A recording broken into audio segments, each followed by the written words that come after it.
This is Audible. The New York Times best-selling book, You Are the Placebo, Making Your Mind Matter, by Dr. Joe Dispenza. Read by Adam Boyce. Copyright 2014 by Dr. Joe Dispenza. For my mother, Francesca. Preface. Waking up. I never planned on doing any of this. The work I'm currently involved in as a speaker, author, and researcher sort of found me. In order for some of us to wake up, we sometimes need a wake-up call.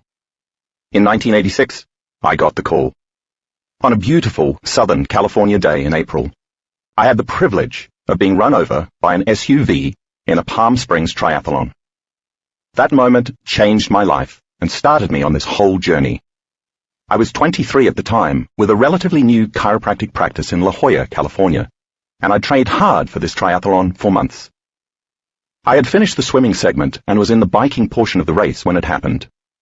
I was coming up to a tricky turn where I knew we'd be merging with traffic.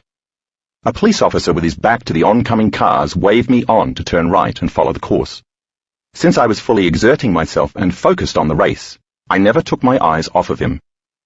As I passed two cyclists on that particular corner, a red four-wheel drive Bronco going about 55 miles an hour slammed into my bike from behind. The next thing I knew, I was catapulted up into the air, then I landed squarely on my backside. Because of the speed of the vehicle and the slow reflexes of the elderly woman driving the Bronco, the SUV kept coming toward me, and I was soon reunited with its bumper. I quickly grabbed the bumper in order to avoid being run over and to stop my body from passing between metal and asphalt. So I was dragged down the road a bit before the driver realized what was happening. When she finally did abruptly stop, I tumbled out of control for about 20 yards. I can still remember the sound of the bikes whizzing by and the horrified screams and profanities of the riders passing me, not knowing whether they should stop and help or continue the race. As I lay there, all I could do was surrender. I would soon discover that I had broken 6 vertebrae. I had compression fractures in thoracic 8, 9, 10, 11, and 12, and lumbar 1, ranging from my shoulder blades to my kidneys. The vertebrae are stacked like individual blocks in the spine, and when I hit the ground with that kind of force, they collapsed and compressed from the impact. The 8th thoracic vertebrae, the top segment that I broke, was more than 60% collapsed, and the circular arch that contained and protected the spinal cord was broken and pushed together in a pretzel-like shape. When a vertebrae compresses and fractures, the bone has to go somewhere. In my case, a large volume of shattered fragments went back toward my spinal cord. It was definitely not a good picture. As if I were in a bad dream gone rogue, I woke up the next morning with a host of neurological symptoms, including several different types of pain, varying degrees of numbness, tingling, and some loss of feeling in my legs, and some sobering difficulties in controlling my movements. So after I had all the blood tests, X-rays, CAT scans, and MRIs at the hospital, the orthopedic surgeon showed me the results and somberly delivered the news. In order to contain the bone fragments that were now on my spinal cord, I needed surgery to implant a Harrington rod. That would mean cutting out the back parts of the vertebrae from 2 to 3 segments, above and below the fractures, and then screwing and clamping 2 12-inch stainless steel rods along both sides of my spinal column. Then they'd scrape some fragments off my hip bone and paste them over the rods. It would be a major surgery, but it would mean I'd at least have a chance to walk again. Even so, I knew I'd probably still be somewhat disabled, and I'd have to live with chronic pain for the rest of my life. Needless to say, I didn't like that option. But if I chose not to have the surgery, paralysis seemed certain. The best neurologist in the Palm Springs area, who concurred with the first surgeon's opinion, told me that he knew of no other patient in the United States in my condition who had refused it. The impact of the accident had compressed my T8 vertebrae into a wedge shape that would prevent my spine from being able to bear the weight of my body if I were to stand up. My backbone would collapse, pushing those shattered bits of the vertebrae deep into my spinal cord, causing instant paralysis from my chest down. That was hardly an attractive option either. I was transferred to a hospital in La Jolla, closer to my home, where I received 2 additional opinions, including one from the leading orthopedic surgeon in Southern California. Both doctors agreed that I should have the Harrington rod surgery. It was a pretty consistent prognosis: have the surgery or be paralyzed, never to walk again. If I had been the medical professional making the recommendation, I'd have said the same thing. It was the safest option, but it wasn't the option I chose for myself. Maybe I was just young and bold at that time in my life, but I decided against the medical model and the expert recommendations. I believe that there's an intelligence, an invisible consciousness within each of us that's the giver of life. It supports, maintains, protects, and heals us every moment. It creates almost 100 trillion specialized cells, starting from only 2, and keeps our hearts beating hundreds of thousands of times per day, and it can organize hundreds of thousands of chemical reactions in a single cell in every second, among many other amazing functions. I reasoned at the time that if this intelligence was real, and if it willfully, mindfully, and lovingly demonstrated such amazing abilities, maybe I could take my attention off my external world and begin to go within and connect with it, developing a relationship with it. But while I intellectually understood that the body often has the capacity to heal itself, now I had to apply every bit of philosophy that I knew in order to take that knowledge to the next level and beyond, to create a true experience with healing. And since I wasn't going anywhere, and I wasn't doing anything except lying face down, I decided on 2 things. First, every day I would put all of my conscious attention on this intelligence within me and give it a plan, a template, a vision with very specific orders. And then I would surrender my healing to this greater mind that has unlimited power, allowing it to do the healing for me. And second, I wouldn't let any thought slip by my awareness that I didn't want to experience. Sounds easy, right? Against the advice of my medical team, I left the hospital in an ambulance that brought me to the home of 2 close friends, where I stayed for the next 3 months to focus on my healing. I was on a mission. I decided that I would begin every day reconstructing my spine, vertebrae by vertebrae, and I would show this consciousness, if it was paying attention to my efforts, what I wanted. I knew that it would demand my absolute presence. That is, for me, to be present in the moment, not thinking about or regretting my past, worrying about the future, obsessing about the conditions in my external life, or focusing on my pain or symptoms. Just as in any relationship we have with anybody, we all know when someone is present or not with us, right? Because consciousness is awareness. Awareness is paying attention, and paying attention is being present and noticing. This consciousness would be aware of when I was present and when I wasn't. I would have to be totally present when I interacted with this mind. My presence would have to match its presence. My will would have to match its will, and my mind would have to match its mind.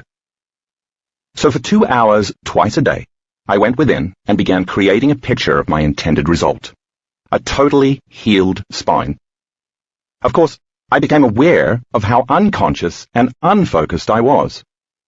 It's ironic, I realized back then, when crisis or trauma occurs, we spend too much of our attention and energy thinking about what we don't want, instead of what we do want. During those first several weeks, I was guilty of this tendency on what seemed like a moment-to-moment basis. In the middle of my meditations on creating the life I wanted with a fully healed spine, I would all of a sudden become aware that I'd been unconsciously thinking about what the surgeons had told me a few weeks prior, that I would probably never walk again. I would be in the midst of inwardly reconstructing my spine, and the next thing I knew, I was stressing over whether I should sell my chiropractic practice. While I was step-by-step mentally rehearsing walking again, I would catch myself imagining what it would be like to live the rest of my life sitting in a wheelchair. You get the idea. So every time I lost my attention and my mind wandered to any extraneous thoughts, I would start from the beginning and do the whole scheme of imagery over again. It was tedious, frustrating, and, quite frankly, one of the most difficult things I've ever done. But I reasoned that the final picture that I wanted the observer in me to notice had to be clear, unpolluted, and uninterrupted. In order for this intelligence to accomplish what I hoped, what I knew it was capable of doing, from start to finish, I had to stay conscious and not go unconscious. Finally, after 6 weeks of battling with myself and making the effort to be present with this consciousness, I was able to make it through my inward reconstruction process without having to stop and start over from the beginning. I remember the day I did it for the first time. It was like hitting a tennis ball on the sweet spot. There was something right about it. It clicked. I clicked. And I felt complete, satisfied and whole. For the first time, I was truly relaxed and present, in mind and body. There was no mental chatter, no analyzing, no thinking, no obsessing, no trying. Something lifted, and a kind of peace and silence prevailed. It was as if I no longer cared about all of the things I should have been worried about in my past and future. And that realization solidified the journey for me, because right around that time, as I was creating this vision of what I wanted, reconstructing my vertebrae, it started to get easier every day. Most important, I started to notice some pretty significant physiological changes. It was in that moment that I began to correlate what I was doing inside of me to create this change with what was taking place outside of me, in my body. The instant I made that correlation, I paid greater attention to what I was doing, and I did it with more conviction. And I did it again, and again. As a result, I kept doing it with a level of joy and inspiration, instead of such a dreadful, compromised effort. And all of a sudden, what had originally taken me 2 or 3 hours to accomplish in one session, I was able to do in a shorter period. Now, I had quite a bit of time on my hands, so I started to think about what it would be like to see a sunset again from the water's edge, or eat lunch with my friends at a table at a restaurant. And I thought about how I would never take any of that for granted. In detail, I imagined taking a shower and feeling the water on my face and body, or simply sitting up while using the toilet, or taking a walk on the beach in San Diego, the wind blowing on my face. These were some of the things that I had never fully appreciated before the accident, but now they had meaning, and I took my time to emotionally embrace them until I felt as if I were already there. I didn't know what I was doing at the time, but now I do. I was actually starting to think about all of these future potentials that existed in the quantum field, and then I was emotionally embracing each of them. And as I selected that intentional future and married it with the elevated emotion of what it would be like to be there in that future, in the present moment my body began to believe it was actually in that future experience. As my ability to observe my desired destiny got sharper and sharper, my cells began to reorganize themselves. I began to signal new genes in new ways. And then my body really started getting better faster. What I was learning is one of the main principles of quantum physics, that mind and matter are not separate elements, that our conscious and unconscious thoughts and feelings are the very blueprints that control our destiny. The persistence, conviction and focus to manifest any potential future lies within the human mind, and within the mind of the infinite potentials in the quantum field. Both of these minds must work together in order to bring about any future reality that potentially already exists. I realize that in that way, we are all divine creators, independent of race, gender, culture, social status, education, religious beliefs, or even past mistakes. I felt really blessed for the first time in my life. I made other key decisions about my healing as well.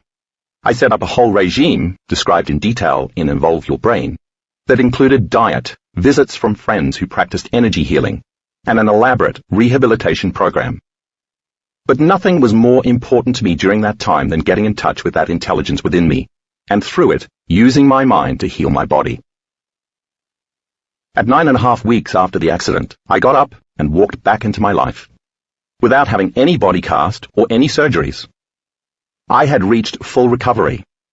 I started seeing patients again at 10 weeks, and was back to training and lifting weights again while continuing my rehabilitation at 12 weeks.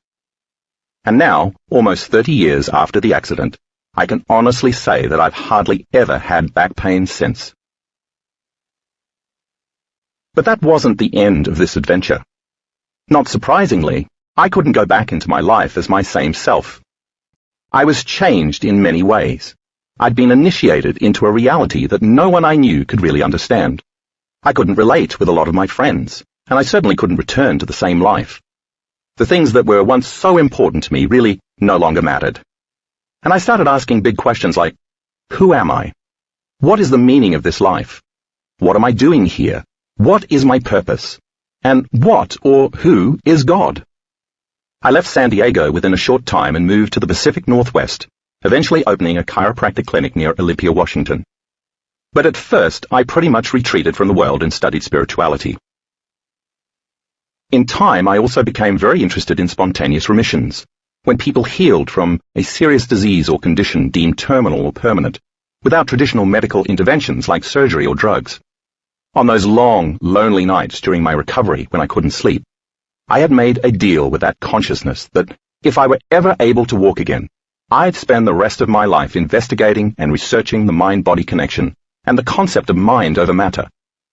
And that's pretty much what I've been doing in the nearly 3 decades since then.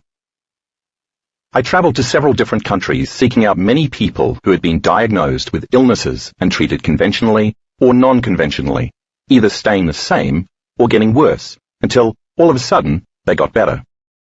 I started interviewing these people to discover what their experiences had in common, so I could understand and document what had made them improve, because I had a passion to marry science with spirituality. What I found was that each of these miraculous cases relied on a strong element of mind. The scientist in me started getting very itchy, becoming even more inquisitive. I became re-involved in attending university classes and studying the latest research in neuroscience, and I advanced my postgraduate training in brain imaging, neuroplasticity, epigenetics, and psychoneuroimmunology. And I figured now that I knew what these people had done to get better, and now that I knew all about the science of changing your mind, or at least I thought I did, I should be able to reproduce it, in both sick people and people who are well who want to make changes to support not only their health, but also their relationships, careers, families, and lives in general. I was then invited to be one of the 14 scientists and researchers featured in the 2004 documentary film, What the Bleep Do We Know? And that movie became an overnight sensation. What the Bleep Do We Know invited people to question the nature of reality, and then try it out in their lives to see if their observation mattered, or, perhaps more accurately put, if their observation became matter.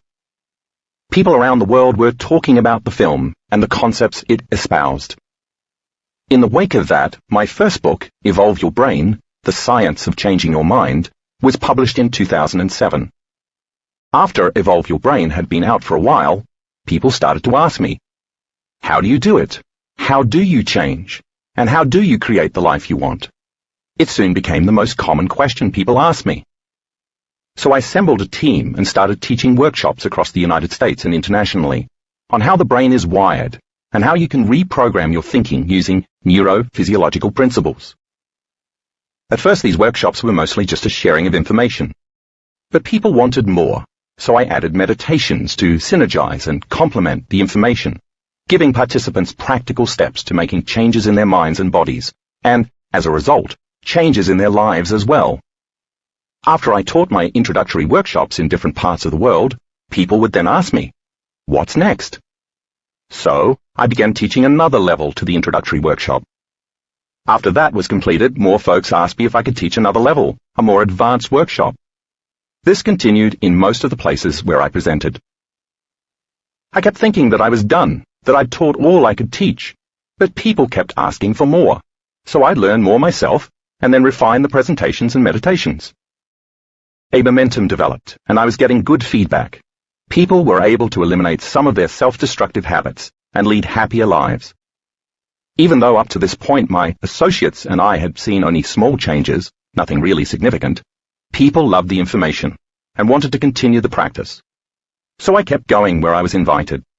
I figured that when the time came that they stopped inviting me, I'd know I was done with this work.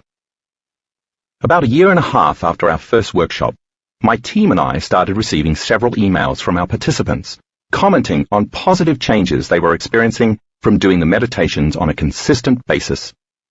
A flood of change began to manifest in people's lives, and they were overjoyed. The feedback we received over the next year caught my attention, and that of my staff as well. Our participants began reporting not only subjective changes in their physical health, but also improvements in objective measurements from their medical tests. Sometimes the tests would even come back totally normal. These people were able to reproduce the exact physical, mental, and emotional changes that I studied, observed, and ultimately wrote about in Evolve Your Brain. This was incredibly exciting for me to witness because I knew that anything that is repeatable verges on becoming a scientific law. It seemed as though many folks were sending us emails starting with the same verbiage. "You're not going to believe this." And those changes were now more than coincidence. Then a little later that year, during each of the 2 events in Seattle, some amazing things began to happen. At the first event, a woman with multiple sclerosis, MS, who was using a walker when she arrived, was walking unassisted by the time the workshop was over. At the second Seattle event that year, another woman who had suffered with MS for 10 years started dancing around, declaring that the paralysis and numbness she'd experienced in her left foot were completely gone. You'll read more about one of these women and others like them in the chapters to come. By demand, in 2010, I taught a more progressive workshop in Colorado, where people started noticing that they were shifting their well-being right there during the event. People stood up, took the microphone, and reported some pretty inspiring stories. Around this time, I was also invited to speak to a lot of business leaders about the biology of change, the neuroscience of leadership, and the concept of how to transform individuals in order to transform a culture. After a keynote address to one group, several executives approached me about adapting the ideas for a corporate model of transformation. So, I created an 8-hour course that could be tailored for companies and organizations. And the course was so successful that it spawned our 30 Days to Genius corporate program. I found myself working with business clients such as Sony Entertainment Network, Gallo Family Vineyards, and telecommunications company WOW, originally called Wide Open West, and many others. This led to offering private coaching for upper management. The demand for our corporate programs became so great that I began training a coaching staff. I now have more than 30 active trainers, including ex-CEOs, corporate consultants, psychotherapists, attorneys, physicians, engineers, and PhD professionals who travel all around teaching this model of transformation to different companies. We now have plans to begin certifying independent coaches in using the model of change with their own clients. Never in my wildest dreams had I ever imagined this type of future for myself. I wrote my second book, Breaking the Habit of Being Yourself, How to Lose Your Mind and Create a New One, published in 2012, to serve as a practical how-to companion to evolve your brain. I not only explained more about the neuroscience of change and epigenetics, but also included a 4-week program with step-by-step directions for implementing these changes, based on the workshops I was teaching at the time. Then I did another more advanced event in Colorado, where we had 7 spontaneous remissions of various conditions. One woman, who was living on lettuce because of severe food allergies, was healed that weekend. Other people were healed of gluten intolerance, celiac disease, a thyroid condition, severe chronic pain, and other conditions. All of a sudden, I started seeing some really significant changes in people's health and in their lives, while they retreated from their then current reality in order to create a new one. It was happening right before my eyes. That event in Colorado in 2012 was the turning point in my career, because I could finally see that people not only were being helped to change their sense of well-being, but now also were signaling new genes in new ways, right there during the meditations, in real time, in big ways. In order for someone who had been sick for years with a health condition like lupus to become well during a 1-hour meditation, something significant must have occurred in the person's mind, as well as her body. I wanted to figure out how to measure these changes while they were happening in the workshops, so that we could see exactly what was going on. So in early 2013, I offered a brand new type of event that shot our workshops to a whole new level. For this event, which was in Arizona, I invited a team of researchers, including neuroscientists, technicians, and quantum physicists, with specialized instruments to join me for a 4-day workshop attended by more than 200 participants. The experts used their equipment to measure the ambient electromagnetic field in the workshop room to see if the energy was changing as the workshop progressed. They also measured the field of energy around the participants' bodies and the energy centers of their bodies, also called chakras, to see if they were able to influence these centers. To take these measurements, they used very sophisticated instrumentation, including electroencephalography, EEG to gauge the brain's electrical activity, quantitative electroencephalography, QEEG, to make a computerized analysis of the EEG data, heart rate variability, HRV, to document the variation in time interval between heartbeats and heart coherence, a heart rhythm measurement that reflects the communication between the heart and the brain, and gas discharge visualization, GDV, to measure changes in bioenergetic fields. We did brain scans on many of the participants both before and after the event, so that we could see what was going on in the inner world of people's brains.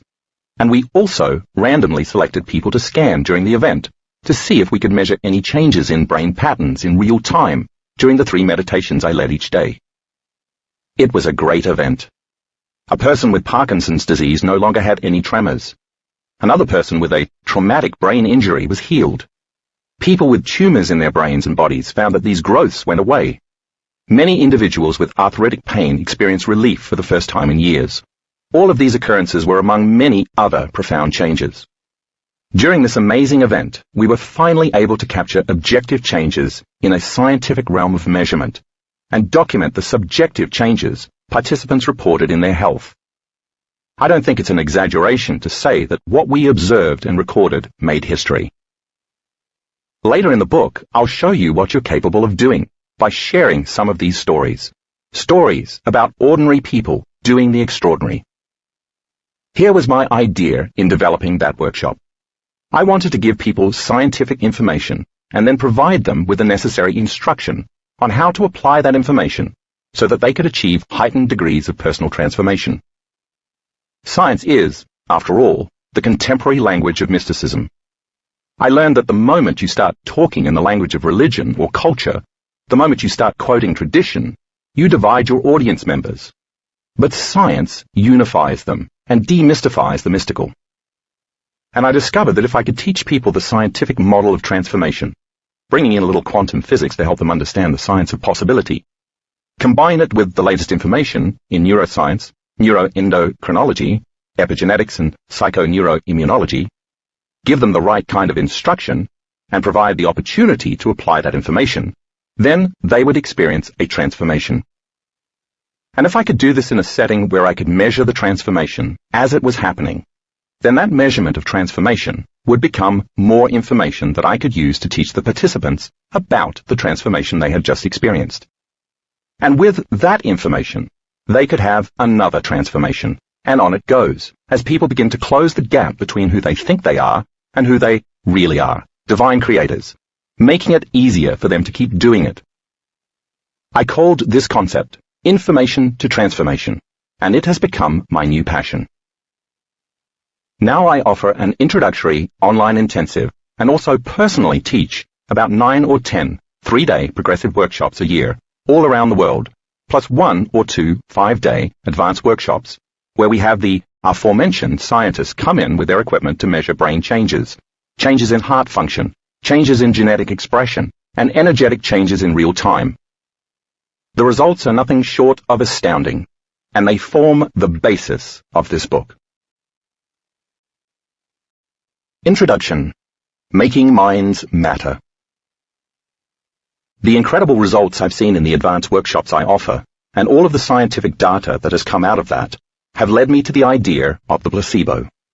How people can take a sugar pill or get a saline injection, and then their belief in something outside of themselves makes them get better. I began to ask myself, what if people begin to believe in themselves instead of something outside of themselves? What if they believe that they can change something inside of them and move themselves to the same state of being as someone who's taking a placebo? Isn't that what our workshop participants have been doing in order to get better? Do people really need a pill or an injection to change their state of being? Can we teach people to accomplish the same thing by teaching them how the placebo really works? After all, the snake-handling preacher who drinks strychnine and has no biological effects certainly has changed his state of being, right? You'll read more about this in the first chapter. So if we can then begin to measure what's taking place in the brain and look at all of this information, can we teach people how to do it themselves, without relying on something outside of them, without a placebo? Can we teach them that they are the placebo? In other words, can we convince them that instead of investing their belief in the known, like a sugar pill or saline injection, they can place their belief in the unknown and make the unknown known? And really, that's what this book is about, empowering you to realize that you have all of the biological and neurological machinery to do exactly that. My goal is to demystify these concepts with the new science of the way things really are, so that it is within the reach of more people to change their internal states in order to create positive changes in their health and in their external world. If that sounds too amazing to be true, then, as I've said, toward the end of the book, you'll see some of the research compiled from our workshops to show you exactly how it's possible. I want to take just a moment to talk about a few things that this book is not about, to clear up any potential misconceptions right from the start. For one, you won't read here about the ethics of using placebos in medical treatment. There's much debate about the moral correctness of treating a patient who isn't part of a medical trial with an inert substance. While a discussion about whether the end justifies such means may well be worthwhile in a broader conversation about placebos, that issue is completely separate from the message this book aims to deliver. You Are the Placebo is about putting you in the driver's seat of creating your own change, not about whether or not it's okay for other people to trick you into it. This book is also not about denial. None of the methods you'll read about here involve denying whatever health condition you may presently have. Much to the contrary, this book is about transforming illness and disease. My interest is in measuring the changes people make when they move from sickness to health. Instead of being about rejecting reality, You Are the Placebo is about projecting what's possible when you step into a new reality. You'll discover that honest feedback in the form of medical tests will inform you if what you're doing is working. Once you see the effects you've created, you can pay attention to what you did to arrive at that end, and do it again. And if what you're doing isn't working, then it's time to change until it is. That's combining science and spirituality. Denial, on the other hand, occurs when you're not looking at the reality of what's happening within and around you. This book also won't question the efficacy of the various healing modalities. Many different modalities exist, and many of them work quite well. All of them have some type of measurable beneficial effect in at least some people, but a complete cataloging of these methods isn't what I want to focus on in this book. My purpose here is to introduce you to the particular modality that has most captured my attention: healing yourself through thought alone. I encourage you to continue using any and all healing modalities that work for you, be they prescription drugs, surgery, acupuncture, chiropractic, biofeedback, therapeutic massage, nutritional supplements, yoga, reflexology, energy medicine, sound therapy, and so on. You Are the Placebo is not about rejecting anything except your own self-imposed limitations. You Are the Placebo is divided into two parts. Part 1 gives you all of the detailed knowledge and background information you need to be able to understand what the placebo effect is and how it operates in your brain and body, as well as how to create the same kind of miraculous changes in your own brain and body, all by yourself, by thought alone. Chapter 1 starts off the book by sharing some incredible stories demonstrating the amazing power of the human mind. Some of these tales relate how people's thoughts have healed them, and others show how people's thoughts have actually made them sick, and sometimes even hastened their death. You'll read about a man who died after hearing he had cancer, even though his autopsy revealed that he had been misdiagnosed. A woman plagued by depression for decades who improved dramatically during an antidepressant drug trial, despite the fact that she was in the group receiving a placebo. And a handful of veterans hobbled by osteoarthritis who were miraculously cured by fake knee surgery. You'll even read some startling stories about voodoo curses and snake handling. My purpose in sharing these dramatic stories is to show the wide range of what the human mind is capable of doing, all on its own, without any help from modern medicine. And hopefully, it will lead you to the question, how is that possible? Chapter 2 gives a brief history of the placebo, tracing accounts of related scientific discoveries from the 1770s, when a Viennese doctor used magnets to induce what he thought were therapeutic convulsions, all the way through the modern day as neuroscientists solve exciting mysteries about the intricacies of how the mind works. You'll meet a doctor who developed techniques of hypnotism after arriving late for an appointment only to find his waiting patient mesmerized by a lamp flame. A World War II surgeon who successfully used saline injections as an analgesic on wounded soldiers when he ran out of morphine, and early psychoneuroimmunology researchers in Japan who switched poison ivy leaves with harmless leaves and found that their test group reacted more to what they were told they were experiencing than to what they actually did experience.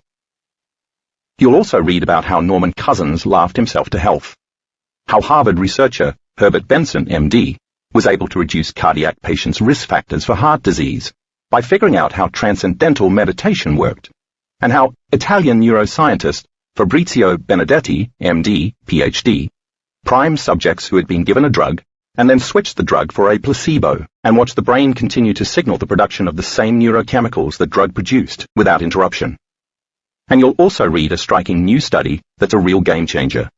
It shows that irritable bowel syndrome, IBS, patients were able to dramatically improve their symptoms by taking placebos, even though they knew full well that the medication they were given was a placebo, not an active drug. Chapter 3 will take you through the physiology of what happens in your brain when the placebo effect is operating. You'll read that in one sense the placebo works because you can embrace or entertain a new thought that you can be well, and then use it to replace the thought that you'll always be sick. That means you can change your thinking from unconsciously predicting that your future is your same familiar past to beginning to anticipate and expect a new potential outcome. If you agree with this idea, then it means that you'll have to examine how you think, what the mind is, and how these things affect the body.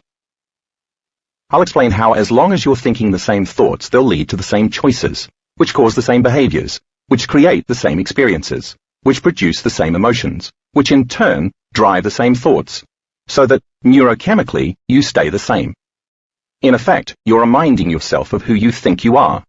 But hold on, you're not hardwired to be the same way for the rest of your life.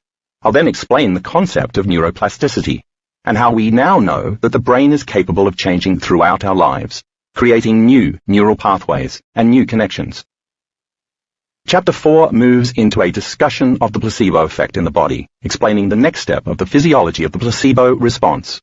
It starts out telling the story of a group of elderly men who attended a week-long retreat set up by Harvard researchers who asked the men to pretend they were 20 years younger. By the end of the week, the men had made numerous, measurable, physiological changes, all turning back the clock on their bodies, and you'll learn the secret behind how they did it. To explain that, the chapter also discusses what genes are and how they are signaled in the body. You'll learn how the relatively new and exciting science of epigenetics has basically torched the old-school idea that your genes are your destiny, by teaching us that the mind truly can instruct new genes to behave in new ways. You'll discover how the body has elaborate mechanisms for turning some genes on and others off, which means that you're not doomed to express whatever genes you've inherited. This means that you can learn how to change your neural wiring to select new genes and create real physical changes. You'll also read about how our bodies access stem cells, the physical matter that's behind many placebo effect miracles, to make new, healthy cells in areas that have been damaged. Chapter 5 ties the previous 2 chapters together, explaining how thoughts change your brain and your body. It begins by asking the question, if your environment changes and you then signal new genes in new ways, is it possible to signal the new gene ahead of the changing of the actual environment? I'll then explain how you can use a technique called mental rehearsal to combine a clear intention with an elevated emotion to give the body a sampling of the future experience, in order to experience the new future event in the present moment.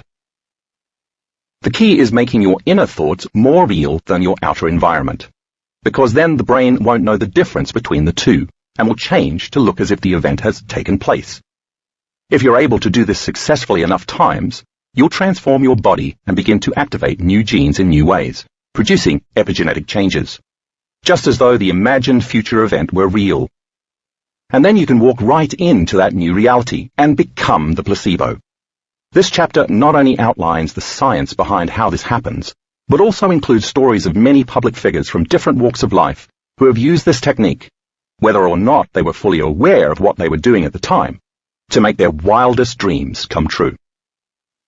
Chapter 6, which concentrates on the concept of suggestibility, begins with a fascinating but chilling story of how a team of researchers set out to test whether a regular, law-abiding, mentally healthy person who was highly suggestible to hypnosis could be programmed to do something he or she would normally deem unthinkable: shoot a stranger with the intent to kill. You'll see that people have differing degrees of suggestibility, and the more suggestible you are, the better able you are to gain access to your subconscious mind. This is key to understanding the placebo effect, because the conscious mind is only 5% of who we are. The remaining 95% is a set of subconscious program states in which the body has become the mind. You'll learn that you must get beyond the analytic mind and enter into the operating system of your subconscious programs if you want your new thoughts to result in new outcomes and change your genetic destiny, as well as learn how meditation is a powerful tool for doing just that. The chapter ends with a brief discussion of different brainwave states and which are the most conducive to your becoming more suggestible. Chapter 7 is all about how attitudes, beliefs, and perceptions change your state of being and create your personality, your personal reality, and how you can shift them to create a new reality. You'll read about the power that unconscious beliefs exert and have a chance to identify some of those beliefs you've been harboring without realizing it. You'll also read about how the environment and your associative memories can sabotage your ability to change your beliefs. I'll explain more fully that in order for you to change your beliefs and perceptions, you must combine a clear intention with an elevated emotion that conditions your body to believe that the future potential that you've selected from the quantum field has already happened. The elevated emotion is vital because only when your choice carries an amplitude of energy that's greater than the hardwired programs in your brain and the emotional addiction in your body will you be able to change your brain's circuitry and your body's genetic expression, as well as recondition your body to a new mind, erasing any trace of the old neurocircuitry and conditioning. In Chapter 8, I'll introduce you to the quantum universe, the unpredictable world of the matter and energy that make up the atoms and molecules of everything in the universe, which turn out to be really more energy, which looks like empty space, than solid matter. The quantum model, which states that all possibilities exist in this present moment, is your key to using the placebo effect for healing, because it gives you permission to choose a new future for yourself and actually observe it into reality. You'll then understand just how possible it really is to cross the river of change and make the unknown known. Chapter 9 introduces you to 3 people from my workshops who have reported some truly remarkable results from using these same techniques to change their health for the better. First, you'll meet Laurie, who at age 19 was diagnosed with a rare degenerative bone disease that her doctors told her was incurable. Although the bones in Laurie's left leg and hip suffered 12 major fractures over several decades, leaving her dependent on crutches for getting around, today she walks perfectly normally without even needing a cane. Her x-rays show no evidence of any fractures in her bones. Then I'll introduce you to Candace, who was diagnosed with Hashimoto's disease, a serious thyroid condition with a host of complications, during a time in her life when she was resentful and full of rage. Candace's doctor told her that she'd have to take medication for the rest of her life, but she proved him wrong after she eventually was able to turn her condition around. Today, Candace is totally in love with a brand new life and takes no medication for her thyroid, which blood tests show is completely normal. Finally, you'll meet Joanne, the woman mentioned in the preface, a mother of 5 who was a successful businesswoman and entrepreneur, who many considered a superwoman, before she collapsed quite suddenly and was diagnosed with an advanced form of multiple sclerosis. Joanne's condition went downhill quickly, and she was eventually unable to move her legs. When she first came to my workshops, she made only small changes, until one day when the woman who hadn't moved her legs in years walked around the room, completely unassisted, after just 1 hour-long meditation. Chapter 10 shares more remarkable stories from workshop participants, along with the brain scans that go with them. You'll meet Michelle, who completely healed herself of Parkinson's disease, and John, a paraplegic who stood up from his wheelchair after a meditation. You'll read how Kathy, a CEO living on the fast track, learned to find the present moment, and how Bonnie healed herself of fibroids and heavy menstrual bleeding. Finally, you'll meet Guinevere, who went into such states of bliss in meditation that tears of joy ran down her face, and Maria, whose experience can only be described as having an orgasm in her brain. I'll show you the data my team of scientists collected from these people's brain scans so that you can see the changes we witnessed in real time during the workshops. The best part of all of this data is that it proves you don't have to be a monk or nun, a scholar, a scientist, or a spiritual leader to accomplish similar feats. You don't need a PhD or a medical degree. The folks in this book are ordinary people like you. After reading this chapter, you'll understand that what these people did is not magic, or even all that miraculous. They simply learned and applied teachable skills. And if you practice the same skills, you'll be able to make similar changes. Part 2 of the book is all about meditation. It includes Chapter 11, which outlines some simple preparation steps for meditation, and goes over specific techniques you'll find helpful, and Chapter 12, which gives you step-by-step instructions for using the meditation techniques I teach in my workshops, the very same techniques that participants use to produce the remarkable results you'll have read about earlier in the book. I'm happy to say that although we don't have all of the answers yet about harnessing the power of the placebo, all sorts of people are actually using these ideas right now to make extraordinary changes in their lives, the kinds of changes that many others consider practically impossible. The techniques I share in this book need not be limited to healing a physical condition. They can also be applied to improving any aspect of your life. My hope is that this book will inspire you to try these techniques too, and to make possible in your life the same kind of seemingly impossible changes. Author's note: while the stories of the individuals in my workshops who experienced healing are true, their names and certain identifying details have been changed in this book to protect their privacy. Part 1. Information. Chapter 1. Is it possible?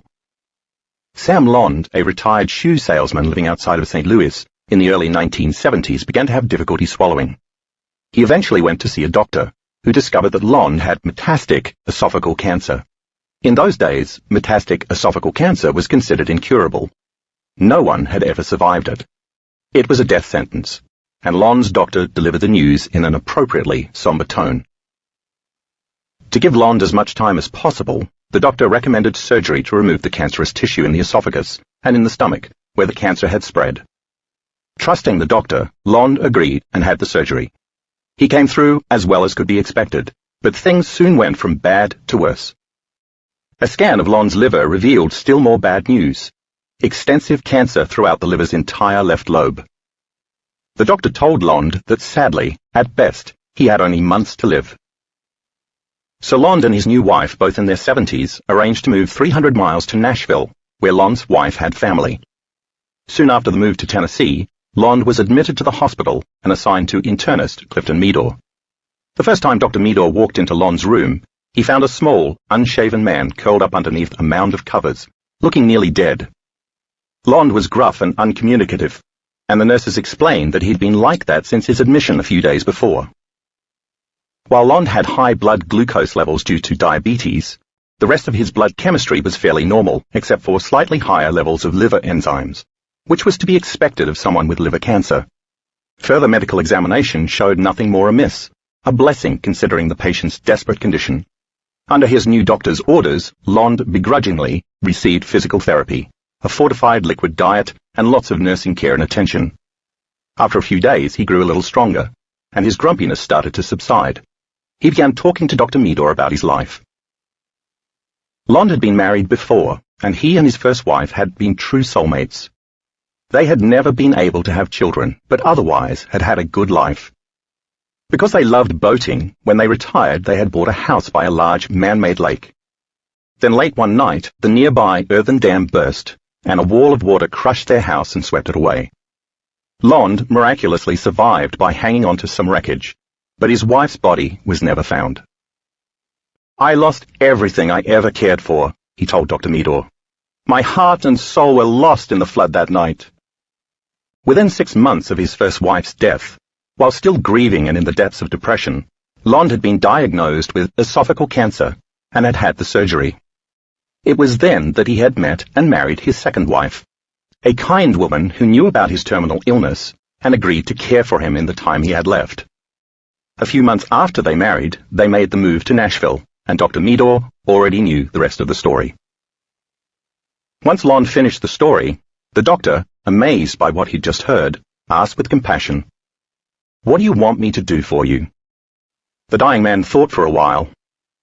"I'd like to live through Christmas, so I can be with my wife and her family. They've been good to me," he finally answered.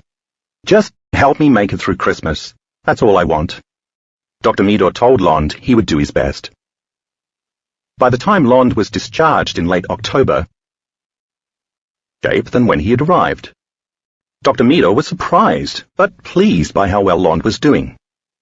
The doctor saw his patient about once a month after that, and each time, Lond looked good. But exactly 1 week after Christmas, on New Year's Day, Lond's wife brought him back to the hospital. Dr. Meador was surprised to find that Lond again looked near death. All he could find was a mild fever and a small patch of pneumonia on Lond's chest X-ray, although the man didn't seem to be in any respiratory distress.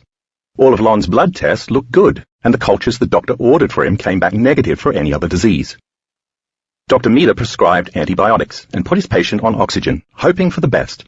But within 24 hours, Sam Lond was dead. As you might assume, this story is about a typical cancer diagnosis, followed by an unfortunate death from a fatal disease, right? Not so fast. A funny thing happened when the hospital performed Lond's autopsy. The man's liver was, in fact, not filled with cancer. He had only a very tiny nodule of cancer in its left lobe, and another very small spot on his lung. The truth is, neither cancer was big enough to kill him, and in fact the area around his esophagus was totally free of disease as well. The abnormal liver scan taken at the St. Louis hospital had apparently yielded a false positive result. Sam Lond didn't die of esophageal cancer, nor did he die of liver cancer. He also didn't die of the mild case of pneumonia he had when he was readmitted to the hospital. He died, quite simply, because everybody in his immediate environment thought he was dying. His doctor in St. Louis thought Lond was dying, and then Dr. Meador in Nashville thought Lond was dying. Lond's wife and family thought he was dying too. And, most important, Lond himself thought he was dying. Is it possible that Sam Lond died from thought alone? Is it possible that thought is that powerful? And if so, is this case unique? 26-year-old graduate student Fred Mason, not his real name, became depressed when his girlfriend broke up with him. He saw an ad for a clinical trial of a new antidepressant medication and decided to enroll. He'd had a bout of depression 4 years previously, at which time his doctor prescribed the antidepressant amitriptyline, Elavil. But Mason had been forced to stop the medication when he became excessively drowsy and developed numbness.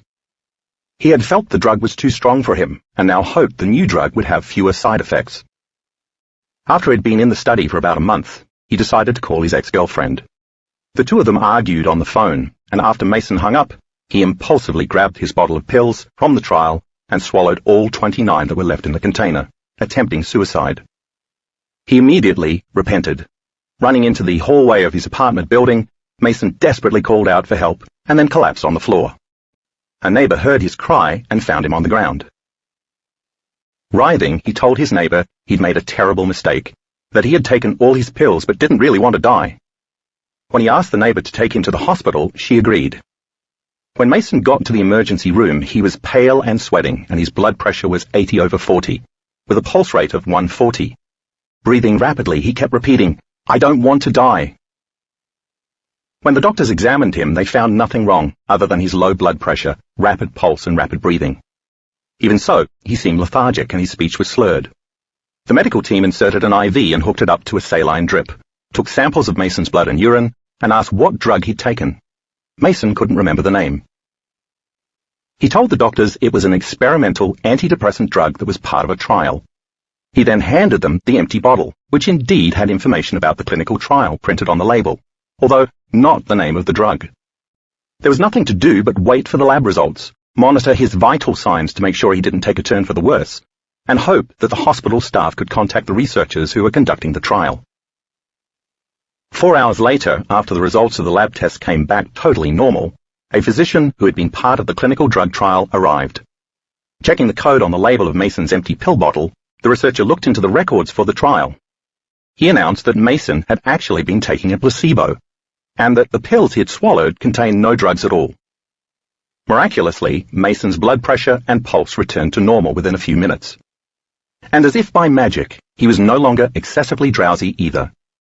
Mason had fallen victim to the nocebo, a harmless substance that, thanks to strong expectations, causes harmful effects.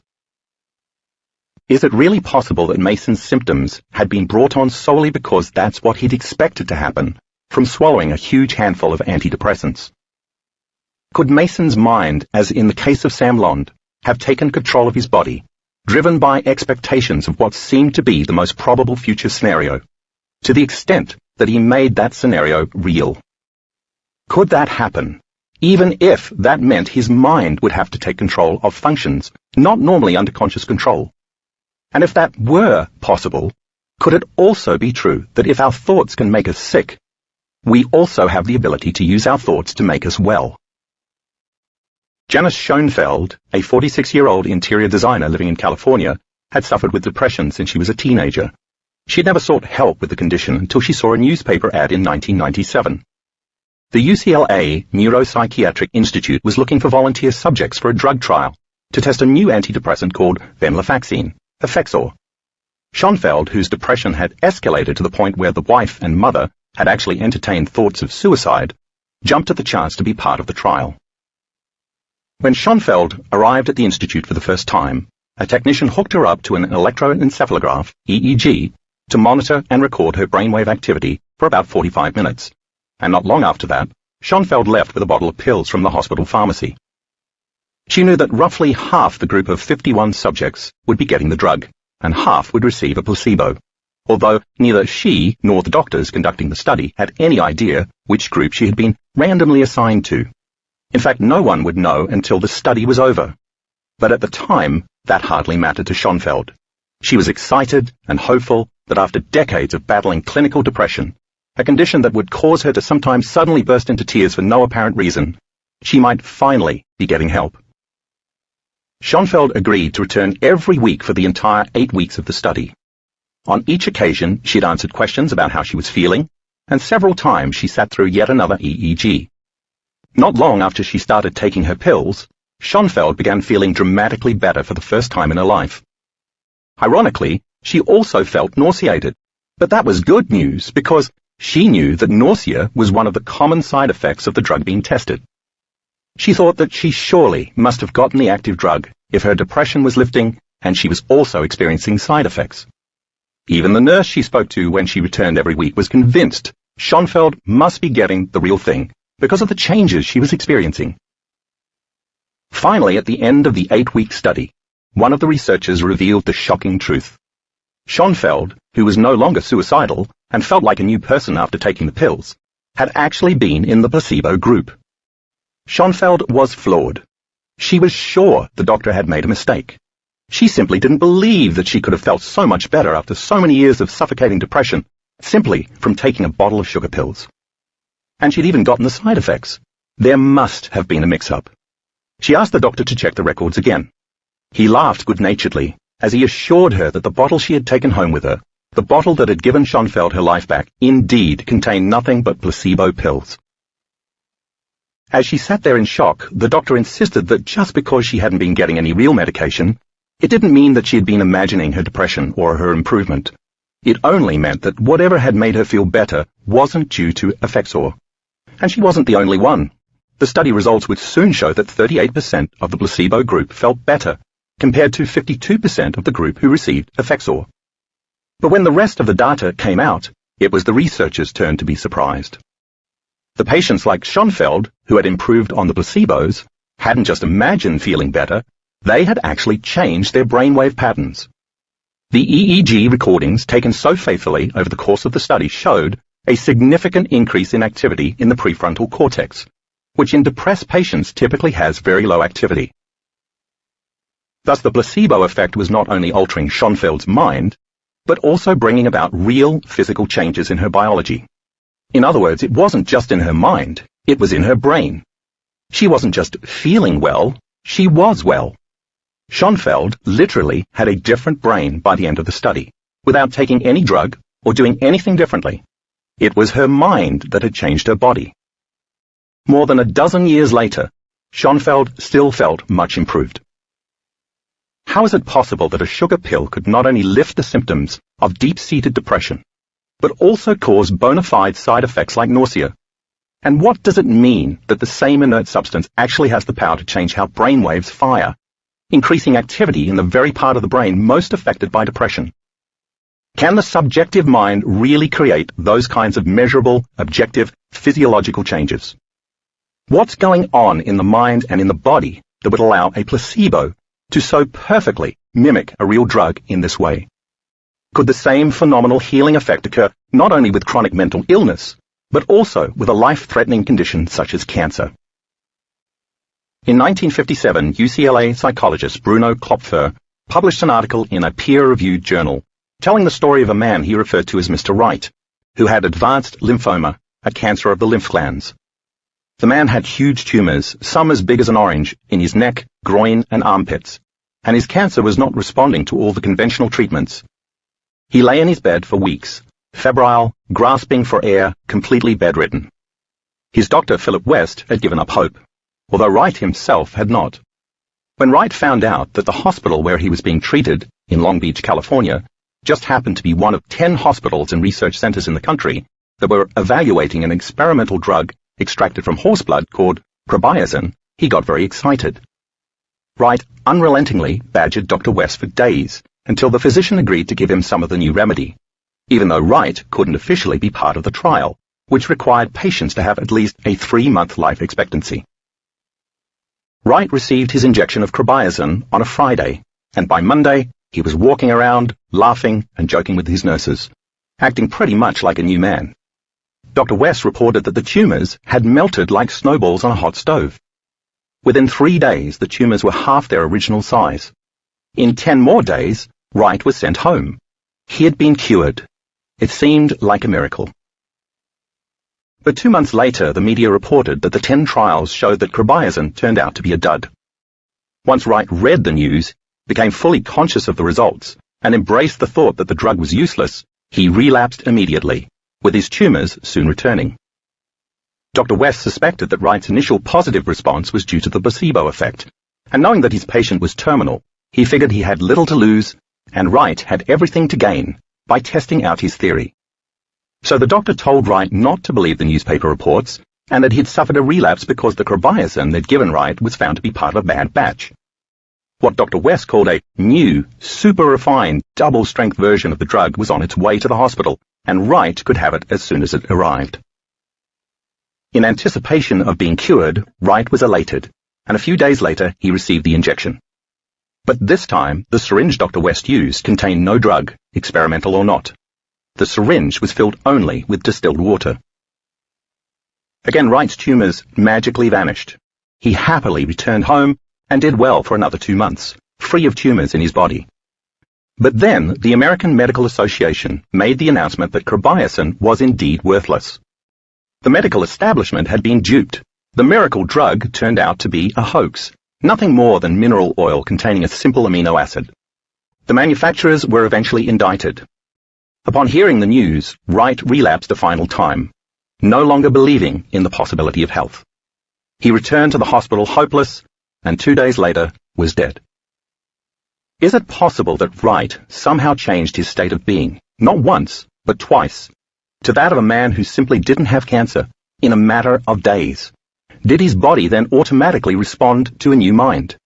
And could he have changed his state back to that of a man with cancer once he heard the drug was purported to be worthless, with his body creating exactly the same chemistry and returning to the familiar sickened condition? Is it possible to achieve such a new biochemical state, not only when taking a pill or getting a shot, but also when undergoing something as invasive as surgery?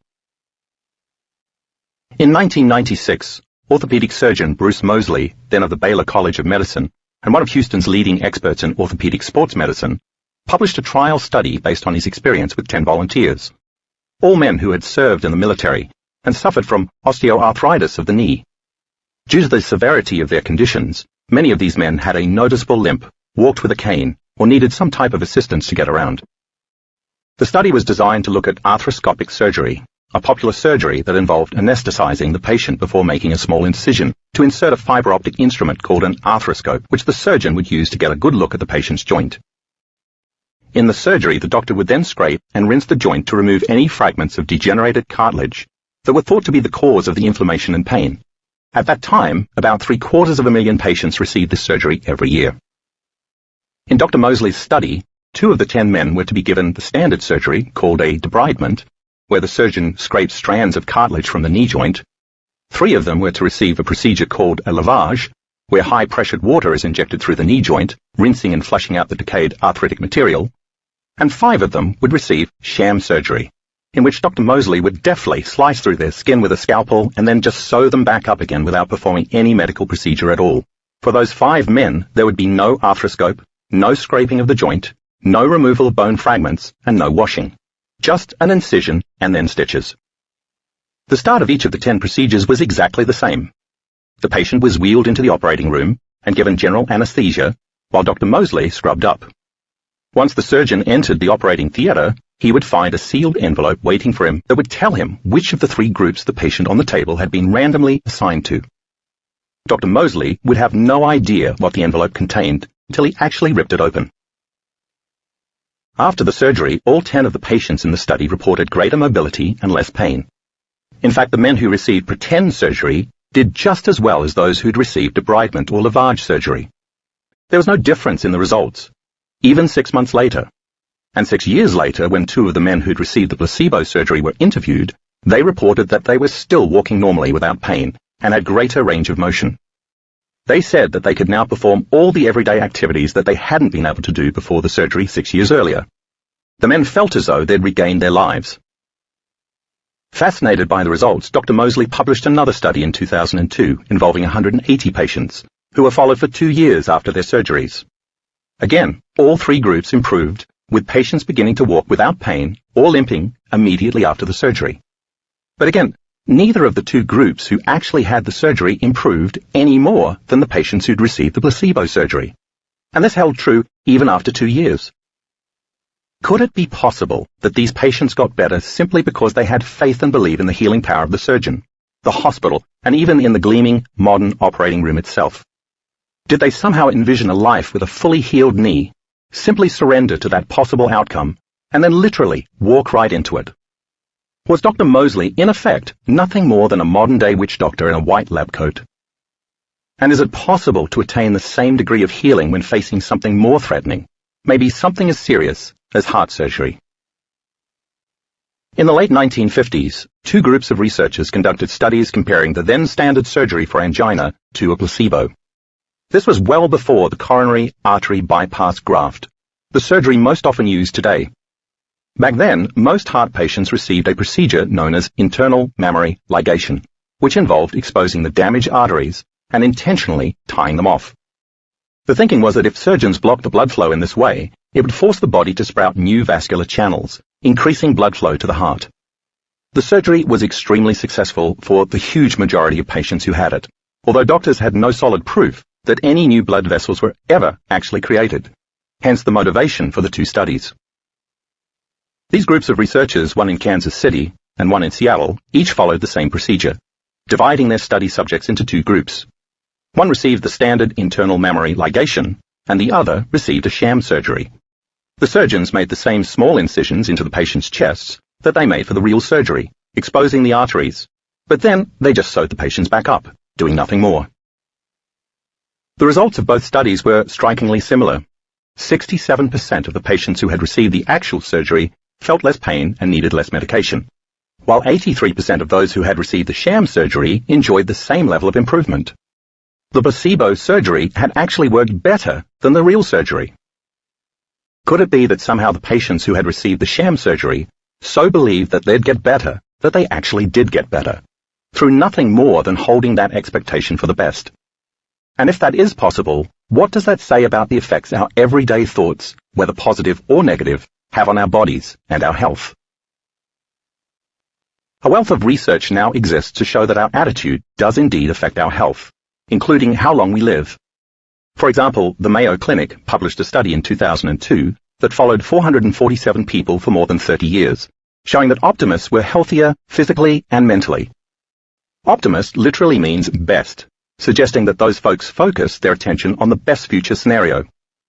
Specifically, the optimists had fewer problems with daily activities as a result of their physical health or their emotional state, experienced less pain, felt more energetic, had an easier time with social activities, and felt happier, calmer, and more peaceful most of the time. This came right on the heels of another Mayo Clinic study that followed more than 800 people for 30 years, showing that optimists live longer than pessimists. Researchers at Yale followed 660 people, aged 50 and older, for up to 23 years, discovering that those with a positive attitude about aging lived more than 7 years longer than those who had a more negative outlook about growing older. Attitude had more of an influence on longevity than blood pressure, cholesterol levels, smoking, body weight, or level of exercise. Additional studies have looked more specifically at heart health and attitude.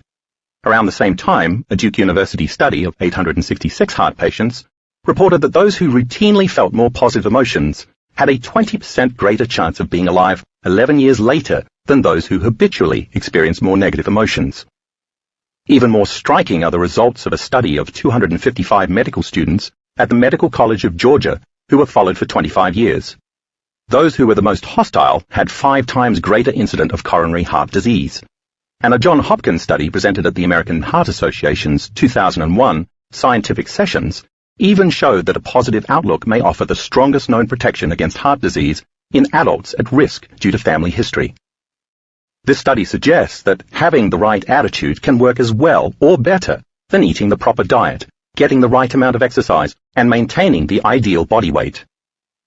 How is it that our everyday mindset, whether we're generally more joyful and loving or more hostile and negative, can help determine how long we live? Is it possible for us to change our current mindset?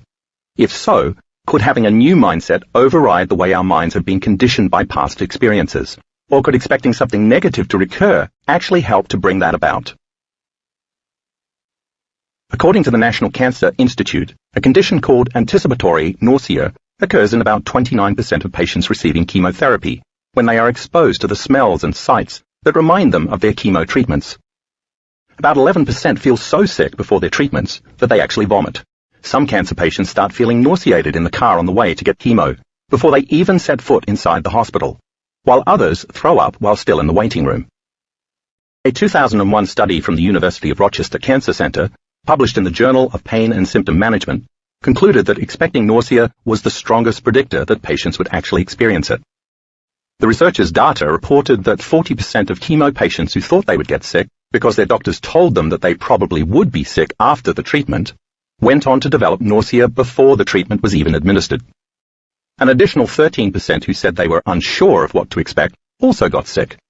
Yet none of the patients who didn't expect to get nauseated got sick. How can it be that some people become so convinced that they will get sick from chemotherapy drugs that they get ill before any of the drugs are even administered? Is it possible that the power of their thoughts could be what's making them sick? And if that's true of 40% of chemo patients, could it also be true that 40% of folks could just as easily get well by simply changing their thoughts about what to expect about their health or from their day? Could a single thought that a person accepts also make that person better? Not long ago, as I was about to get off an aeroplane in Austin, I met a woman who was reading a book that caught my eye. We were standing and waiting to deplane, and I saw the book sticking out of her bag. The title mentioned the word belief. We smiled at each other, and I asked her what the book was about. Christianity and faith, she answered. Why do you ask? I told her that I was writing a new book on the placebo effect and that my book was all about belief. I want to tell you this story, she said. She went on to tell me that years ago she'd been diagnosed with gluten intolerance, celiac disease, colitis, and a host of other ills, and experienced chronic pain. She had read up on the diseases and gone to see several different health professionals for advice. They had advised her to avoid certain foods and to take certain prescription drugs, which she had done, but she had still felt pain throughout her entire body. She also hadn't been able to sleep, had skin rashes and severe digestive disturbances, and suffered from a whole list of other unpleasant symptoms. Then, years later, the woman went to see a new doctor who decided to do some blood tests. When the blood test came back, all of the results were negative. The day I found out I was really normal and there was nothing wrong with me, I thought, I'm fine, and all my symptoms went away. I immediately felt great and could eat whatever I wanted, she told me with a flourish. Smiling, she added, What do you believe about that? If it's true that learning new information that leads to a 180-degree turnaround in what we believe about ourselves can actually make our symptoms disappear, what's going on in our bodies that's supporting that and making it happen? What's the exact relationship between the mind and the body? Could it be possible that those new beliefs could actually change our brains and body chemistries, physically rewire our neurological circuitry of who we think we are, and alter our genetic expression? Could we in fact become different people? Parkinson's disease is a neurological disorder marked by the gradual degeneration of nerve cells in the portion of the midbrain called the basal ganglia, which controls body movements. The brains of those who have this heartbreaking disease don't produce enough of the neurotransmitter dopamine, which the basal ganglia needs for proper functioning.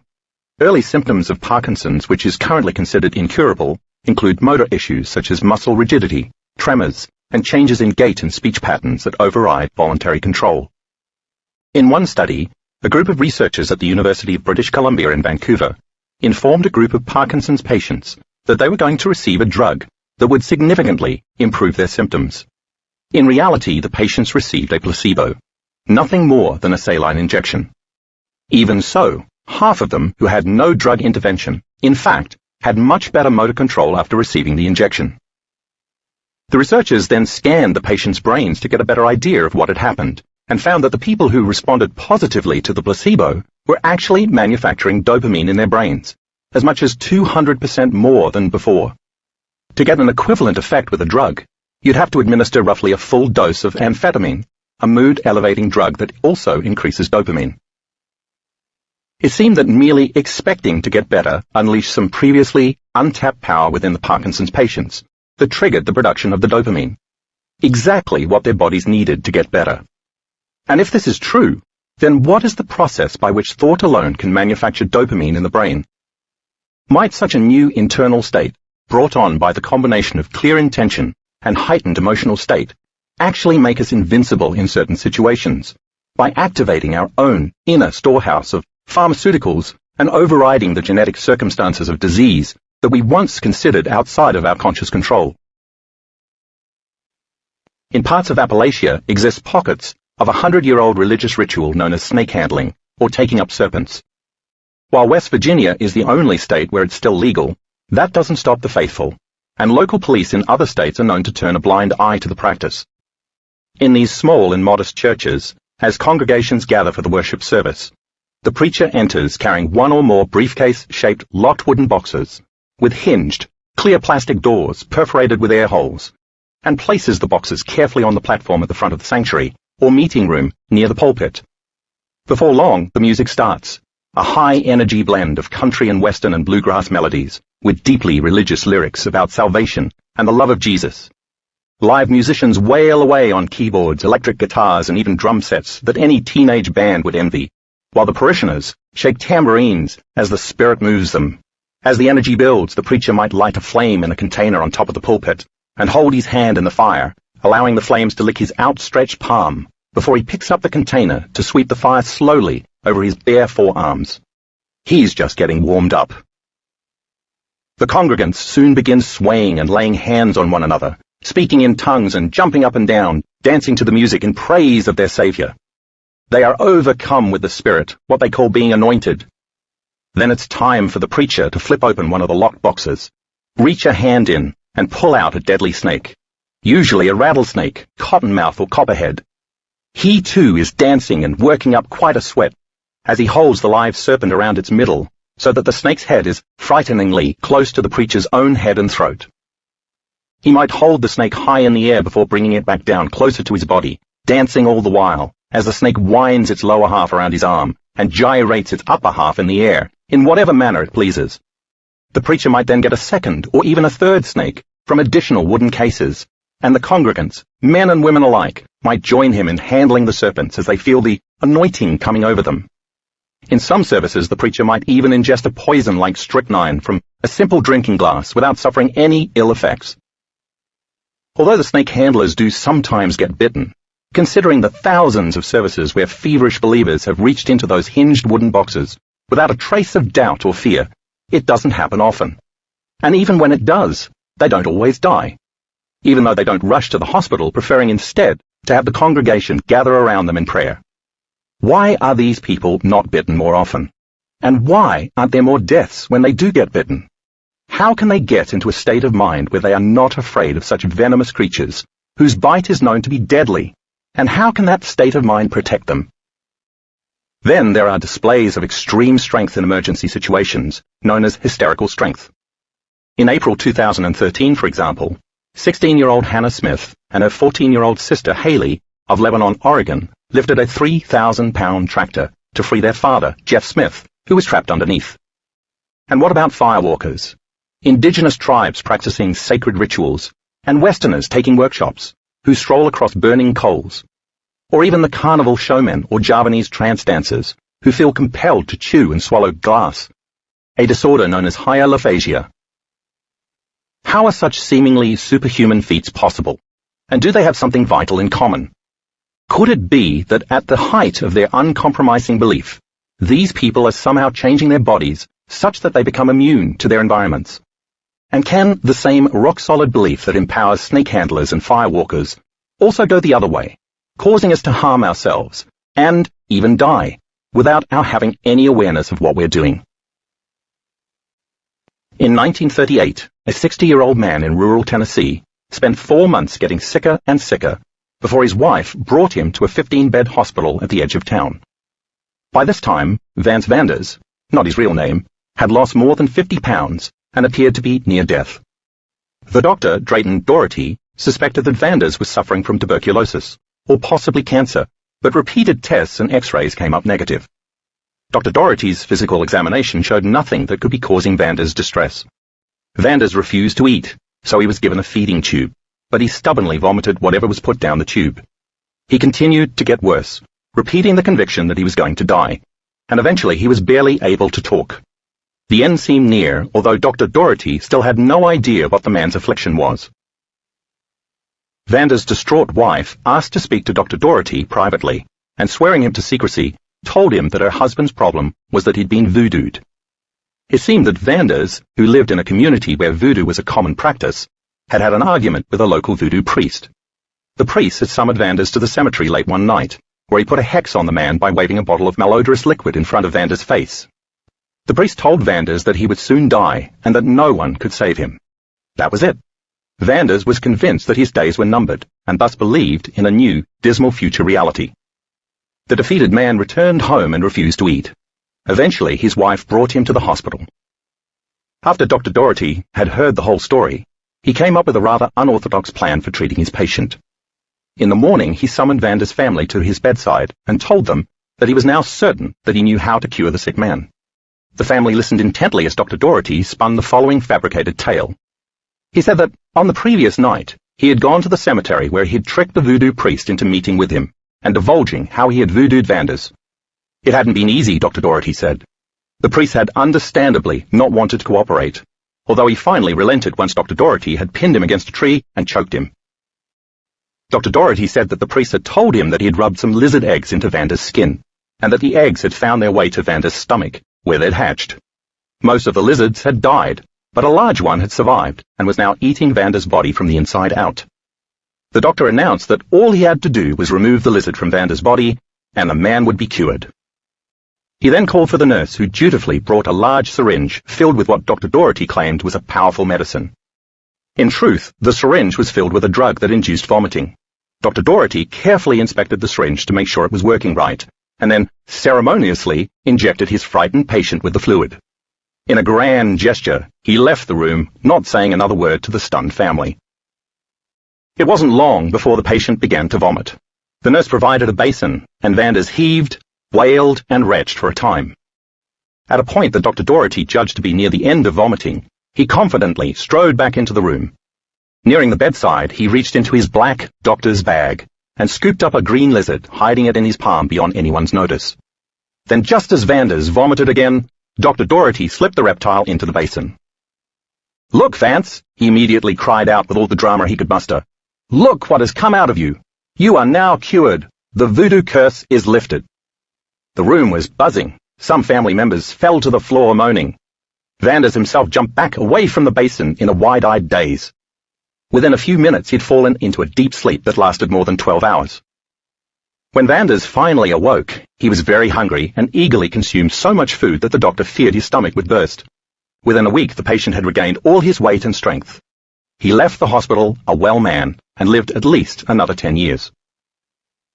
Is it possible that a man could just curl up and die simply because he thought he'd been hexed? Does the contemporary witch doctor, adorned with a stethoscope and holding a prescription pad, speak with the same conviction for us as the voodoo priest did for Vanders? And is our belief the same? And if it's indeed true that a person could on one level just decide to die, then could it also be true that a person with a terminal disease could make the decision to live? Can someone permanently change his or her internal state, dropping his or her identity as a cancer or arthritis victim or a heart patient or a person with Parkinson's, and simply walk into a healthy body, just as easily as shedding one set of clothes and donning another? In the upcoming chapters, we'll explore what's really possible and how that applies to you. Chapter 2. A Brief History of the Placebo. As the saying goes, desperate times call for desperate measures. When Harvard-educated American surgeon Henry Beecher was serving in World War II, he ran out of morphine. Near the end of the war, morphine was in short supply in military field hospitals, so this situation wasn't uncommon. At the time, Beecher was about to operate on a badly wounded soldier. He was afraid that without a painkiller, the soldier might go into fatal cardiovascular shock. What happened next astounded him. Without skipping a beat, one of the nurses filled a syringe with saline and gave the soldier a shot, just as if she were injecting him with morphine. The soldier calmed down right away. He reacted as though he'd actually received the drug, even though all he'd received was a squirt of salt water. Beecher went ahead with the operation, cutting into the soldier's flesh, making what repairs were necessary, and sewing him back up, all without anesthesia. The soldier felt little pain and did not go into shock. How could it be, Beecher wondered, that salt water could stand in for morphine? After that stunning success, whenever the field hospital ran out of morphine, Beecher did the same thing again, injected saline, just as if he were injecting morphine. The experience convinced him of the power of placebos, and when he returned to the United States after the war, he began to study the phenomenon. In 1955, Beecher made history when he authored a clinical review of 15 studies published by the Journal of the American Medical Association that not only discussed the huge significance of placebos, but also called for a new model of medical research that would randomly assign subjects to receive active medications or placebos, what we now refer to as randomized, controlled trials, so that this powerful placebo effect wouldn't distort results. The idea that we can alter physical reality through thought, belief, and expectation alone, whether we are fully aware of what we're doing or not, certainly didn't start in that World War II field hospital. The Bible is filled with stories of miraculous healings, and even in modern times, people regularly flock to places such as Lourdes in southern France, where a 14-year-old peasant girl named Bernadette had a vision of the Virgin Mary in 1858, leaving behind their crutches, braces, and wheelchairs as proof that they'd been healed. Similar miracles have also been reported in Fatima, Portugal, where 3 shepherd children saw an apparition of the Virgin Mary in 1917, and in connection with a travelling statue of Mary carved for the 30th anniversary of the apparition. The statue was based on the description given by the oldest of the 3 children, who by then had become a nun, and it was blessed by Pope Pius XII before it was sent travelling around the world. Faith healing is certainly not confined to the Christian tradition. The late Indian guru Sathya Sai Baba, widely considered by his followers to be an avatar, a manifestation of a deity, was known to manifest holy ash called vibhuti from the palms of his hands. This fine grey ash has been said to have the power to heal many physical, mental, and spiritual ills, when either eaten or applied to the skin as a paste. Tibetan lamas are also said to have healing powers, using their breath to heal by blowing on the sick. Even French and English kings reigning between the 4th and 9th centuries used the laying on of hands to cure their subjects. King Charles II of England was known to be particularly adept at this, performing the practice about 100,000 times. What is it that causes such so-called miraculous events, whether the instrument of healing is faith in a deity alone, or belief in the extraordinary powers of a person, an object, or even a place deemed sacred or holy? What is the process by which faith and belief can bring about such profound effects?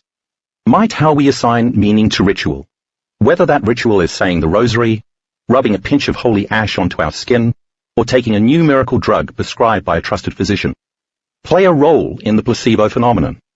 What if the internal state of mind of the people who received these cures was influenced or altered by the conditions in their external environment, a person, place, or thing at the proper time, to such a degree that their new state of mind could actually affect real physical changes?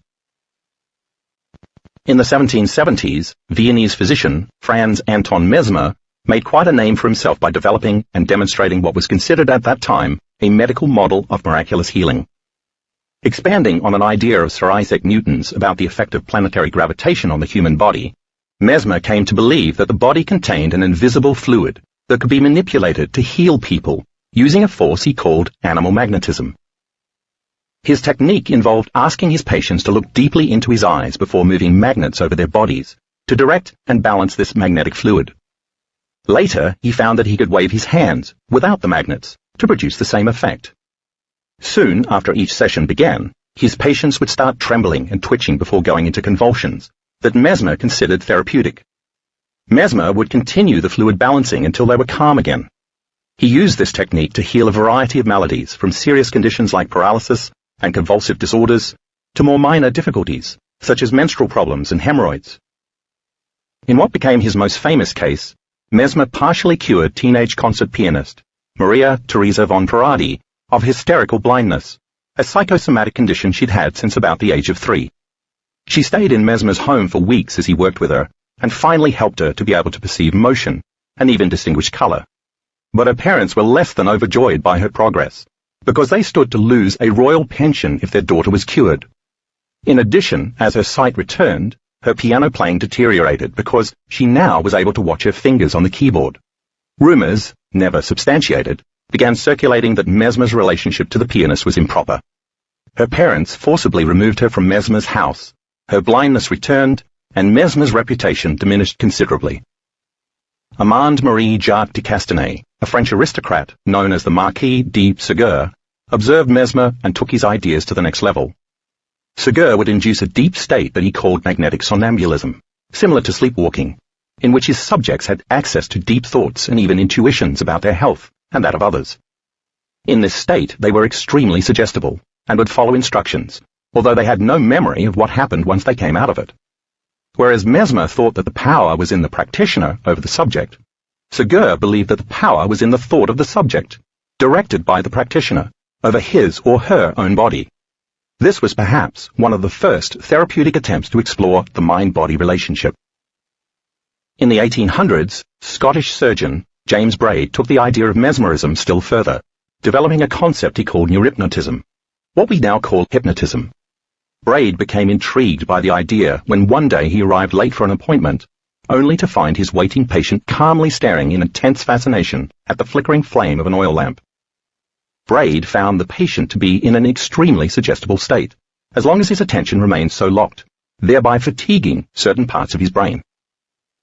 After many experiments, Braid learned to get his subjects to concentrate on a single idea while staring at an object, which put them into a similar trance that he felt he could use to cure their disorders, including chronic rheumatoid arthritis, sensory impairment, and the various complications of spinal injuries and stroke.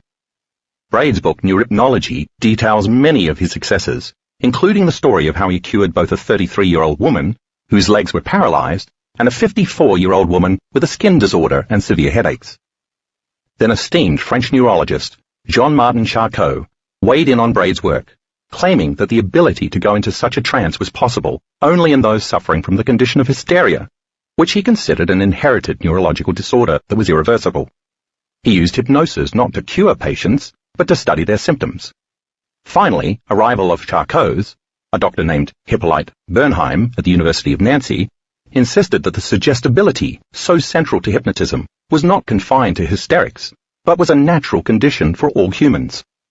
He implanted ideas in subjects, telling them that when they awoke from their trance, they would feel better and their symptoms would disappear.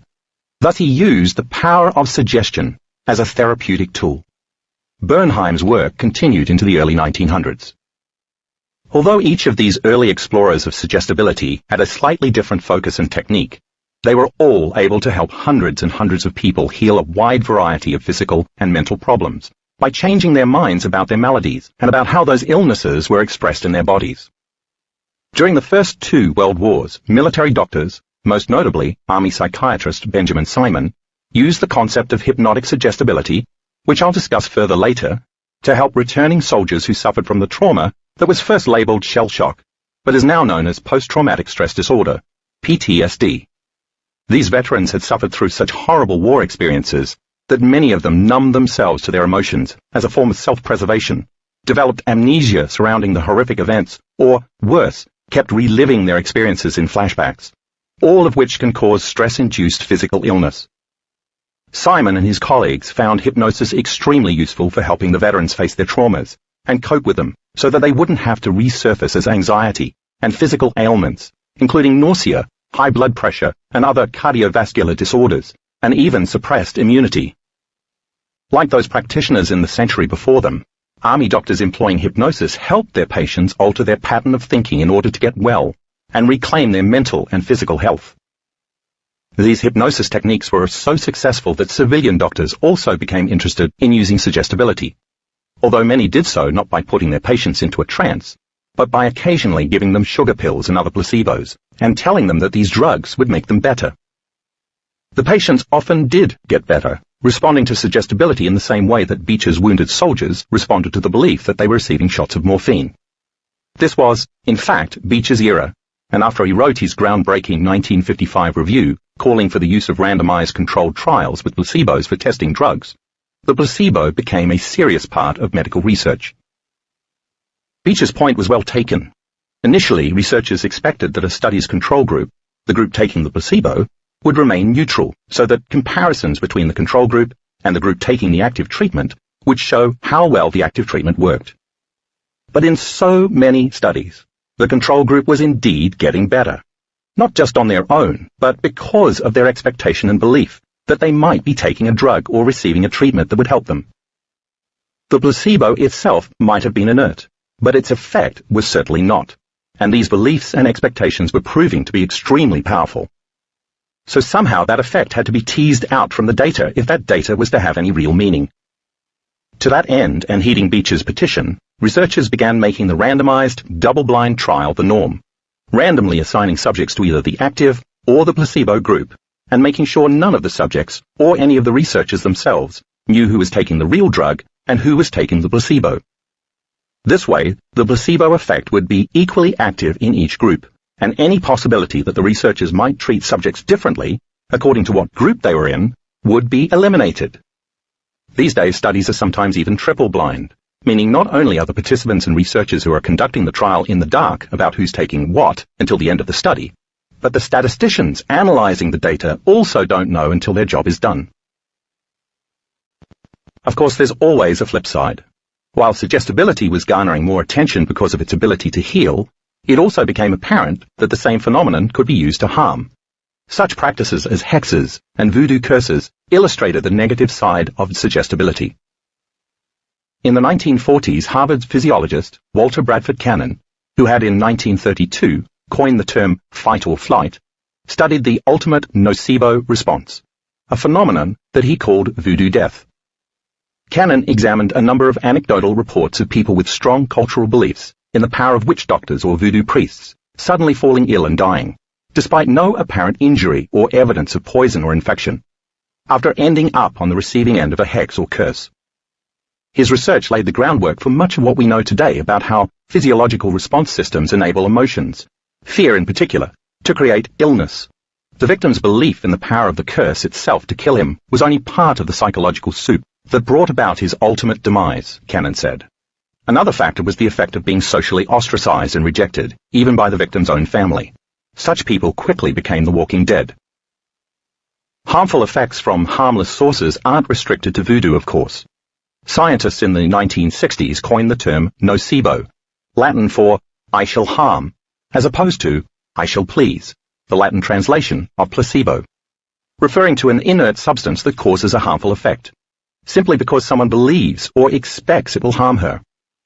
The nocebo effect commonly pops up in drug studies when subjects who are taking placebos either just expect that there will be side effects to the drug being tested, or when the subjects are specifically warned of potential side effects, and then they experience those same side effects by associating the thought of the drug with all of the potential causations, even though they've not taken the drug. For obvious ethical reasons, few studies are designed specifically to look at this phenomenon, although some do exist. A famous example is a 1962 study done in Japan with a group of children who were all extremely allergic to poison ivy. Researchers rubbed one forearm of each child with a poison ivy leaf, but told them that the leaf was harmless. As a control, they rubbed the child's other forearm with a harmless leaf that they claimed was poison ivy. All of the children developed a rash on the arm rubbed with a harmless leaf that was thought to be poison ivy. And 11 of the 13 children developed no rash at all where the poison ivy had actually touched them. This was an astounding finding. How could children who were highly allergic to poison ivy not get a rash when exposed to it? And how could they develop a rash from a totally benign leaf? The new thought that the leaf wouldn't hurt them overrode their memory and belief that they were allergic to it, rendering real poison ivy harmless. And the reverse was true in the second part of the experiment. A harmless leaf was made toxic by thought alone. In both cases, it seemed as if the children's bodies instantaneously responded to a new mind. In this instance, we could say that the children were somehow freed from the future expectation of a physical reaction to the toxic leaf, based on their past experiences of being allergic. In effect, they somehow transcended a predictable line of time. This also suggests that by some means, they became greater than the conditions in their environment, the poison ivy leaf. Finally, the children were able to alter and control their physiology by simply changing a thought. This astonishing evidence that thought, in the form of expectation, could have a greater effect on the body than the real physical environment helped to usher in a new era of scientific study called psychoneuroimmunology, the effect of thoughts and emotions on the immune system, an important segment of the mind-body connection. Another notable nocebo study from the 60s looked at people with asthma. Researchers gave 40 asthma patients inhalers containing nothing but water vapor, although they told the subjects that the inhalers contain an allergen or irritant. 19 of them, 48%, experienced asthmatic symptoms, such as restriction of their airwaves, with 12, 30% of the group, suffering full-blown asthmatic attacks. Researchers then gave the subjects inhalers said to contain medicine that would relieve their symptoms, and in each case, their airways did indeed open back up. Although again, the inhalers contained only water vapor. In both situations, bringing on the asthma symptoms and then dramatically reversing them, the patients were responding to suggestion alone, the thought planted in their minds by the researchers, which played out exactly as they expected.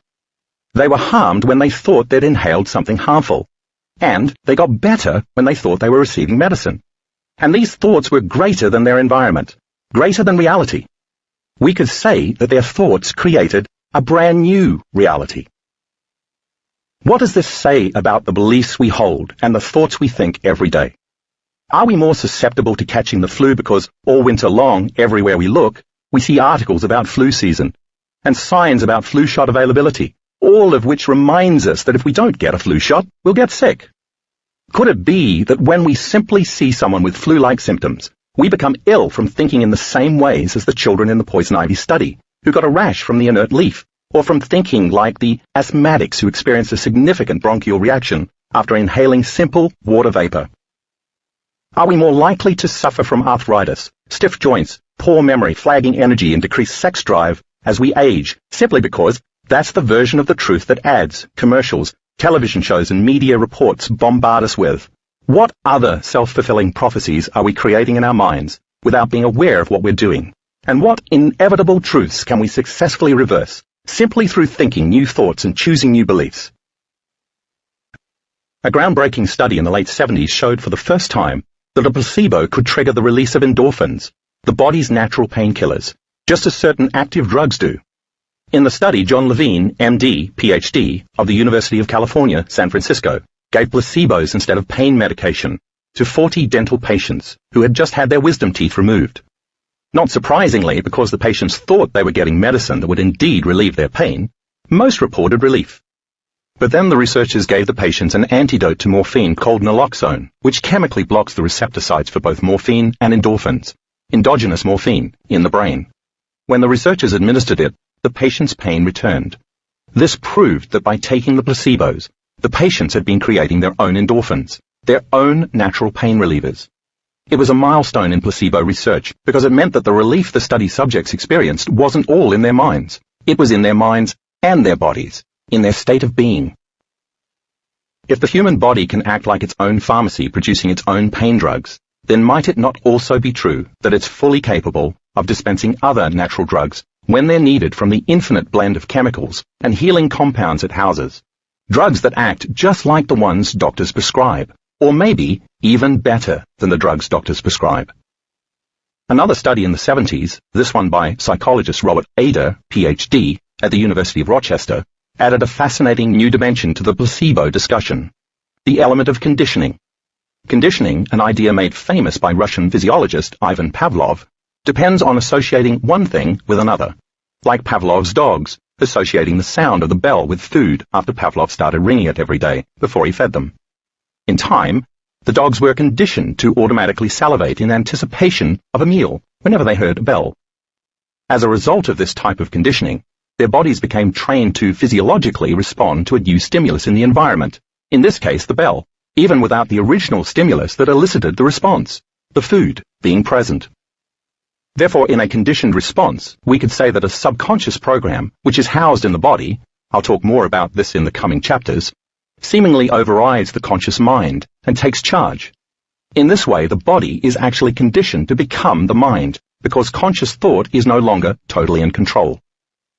In the case of Pavlov, the dogs were repeatedly exposed to the smell, sight, and taste of the food, and then Pavlov rang a bell. Over time, just the sound of the bell caused the dogs to automatically change their physiological and chemical state without thinking about it consciously. Their autonomic nervous system, the body's subconscious system that operates below the conscious awareness, took over. So conditioning creates subconscious internal changes in the body by associating past memories with the expectation of internal effects, what we call associative memory, until those expected or anticipated end results automatically occur. The stronger the conditioning, the less conscious control we have over these processes, and the more automatic the subconscious programming becomes.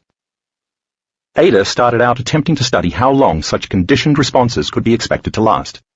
He fed lab rats saccharin-sweetened water that he'd spiked with a drug called cyclophosphamide, which causes stomach pain. After conditioning the rats to associate the sweet taste of the water with the ache in their gut, he expected they'd soon refuse to drink the spiked water. His intention was to see how long they'd continue to refuse the water, so that he could measure the amount of time their conditioned response to the sweet water would last.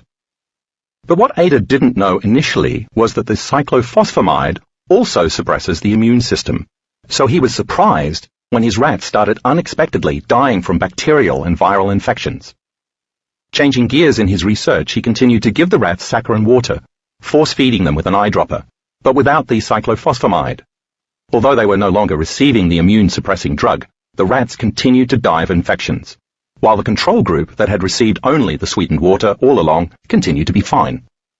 Teaming up with University of Rochester immunologist Nicholas Cohen, PhD, Ader further discovered that when the rats had been conditioned to associate the taste of the sweetened water with the effect of the immune-suppressing drug, the association was so strong that just drinking the sweetened water alone produced the same physiological effect as the drug, signaling the nervous system to suppress the immune system.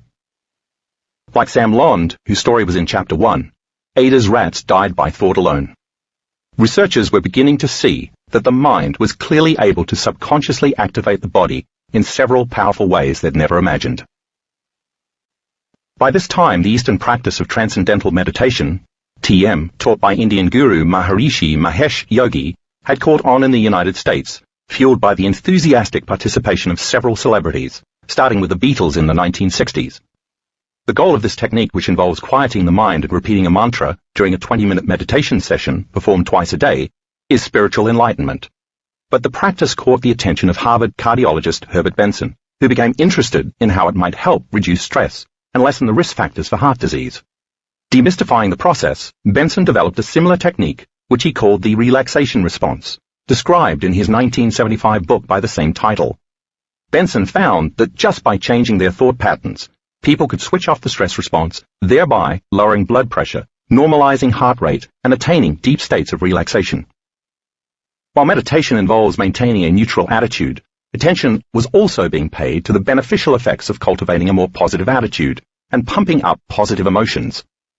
The way had been paved in 1952 when former Minister Norman Vincent Peale published the book The Power of Positive Thinking, which popularized the idea that our thoughts can have a real effect, both positive and negative, on our lives. That idea grabbed the attention of the medical community in 1976, when political analyst and magazine editor Norman Cousins published an account in the New England Journal of Medicine of how he had used laughter to reverse a potentially fatal disease. Cousins also told his story in his best-selling book Anatomy of an Illness, published a few years later.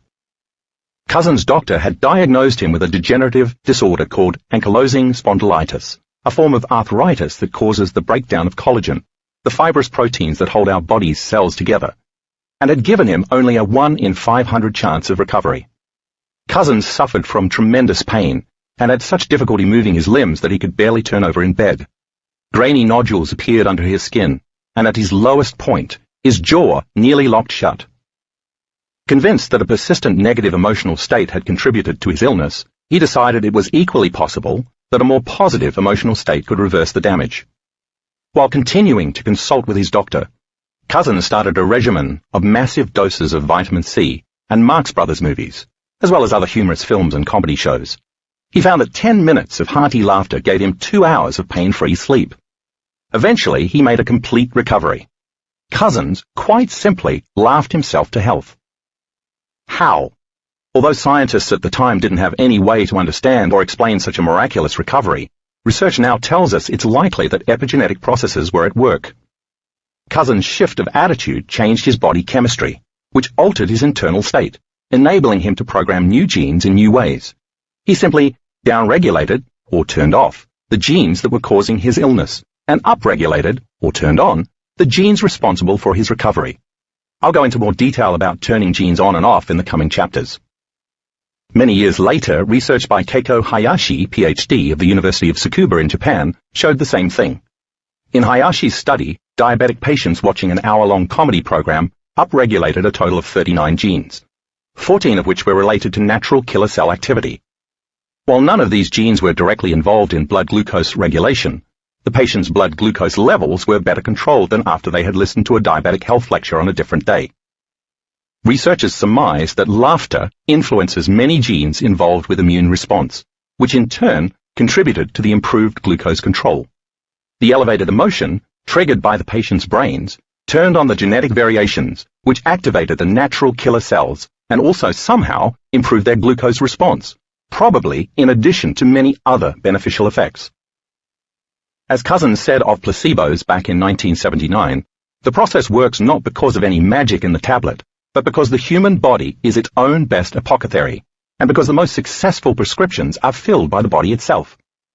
Inspired by Cousins' experience, and with alternative and mind-body medicine now in full swing, Yale University surgeon Bernie Siegel started to look at why some of his cancer patients with poor odds survived, while others with better odds died.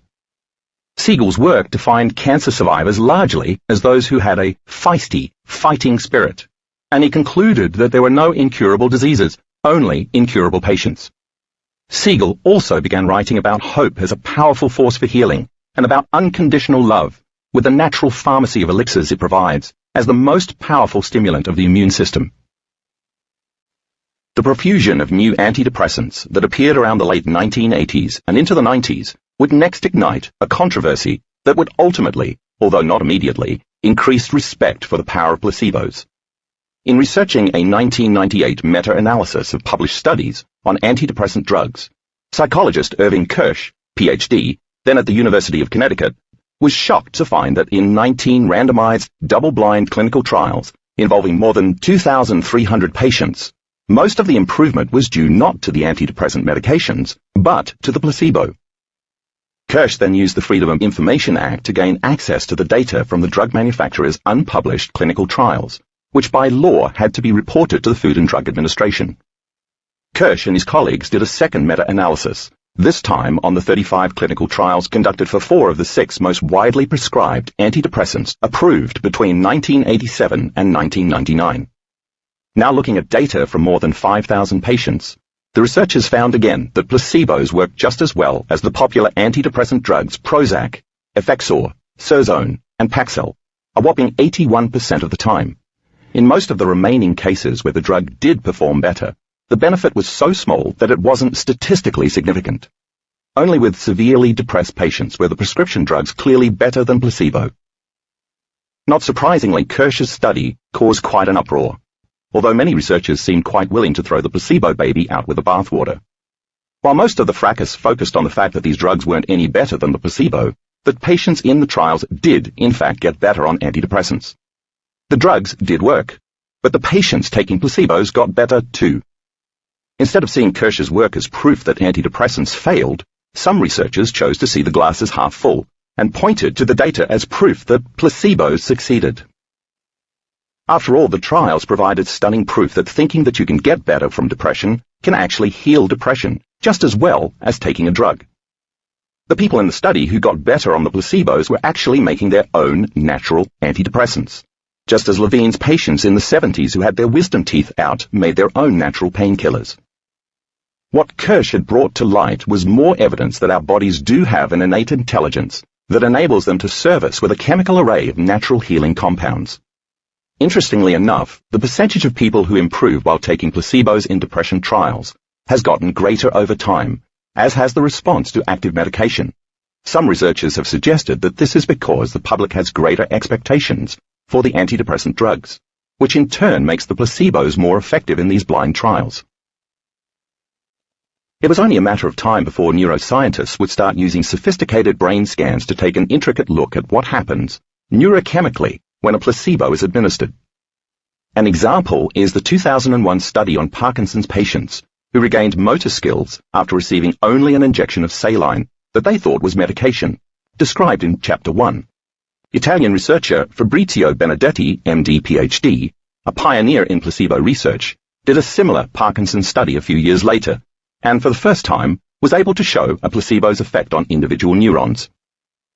His studies explored not only the neurobiology of expectation, as with Parkinson's patients, but also the neurobiology at work with classical conditioning, what Ada had been able to glimpse years previously with his nauseated lab rats. In one experiment, Benedetti gave study subjects the drug somatropan to stimulate growth hormone and inhibit cortisol secretion, and then without the patient's knowledge, he replaced the drug with a placebo. He found that the patient's brain scans continued to light up in the same places as when they were getting the somatropan. This was proof that the brain was indeed producing the same substance, in this case, growth hormone, on its own. The same was seen to be true for other drug-placebo combinations as well. The chemicals made in the brain closely tracked those that the subjects initially received via drugs that were given to treat immune system disorders, motor disorders, and depression. In fact, Benedetti even showed that placebos cause the same side effects as the drugs. For example, in one placebo study using narcotics, the subjects suffered the same side effects of slow and shallow breathing when taking the placebo, because the placebo effect so closely mimicked the physiological effect of the drug. If the truth be told, our bodies are indeed capable of creating a host of biological chemicals that can heal, protect us from pain, help us sleep deeply, enhance our immune systems, make us feel pleasure, and even encourage us to fall in love. Reason this for a moment. If a particular gene was already expressed so that we made those specific chemicals at one point in our lives, but then we stopped making them because of some type of stress or illness that turned off that gene, maybe it's possible for us to turn the gene back on again, because our bodies already know how to do that from previous experience. Stay tuned for research to prove this. So let's begin to look at how this happens. The neurological research shows something truly remarkable. If a person keeps taking the same substance, his or her brain keeps firing the same circuits in the same way, in effect memorizing what the substance does. The person can easily become conditioned to the effect of a particular pill or injection from associating it with a familiar internal change from past experience.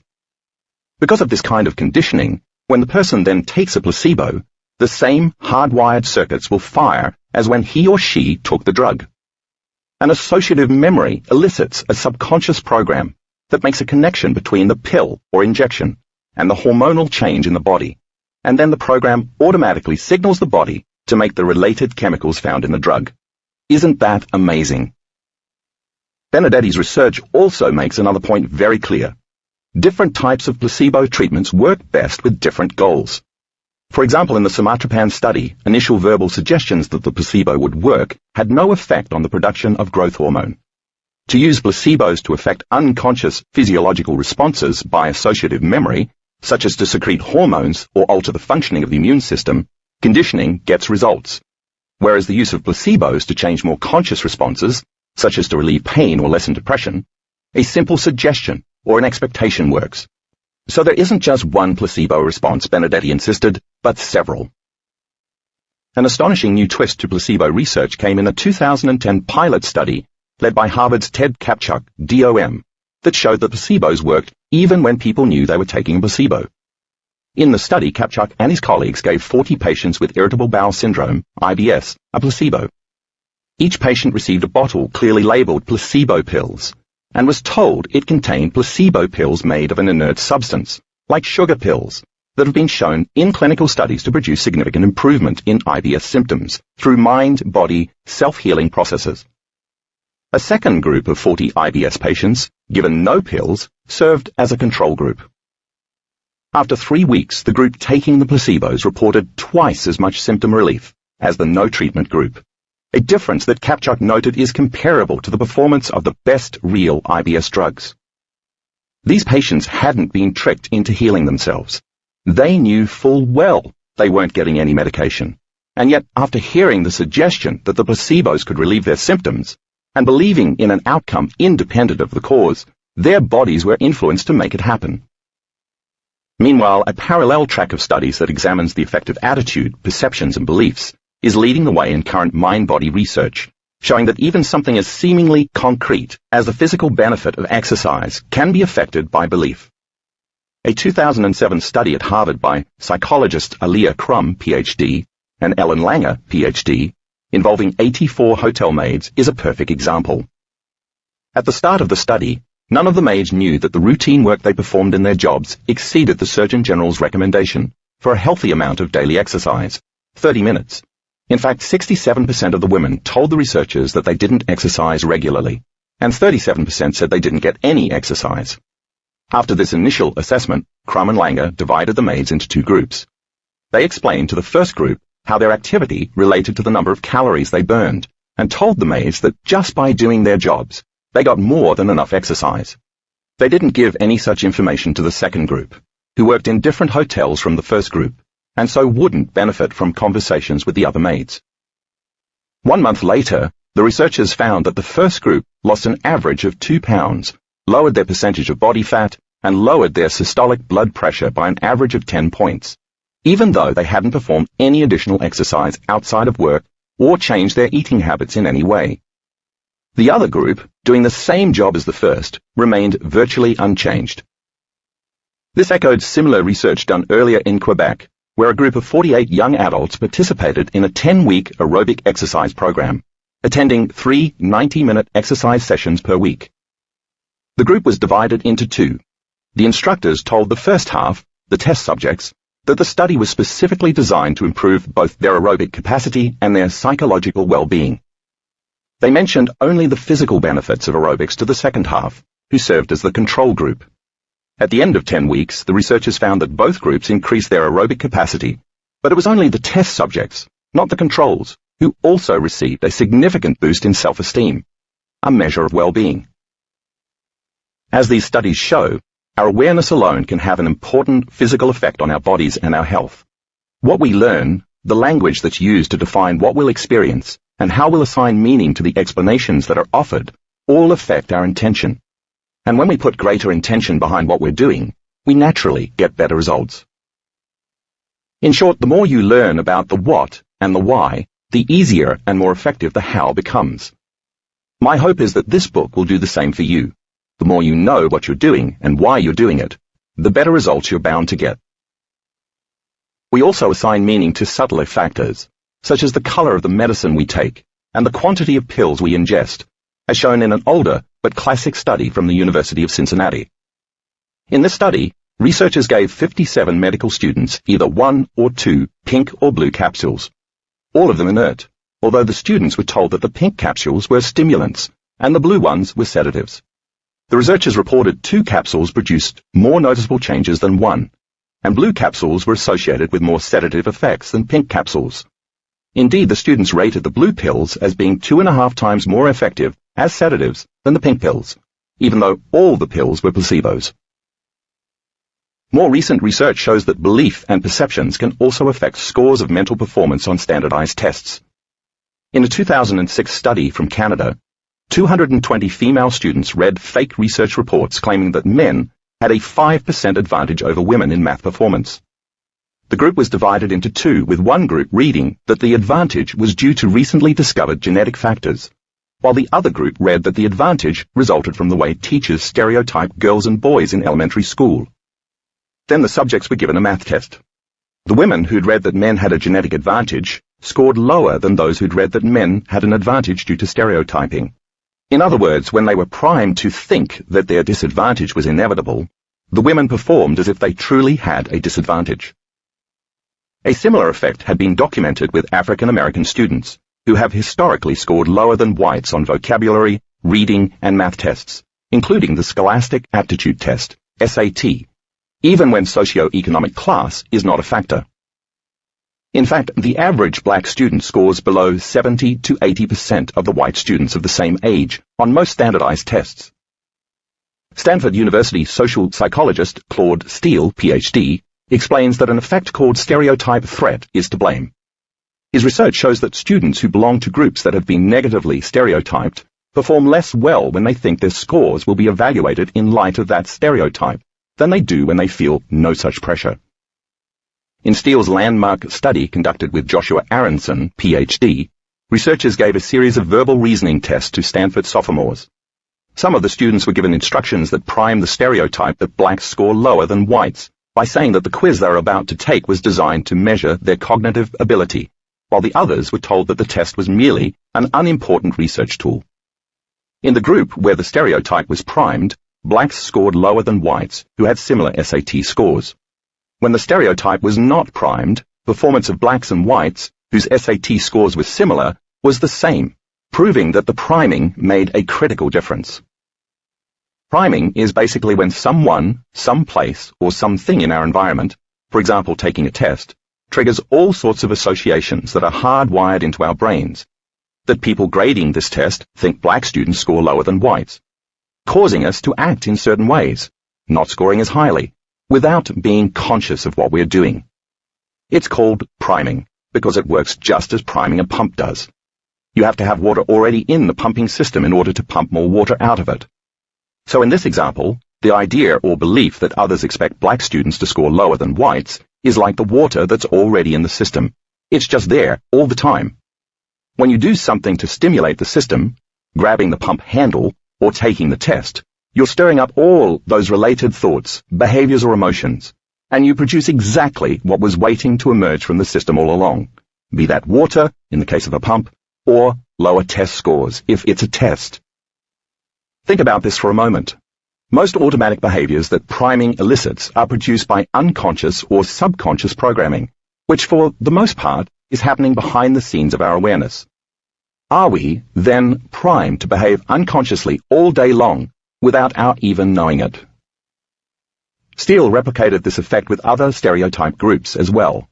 When Steele gave a math test to a group of white and Asian men who were strong in math, the white men in the group who were told that Asians do slightly better than whites on the test, indeed didn't do as well as the white men in the control group who weren't told that. Steele's experiments with strong female math students showed similar results. Again, when the students' unconscious expectation was that they would score lower, they in fact did. The greater meaning behind Steele's research, then, is quite profound. What we're conditioned to believe about ourselves and what we're programmed to think other people think about us affects our performance, including how successful we are. It's the same with placebos. What we're conditioned to believe will happen when we take a pill, and what we think that everyone around us, including our doctors, expects will happen when we do, affects how our bodies respond to the pill. Could it be that many drugs, or even surgeries, actually work better because we're repeatedly primed, educated, and conditioned to believe in their effects, when if it weren't for the placebo effect, those drugs might not work as well, or at all? Two recent studies from the University of Toledo perhaps shed the best light on how the mind alone can determine what someone perceives and experiences. For each study, researchers divided a group of healthy volunteers into two categories, optimists and pessimists, according to how the volunteers answered questions on a diagnostic questionnaire. In the first study, they gave the subjects a placebo, but told them it was a drug that would make them feel unwell. The pessimists had a stronger negative reaction to the pill than the optimists.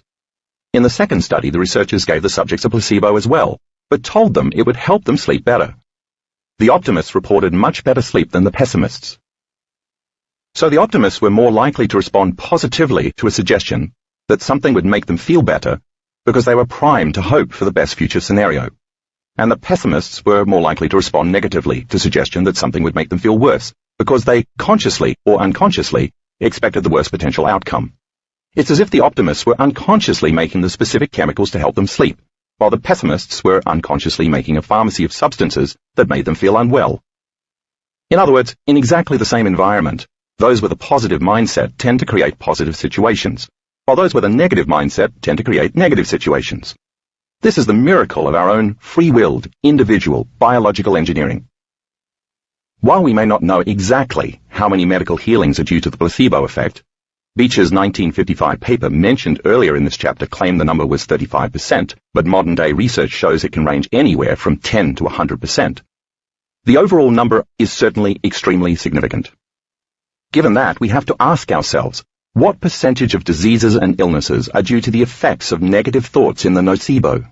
Considering that the latest scientific research in psychology estimates that about 70% of our thoughts are negative and redundant, the number of unconsciously created nocebo-like illnesses might be impressive indeed.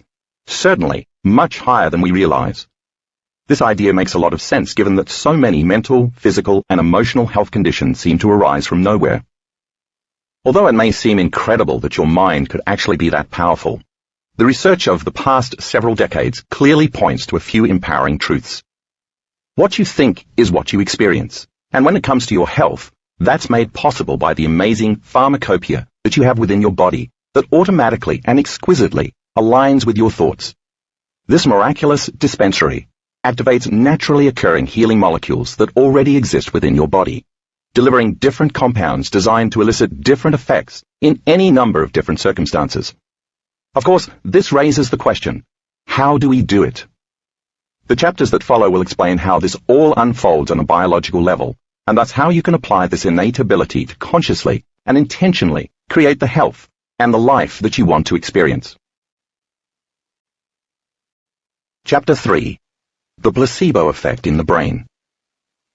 If you read my previous book, Breaking the Habit of Being Yourself, you'll find that this chapter reviews much of that material. If you feel that you already have a good command of that information, you may choose to either skip this chapter completely or skim it to brush up on those concepts as needed. If in doubt, I recommend that you read this chapter because a thorough understanding of what is presented here will be necessary to fully understand the chapters that follow.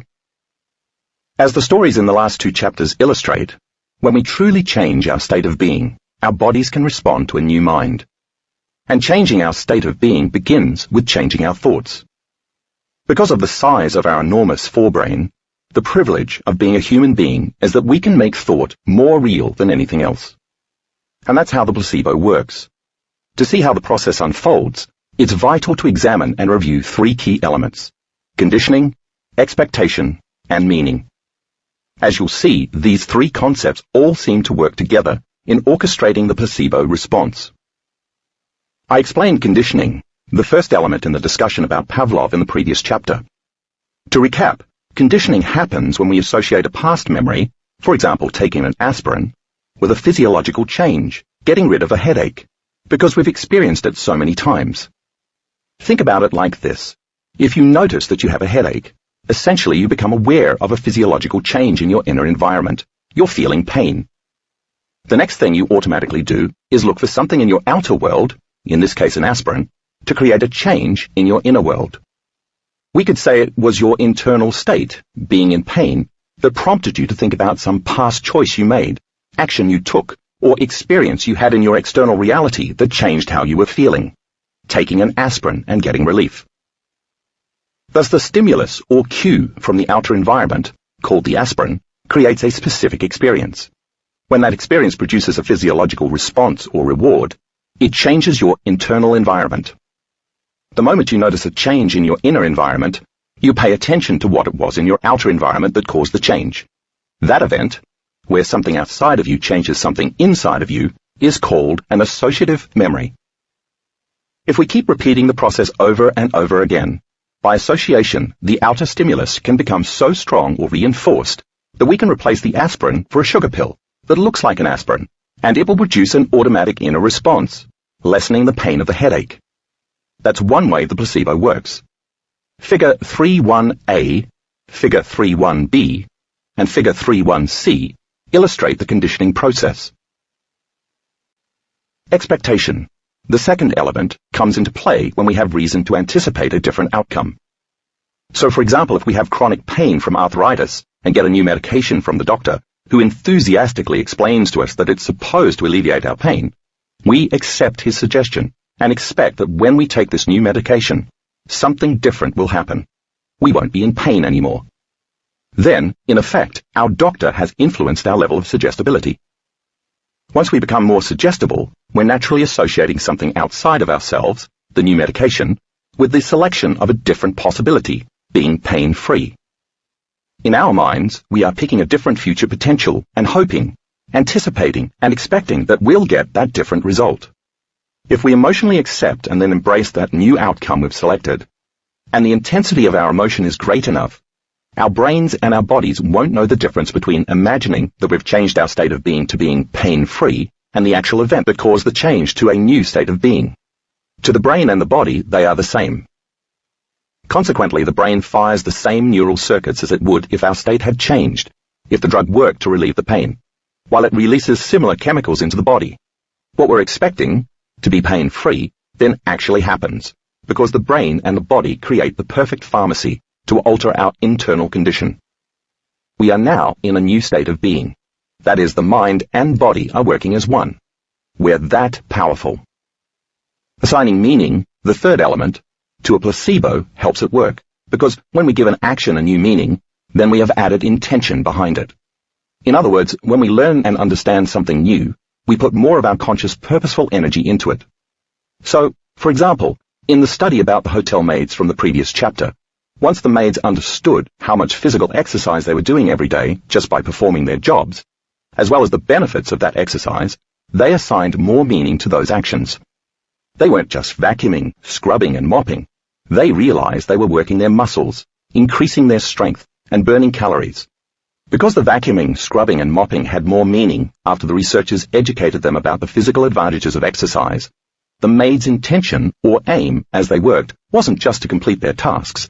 It was also to get physical exercise and become healthier. And that's exactly what happened. The members of the control group didn't assign the same meaning to their tasks because they didn't know that what they were doing was beneficial to their health, so they also didn't receive the same benefits, even though they were performing exactly the same actions. The placebo works the same way. The more you believe that a particular substance, procedure, or surgery will work because you've been educated about its benefits, the better your chances of responding to the thought of improving your health and getting better. In other words, if you place more meaning behind a possible experience with a person, place, or thing in your external environment in order to change your internal environment, then you're more likely to be successful at intentionally changing your inner state by thought alone. In addition, the more you can accept a new outcome related to your health, because you've been educated about the possible rewards of what you're doing, the clearer the model you're creating in your own mind, and so the better you'll be at priming your brain and your body to replicate exactly that. Simply said, the more you believe in the cause, the better the effect. If the placebo effect is a function of how a thought can change physiology, we could call it mind over matter. Then perhaps we should examine our thoughts and how they interact with our brains and our bodies. Let's begin with our own personal daily thoughts. We are a creature of habit. We think somewhere between 60,000 to 70,000 thoughts in one day, and 90% of those thoughts are exactly the same ones we had the day before. We get up on the same side of the bed, go through the same routine in the bathroom, comb our hair in the same way, sit in the same chair as we eat the same breakfast, and hold our mug in the same hand, drive the same route to the same job, and do the same things we know how to do so well with the same people who push the same emotional buttons every day. And then we hurry up and go home so that we can hurry up and check our email, so that we can hurry up and eat dinner, so that we can hurry up and watch our favorite TV shows, so that we can hurry up and brush our teeth in the same bedtime routine, so that we can hurry up and go to bed at the same time, so that we can hurry up and do it all over again the next day. If it sounds as though I'm saying that we live a huge part of our lives on autopilot, that's exactly right. Thinking the same thoughts leads us to make the same choices. Making the same choices leads to demonstrating the same behaviors. Demonstrating the same behaviors leads us to create the same experiences. Creating the same experiences leads us to produce the same emotions. And those same emotions then drive the same thoughts. Take a look at Figure 3.2 and follow the sequence of how our same thoughts create the same reality as usual. As a result of this conscious or unconscious process, your biology stays the same. Neither your brain nor your body changes at all, because you're thinking the same thoughts, performing the same actions, and living by the same emotions, even though you may be secretly hoping your life will change. You create the same brain activity, which activates the same brain circuits, and reproduces the same brain chemistry, which affects your body chemistry in the same way. And that same chemistry signals the same genes in the same ways. And the same gene expression creates the same proteins, the building blocks of cells, which keep the body the same. I'll go into more on proteins later. And since the expression of proteins is the expression of life or health, your life and your health stay the same. Now take a look at your life for a moment. What does this mean for you? If you're thinking the same thoughts as yesterday, more than likely you're making the same choices today. Those same choices today are leading to the same behaviors tomorrow. The same habitual behaviors tomorrow are producing the same experiences in your future. The same events in your future reality are creating the same predictable emotions for you all the time. And as a result, you're feeling the same every day. Your yesterday becomes your tomorrow. So in truth, your past is your future. If you agree with me up to this point, then we could say that the familiar feeling I just described is you, your identity or your personality. It's your state of being. And it's comfortable, effortless and automatic. It's the known you who, quite frankly, is living in the past. When you keep this redundant process going on a daily basis, because you wake up in the morning and anticipate and remember the feeling of you every day, in time, that known state of being can drive only the same thoughts that will influence you to crave the same automatic cycle of choices, behaviors and experiences in order to arrive back at that familiar feeling that you think of as you. So everything stays the same about your personality. If this is your personality, then your personality creates your personal reality. It's that simple. And your personality is made up of how you think, how you act, and how you feel. So the present personality, who is reading this page, has created the present personal reality called your life. And that also means that if you want to create a new personal reality, a new life, then you have to begin to examine or think about the thoughts you've been thinking and change them. You must become conscious of the unconscious behaviors you've been choosing to demonstrate that have led to the same experiences, and then you must make new choices, take new actions and create new experiences. Figure 3.3 shows how your personality influences your personal reality. You must observe and pay attention to those emotions that you've memorized and that you live by on a daily basis, and decide if living by those emotions over and over again is loving to you. You see, most people try to create a new personal reality as the same old personality, and it doesn't work. In order to change your life, you have to literally become someone else. Stay tuned for some sound science to support this process. Take a glance at Figure 3.4 and follow the sequence again. So if you understand this model, then you should agree with me that your new thoughts should lead to new choices. New choices should lead to new behaviors. New behaviors should lead to new experiences. New experiences should create new emotions, and new emotions and feelings should inspire you to think in new ways. That's called evolution. And your personal reality and your biology, your brain circuitry, your internal chemistry, your genetic expression, and ultimately your health, should change as a result of this new personality, this new state of being. And it all seems to start with a thought. Up to this point, I briefly mentioned terms like brain circuitry, neural networks, brain chemistry, and genetic expression, without giving you much explanation of what they mean. So for the rest of the chapter, I want to outline some simple scientific understandings of how the brain and body work together in order to build a complete model of how you really can become your own placebo. Your brain, which is at least 75% water and is the consistency of a soft-boiled egg, is made up of 100 billion nerve cells, called neurons, that are seamlessly arranged and suspended in this aqueous environment. Each nerve cell resembles a leafless but elastic oak tree, with wiggly branches and root systems that connect and disconnect to other nerve cells. The number of connections a particular nerve cell might make can range from 1,000 to more than 100,000, depending on where in the brain the nerve cell resides. For example, your neocortex, your thinking brain, has about 10,000 to 40,000 connections per neuron. We used to think of the brain as a computer, and while there are certainly some similarities, we now know there's much more to the story. Each neuron is its own unique biocomputer with more than 60 megabytes of RAM. It's capable of processing enormous amounts of data, up to hundreds of thousands of functions per second. As we learn new things and have new experiences in our lives, our neurons make new connections, exchanging electrochemical information with each other. Those connections are called synaptic connections because the place where the cells exchange information, the gap between the branch of one neuron and the root of another, is called a synapse. If learning is making new synaptic connections, then remembering is keeping those connections wired together. So in effect, a memory is a long-term relationship or connection between the nerve cells. And the creation of these connections and the ways they change over time alters the physical structure of the brain. As the brain makes these changes, our thoughts produce a blend of various chemicals called neurotransmitters. Serotonin, dopamine, and acetylcholine are a few examples you may recognize. When we think thoughts, neurotransmitters at one branch of one neuron tree cross the synaptic gap to reach the root of another neuron tree. Once they cross that gap, the neuron fires with an electrical bolt of information. When we continue thinking the same thoughts, the neuron keeps firing in the same ways, strengthening the relationship between the two cells so that they can more readily convey a signal the next time those neurons fire.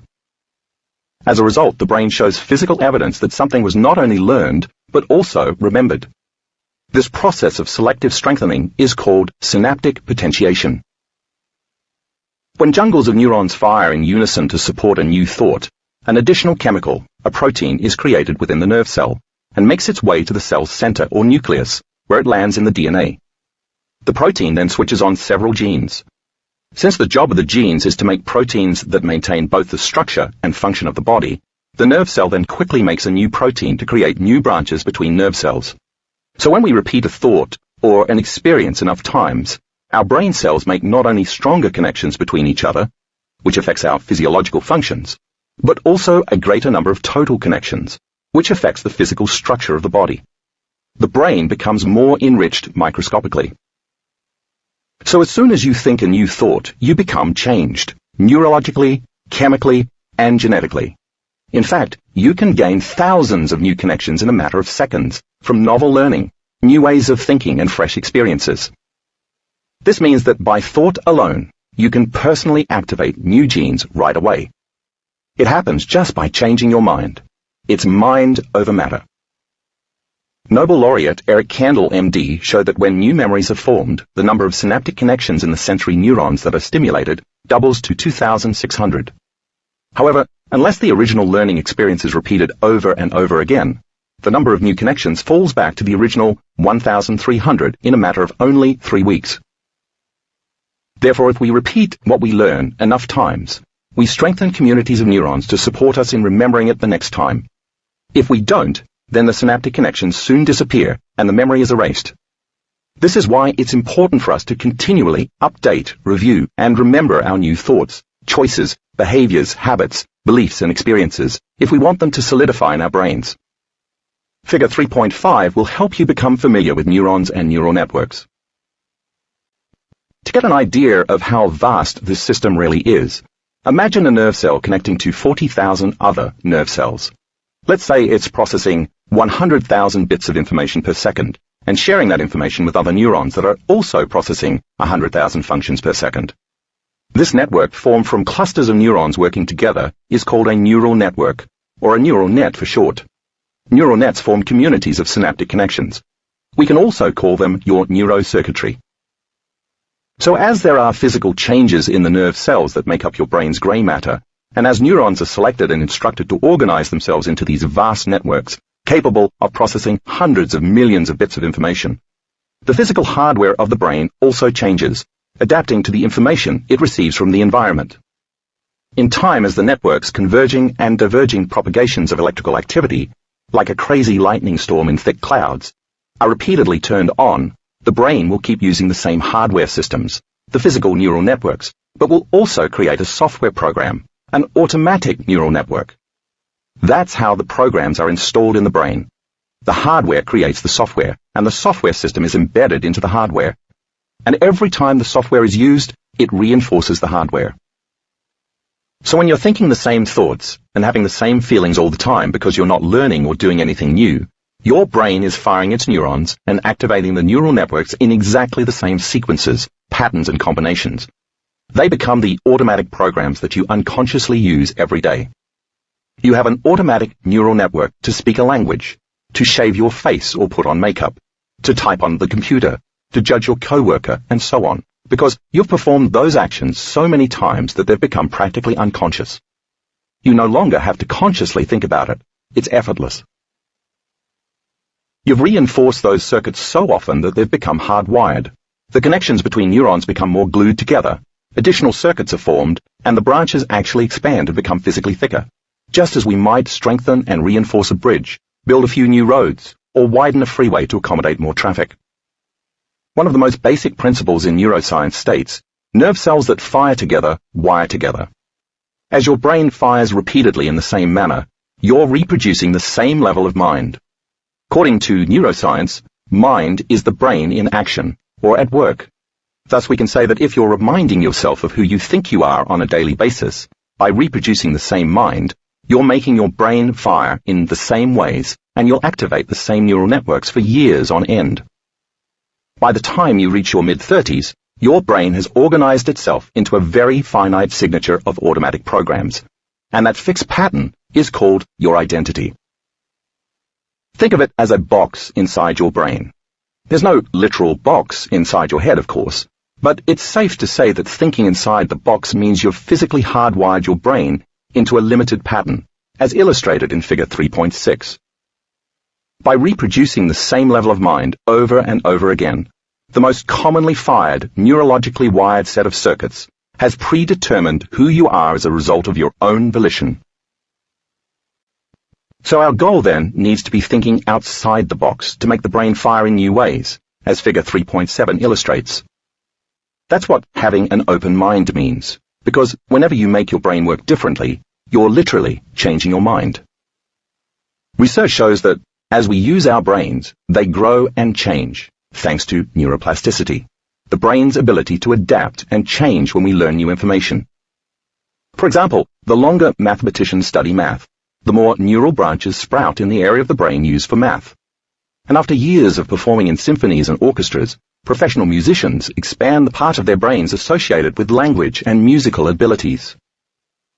The official scientific terms for how neuroplasticity works are pruning and sprouting, which means exactly what they sound like, getting rid of some neural connections, patterns and circuits, and creating new ones. In a well-functioning brain, this process can happen in a matter of seconds. Researchers at the University of California at Berkeley demonstrated this in a study on laboratory rats. They found that rats living in an enriched environment, sharing a cage with siblings and offspring, and having access to many different toys, had larger brains with more neurons and more connections between those neurons than did the rats in less enriched environments. Again, when we learn new things and have new experiences, we're literally changing our brains. To break free from the chains of hardwired programming and the conditioning that keeps you the same takes considerable effort. It also requires knowledge, because when you learn vital information about yourself or your life, you stitch a whole new pattern into the three-dimensional embroidery of your own grey matter. Now you have more raw materials to make the brain work in new and different ways. You begin to think about and perceive reality differently, because you begin to see your life through the lens of a new mind. At this point, you can see that in order to change, you have to become conscious of your unconscious self, which you now know is just a set of hardwired programs. The hardest part about change is not making the same choices we made the day before. The reason it's so difficult is that the moment we no longer are thinking the same thoughts that lead to the same choices, which cause us to automatically act in habitual ways so that we can experience the same events in order to reaffirm the same emotions of our identity, we immediately feel uncomfortable. This new state of being is unfamiliar. It's unknown. It doesn't feel normal. We don't feel like ourselves anymore. Because we're not ourselves, and because everything feels uncertain, we no longer can predict the feeling of the familiar self and how it's mirrored back to us in our lives. As uncomfortable as that may be at first, that's the moment we know we've stepped into the river of change. We've entered the unknown. The instant that we no longer are being our old selves, we have to cross a gap between the old self and the new self, which figure 3.8 clearly shows. In other words, we don't all just waltz into a new personality in a matter of moments. It takes time. Usually when people step into the river of change, that void between the old self and the new self is so uncomfortable that they immediately slip back into being their old selves again. They unconsciously think, "This doesn't feel right. I'm uncomfortable," or "I don't feel so good." The moment they accept that thought, or autosuggestion, and become suggestible to their own thoughts, they will unconsciously make the same old choices again that will lead to the progression of the same habitual behaviors, to create the same experiences that automatically endorse the same emotions and feelings. And then they say to themselves, "This feels right." But what they really mean is that it feels familiar. Once we understand that crossing the river of change and feeling that discomfort is actually the biological, neurological, chemical, and even genetic death of the old self, we have power over change, and we can set our sights on the other side of the river. If we embrace the fact that change is the denaturing of the hardwired circuitry from years of unconsciously thinking the same way, we can cope. If we understand that the discomfort we feel is the dismantling of old attitudes, beliefs, and perceptions that have been repeatedly etched into our cerebral architecture, we can endure. If we can reason that the cravings we battle in the midst of change are real withdrawals from the chemical, emotional addictions of the body, we can ride it out. If we can comprehend that real, biological variations are occurring from subconscious habits and behaviors, in which our bodies are changing on a cellular level, we can forge on. And if we can remember that we are modifying our very genes from this life and from untold previous generations, we can stay focused and inspired to an end. Some people call this experience the dark night of the soul. It's the phoenix igniting itself and burning to ashes. The old self has to die for a new one to be reborn. Of course that feels uncomfortable. But that's okay, because that unknown is the perfect place to create from. It's the place where possibilities exist. What could be better than that? Most of us have been conditioned to run from the unknown. So now we have to learn to become comfortable in the void or the unknown instead of fearing it. If you told me that you didn't like being in that void because it's so disorientating, and that you can't see what lies ahead because you can't predict your future, I'd say that's actually great, because the best way to predict the future is to create it. Not from the known, but from the unknown. As the new self is born, we must be biologically different too. New neuronal connections must be sprouted and sealed by the conscious choice to think and act in new ways every day. Those connections must be reinforced by our repeatedly creating the same experiences until they become a habit. New chemical states must become familiar to us from the emotions of enough new experiences. And new genes must be signaled to make new proteins, to alter our state of being in new ways. And if, as we've seen, the expression of proteins is the expression of life, and the expression of life is equal to the health of the body, then a new level of structural and functional health and life will follow. A renewed mind and a renewed body must emerge. Now when a new day dawns for us after the long night of darkness, and the phoenix rises regenerated from its ashes, we have invented a new self. And the physical, biological expression of the new self is literally becoming someone else. That's true metamorphosis. Another way to look at the brain is to say that it's organized to reflect everything you know and have experienced in your life. Now you can understand that each time you've interacted with your external world, those events have shaped and molded who you are today. The complex networks of neurons that have fired and wired together throughout your days on Earth form trillions and trillions of connections, because you learned and formed memories. And since every place where one neuron connects with another neuron is called a memory, then your brain is a living record of the past. The vast experiences with every person and thing at different times and places in your external environment have been stamped into the recesses of your grey matter. So by nature, most of us are thinking in the past because we're using the same hardware and software programs from our past memories. And if we're living the same life every day by doing the same things at the same time, seeing the same people at the same place, and creating the same experiences from yesterday, then we're enslaved to having our outer worlds influence our inner worlds. It's our environment that is controlling how we think, act, and feel. We're victims of our personal realities because our personal realities are creating our personalities, and it's become an unconscious process. Then that, of course, reaffirms the same thinking and feeling, and now there's a tango or a match between our outer worlds and our inner worlds, and they merge and become the same, and so do we. If our environment is regulating how we're thinking and feeling every day, then in order to change, something about ourselves or our lives would have to be greater than the present circumstances in our environment. Just as thoughts are the language of the brain, feelings are the language of the body. And how you think and how you feel create a state of being. A state of being is when your mind and body are working together. So your present state of being is your genuine mind-body connection.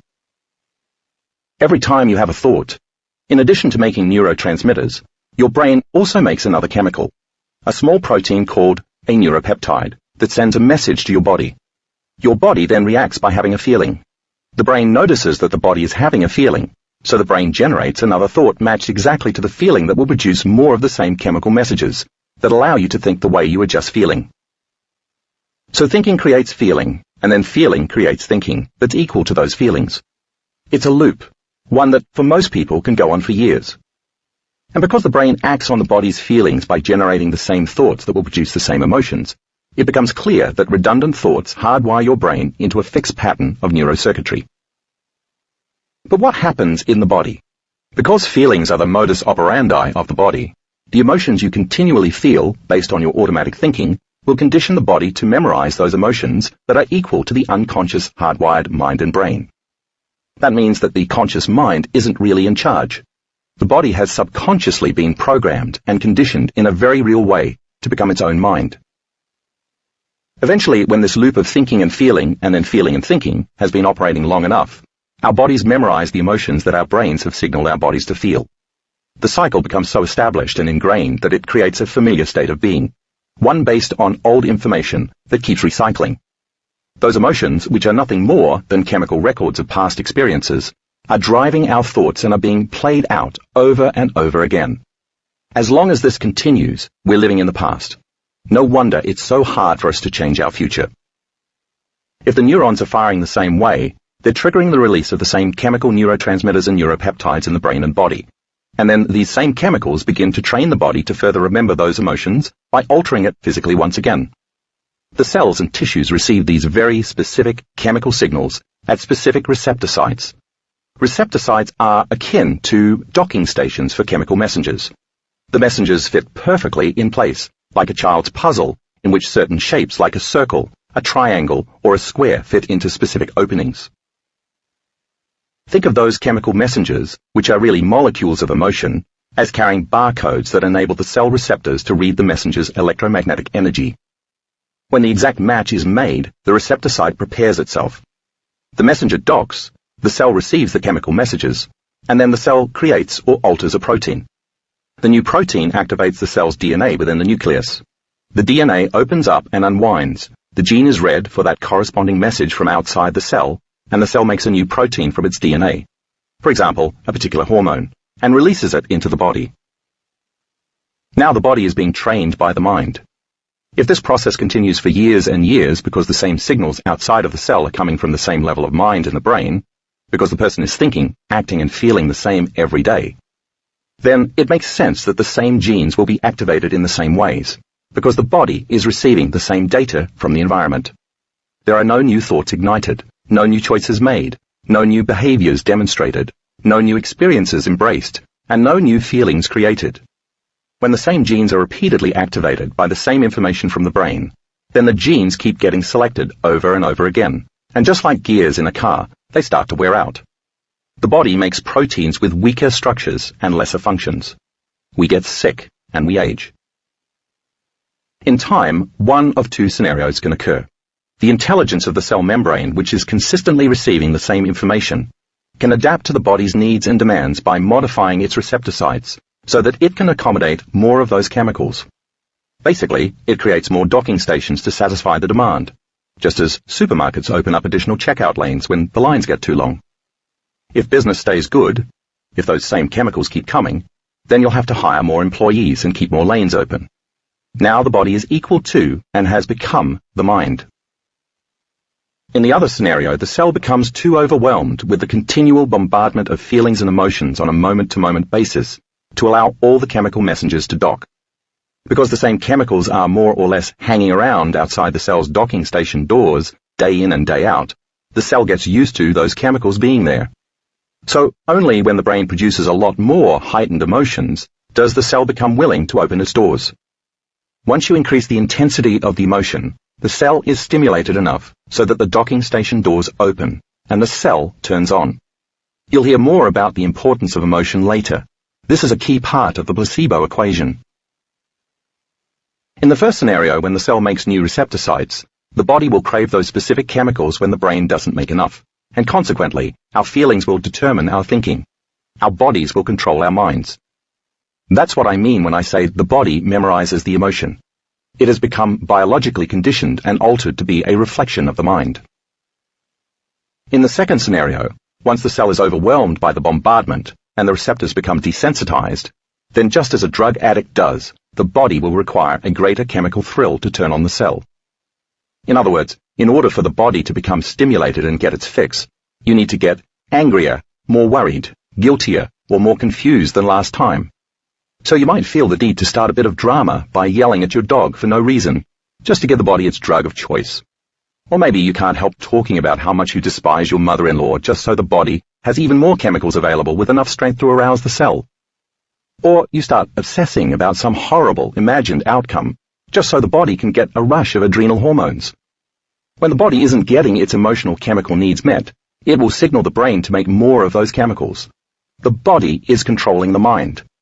That sounds very much like an addiction. So now when I use the term emotional addiction, you'll understand what I mean. When feelings have become the means of thinking in this manner, or we can't think greater than how we feel, then we're in the program. Our thinking is how we feel, and our feelings are how we think. What we experience is like a merger of thoughts and feelings. We're thinking or feeling. Since we're caught in this loop, then our bodies, as the unconscious mind, actually believe they're living in the same past experience, 24 hours a day, 7 days a week, 365 days a year. Our minds and bodies are one, aligned to a destiny, predetermined by our unconscious programs. So to change requires being greater than the body and all its emotional memories, addictions, and unconscious habituations. That is, to no longer be defined by the body as the mind. The repetition of the cycle of thinking and feeling, and then feeling and thinking, is the conditioning process of the body that the conscious mind delivers. Once the body becomes the mind, that's called a habit. A habit is when your body is the mind. 95% of who you are by the time you're 35 years old is a set of memorized behaviors, skills, emotional reactions, beliefs, perceptions, and attitudes that functions like a subconscious automatic computer program. So 95% of who you are is a subconscious or even an unconscious state of being. And that means your conscious mind's 5% is working against the 95% of what you've memorized subconsciously. You can think positively all you want, but that 5% of your mind that's conscious will feel as if it's swimming upstream against the current of the other 95% of your mind. Your unconscious body chemistry that has been remembering and memorizing whatever negativity you've been harboring for the past 35 years. That's mind and body working in opposition. No wonder you don't get very far when you try to fight that current. That's why I called my last book, Breaking the Habit of Being Yourself. Because that's the greatest habit we have to break. Thinking, feeling, and behaving in the same way that reinforces the unconscious programs that reflect our personalities, and our personal realities. We can't create a new future while we're living in our past. It's simply impossible. Here's an example that will pull all of this together. I'm intentionally choosing a negative event because these types of events tend to keep us limited, whereas more successful, empowering, and uplifting events usually help us create a better future. That process will become clear soon. So let's say that you had a horrific past experience with public speaking that scared you emotionally. Feel free to substitute any emotionally scarring experience of your choice here. Because of that experience, you now fear standing up to talk in front of a group of people. It makes you feel insecure, anxious, and anything but confident. Just thinking about looking out over the meeting room of even 20 people causes your throat to close up, your hands to go cold and clammy, your heart to race, your face and neck to flush, your stomach to twist, and your brain to freeze. All of these reactions come under the jurisdiction of your autonomic nervous system, the nervous system that functions subconsciously, below your conscious control. Think of autonomic as automatic. It's the part of the nervous system that regulates digestion, hormones, circulation, body temperature, and so on, without your having any conscious control over them. You can't decide to change your heart rate, alter blood flow to your extremities to cool them off, heat up your face and neck, change the metabolic secretions of your digestive enzymes, or shut off millions of nerve cells from firing on command. Try as you might to consciously change any one of these functions, you'll probably find that you won't be able to do it. So when your body makes these autonomic, physiological changes, it's because you have associated the future thought of standing in front of an audience, delivering a presentation, with the past emotional memory of your flawed public speaking experience. And when that future thought, idea, or possibility is consistently associated with the past feelings of anxiety, failure, or embarrassment, in time, the mind will condition the body to respond automatically to that feeling. This is how we continuously move into familiar states of being. Our thoughts and feelings become one with the past because we can't think greater than how we feel. Now let's take a closer look at how that works inside your brain. The particular event that was embossed and patterned neurologically as a past memory, remember, experience enriches brain circuitry, becomes physically wired in your brain, just like a footprint. As a consequence, you can retrace your steps and recall the negative public speaking experience as a thought. In order for you to remember it on command, the experience must have had a significant enough emotional charge as well. So you can also emotionally bring to mind all of the feelings related to your foiled attempt to be a successful orator, because it seems as though you were chemically altered from the experience. I want to point out that feelings and emotions are the end products of past experiences. When you're caught up in an experience, your senses capture the event and then relay all of that vital information back to your brain through 5 different sensory pathways. Once all of that new data reaches the brain, mobs of nerve cells organize into fresh networks to reflect the novel external event. The moment those circuits gel, the brain makes a chemical to signal the body and alter its physiology. That chemical is called a feeling or an emotion. Thus, we can remember past events because we can remind ourselves of how they felt. So when your lecture went amiss, all of the information that your 5 senses were picking up in your external environment changed how you were feeling in your inner environment. The information that your senses were processing, the sight of the faces in the audience, the expansiveness of the room, and the bright lights above your head, the echoing sound of the microphone, and the deafening silence after your first attempted joke, the immediate rise in the room's temperature the moment you started talking, the smell of your old cologne evaporating from your own perspiration, changed your inner state of being. And the moment you correlated this unique event in your outer world of the senses, the cause, with the changes going on in your inner world of thoughts and feelings, the effect, you created a memory. You associated a cause with an effect, and your own conditioning process began. So after the self-inflicted torture of that day, which fortunately ended with no rotten fruit or vegetables being thrown in your direction, you drove home. On the ride, you kept recalling the event over and over again. And to varying degrees, every time you reminded yourself, which is exactly that, reproducing the same level of mind, of your experience, you produced the same chemical changes in your brain and body. In a sense, you repeatedly reaffirmed the past and continued the conditioning process further. Because your body acts as your unconscious mind, it didn't know the difference between the actual event in your life that created the emotional state and the emotions you created by thought alone when you remembered the event. Your body believed that it was living in the same experience over and over again, even though you were actually alone in the comfort of your car, and the body responded physiologically as though you were indeed reliving that experience in the present time. As you fired and wired the circuits in your brain that were derived from the thoughts related to that experience, you were physically maintaining the synaptic connections, and you were now creating even more lasting connections within those networks. You were creating a long-term memory. Once you arrived home, you told your partner, your friends, and maybe even your mother about the events of that day. As you described the trauma in grievous detail, you were working yourself into an emotional froth. As you also relived the emotions of the incident, you chemically conditioned your body to the day's past event. You physiologically trained your body to become your personal history, subconsciously, unconsciously, and automatically. In the days that followed, you were moody. People couldn't help noticing this, and every time someone asked you, "What's wrong?" you just couldn't resist. You opportunistically took them up on the invitation to become more addicted to the rush of chemistry from your past. The mood created from that experience was just one long emotional reaction, lasting for days. When weeks of feeling the same way every time you remembered the event turned into months, even years, it became a prolonged emotional reaction. It's now not only a part of your temperament, character, and nature, but also your personality. It's who you are. If someone else asks you to talk in front of a group again, you automatically cringe, shrink, and become anxious. Your external environment is controlling your internal environment, and you're unable to be greater than it.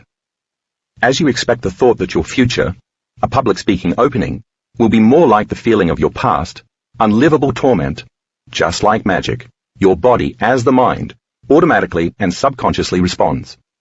Try as you might, it seems as if your conscious mind can gain no control over it. In a matter of seconds, a host of conditioned responses from your brain and body's own pharmacy manifest. Profuse sweating, dry mouth, weak knees, nausea, dizziness, shortness of breath, and uncontrollable fatigue, all from a single thought that changes your physiology. Sounds like the placebo to me. If you could, you'd turn down the opportunity to do the talk saying something like, "I'm not a public speaker. I'm insecure in front of people. I'm a bad presenter," or "I'm too afraid to talk in front of large audiences."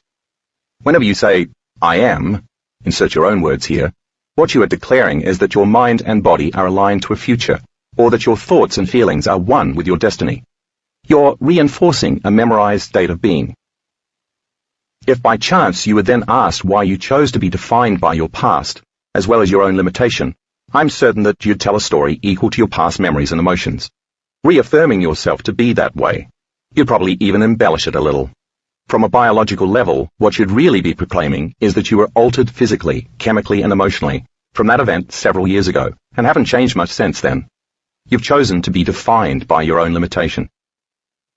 In this example, one could say that you're enslaved by your body, because it has now become the mind. You're trapped by the conditions in your environment, because the experience of people and things at a certain place and time are influencing how you think, act, and feel. And you're lost in time, because by living in the past and anticipating the same future, your mind and body are never in the present moment. So, in order to change your current state of being, you'd have to be greater than these three elements: your body, your environment, and time. So then, thinking back to the beginning of this chapter, where you read that the placebo is created from three elements: conditioning, expectation, and meaning, you can now see that you are your own placebo. Why? Because all three elements come into play in the previous example. First, like a talented animal trainer, you've conditioned your body into a subconscious state of being, where mind and body are one. Your thoughts and feelings have merged, and your body has now been programmed to automatically, biologically, and physiologically be the mind by thought alone. And any time a stimulus from your external environment is presented to you, like an opportunity to teach, you have conditioned your body, just as Pavlov conditioned his dogs, to subconsciously and automatically respond to the mind of the past experience. Since most of the placebo studies show that a single thought could activate the body's autonomic nervous system and produce significant physiological changes, then you're regulating your internal world by simply associating a thought with an emotion. All of your subconscious, autonomic systems are being reinforced neurochemically by the familiar feelings and bodily sensations related to your fear, and your biology perfectly reflects it. Second, if your expectation is that your future will be like your past, then you are not only thinking in the past, but also selecting a known future, based only on your past, and emotionally embracing that event until your body, as the unconscious mind, believes that it's living in that future in the present moment. All of your attention is on a known, predictable reality, which causes you to limit any new choices, behaviors, experiences, and emotions. You're unconsciously forecasting your future by physiologically clinging to the past. Third, if you assign meaning or conscious intention to an action, the result is amplified. What you're telling yourself on a daily basis, in this case that you're not a good speaker, and that public speaking elicits a panic reaction, is what has meaning to you. You've become susceptible to your own auto-suggestions, and if your present knowledge is based on your own conclusions from past experiences, then without any new knowledge, you'll always keep creating the outcome that's equal to your mind. Change your meaning and change your intention, and just as the hotel maids in the study from the last chapter did, you change the results. So whether you've been trying to effect positive change to create a new state of being, or you've been running on autopilot and staying stuck in the same old state of being, the truth is that you've always been your own placebo. Chapter 4. The placebo effect in the body. On a crisp September day in 1981, a group of 8 men in their 70s and 80s climbed into a few vans headed 2 hours north of Boston to a monastery in Peterborough, New Hampshire. The men were about to take part in a 5-day retreat where they were asked to pretend that they were young again, or at least 22 years younger than they were at the time.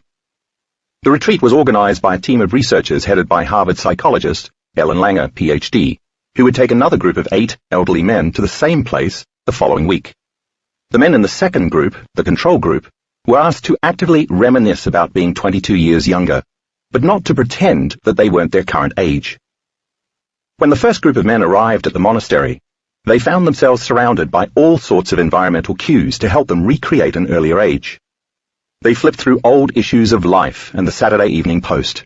They watched movies and television shows popular in 1959, and they listened to recordings of Perry Como and Nat King Cole on the radio. They also talked about current events, such as Fidel Castro's rise to power in Cuba, Russian Premier Nikita Khrushchev's visit to the United States, and even the feats of baseball star Mickey Mantle and boxing great Floyd Patterson. All of these elements were cleverly designed to help the men imagine that they were really 22 years younger. After each 5-day retreat, the researchers took several measurements and compared them to those they'd taken before the start of the study. The bodies of the men from both groups were physiologically younger, structurally as well as functionally, although those in the first study group, who pretended they were younger, improved significantly more than the control group, who'd merely reminisced. The researchers discovered improvements in height, weight, and gait. The men grew taller as their posture straightened, and their joints became more flexible, and their fingers lengthened as their arthritis diminished. Their eyesight and hearing got better, their grip strength improved, their memory sharpened, and they scored better on tests of mental cognition, with the first group improving their score by 63%, compared to 44% for the control group. The men literally became younger in those 5 days, right in front of the researchers' eyes. Langer reported at the end of the study, I was playing football, touch but still football, with these men, some of whom gave up their canes. How did that happen? Clearly the men were able to turn on the circuits in their brains that reminded them of who they had been 22 years ago, and then their body chemistry somehow magically responded. They didn't just feel younger, they physically became younger, as evidenced by measurement after measurement. The change wasn't just in their minds, it was in their bodies. But what happened in their bodies to produce such striking physical transformations? What could be responsible for all of these measurable changes in physical structure and function? The answer is their genes, which aren't as immutable as you might think. So let's take some time to look at what exactly genes are and how they operate. Imagine a ladder or a zipper twisted into a spiral, and you'll have a pretty good picture of what deoxyribonucleic acid, better known as DNA, looks like. Stored in the nucleus of every living cell in our bodies, DNA contains the raw information, or instructions, that make us who and what we are. Although, as we'll soon see, those instructions are not an unchangeable blueprint that our cells must follow for our entire lives. Each half of that DNA zipper contains corresponding nucleic acids that, together, are called base pairs, numbering about 3 billion per cell. Groups of long sequences of these nucleic acids are called genes. Genes are unique little structures. If you were to take the DNA out of the nucleus of just one cell in your body and stretch it out from end to end, it would be 6 feet long. If you took all the DNA out of your entire body and stretched it out from end to end, it would go to the sun and back 150 times. But if you took all the DNA out of almost the 7 billion people on the planet and scrunched it together, it would fit in a space as small as a grain of rice. Our DNA uses the instructions imprinted within its individual sequences to produce proteins. The word protein is derived from the Greek protas, meaning of primary importance. Proteins are the raw materials our body uses to construct not only coherent three-dimensional structures, our physical anatomy, but also the intricate functions and complex interactions that make up our physiology. Our bodies are, in fact, protein-producing machines. Muscle cells make actin and myosin. Skin cells make collagen and elastin. Immune cells make antibodies. Thyroid cells make thyroxine. Certain eye cells make keratin. Bone marrow cells make hemoglobin. And pancreatic cells make enzymes like protease, lipase, and amylase. All of the elements that these cells manufacture are proteins. Proteins control our immune system, digest our food, heal our wounds, catalyze chemical reactions, support the structural integrity of our bodies, provide elegant molecules to communicate between cells, and much more. In short, proteins are the expression of life and the health of our bodies. Take a look at figure 4.1 and review a simplistic understanding of genes. For the 60 years since James Watson, PhD, and Francis Crick, PhD, discovered the double helix of DNA, what Watson proclaimed in a 1970 issue of Nature as the central dogma that one's genes determine all has held fast. As contradictory evidence popped up here and there, researchers tended to dismiss it as a mere anomaly within a complex system. Some 40-odd years later, the genetic determinism concept still reigns in the general public's mind. Most people believe the common misconception that our genetic destiny is predetermined, and that if we have inherited the genes for certain cancers, heart disease, diabetes, or any number of other conditions, we have no more control over that than we do our eye color or the shapes of our noses, notwithstanding contact lenses and plastic surgery. The news media reinforce this by repeatedly suggesting that specific genes cause this condition or that disease. They've programmed us into believing that we're victims of our biology, and that our genes have the ultimate power over our health, our well-being, and our personalities. And even that our genes dictate our human affairs, determine our interpersonal relationships, and forecast our future. But are we who we are, and do we do what we do because we're born that way?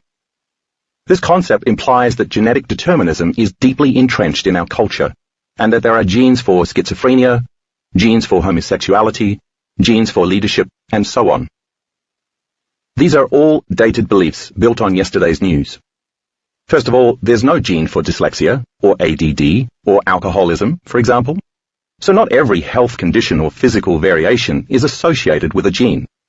And fewer than 5% of people on the planet are born with some genetic condition, like type 1 diabetes, Down syndrome, or sickle cell anemia.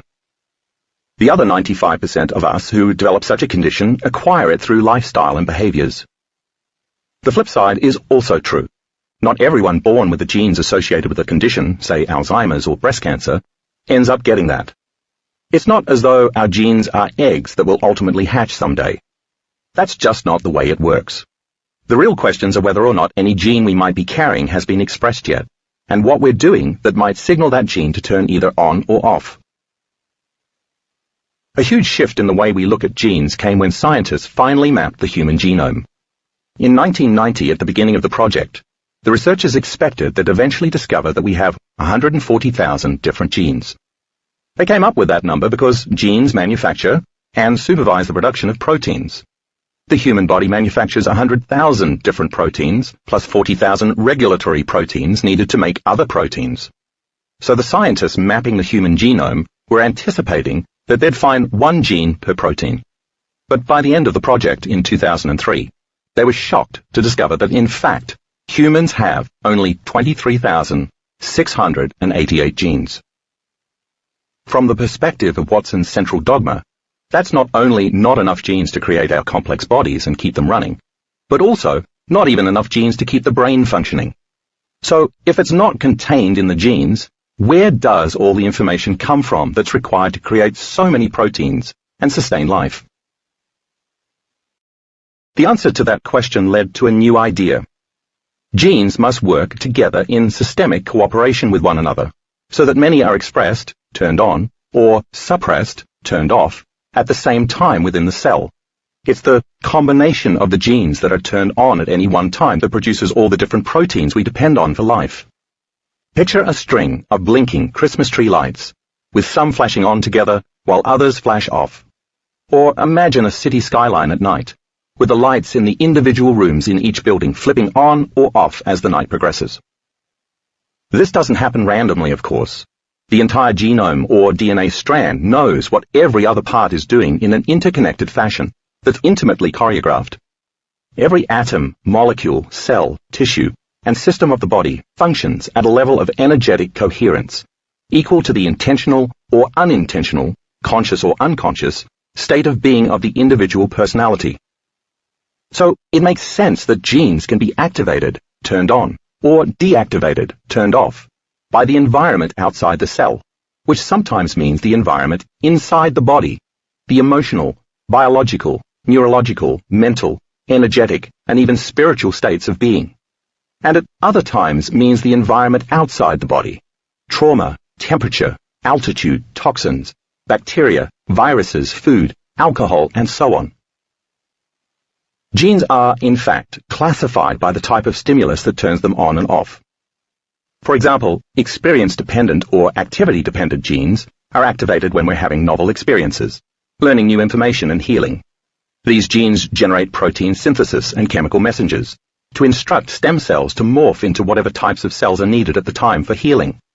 More about stem cells and their role in healing will be coming up soon. Behavioral state-dependent genes are activated during periods of high emotional arousal, stress, or different levels of awareness, including dreaming. They provide a link between our thoughts and our bodies. That is, they're the mind-body connection. These genes offer an understanding of how we can influence our health in states of mind and body that promote well-being, physical resilience, and healing. Scientists now believe it's even possible that our genetic expression fluctuates on a moment-to-moment basis. The research is revealing that our thoughts and feelings, as well as our activities, that is, our choices, behaviors, and experiences, have profound healing and regenerative effects on our bodies, as the men in the monastery study discovered. Thus, your genes are being affected by your interactions with your family, friends, co-workers, and spiritual practices, as well as your sexual habits, your exercise levels, and the type of detergents you use. The latest research shows that approximately 90% of genes are engaged in cooperation with signals from the environment. And if our experience is what activates a good number of our genes, then our nature is influenced by nurturing. So why not harness the power of these ideas so that we can do everything possible to maximize our health and minimize our dependence on the prescription pad?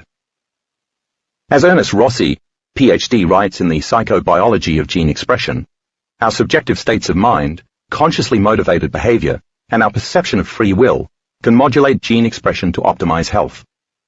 Individuals can alter their genes during a single generation, according to the latest scientific thinking. While the process of genetic evolution can take thousands of years, a gene can successfully alter its expression through a behavior change or a novel experience within minutes, and then it may be passed on to the next generation. It helps to think of our genes less like stone tablets onto which our fate has been ceremoniously carved, and more like storehouses of an enormous amount of coded information, or even massive libraries of possibilities for the expression of proteins. But we can't just call the stored information up to make use of it the way a company might order something from its warehouse. It's as if we don't know what's in storage or how to access it, so we end up using just a small portion of what's truly available.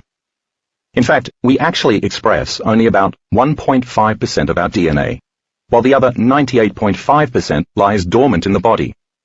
Scientists call it junk DNA, but it's not really junk. They just don't know how all of that material is used yet, although they do know that at least some of it is responsible for making regulatory proteins.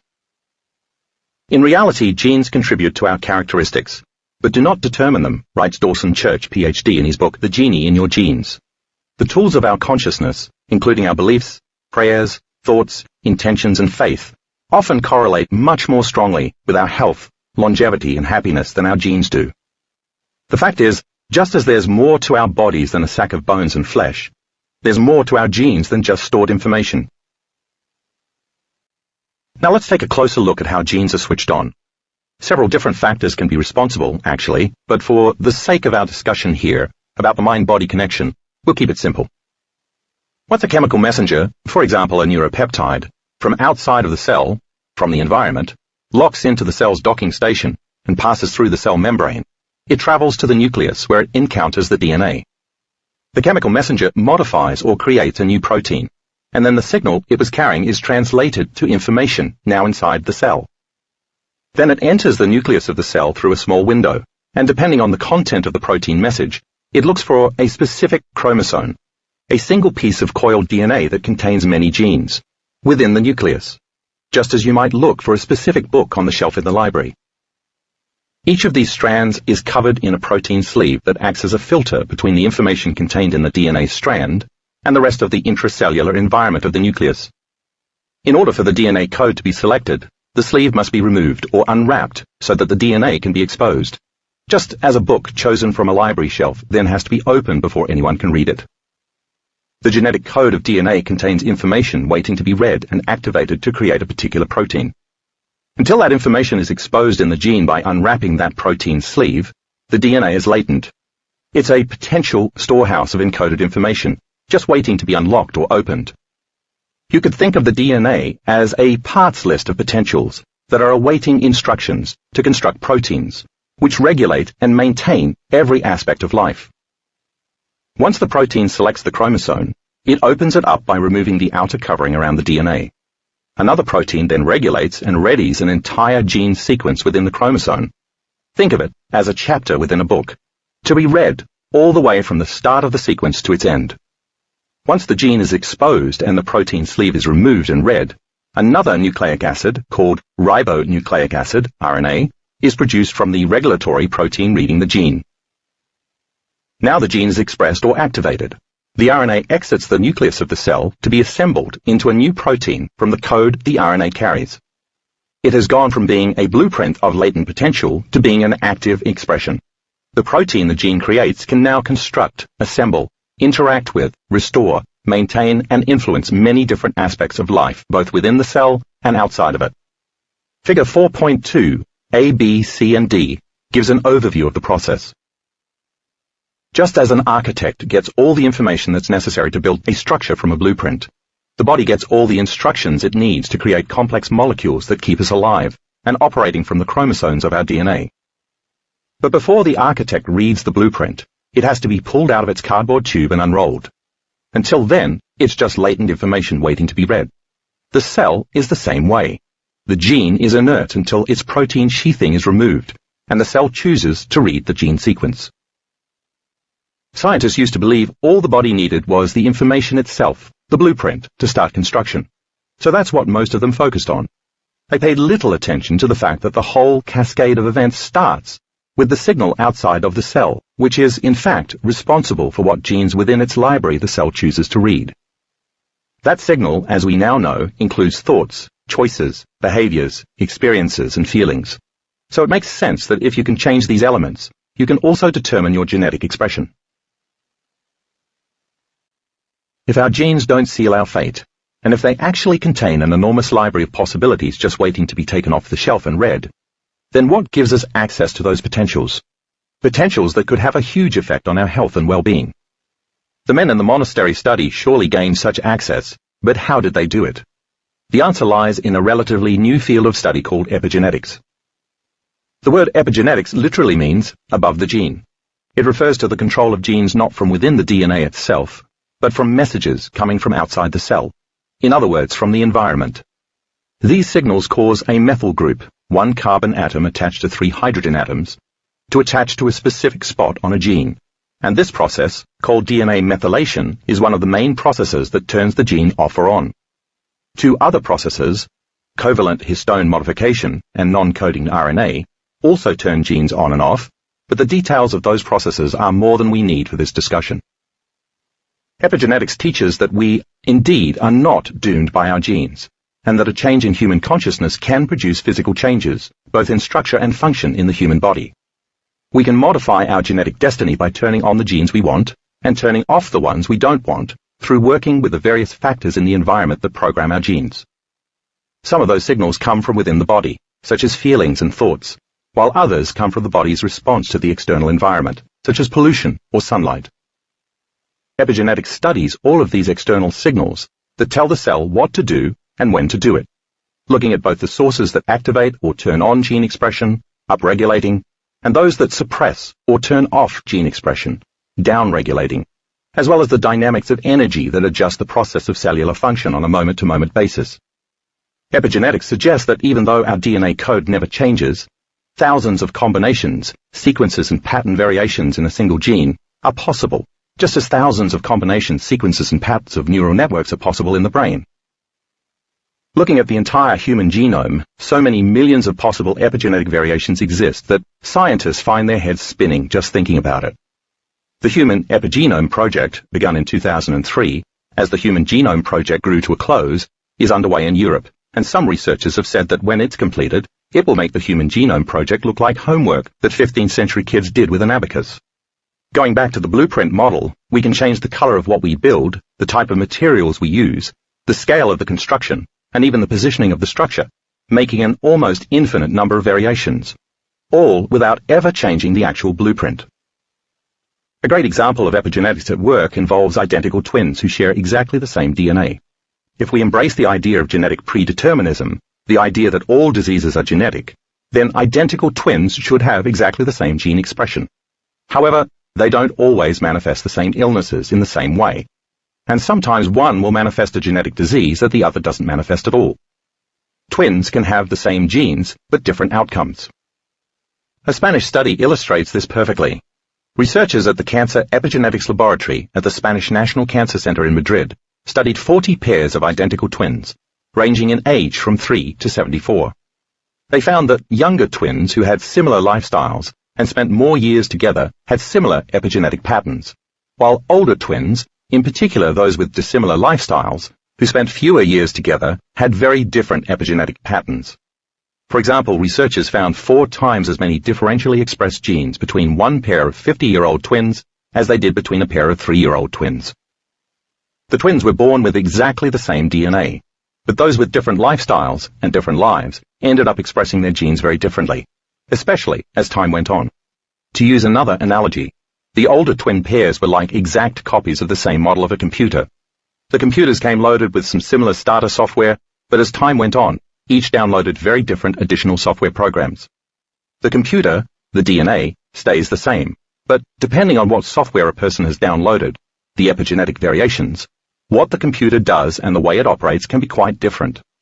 So when we think our thoughts and feel our feelings, our bodies respond in a complex formula of biological shifts and alterations, and each experience pushes the buttons of real genetic changes within our cells. The speed of these changes can be truly remarkable. In just 3 months, a group of 31 men with low-risk prostate cancer were able to upregulate 48 genes, mostly dealing with tumor suppression, and downregulate 453 genes, mostly dealing with tumor promotion, by following an intensive nutrition and lifestyle regimen. The men enrolled in a study by Dean Ornish, MD, at the University of California at San Francisco, lost weight and reduced their abdominal obesity, blood pressure, and lipid profile over the course of the study. Ornish noted, "It is not really so much about risk factor reduction or preventing something bad from happening. These changes can occur so quickly you don't have to wait years to see the benefits." Even more impressive are the number of epigenetic changes made over a 6-month period in a Swedish study of 23 slightly overweight, healthy men who went from being relatively sedentary to attending spinning and aerobics classes an average of just under twice per week. Researchers at Lund University discovered that the men had epigenetically altered 7,000 genes, almost 30% of all the genes in the entire human genome. These epigenetic variations may even be inherited by our children and then passed on to our grandchildren. The first researcher to show this was Michael Skinner, PhD, who was director of the Center for Reproductive Biology at Washington State University. In 2005, Skinner led a study that exposed pregnant rats to pesticides. The male pups of the exposed mother rats had higher rates of infertility and decreased sperm production, with epigenetic changes in 2 genes. These changes were also present in about 90% of the males in each of the 4 generations that followed, even though none of these other rats were exposed to any pesticides. Our experiences from our external environment are only part of the story, however. As we've been learning, how we assign meaning to those experiences includes a barrage of physical, mental, emotional, and chemical responses that also activate genes. How we perceive and interpret the data we receive from our senses as factual information, whether that information is actually true or not, and the meaning we give it produce significant biological changes on a genetic level. Thus our genes interact with our conscious awareness in complex relationships. We could say that meaning is continually affecting the neural structures that influence who we are on the microscopic level, which then influences who we are on the macroscopic level. The study of epigenetics also raises the question, what if nothing is changing in your external environment? What if you do the same things with the same people at exactly the same time every day? Things leading to the same experiences that produce the same emotions, that signal the same genes in the same way. We could say that as long as you perceive your life through the lens of the past and react to the conditions with the same neural architecture and from the same level of mind, you're headed toward a very specific, predetermined genetic destiny. In addition, what you believe about yourself, your life, and the choices you make as a result of those beliefs also keeps sending the same messages to the same genes. Only when the cell is ignited in a new way by new information can it create thousands of variations of the same gene to rewrite a new expression of proteins, which changes your body. You may not be able to control all the elements in your outer world, but you can manage many aspects of your inner world. Your beliefs, your perceptions, and how you interact with your external environment have an influence on your internal environment, which is still the external environment of the cell. This means that you, not your pre-programmed biology, hold the keys to your genetic destiny. It's just a matter of finding the right key that fits into the right lock to unleash your potential. So why not see your genes for what they really are? Providers of possibility, resources of unlimited potential, a code system of personal commands. In truth, they're nothing short of tools for transformation, which literally means changing form. Stress is one of the biggest causes of epigenetic change because it knocks your body out of balance. It comes in 3 forms: physical stress, trauma, chemical stress, toxins, and emotional stress, fear, worry, being overwhelmed, and so on. Each type can set off more than 1,400 chemical reactions and produce more than 30 hormones and neurotransmitters.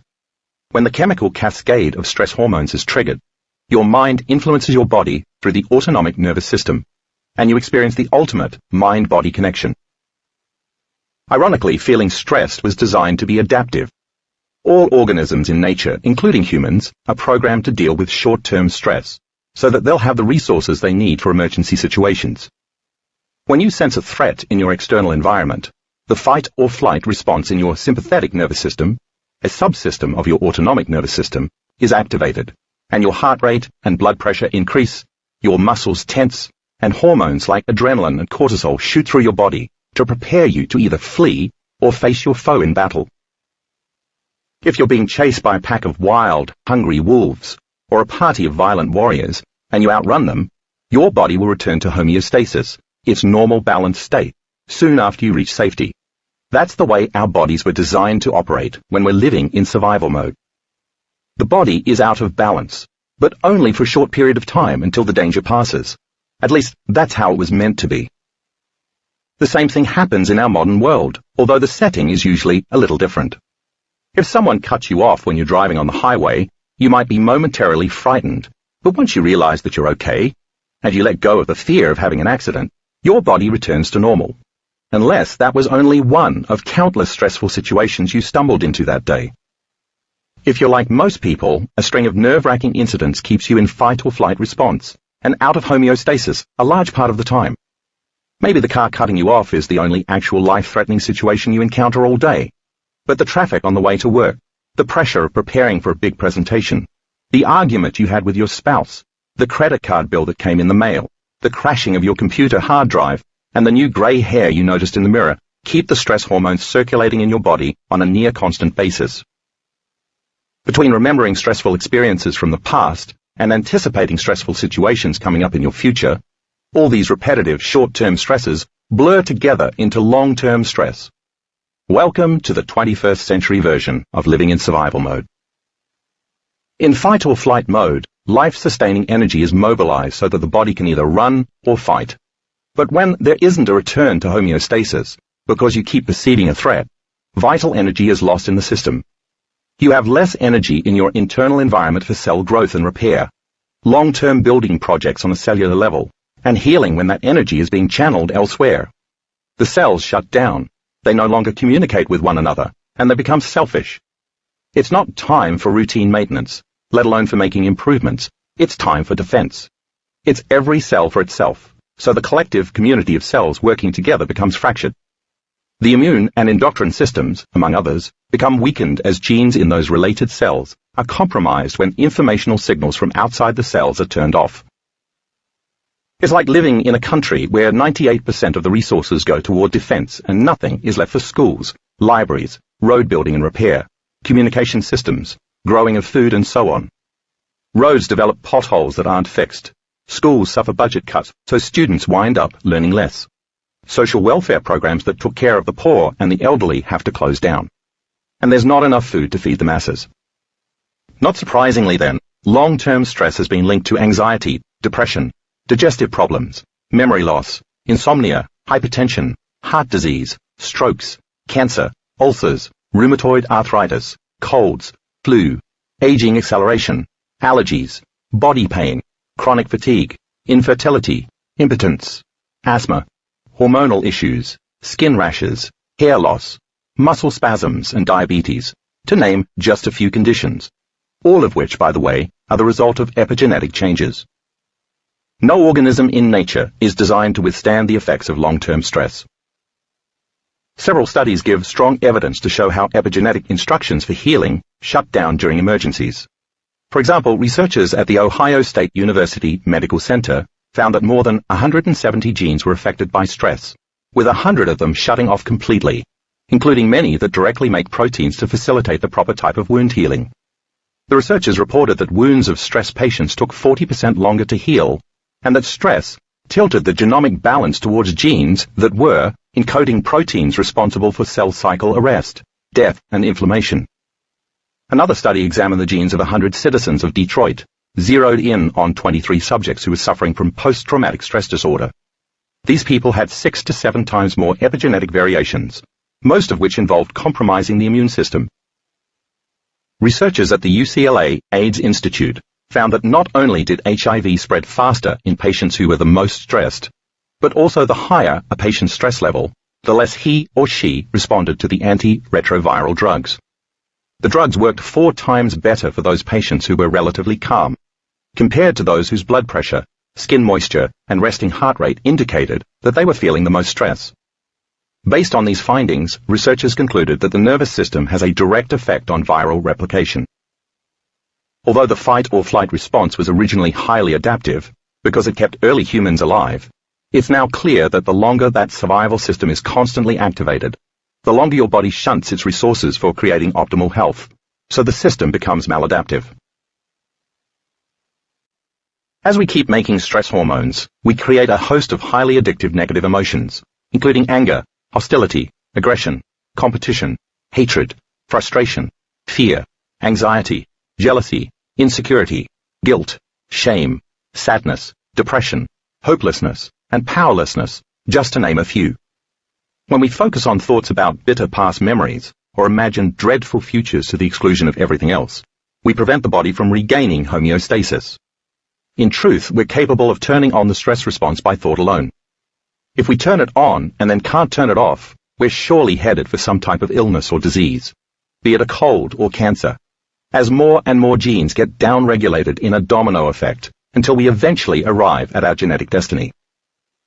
For example, if we can anticipate a possible known future scenario, and then focus on that thought to the exclusion of everything else, even for just one moment, the body will physiologically begin to change in order to prepare itself for that future event. The body is now living in that known future in the present moment.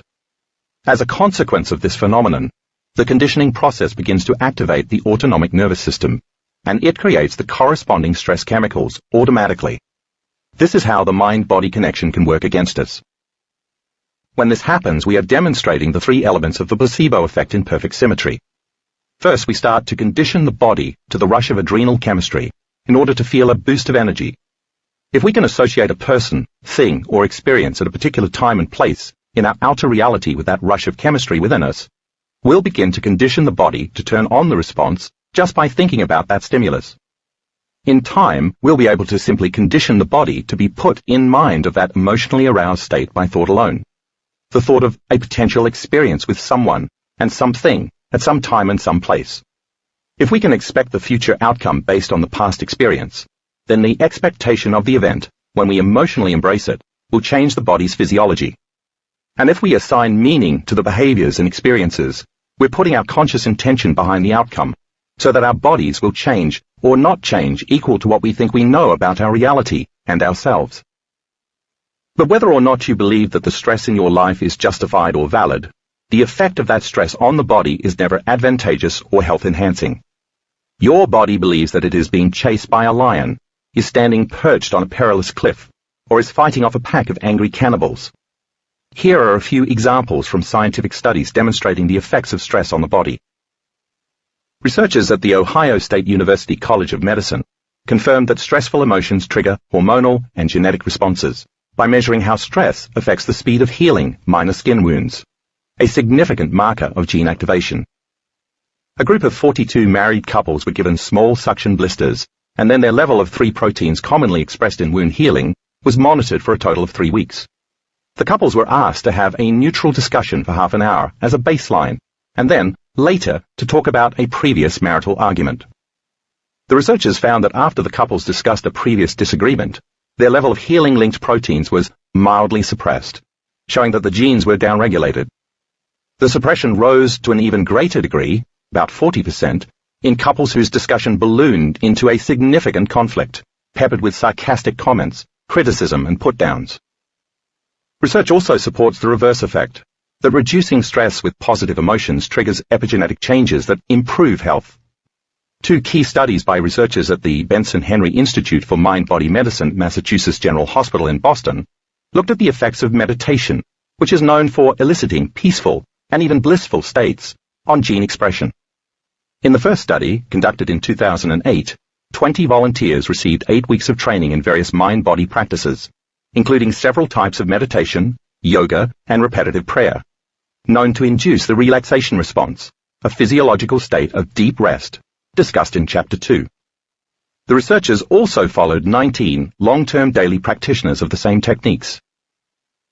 At the end of the study period, the novices showed a change in 1,561 genes, 874 upregulated for health, and 687 downregulated for stress, as well as reduced blood pressure and reduced heart and respiration rates, while the experienced practitioners expressed 2,209 new genes. Most of the genetic changes involved improving the body's response to chronic psychological stress. The second study, conducted in 2013, found that eliciting the relaxation response produces changes in gene expression after just 1 session of meditation, among both novices and experienced practitioners alike, with the long-term practitioners, not surprisingly, deriving more benefit. Genes that were upregulated included those involved in the immune function, energy metabolism, and insulin secretion, while genes that were downregulated included those linked to inflammation and stress. Studies like these underscore just how quickly it's possible to change your own genes. That's why the placebo response can produce physical changes in a matter of moments. In my workshops around the world, my colleagues and I have witnessed significant and immediate changes in our participants' health after only 1 session of meditation. They transformed themselves and activated new genes in new ways by thought alone. You'll be introduced to some of them soon. When we're living in survival mode, with our stress response turned on all the time, we can really focus on only 3 things: our physical bodies, am I okay, the environment, where is it safe, and time, how long will this threat be hanging over me? Constantly focusing on these 3 things makes us less spiritual, less aware, and less mindful, because it trains us to become more self-absorbed and more focused on our bodies, as well as on other material things, such as what we own, where we live, how much money we have, and so on, in addition to all of the problems we experience in our external world. This focus also trains us to obsess about time, to constantly brace ourselves for the worst-case future scenarios based on our traumatic past experiences. Because there's never enough time, and everything always takes too much time. So we could say that just as stress hormones cause the cells of the body to become selfish to ensure that we survive, they endorse our ego to become more selfish too, and we become materialists, defining reality with our senses. We end up feeling separate from any new possibilities, because when we never leave that state of chronic emergency, that me-first mentality that pervades all our thinking strengthens and endures, leading us to become self-indulgent, self-serving, and self-important. Ultimately, the self becomes defined as a body living in the environment and in time. As you have just read and now more fully understand, the reality is that you do indeed have some degree of control over your own genetic engineering, by way of your thoughts, choices, behaviors, experiences, and emotions. Like Dorothy in The Wizard of Oz, who had the power she sought all along but didn't know it, you also possess a power that you may not have previously realized was yours. The keys that can set you free of being chained to the limitations of your own genetic expression. Chapter 5. How Thoughts Change the Brain and the Body. Now you can understand that whether it's joyful or stressful, with every thought you think, every emotion you feel, and every event you experience, you're acting as an epigenetic engineer of your own cells. You control your destiny. So this raises another question. If your environment changes, and you then program new genes in new ways, is it possible, based on your perceptions and beliefs, to program the gene ahead of the actual environment? Feelings and emotions are normally the end products of experiences, but you can combine a clear intention with an emotion that begins to give the body a sampling of the future experience before it's been made manifest. When you're truly focused on an intention for some future outcome, if you can make inner thought more real than the outer environment during the process, the brain won't know the difference between the two. Then your body, as the unconscious mind, will begin to experience the new future event in the present moment. You'll signal new genes in new ways to prepare for this imagined future event. If you continue to mentally practice enough times this new series of choices, behaviors, and experiences that you desire, reproducing the same new level of mind over and over again, then your brain will begin to physically change, installing new neurological circuitry to begin to think from that new level of mind, to look as if the experience has already happened. You'll be producing epigenetic variations that lead to real structural and functional changes in the body by thought alone, just as do those who respond to a placebo. Then your brain and body will no longer be living in the same past. They'll be living in the new future that you created in your mind. This is possible through mental rehearsal. This technique is basically closing your eyes and repeatedly imagining performing an action, and mentally reviewing the future you want, all the while reminding yourself of who you no longer want to be, the old self, and who you do want to be. This process involves thinking about your future actions, mentally planning your choices, and focusing your mind on a new experience. Let's go over this sequence in greater detail so we can more thoroughly understand exactly what's happening in mental rehearsal and how it works. As you mentally rehearse a destiny or dream about a new outcome, you imagine it over and over again until it becomes familiar to you. The more knowledge and experience you have wired in your brain about the new reality you desire, the more resources you have to create a better model of it in your mental picturing, and so the greater your intention and expectation are. As with the hotel maids, you are reminding yourself of what your life will look like and feel like once you get what you want. Now you are putting an intention behind your attention. Then you consciously marry your thoughts and intentions with a heightened state of emotion, such as joy or gratitude. More on heightened states of emotion is coming up. Once you can embrace that new emotion and you get more excited, you're bathing your body in the neurochemistry that would be present if that future event were actually happening. It could be suggested that you're giving your body a taste of the future experience. Your brain and body don't know the difference between having an actual experience in your life and just thinking about the experience. Neurochemically, it's the same. So your brain and body begin to believe they're actually living in the new experience in the present moment. By keeping your focus on this future event and not letting any other thoughts distract you, in a matter of moments, you turn down the volume on the neural circuits connected to the old self, which begins to turn off the old genes, and you fire and wire new neural circuits, which initiates the right signals to activate new genes in new ways. Thanks to the neuroplasticity discussed previously, the circuits in your brain begin to reorganize themselves to reflect what you're mentally rehearsing. And as you keep coupling your new thoughts and mental images with that strong, positive emotion, then your mind and body are working together, and you're now in a new state of being. At this point, your brain and body are no longer a record of the past. They are a map to the future, a future that you have created in your mind. Your thoughts have become your experience, and you just became the placebo. Maybe you heard that story a while back about a major who was imprisoned in a concentration camp in Vietnam, who mentally practiced playing golf on a particular course every day to keep himself sane, only to shoot a perfect score when he was finally released and returned home. Or perhaps you've heard the account of Soviet human rights activist Anatoly Sharansky, later known as Natan Sharansky, who spent more than 9 years imprisoned in the Soviet Union after being falsely accused of spying for the United States in the 1970s. Sharansky, who spent 400 days of his prison term in a small, darkened, freezing cold punishment cell, played a game of mental chess against himself every day, keeping track of the board coordinates and the positions of each piece in his mind. This enabled Sharansky to maintain many of his neural maps, which normally require external stimulation to stay intact. After his release, he immigrated to Israel and eventually became an Israeli cabinet minister. When world chess champion Garry Kasparov came to Israel in 1996 to play a simultaneous chess match against 25 Israelis, Sharansky beat him. Aaron Rodgers, quarterback for the Green Bay Packers, also imagines moves in his head that he often later executes with precision on the field. Leading up to the Packers' 2011 Super Bowl win, in a playoff game that the 6th-seeded Packers won 48-21 against the top-seeded Atlanta Falcons, Rodgers completed 31 of the 36 passes, 86.1%, the 5th best postseason completion percentage of all time. In the 6th grade, a coach taught us about the importance of visualization, Rodgers told a sports reporter for USA Today. When I'm in a meeting, watching film, or lying in bed before I go to sleep, I always visualize making those plays. A lot of those plays I made in the game I had thought about. As I lay on the couch, I visualize making them. Rodgers was also able to successfully spin out of 3 potential sacks in that game.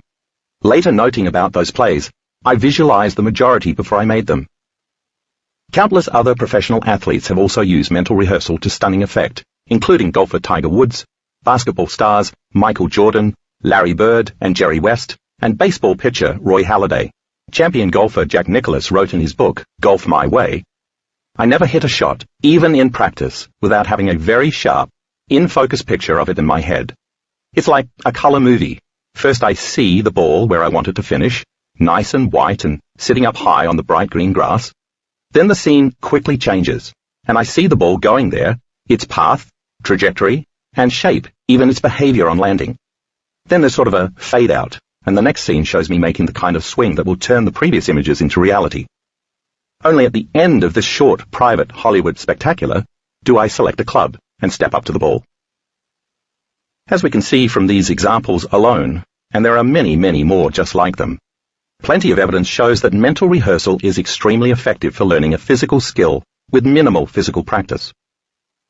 I can't resist adding one more example, this time from Jim Carrey, who tells an amazing story about what he did when he first came to Los Angeles in the late 1980s as a struggling actor looking for work. He'd written a paragraph-long affirmation on a piece of paper about meeting the right type of people, getting the right type of acting jobs, working on the right movie with the right casting, and being successful and contributing something worthwhile and making a difference in the world. He would go up to Mulholland Drive in the Hollywood Hills every night. He'd lean back in his convertible and look up at the sky. He'd say that paragraph to himself, committing it to memory, as he imagined that what he was describing was actually happening. And he wouldn't drive back down from that Hollywood overlook until he felt as though he was the person he'd been imagining, until it felt real for him. He even wrote a check to himself for $10 million, penning for acting services rendered on it, and dating it Thanksgiving 1995. He carried the check in his wallet for years. Finally, in 1994, 3 movies were released that made Carrey a star. First, Ace Ventura, Pet Detective, came out in February, followed by The Mask in July. And for his role in the 3rd movie, Dumb and Dumber, released in December, Carrey received a check for exactly $10 million. He created exactly what he had envisioned for himself. What all these individuals have in common is that they eliminated the external environment, got beyond their bodies and transcended time so that they could make significant neurological changes within. When they presented themselves to the world, they were able to get their minds and bodies to work together, and they created in the material world what they'd first conceived in the mental realm. Scientific studies back this up. To start with, many experiments on mental rehearsal prove that when you concentrate on a particular region of the body, your thoughts stimulate the region in the brain that governs that part. And if you keep doing it, physical changes in the brain's sensory area will then follow. It makes sense, because if you keep placing your awareness in the same place, you are firing and wiring the same networks of neurons. And as a result, you'll build stronger brain maps in that area. In a Harvard study, research subjects who'd never before played the piano mentally practiced a simple 5-finger piano exercise for 2 hours a day for 5 days, and made the same brain changes as the subjects who physically practiced the same activities, but without ever lifting a finger. The region of their brains that controls finger movements increased dramatically, allowing their brains to look as though the experience they'd imagined had actually happened. They installed the neurological hardware, circuits, and software, programs, thereby creating new brain maps by thought alone. In another study of 30 people over a 12-week period, some regularly exercised their little fingers, while others just imagined doing the same thing.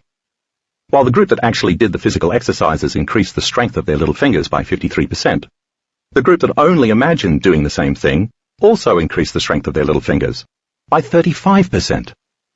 Their bodies had changed to look as if they were having the physical experience in external reality over and over again. But they only experienced it in their minds. Their minds changed their bodies. In a similar experiment, 10 volunteers each imagined flexing one of their biceps as hard as they could 5 times a week. Researchers recorded the subjects' electrical brain activity during the sessions and measured their muscle strength every 2 weeks. Those who only imagined flexing increased their bicep muscle strength by 13.5% in just a few weeks, and they maintained the gain for 3 months after the training stopped. Their bodies responded to a new mind. A final example is a French study that compared subjects who either lifted or imagined lifting dumbbells of different weights. Those who imagined lifting heavier weights activated their muscles more than did those who imagined lifting lighter weights. In all 3 of these studies on mental rehearsal, the subjects were able to measurably increase their body strength using only their thoughts. You may well wonder if studies exist showing what happens when we follow the entire sequence, when we not only imagine what we want to create, but also connect with strong positive emotion. As a matter of fact, they do, and you'll be reading about them soon enough. To understand more fully why mental rehearsal works, we need to look at just a few points of brain anatomy for a moment, and then briefly add some neurochemistry. Let's start by explaining that your frontal lobe, located right behind your forehead, is your creative center. This is the part of the brain that learns new things, dreams of new possibilities, makes conscious decisions, sets your intentions, and so on. It's the CEO, so to speak, and even more to the point, the frontal lobe also allows you to observe who you are and evaluate what you're doing and how you're feeling. It's the home of your conscience. This is important because once you become more aware of your thoughts, ultimately, you can better direct them. As you practice mental rehearsal and truly concentrate and focus on the outcome you want, the frontal lobe is your ally, because it also lowers the volume on the outside world so that you're not as distracted by information coming in from your 5 senses. Brain scans show that in a highly focused state, such as mental rehearsal, the perception of time and space diminishes. This happens because your frontal lobe dials down the input from your sensory centers, which allow you to feel your body in space, your motor centers, responsible for your physical movement, and your association centers, where your thoughts about your identity and who you are live, as well as your parietal lobe circuits, where you process time. Because you can get beyond your environment, beyond your body, and even beyond time, you're better able to make the thought you're thinking more real than anything else. The moment you imagine a new future for yourself, think about a new possibility and start to ask specific questions, as what would it be like to live without this pain and limitation, your frontal lobe snaps to attention. In a matter of seconds, it creates both an intention to be healthy, so you get clear on what you want to create and what you no longer wish to experience, and a mental picture of being healthy, so that you can imagine what it will be like. As the CEO, the frontal lobe has connections to all the other parts of the brain. So it starts selecting networks of neurons to create a new state of mind as an answer to that question. You might say it becomes a symphony conductor, silencing your old hard wiring, the pruning function of neuroplasticity, and selecting different networks of neurons from different parts of the brain and wiring them together to create a new level of mind to reflect what you were imagining. It's your frontal lobe that changes your mind. That is, it makes the brain work in different sequences, patterns, and combinations. Once the frontal lobe can select different networks of neurons and seamlessly turn them on in tandem to create a new level of mind, a picture or internal representation appears in your mind's eye or frontal lobe. Now let's bring in some more neurochemistry. If your frontal lobe is orchestrating enough of these neural nets to fire in unison as you focus on a clear intention, there will come a moment when the thought will become the experience in your mind. That's when your inner reality is more real than your outer reality. Once the thought becomes the experience, you begin to feel the emotion of how the event would feel in reality. Remember, emotions are the chemical signatures of experiences. Your brain makes a different type of chemical messenger, a neuropeptide, and it sends it out to the cells in your body. The neuropeptide looks for the appropriate receptor sites or docking stations on various cells so that it can deliver its message to the body's hormonal centers and, ultimately, the cell's DNA. And the cells get a new message that the event has occurred. When the DNA in a cell gets this new information from the neuropeptide, it responds by turning on or upregulating some genes and turning off or downregulating others, all to support your new state of being. Think of the upregulating and downregulating as lights, either heating up or getting brighter, or cooling off and getting dimmer. When a gene lights up, it's activated to make a protein. When a gene turns off, it becomes deactivated and gets dimmer or weaker, and it doesn't produce as many proteins. And we see the effects with measurable changes in our physical bodies. Take a look at Figure 5.1a and Figure 5.1b. They will help you follow the entire sequence of how to change your body by thought alone. Stem cells are the next layer we need to understand in the puzzle. They're at least partially responsible for how the seemingly impossible becomes possible. Officially, these are undifferentiated biological cells that become specialized. They're raw potential.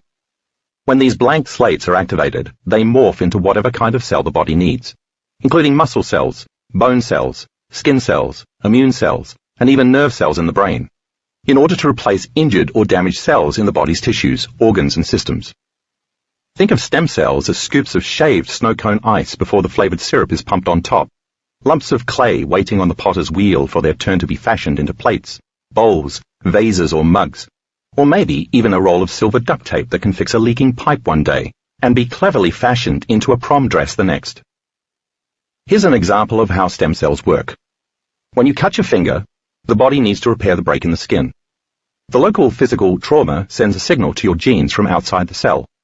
The gene turns on and makes the appropriate proteins, which then instructs stem cells to turn into healthy, functioning skin cells. The traumatic signal is the information the stem cell needs to differentiate into a skin cell.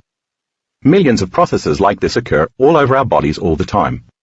Healing attributable to this type of gene expression has been documented in the liver, muscles, skin, intestines, bone marrow, and even the brain and the heart. In wound healing studies, where the subject is in a highly emotional, negative state like anger, the stem cells don't get the message clearly. When there's interference in the signal, as with static on the radio, the potential cell doesn't get the right stimulation in a coherent fashion to turn itself into a useful cell. As you know from reading the section about the stress response and living in survival mode, the healing will take longer because most of the body's energy is busy dealing with the angry emotion and its chemical effects. It's just not the time for creation, growth, and nurturing. It's the time for an emergency. So when the placebo effect is at work, and you create the right level of mind with clear intention, and combine it with a nurturing, elevated emotion, the right type of signal can reach the cell's DNA. The message will not only influence the production of healthy proteins for better structure and function of the body, but also make brand new, healthy cells from latent stem cells that are just waiting to be activated by the right message. You could even think of these stem cells as get-out-of-jail-free cards, as in the game Monopoly, because once they're picked up or activated, they replace cells in damaged areas of the body, allowing for a fresh, clean start. In fact, stem cells help explain how healing occurs in at least half the placebo cases involving sham surgery, whether it's for an arthritic knee or a coronary bypass, as described in Chapter 1. We've already mentioned emotions and how they play a vital role in healing the body, but now let's take a deeper look at the subject. If we have a heightened emotional response to the new thoughts we're concentrating on in mental rehearsal, it's like turbocharging our efforts, because the emotions help us make epigenetic changes much faster. We don't need the emotional component. After all, the subjects who strengthened their muscles by imagining they were lifting weights didn't need to get blissed out to change their genes. However, they inspired themselves by using their imaginations with each mental lift, saying, harder, harder, harder. The consistent emotion was the energetic catalyst that truly enhanced the process.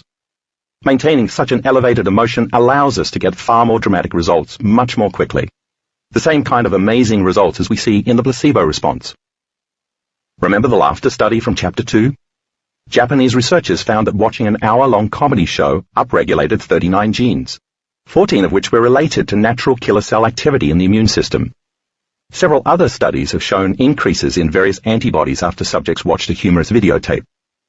Research at the University of North Carolina at Chapel Hill further showed that increased positive emotions produced increases in vagal tone, a measure of the health of the vagus nerve, which plays a major part in regulating the autonomic nervous system and homeostasis. In a Japanese study, when baby rats were tickled for 5 minutes a day for 5 days in a row to stimulate positive emotion, the rats' brains generated new neurons. In each of these cases, strong, positive emotions help the subjects trigger real physical changes that improve their health. Positive emotions cause the body and brain to flourish. Now look at the pattern of many of the placebo studies. The moment someone starts getting a clear intention of a new future, wanting to live without pain or disease, and then combines it with a heightened emotion, excitement, hope, and anticipation of actually living without pain or disease, is the moment the body is no longer in the past. The body is living in that new future, because, as we've seen, the body doesn't know the difference between an emotion created by an actual experience and one created by thought alone. So that heightened state of emotion in response to the new thought is a vital component of that process, because it's new information coming from outside the cell. And to the body, the experience from the outer environment or inner environment is the same. Remember Mr. Wright from Chapter 1. He got very excited when he thought about taking the powerful new drug he'd heard about and imagined how it might cure him. He was so excited that he badgered his doctor to allow him to take it. When he actually did, he had no idea that it was inert. But because his brain didn't know the difference between his highly emotionally charged mental images of being well and actually being well, his body emotionally responded as if what he had imagined had already happened. His mind and his body were then working together to signal new genes in new ways, and that, rather than the powerful new drug he took, was what shrank his tumors and restored his health. That's what created his new state of being. Then when Mr. Wright learned that the drug trial showed that the drug didn't work, he reverted back to his old thoughts and old emotions, to his old programming, and, not surprisingly, his tumors returned. His state of being changed once again. But when his doctors told him that he could get an improved version of the drug that had worked before, he got excited all over again. He really believed that this new version of the drug could work because he'd seen it do so before. Or, at least, that's what he thought he'd seen. Naturally, when he re-embraced the intention of health and started thinking new thoughts about possibility again, his brain went back to firing and wiring new neural connections, and he created a new mind. All his excitement and hope returned, and that emotion created the very chemicals in his body that supported his new thoughts. And so, once more, his body didn't know the difference between his thoughts and feelings about being well and actually being well, and once more his brain and body responded as if what he'd imagined had already happened, and his tumors disappeared again. Once he read in the news that his miracle drug truly was a bust, he reverted to his old thinking and old emotions one final time, and his old personality self, along with his tumors, returned. There was no miracle drug. He was the miracle. And there was no placebo. He was the placebo. So it makes sense that we should concentrate not merely on avoiding negative emotions like fear and anger, but also on consciously cultivating heartfelt, positive emotions such as gratitude, joy, excitement, enthusiasm, fascination, awe, inspiration, wonder, trust, appreciation, kindness, compassion, and empowerment to give us every advantage in maximizing our health. Studies show that getting in touch with positive, expansive emotions like kindness and compassion, emotions that are our birthright, by the way, tends to release a different neuropeptide called oxytocin, which naturally shuts off the receptors in the amygdala, the part of the brain that generates fear and anxiety. With fear out of the way, we can feel infinitely more trust, forgiveness, and love. We move from being selfish to selfless. And as we embody this new state of being, our neurocircuitry opens the door to endless possibilities that we never could have even imagined before, because now we're not expending all of our energy trying to figure out how to survive. Scientists are finding areas in the body, like the intestines, the immune system, the liver, and the heart, as well as many other organs, that contain receptor sites for oxytocin. These organs are highly responsive to oxytocin's major healing effect, which has been linked to growing more blood vessels in the heart, stimulating immune function, increasing gastric motility, and normalizing blood sugar levels. Let's return to mental rehearsal for a moment. Remember how the frontal lobe is our ally in mental rehearsal. That's true because, as we established earlier, the frontal lobe helps us unplug from the body, the environment, and time, the three main focuses of someone who's living in survival mode. It helps us get past ourselves to a state of pure consciousness, where we have no ego. In this new state, as we envision what we desire, our hearts are more open, and positive emotion can flood through us, so that now the loop of feeling what we're thinking and thinking what we're feeling is finally working in our favor. The selfish mindset we were in when we were in survival mode no longer exists, because the energy we channeled towards survival needs has now been freed up for us to create. It's as though someone paid our rent or mortgage payment for the month, so that we have extra cash to play with. Now we can understand exactly why it is if we hold a clear intention of a new future, marry it to a state of expansive, elevated emotion, and repeat that over and over until we've created a new state of mind and a new state of being, these thoughts will seem more real to us than our previous, limited view of reality. We're finally free. And once we truly embrace that emotion, we can more easily fall in love with the possibility that we've been envisioning. The symphony conductor, frontal lobe, feels like a kid in a candy store, excitedly and joyfully seeing all sorts of creative possibilities for new neural connections that can combine to form new neural nets. And as the conductor unplugs us from the old state of being and switches on the circuits in this new state of being, our neurochemicals begin delivering new messages to our cells, which are now prepared to make epigenetic changes that signal new genes in new, empowering ways. And because we've used heightened emotions to make it seem as though it's already happened, we're signaling the gene ahead of the environment. Now, we're no longer waiting for the change and hoping for the change. We are the change. Let's revisit the study from the beginning of the last chapter, where the elderly men pretended to be younger and actually got physically younger. The question of how they did it has now been answered, and we've solved the mystery. When these men arrived at the monastery, they retreated from their familiar lives. They were no longer reminded of who they thought they were, based on their external environments. Then they began their retreat by holding a very clear intention to pretend they were young again, using physical and mental rehearsal, because both changed the brain and the body, and to make it as real as possible. As they watched the movies, read the magazines, and listened to the radio and television programs from when they were 22 years younger, without modern-day interruptions, they were able to let go of the reality of being in their 70s and 80s. They actually started living as though they were young again. As they experienced new thoughts and feelings about being younger, their brains started firing neurons in new sequences, new patterns and new combinations, some of which hadn't been fired for 22 years. Because everything around the men, as well as their own excited imaginations, joyfully supported them in making the experience feel real, their brains couldn't tell the difference between actually being 22 years younger and just pretending that they were. So the men, in a matter of days, were able to start signaling the exact genetic changes to reflect who they were being. In doing that, their bodies produced neuropeptides to match their new emotions, and when the neuropeptides were unleashed, they delivered new messages to the cells in their bodies. As the appropriate cells allowed those chemical messages in, they ushered them straight to the DNA deep inside each cell. Once they arrived there, new proteins were created, and these proteins looked for new genes according to the information they were carrying. When they found what they were looking for, the proteins unwrapped the DNA, switching on the gene that was lying in wait and triggering epigenetic changes. These epigenetic changes resulted in the production of new proteins that resembled the proteins of men 22 years younger. If the men's bodies didn't happen to have the necessary parts to create whatever the epigenetic changes required, the epigenome simply called upon stem cells to make what was needed, A cascade of physical improvements ensued as the men made more epigenetic changes and switched on more genes, until finally, the men who waltzed back out the monastery gates were no longer the same men who had shuffled through those gates just 1 week earlier. And if the process worked for these guys, I assure you that it can work for you too. What reality do you choose to live in? And who are you pretending to be? Or not be? Could it be that simple? Chapter 6. Suggestibility. 36-year-old Ivan Santiago stood patiently on a New York City street, along with a handful of paparazzi gathered behind a velvet rope outside a service entrance to a 4-star Lower East Side hotel. They were awaiting a foreign dignitary who was about to exit the building and jump into one of 2 black SUV limos waiting at the curb. But Santiago wasn't clutching a camera.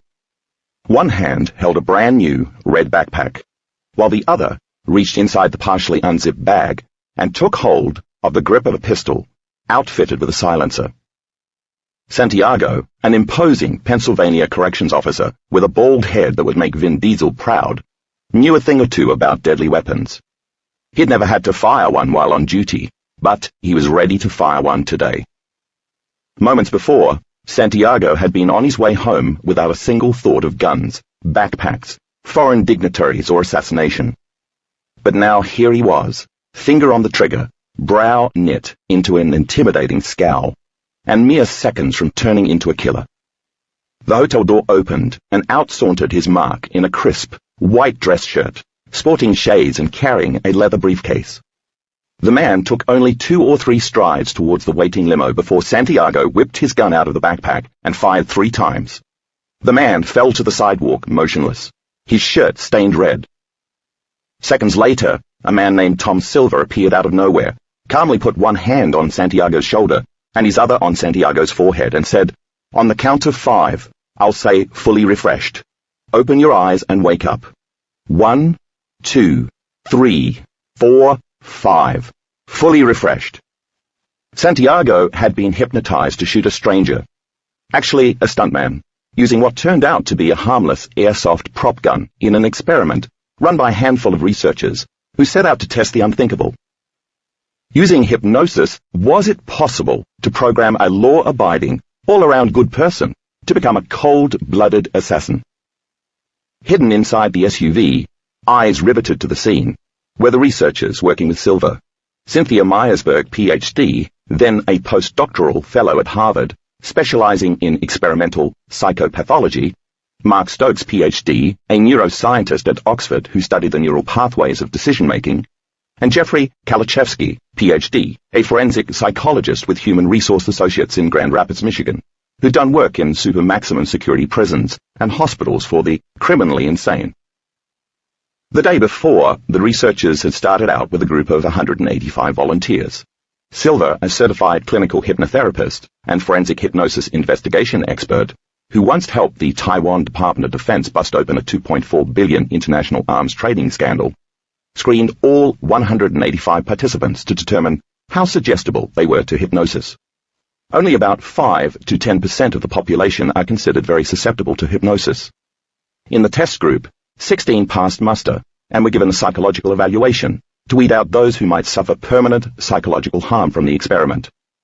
11 progressed to the next test, which determined whether under hypnosis they would reject deeply rooted social norms.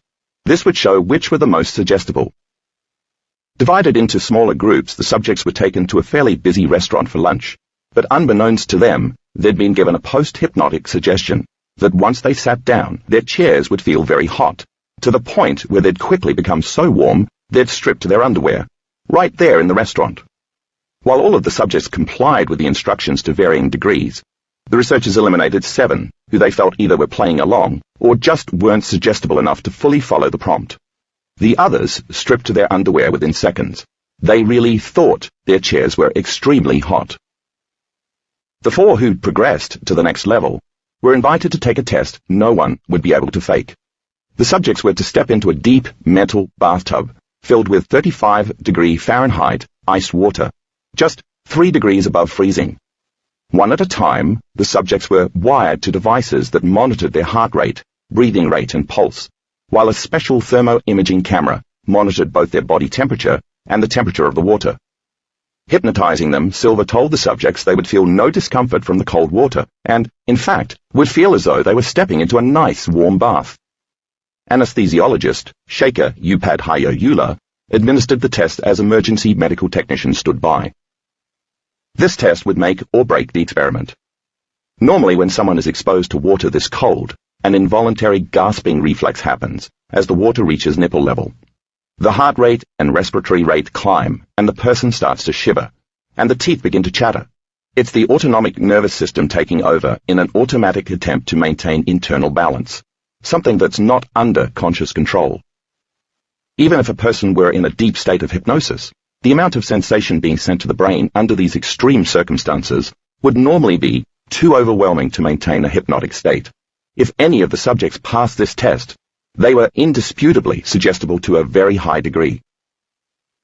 3 of the subjects were indeed in deep states of hypnosis, but not deep enough to withstand this kind of intense cold without their bodies losing homeostasis. The longest any of them could stay in the bath was 18 seconds. But the 4th subject, Santiago, stayed in for just over 2 full minutes before Dr. Upadhyayula called a halt to the test. Although Santiago's heart rate was high before the experiment, once he stepped into the water, his heart rate calmed down immediately. There wasn't so much as a flutter on his EKG or a single blip in his respiratory rate.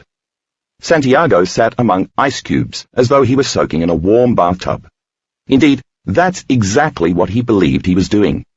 The man never flinched, nor did his body fall into hypothermia, and the researchers knew they'd found the subject they were looking for. Because Santiago was so suggestible under hypnosis that his body could overcome such extreme environment for this amount of time, and his mind could control his autonomic functions, he was ready for the final test. Santiago's background check had shown he was a great guy, the researchers noted. He was a trusted employee, a devoted son, and a loving uncle. He was certainly not the type of man who would agree to kill somebody in cold blood. Would Silver succeed in getting such a man to turn into an assassin? For this next phase of the experiment to be valid, Santiago couldn't know what was being staged. He couldn't make any connection between the experiments he was taking part in and the scene in front of the hotel next to where the study was taking place. As part of the plan, the television producers in charge of the filming the experiments told him he hadn't been selected to continue in the program, although they wanted him to return the next day for a short exit interview. Before Santiago left, he was told he wouldn't be put under hypnosis again. Santiago returned the following day. While he was chatting with a producer, the team went to work staging the scene outside. The stuntman strapped on blood packs. The airsoft prop gun, which had the blast and recoil action of a real firearm, was placed inside a red backpack and laid on the seat of a parked motorcycle, right outside the entrance to the building. A velvet rope line was set up outside the hotel service entrance, right next door, and staged paparazzi were in place with their film and video cameras. 2 SUVs were parked on the street, looking ready to drive off with the foreign dignitary and his entourage. Back upstairs, Santiago happily answered questions in his exit interview, until the producer excused herself for a moment, saying she'd be right back. Soon after she left the room, Silver entered, saying he wanted to say goodbye to Santiago. As Silver shook Santiago's hand, he gave a little tug on his arm that prompted Santiago, by now well conditioned to this cue, to drop immediately into a hypnotic trance. He went limp on the couch. Silver told him a bad guy was downstairs, adding, "He's got to be erased. We've got to get rid of him, and you're the one to do it." He told Santiago that once he exited the building, he'd see a red backpack on a motorcycle, and inside would be a gun.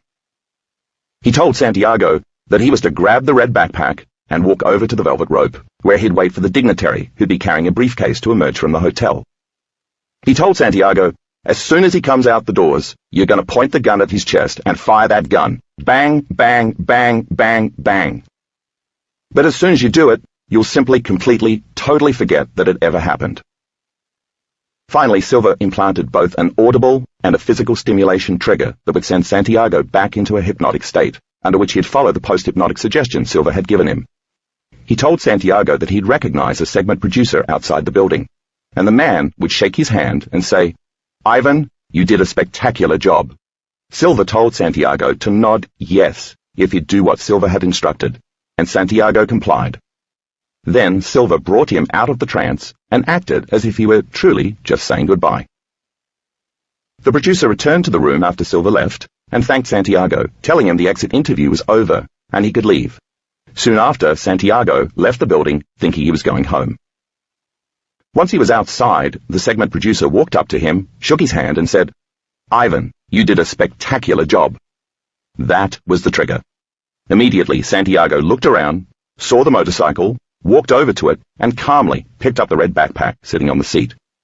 Seeing the velvet rope line and the paparazzi, he walked over next to them and slowly unzipped the bag. In moments, a man carrying a briefcase strode out the door. Without flinching, Santiago pulled the gun out of the backpack and shot the man in the chest several times. The blood bags under the dignitary's shirt erupted, and he dramatically collapsed to the ground. Silva almost immediately appeared on the scene and had Santiago close his eyes. The stuntman made a hasty exit as Silva then brought Santiago out of his trance. The psychologist Jeffrey Kalachevsky appeared and suggested Santiago follow him inside with the others for a debriefing. Once inside, the researchers told a surprised Santiago what had happened and asked him if he had any memory of what he'd done or what had just unfolded outside. Santiago didn't remember a thing. That is, until Silva suggested to him that he would. In the first few chapters, you read about many different individuals who accepted a possible imagined scenario, and like magic, their bodies responded to that picture in their minds.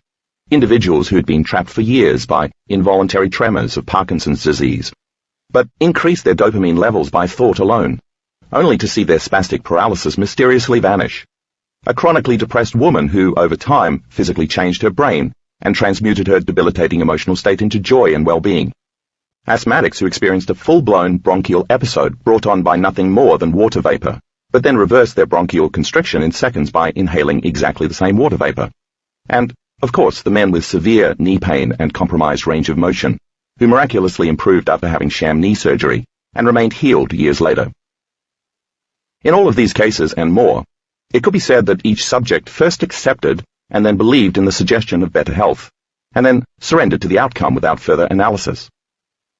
When these people accepted the potential of recovery, they aligned themselves with a future possible reality, and changed their minds and brains in the process. As they believed in the outcome, they emotionally embraced the idea of better health, and as a result their bodies, as the unconscious mind, were living in that future reality during the present moment. They conditioned their bodies to a new mind, and so began to signal new genes in new ways and express new proteins for better health. And they moved into a new state of being. Once they surrendered to a new possible scenario, they no longer analyzed how it was going to happen or when it would manifest. They simply trusted in a better state of being, and maintained that new state of mind and body for an extended period of time. It was that sustained state of being that switched on the right genes and programmed them to stay on. Whether they took a regimen of daily sugar pills lasting weeks or even months, received a single saline injection, or submitted to fake surgery, these individuals reaffirmed their acceptance, belief, and surrender for the duration of the study they participated in. If they were taking a pill daily to relieve pain or depression, the pill was a constant reminder for them to condition, expect, and assign meaning to their intentional activity, thus reinforcing the internal process over and over again. If it was a weekly visit to the hospital to see a doctor and be interviewed about their improvement, the choice to interact in a particular environment with doctors, nurses, equipment, and waiting rooms triggered a host of sensory responses, and through associative memory, they were reminded of a possible new future. They were conditioned from past experiences that the place called a hospital was where people went to get well. They began to anticipate their future changes, and therefore assigned intention to the whole healing process. Because all these factors had meaning, they helped make the placebo patients more suggestible to the outcomes they experienced. So now let's address the elephant in the room. No real physical, chemical, or therapeutic mechanisms made these changes happen. None of these people had actual surgery, took active medication, or received any real treatment to create these significant alterations in health. The power of their minds so influenced their body's physiology that they became healed. It's safe to say that their real transformation happened independent of their conscious minds. Their conscious minds may have initiated the course of action, But the real work happened subconsciously, with the subjects remaining totally unaware of how it happened. The same is true of Ivan Santiago. The power of his mind under hypnosis so influenced his physiology that even when he was sitting in a freezing ice cube bath, he didn't so much as flinch. It was the power of his subconscious mind, altered by a mere suggestion, however, not his conscious mind, that was responsible for this feat. If he hadn't accepted the suggestion, the outcome would have been very different. In addition, he did what he did without thinking about how he was able to do it. In fact, in his mind, he wasn't sitting in an ice bath. He was sitting in a perfectly pleasant tub of warm water. So just as with hypnosis, the placebo effect is created by a person's consciousness somehow interacting with the autonomic nervous system. Quite simply, the conscious mind merges with the subconscious mind. Once the placebo patients accept a thought as a reality, and then believe and trust in the end result emotionally, the next thing that happens is that they get well. A cascade of physiological events automatically carries out the whole biological change, without their conscious minds being involved. They're able to enter the operating system where these functions already happen routinely, and when they do, it's as if they've planted a seed in fertile ground. The system automatically takes over for them. In fact, it's not anyone's job to do anything, it just happens. None of the subjects could consciously spike dopamine levels by 200% and control involuntary tremors with the mind, manufacture new neurotransmitters to combat depression, signal stem cells to morph into white blood cells to mount an immune response, or restore knee cartilage in order to reduce pain, just as Santiago couldn't have consciously avoided flinching when he lowered his body into that tub. Anyone trying to accomplish any of these feats would certainly be unsuccessful. These people would have to get help from a mind that already knows how to initiate all these processes. To succeed, they'd have to activate the autonomic nervous system, the subconscious mind, and then assign it to the task of making new cells and healthy new proteins. I've mentioned the word suggestibility throughout this book, as if being suggestible was something that all of us could simply do voluntarily on command. As you read in the story at the beginning of the chapter, it turns out that it's not that easy. Let's face it, some of us, certainly Ivan Santiago, are more suggestible than others. And even those who are more suggestible respond to certain suggestions better than other suggestions. For example, some of the hypnotism test subjects had no problem stripping to their underwear in public when given that post-hypnotic suggestion, yet they were unable to subconsciously accept the idea that a tub of frigid ice water was really a warm jacuzzi. This was true even though post-hypnotic suggestions, including the suggestions that Santiago shoot the stranger, are generally more difficult to make stick compared to suggestions that alter someone's state temporarily during the hypnotic trance itself. And like hypnosis, the placebo response also doesn't just work for everyone. The placebo patients you've read about who were able to make positive changes last for years, like the men who had the sham knee surgery, respond much like hypnotherapy subjects who've been given post-hypnotic suggestions. For some, like these men, such suggestions work beautifully. For others, not much happens. For instance, when they're sick or suffering from a disease, many people simply can't accept the idea that even a drug, procedure, treatment or injection can help them, let alone that a placebo might work. Why not? It takes thinking greater than how they feel, in turn allowing those new thoughts to drive new feelings, which then reinforce those new thoughts, until it becomes a new state of being. But if familiar feelings have become the means of familiar thinking, and the person can't transcend that habituation, he or she is in the same past state of mind and body, and everything stays the same. However, if those same people who can't accept that a drug or procedure could make them well, could reach a new level of acceptance and belief, and then surrender to that end without constantly fretting, worrying, and analyzing, then they could reap greater rewards from the process. That's what suggestibility is, making a thought into a virtual experience, and having our bodies consequently respond in a new manner. Suggestibility combines three elements: acceptance, belief, and surrender. The more we accept, believe, and surrender to whatever we're doing to change our internal state, the better the results we can create.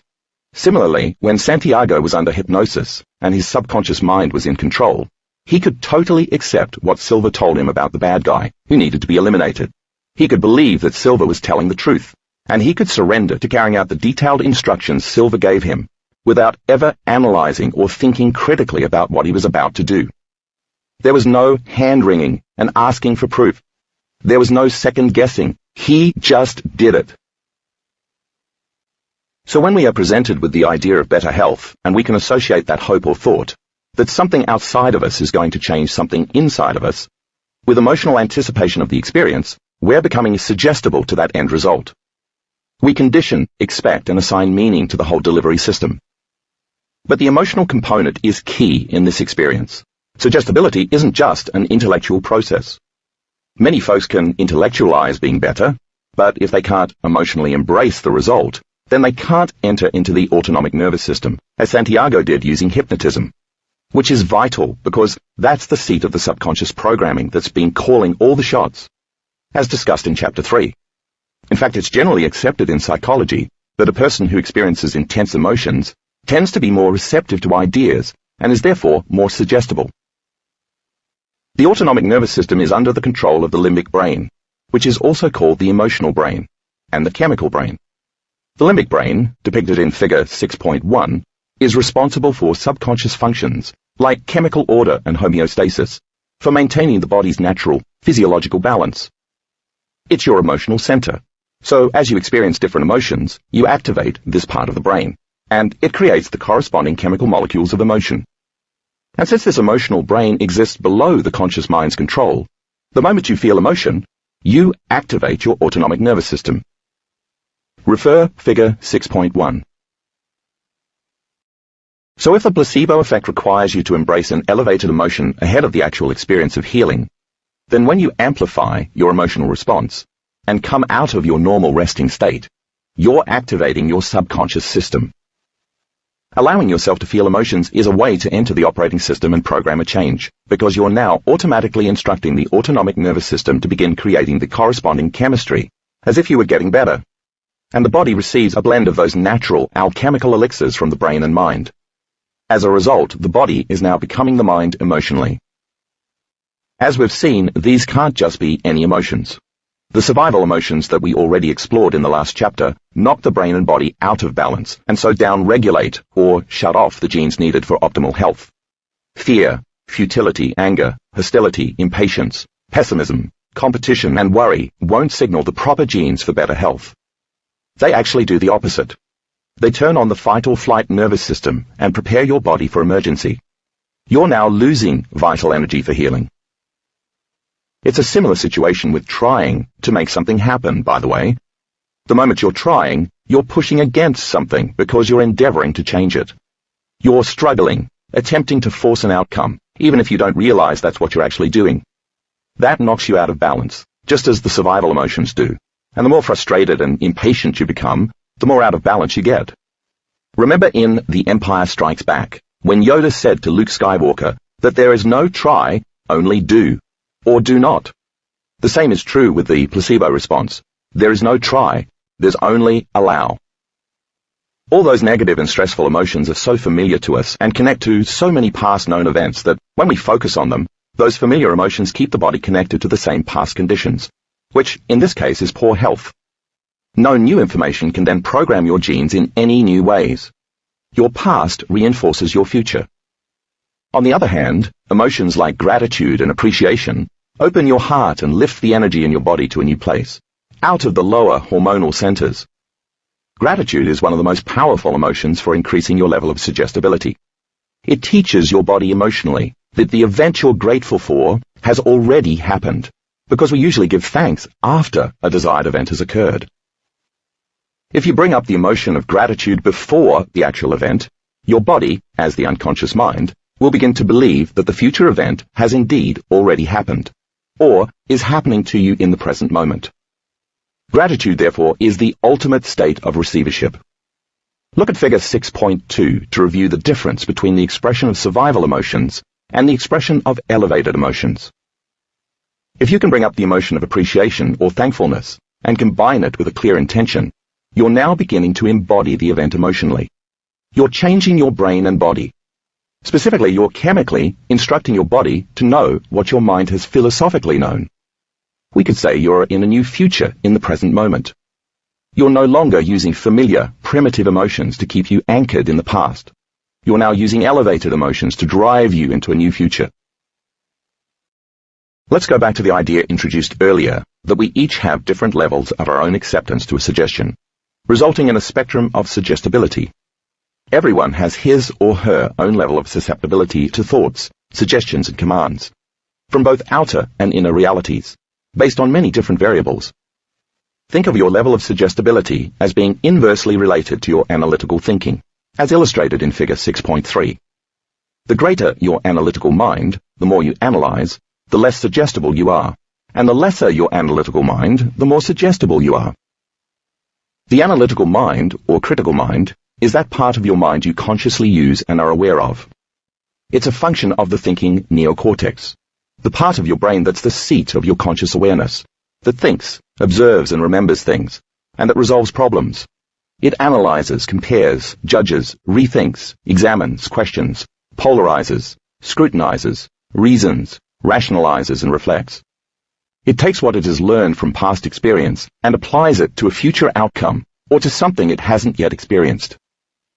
In the hypnosis experiment described at the start of this chapter, for example, 7 of the 11 subjects given the post-hypnotic suggestion to peel their clothes off in a public restaurant didn't fully comply. It was the analytical mind that brought them back to their senses. The moment they began to analyze, is this right? Should I do this? What will I look like? Who's watching? What will my boyfriend think? The suggestion was no longer as powerful, and they returned to their old, familiar state of being. The folks who immediately stripped to their underwear, on the other hand, did it without questioning what they were doing. They were less analytical, and so more suggestible, than their counterparts. Since the neocortex is divided into 2 halves called hemispheres, it makes sense that we analyze and spend a lot of time thinking in duality.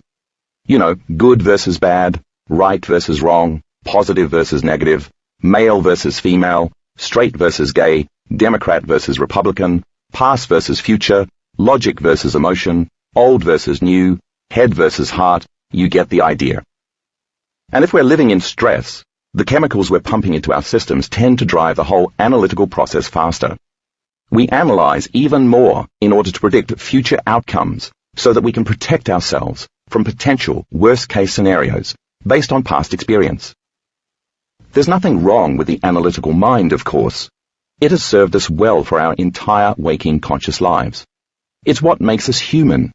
Its job is to create meaning and coherence between our outer worlds, the combined experiences of people and things at different times and places, and our inner worlds, our thoughts and feelings. The analytical mind works best when we're calm, relaxed and focused. This is when it's working for us. It simultaneously reviews many aspects of our lives and provides us with meaningful answers. It helps us choose from myriad options in order to make decisions, learn new things, scrutinize whether to believe in something, judge social situations based on our ethics, get clear on our purpose in life, discern morality with conviction, and evaluate important sensory data. As an extension of our egos, the analytical mind also protects us so that we can cope and survive best in our external environments. In fact, one of the ego's main jobs is protection. It's always evaluating situations in the external environment and assessing the landscape for the most advantageous outcomes. It takes care of the self, and it also tries to preserve the body. Your ego will let you know when there's potential danger, and it will urge you to respond to the condition. For example, if you were walking down the street and saw the oncoming cars driving too close to the side of the road where you were walking, you might cross the street to protect yourself. That's your ego giving you that guidance. But when our egos are out of balance due to a barrage of stress hormones, our analytical minds go into high gear and become overstimulated. That's when the analytical mind is no longer working for us, but against us. We get over-analytical, and the ego becomes highly selfish by making sure that we come first, because that's its job. It thinks and feels as though it needs to be in control to protect the identity. It tries to have power over outcomes. It predicts what it needs to do to create a certainly safe situation. It clings to the familiar and won't let go. So it holds grudges, feels pain and suffers, or it can't get beyond its victimhood. It will always avoid the unknown condition and view it as potentially dangerous, because to the ego, the unknown is not to be trusted. And the ego will do anything to empower itself for the rush of addictive emotions. It wants what it wants, and it will do whatever it takes to get there first, by pushing its way to the front of the line. It can be cunning, manipulative, competitive, and deceptive in its protection. So the more stressful your situation, the more your analytical mind is driven to analyze your life within the emotion you're experiencing at that particular time. When this happens, you're actually moving your consciousness further away from the operating system of the subconscious mind, where true change can occur. You're then analyzing your life from your emotional past, although the answers to your problems aren't within those emotions, which are causing you to think harder within a limited, familiar chemical state. You're thinking in the box. Then because of the thinking and feeling loop discussed earlier in the book, those thoughts recreate the same emotions, and so drive your brain and body further out of order. You'll be able to see the answers more easily when you get beyond that stressful emotion and see your life from a different state of mind. Stay tuned.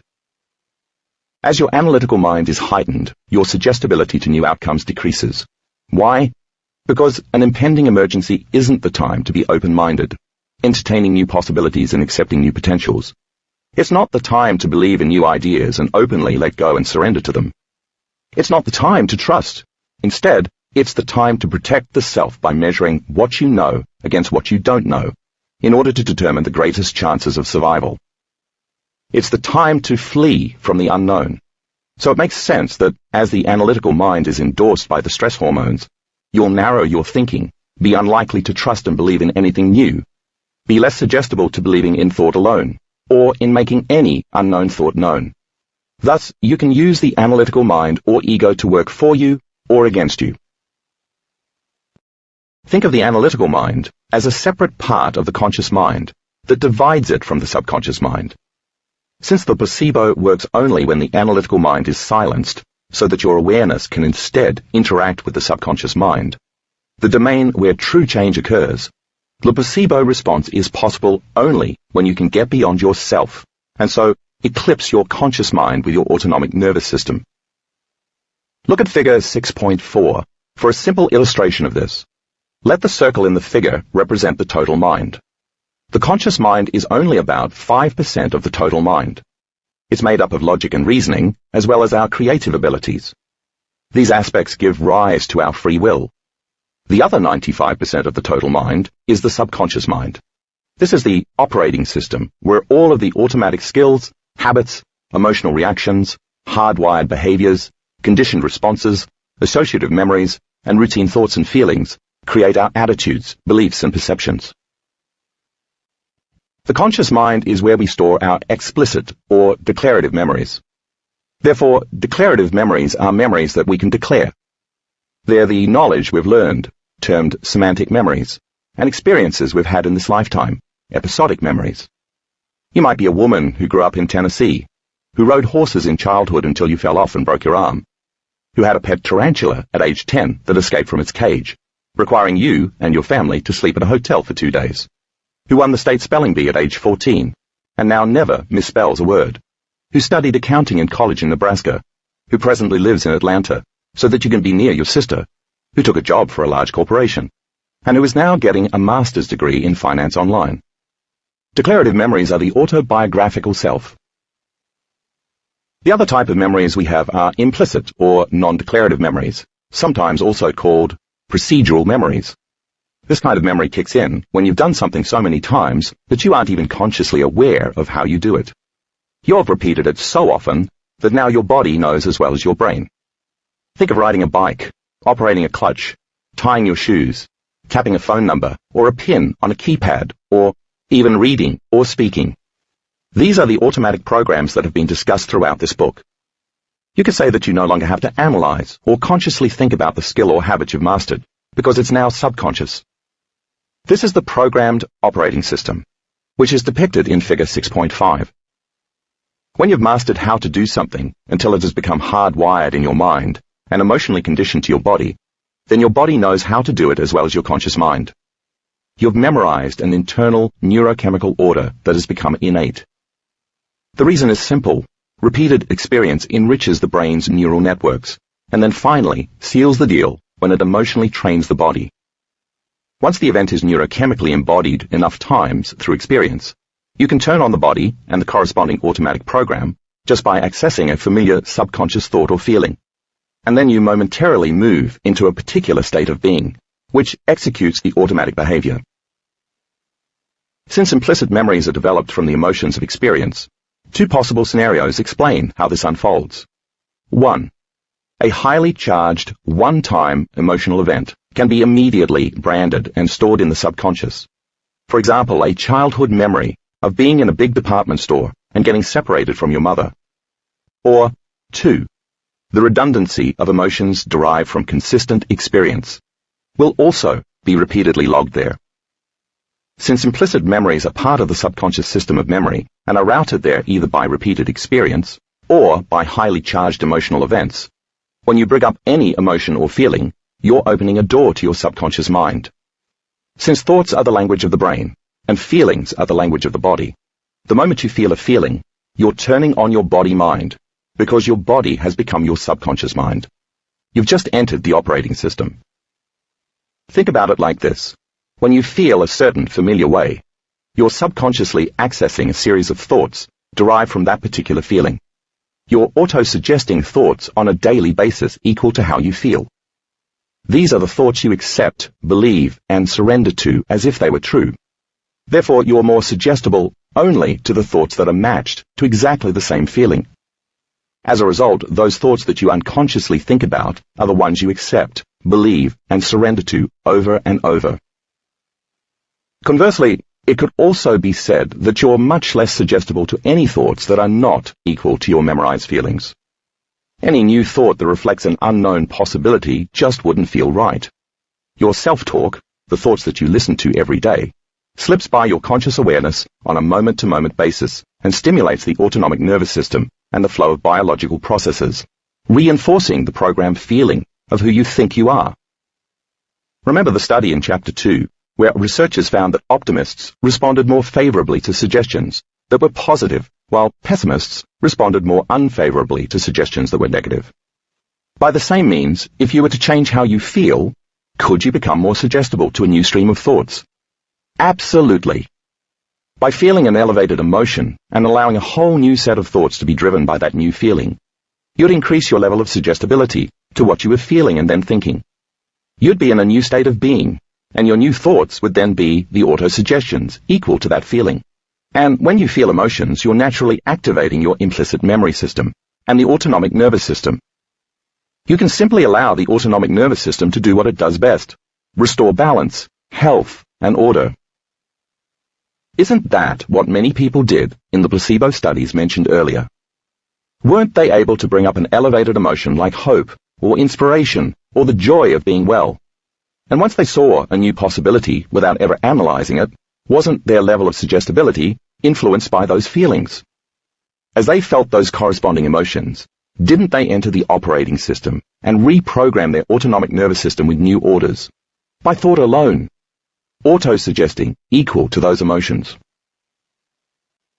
If there are different degrees of suggestibility, then that can be demonstrated visually by showing different thicknesses of the analytical mind. The thicker the barrier between the conscious mind and the subconscious mind, the more difficulty you'll have getting into the operating system. Take a look at figures 6.6 and 6.7 on the following two pages, which represent two people with different types of minds. The person in figure 6.6 has a very thin veil between the conscious and subconscious minds, and therefore is very open to suggestion, like Ivan Santiago from the beginning of the chapter. This person will naturally accept, believe, and surrender to an outcome, because he or she doesn't analyze or intellectualize too much. Folks like this might be more innately prone to accept that a thought is a potential experience and embrace it emotionally so that the package becomes imprinted on the autonomic nervous system, ready to be executed as a reality. These people don't spend a lot of time trying to figure things out in their lives, and they don't overthink many things. If you've ever seen a hypnosis stage show, the subjects who make it to the front of the room usually fall into this category. Now contrast this with figure 6.7. If you look at the thicker analytical mind that separates the conscious and subconscious minds, you can easily see that this person is less prone to taking suggestions at face value, without a significant degree of help from his or her intellectual mind in evaluating, processing, planning, and reviewing. People like this are highly critical and will make sure they've analyzed everything before simply surrendering and trusting. Bear in mind that some of us have a more built-up analytical mind even without constantly living by our stress hormones. We might have studied different subjects in college, or lived with parents who reinforced the mechanisms of rational thought when we were young, or maybe it was just part of our nature. Nevertheless, you can have a significantly broad, analytical mind and still learn how to get beyond it. I certainly did, so there's hope. As I said before, neither of these types is more advantageous than the other. I think a healthy balance between the two works very well. Someone who's over-analytical is less likely to trust and flow in his life or her life. Someone who's overly suggestible might be too gullible and less functional. The point I want to make is that if you're continually analyzing your life, judging yourself, and obsessing about everything in your reality, then you'll never enter the operating system where those old programs exist and reprogram them. Only when a person accepts, believes, and surrenders to a suggestion does the door between the conscious and subconscious minds open. That information then signals the autonomic nervous system and, presto, it takes over. Now take a look at figure 6.8. The arrow represents the movement of consciousness from the conscious mind into the subconscious mind, where the suggestion is biologically embossed into the programming system. A few additional elements can also silence the analytical mind and open the door to the subconscious mind in order to increase a person's level of suggestibility. For example, physical or mental fatigue increases your suggestibility. Certain studies have shown that the limited exposure to social, physical, and environmental cues in sensory deprivation can cause increased susceptibility.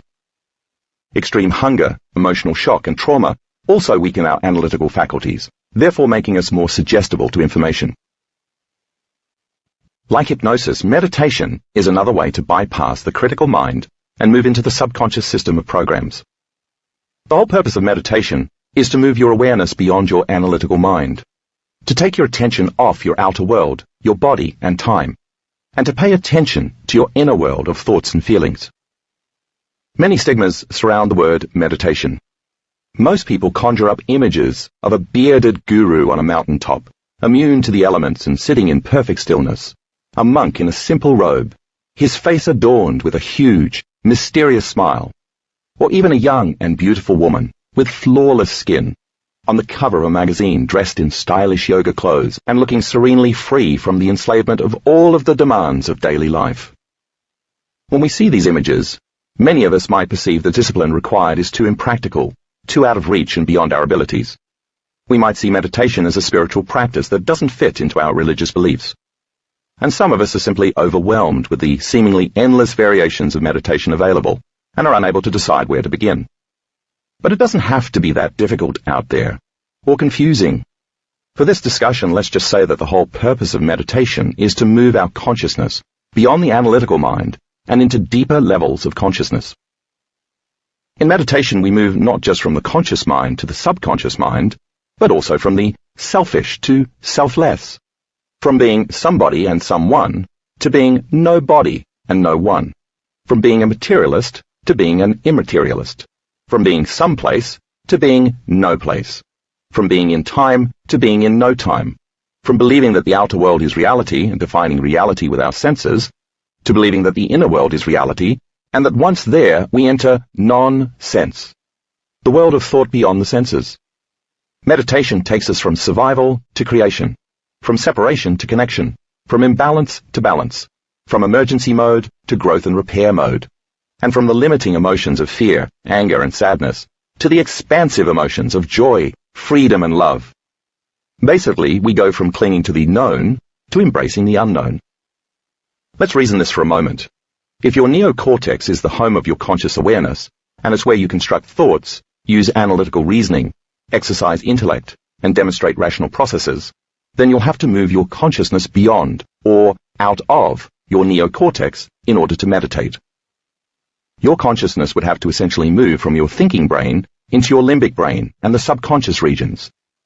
In other words, in order for you to dial down your neocortex and all the neural activity that it performs on a daily basis, you'd have to stop thinking analytically and vacate the faculties of reason, logic, intellectualizing, forecasting, predicting, and rationalizing, at least temporarily.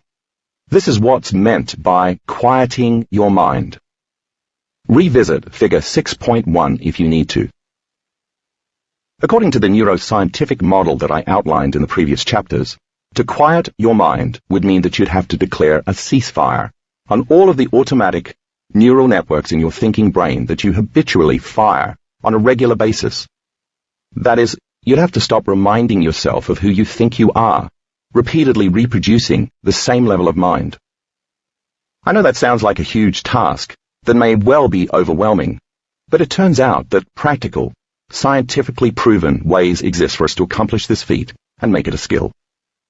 In the workshops that I teach around the world, many ordinary people who'd never meditated before got pretty good at doing this, once they'd learned how. You'll learn these methods in the chapters that follow, but first, let's increase your level of intention so that when you get to the how-to, you'll reap greater rewards, just as did the aerobic exercises in Quebec from Chapter 2, who were told that their well-being would be enhanced by their efforts and thus could assign meaning to what they were doing, and then got better results. The analytical neocortex uses all of the 5 senses to determine reality. It's very preoccupied with putting all of its awareness on the body, the environment and time. And if you're the least bit stressed, then your attention will be directed to and will amplify all 3 of these elements. When you're under the gun of the fight or flight emergency system and you switch on your adrenaline, just like any animal threatened in the wild, all of your attention will be placed on taking care of your body, finding escape routes in your environment, and figuring out how much time you have to make it to safety. You overfocus on problems, obsess about your looks, dwell on your pain, think about how little time you have to do what you need to do, and rush to get things done. Sound familiar? Because you're so hyper-focused on this external world and your problems in it when you're living in survival, it's easy to think that what you see and experience is all there is. And without the external world, you're no one, no body, no thing, and in no place. How frightful that is for an ego that's trying to control all its reality by constantly reaffirming an identity. It might make it easier if you remind yourself that when you're living in survival, what you sense is truly just the tip of the iceberg, only a limited array of ingredients making up your external world. You identify with the many variations and combinations in your external world that reflect back to you who you think you are, but that doesn't mean there isn't more. In fact, every time you learn something new, you change how you see the world. The world hasn't really changed, only your perception of it has changed. We'll learn more about perception in the next chapter. For now, it's enough to keep in mind that if your goal is to effect change, and you haven't been able to make it happen with all your external world resources, then clearly you'll need to look outside the limits of what you see, sense, and experience for your answers. You'll need to pull from other sources you haven't yet identified, from the unknown. So in that sense, the unknown is your friend, not your foe. It's the place where the answer lies. Another reason it becomes difficult for us to pull our attention away from all the conditions of our outer world and place our attention on our inner world is that most people are addicted to stress hormones, to feeling the rush of chemicals that are the result of our conscious or unconscious reactions. This addiction reinforces our belief that our outer world is more real than our inner world. And our physiology is conditioned to support this, because real threats, problems, and concerns do exist that need our attention. So we become addicted to our present external environment. And through associative memory, we use the problems and conditions in our lives to reaffirm that emotional addiction, in order to remember who we think we are. Here's another way to say it. The stress hormones we experience while living in survival mode give the body a high dose of energy and cause the 5 senses, which plug us into external reality, to become heightened. So naturally, if we're continuously stressed, we'll define reality with our senses. We become materialists. When we try to go within and connect with the world of non-sense and the immaterial, it takes some effort to break our conditioned habit and our addiction to the chemical rush we get from our external reality. How, then, could we possibly believe that thought is more powerful than physical, 3-dimensional reality? If that's how we see things, it becomes challenging to change anything by thought alone, because we've become enslaved to our bodies and our environments.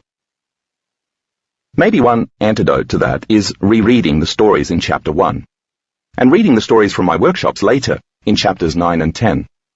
Reinforcing new information that shows us that what we think should be impossible is indeed possible helps us remind ourselves that there's more to reality than what our senses perceive. Whether we want to admit it or not, we are the placebo. If meditation is about entering the autonomic nervous system so that we can become more suggestible and overcome the challenges just mentioned, then we need to know how to get there. The short answer is that we get there on a brainwave. The brain state we happen to be in at any given time has a huge effect on how suggestible we are at that moment. Once you learn what these different states are and how to recognize them when you're in them, you can train yourself to move from one state to another, up and down the scale of brainwave patterns. It takes some practice, of course, but it's possible. So let's explore these different states to learn more about them. When neurons fire together, they exchange charged elements that then produce electromagnetic fields, and these fields are what are measured during a brain scan, like an electroencephalograph, or EEG. Humans have several measurable brainwave frequencies, and the slower the brainwave state we're in, the deeper we go into the inner world of the subconscious mind. In order of slowest to fastest, the brainwave states are delta, deep, restorative sleep, totally unconscious; theta, a twilight state between deep sleep and wakefulness; alpha, the creative, imaginative state; beta, conscious thought; and gamma, elevated states of consciousness. Beta is our everyday waking state. When we're in beta, the thinking brain, or neocortex, is processing all of the incoming sensory data and creating meaning between our outer and inner worlds. Beta isn't the best state for meditation because when we're in beta, the outer world appears more real than the inner world.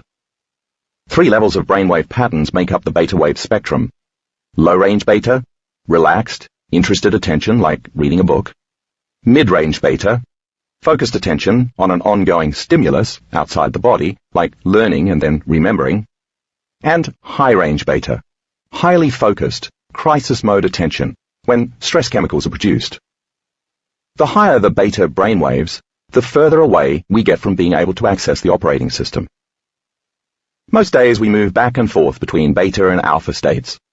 Alpha is our relaxation state where we pay less attention to the outer world and start to pay more attention to our inner world. When we're in alpha, we're in a light state of meditation. You could also call that imagination or daydreaming. In this state, our inner world is more real than our outer world, because that's what we're paying attention to. When we go from high-frequency beta to slower alpha, where we can pay attention, concentrate, and focus in a more relaxed manner, we automatically activate the frontal lobe. As the previous material has presented, the frontal lobe lowers the volume on the brain circuits that process time and space. Hence, we're no longer in survival mode. We're in a more creative state that makes us more suggestible than we were in beta. More challenging is learning how to drop down even further, into theta, which is a kind of twilight state, where we're half awake and half asleep. Often described as mind awake, body asleep. This is the state we're shooting for in meditation, because it's the brainwave pattern where we're the most suggestible. In theta, we can access the subconscious, because the analytical mind isn't operating. We're mostly in our inner world. Think of theta as the key to your own subconscious kingdom. Take another look at figure 6.8. It shows brainwave states and how they correlate with the conscious and subconscious mind. Then take a look at figure 6.9, which illustrates the different brainwave frequencies. You'll find this brief tour through brainwave patterns even more useful when you get to the practice of meditation later in the book. Don't expect that you'll necessarily be able to drop right into theta on command, of course, but having some knowledge of what the various brain states are and what effect they have on what you're trying to achieve will help. Now let's return to the story of Ivan Santiago and the other hypnosis subjects from the start of this chapter. Obviously, these folks have an easier time getting past their analytical minds than most of us. They seem to have both a neuroplasticity and an emotional plasticity that allow them to make their inner worlds more real than their outer worlds. In their normal waking states, they probably spend more time in alpha than in beta, so they have fewer stress hormones circulating that can pull them out of homeostasis. Their highly suggestible states better enable their conscious minds to control the autonomic functions of their subconscious minds. Yet they're not all the same. Several different degrees of suggestibility were demonstrated in this study. The 16 people who passed the initial evaluation were certainly suggestible, although they weren't all as suggestible as those who passed the next test by taking their clothes off in public after being given a post-hypnotic suggestion to do so, going against deeply rooted social norms. The 4 who passed that test were certainly highly suggestible. able to be greater than their social environment. But when it came to immersing themselves in the ice water, 3 of those 4 couldn't go that far. They weren't able to be greater than their physical environment. Only Santiago, who remained greater than his physical environment in extreme conditions for an extended period of time while having dominion over his body, demonstrated the highest level of suggestibility. He was able not only to withstand the frigid ice bath, but also to be greater than his moral environment by following the post-hypnotic suggestion to shoot the foreign dignitary, despite the fact that his conscious personality was hardly one of a cold-blooded killer. In terms of the placebo effect, it takes a similar high degree of suggestibility to be greater than the body and greater than the environment for an extended period of time. That is, to accept, believe, and surrender to the idea of your inner world being more real than your outer world. But in just a few chapters, you'll learn how you can not only change your beliefs and become more suggestible, but also use that state to program your subconscious mind, not to shoot a stuntman with a prop gun, fortunately, but to triumph over whatever health issues, emotional traumas, or other personal matters you may be dealing with. This audiobook has been broken into multiple parts to make the download faster. You have reached the end of a part, but not the end of the complete audiobook, so please check your library for the next part of this audiobook. Audible hopes you have enjoyed this program. This is Audible. The New York Times best-selling book, You Are the Placebo, Making Your Mind Matter, by Dr. Joe Dispenza. Read by Adam Boyce. Copyright 2014 by Dr. Joe Dispenza. For my mother, Francesca. Chapter 7. Attitudes, Beliefs, and Perceptions.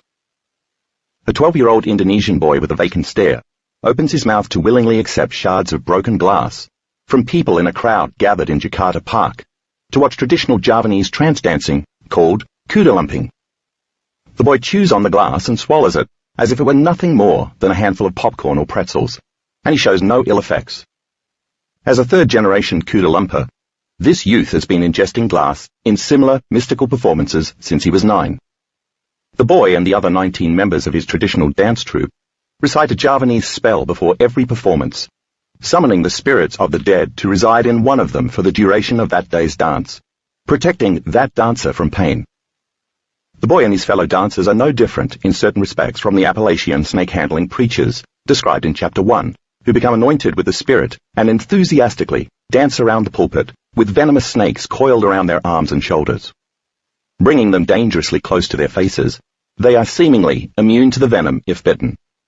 The dancers are also similar to the Fijian firewalkers from the Suwayu tribe on the island of Bikwa, who unflinchingly walk across white, hot stones that have been covered in flaming logs and glowing red coals for hours, an ability said to have been given to one of the tribe's ancestors by a god and then passed down within the tribe. The glass-eating boy, the snake-handling preacher, and the Fijian firewalker never pause even for a moment to think, I wonder if it will work this time. There isn't an ounce of wishy-washiness in any of them. The decision to chew glass or handle copperheads, or tread on searing stones, transcends their bodies, the environment and time, altering their biology to allow them to do the seemingly impossible. Their rock-solid belief in the protection of their gods leaves no room for second-guessing. The placebo effect is similar, in that very strong beliefs are part of the equation. Yet this component hasn't been examined much, because up to this point in mind-body research, most scientific studies have measured only the effects of the placebo instead of looking for the cause. Whether the shift in one's internal state has been the product of faith healing, conditioning, the release of suppressed emotions, a belief in symbols, or a specific spiritual practice, the question still remains. What has happened to create such profound alterations in the body? And if we discover what that is, can we cultivate it? Our beliefs aren't always as conscious as we think they are. We may very well accept an idea on the surface, but if deep down we don't really believe it's possible, then our acceptance is just an intellectual process. Because calling upon the placebo effect requires us to truly change our beliefs about ourselves and what's possible for our bodies and our health, we need to understand what beliefs are and where they come from. Let's suppose a person goes to the doctor with certain symptoms and is diagnosed with a condition based on the physician's objective findings. The doctor gives the patient a diagnosis, prognosis, and treatment options based on the average outcome. The moment that the person hears the doctor say, diabetes, cancer, hypothyroidism, or chronic fatigue syndrome, a series of thoughts, images, and emotions is conjured up based on his or her past experience. That experience could be that the patient's parents had the condition, that he or she saw a show on TV in which one of the characters died of that disease, or even that something the person read on the internet scared him or her about the diagnosis. Once the patient sees the doctor and hears a professional opinion, the patient automatically accepts the condition, then believes what the confident doctor has said, and finally surrenders to the treatment and possible outcomes. And this is done without any real analysis. The patient is suggestible and susceptible to what the doctor says. If the person then embraces the emotions of fear, worry, and anxiety, along with sadness, then the only possible thoughts, or autosuggestions, are those that are equal to how he or she feels. The patient can try to have positive thoughts about beating the disease, but his or her body still feels bad because the wrong placebo has been given, resulting in the wrong state of being, the signaling of the same genes, and the inability to see or perceive any new possibilities. The patient is pretty much at the mercy of his or her beliefs, and the beliefs of the doctor about the diagnosis. So when people like the folks you'll read about in the next few chapters healed themselves by using the placebo effect, what did they do differently? First, they didn't accept the finality of their diagnosis, prognosis, or treatment. Nor did they believe in the most probable outcome or future destiny that their doctors had authoritatively outlined. Finally, they didn't surrender to the diagnosis, prognosis, or suggested treatment. Because they had a different attitude from those who did accept, believe, and surrender, they were in a different state of being. They weren't suggestible to the doctor's advice and opinions, because they didn't feel fearful, victimized, or sad. Instead, they were optimistic and enthusiastic, and those emotions drove a new set of thoughts, which enabled them to see new possibilities. Because they had different ideas and beliefs about what was possible, they didn't condition their bodies to the worst-case scenario. They didn't expect the same predictable outcome as others who'd received the same diagnosis, and they didn't assign the same meaning to the diagnosis as everyone else with the same condition. They assigned a different meaning to their future, so they had a different intention. They understood epigenetics and neuroplasticity. So instead of passively seeing themselves as victims of the disease, they used that knowledge to become proactive, fueled by what they'd learned in my workshops and events. As a result, these folks also got different and better results than other people who'd received the same diagnosis, just as the hotel maids got better results after the researchers gave them more information. Now think about the average person who receives a diagnosis and promptly announces, "I'm going to beat this." Someone may not accept the condition and the outcome the doctor outlines, but the difference is that most people haven't truly changed their beliefs about not being sick. Changing a belief requires changing a subconscious program, since a belief, as you'll soon learn, is a subconscious state of being. Folks who only use their conscious minds to change never come out of the resting state to reprogram their genes, because they don't know how to do that. This is where their healing stops. They're unable to surrender to possibility, because they're not truly able to become suggestible to anything different from what the doctor tells them. Is it possible that whenever people don't respond to treatment, or when their health stays the same, they're living by the same emotional state every day, accepting, believing, and surrendering to the medical model without too much analysis, based on the social consciousness of millions of other people who've done exactly the same thing? Does a doctor's diagnosis become the modern-day equivalent of a voodoo curse? So now let's dissect belief a little further, backing up just slightly to begin with the following idea. When you string a succession of thoughts and feelings together so that they ultimately become habituated or automatic, they form an attitude. And since how you think and feel creates a state of being, attitudes are really just shortened states of being. They can fluctuate from moment to moment as you alter how you think and feel. Any particular attitude can last for minutes, hours, days, or even a week or two. For example, if you have a series of good thoughts that are aligned with a series of good feelings, you might say, "I have a good attitude today." And if you have a sequence of negative thoughts that's connected to a sequence of negative feelings, then you might say, I have a bad attitude today.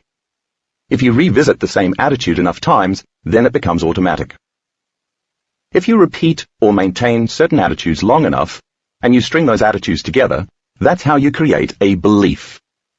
A belief is just an extended state of being.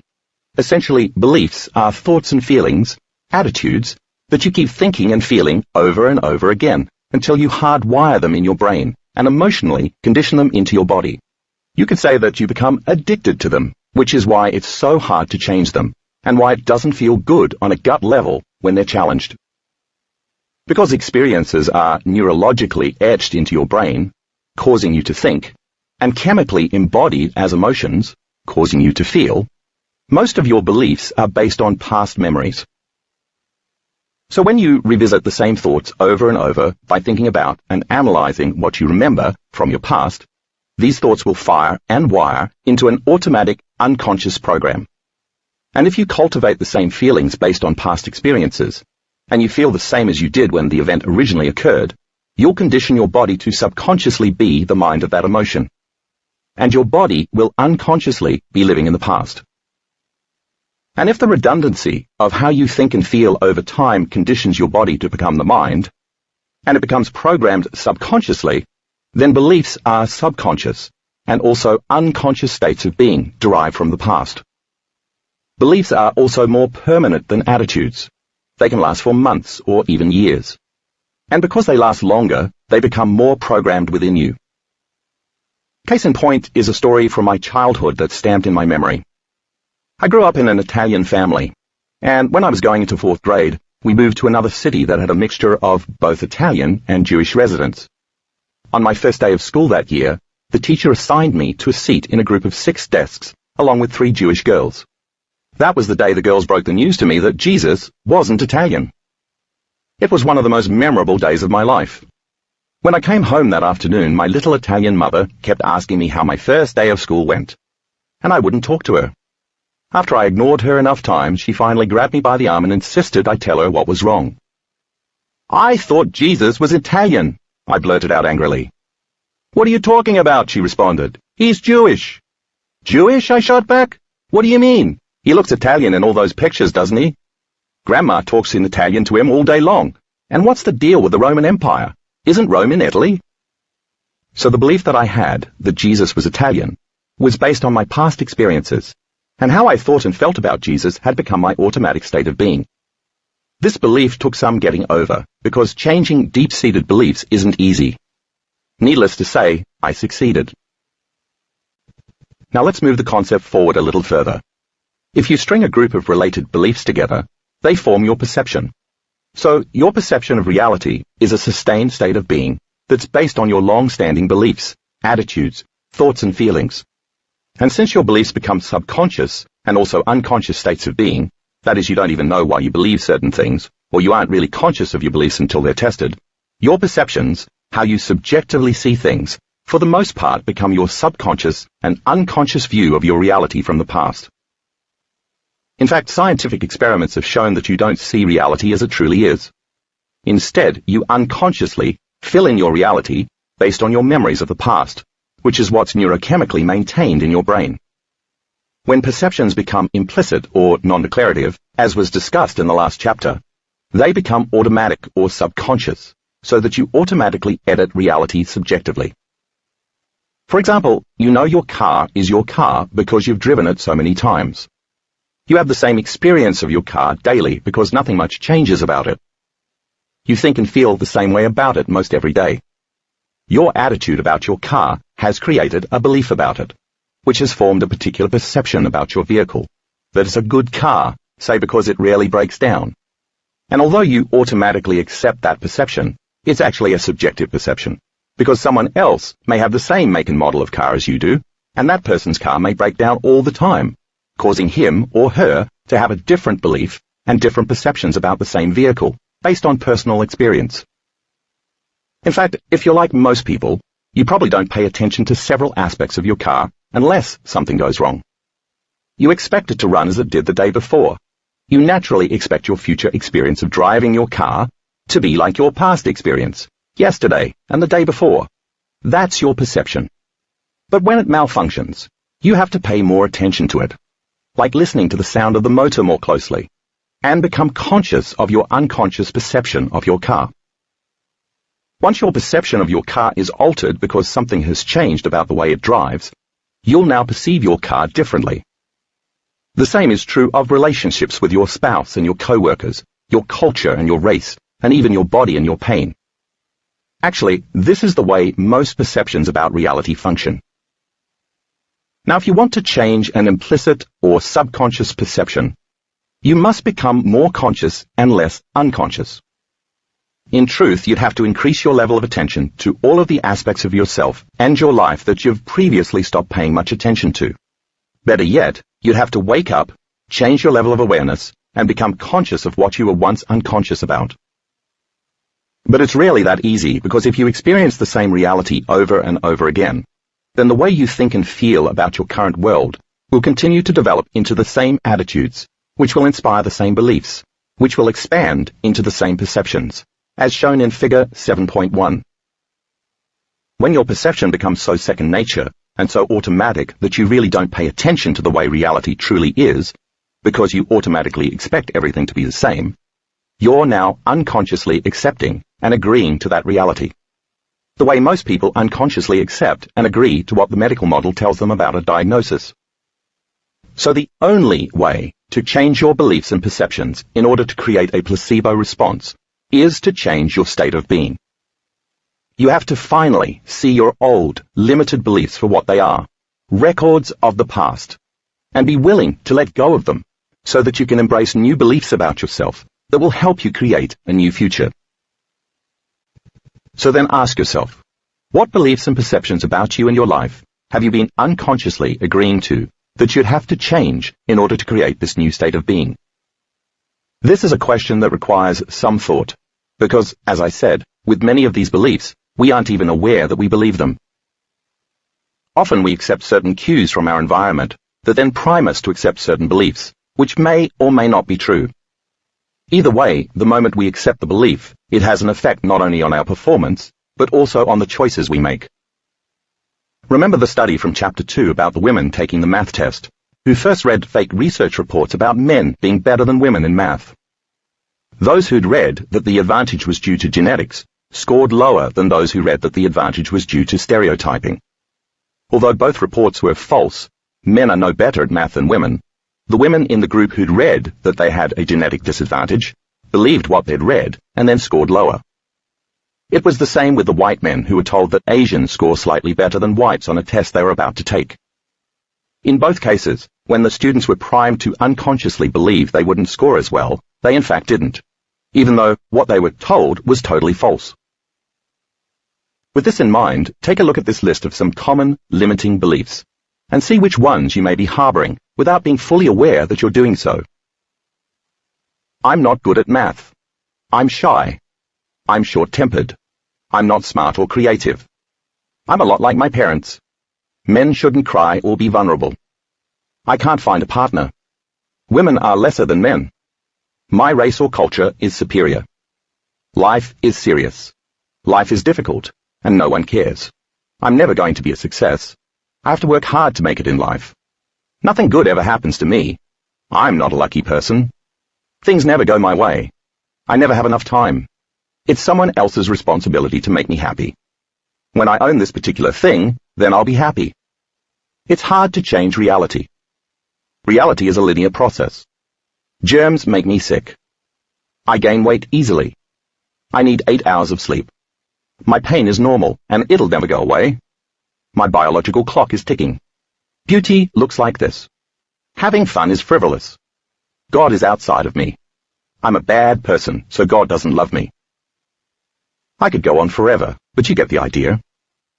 Since beliefs and perceptions are based on past experiences, then any of these beliefs that you happen to hold about yourself came from your past. So are they true, or did you just make them up? Even if they were true at some point in time, that doesn't necessarily mean that they're true now. We don't look at it that way, of course, because we're addicted to our beliefs. We're addicted to the emotions of our past. We see our beliefs as truths, not ideas that we can change. If we have very strong beliefs about something, evidence to the contrary could be sitting right in front of us, but we may not see it because what we perceive is entirely different. We've in fact conditioned ourselves to believe all sorts of things that aren't necessarily true. And many of these things are having a negative impact on our health and happiness. Certain cultural beliefs are a good example. Remember the story about the voodoo curse from chapter 1. The patient was convinced he was going to die because the voodoo priest had put a hex on him. The hex only worked because he, and others in his culture, believed voodoo to be true. It wasn't the voodoo that had hexed him. It was the belief in the voodoo. Other cultural beliefs can cause premature deaths.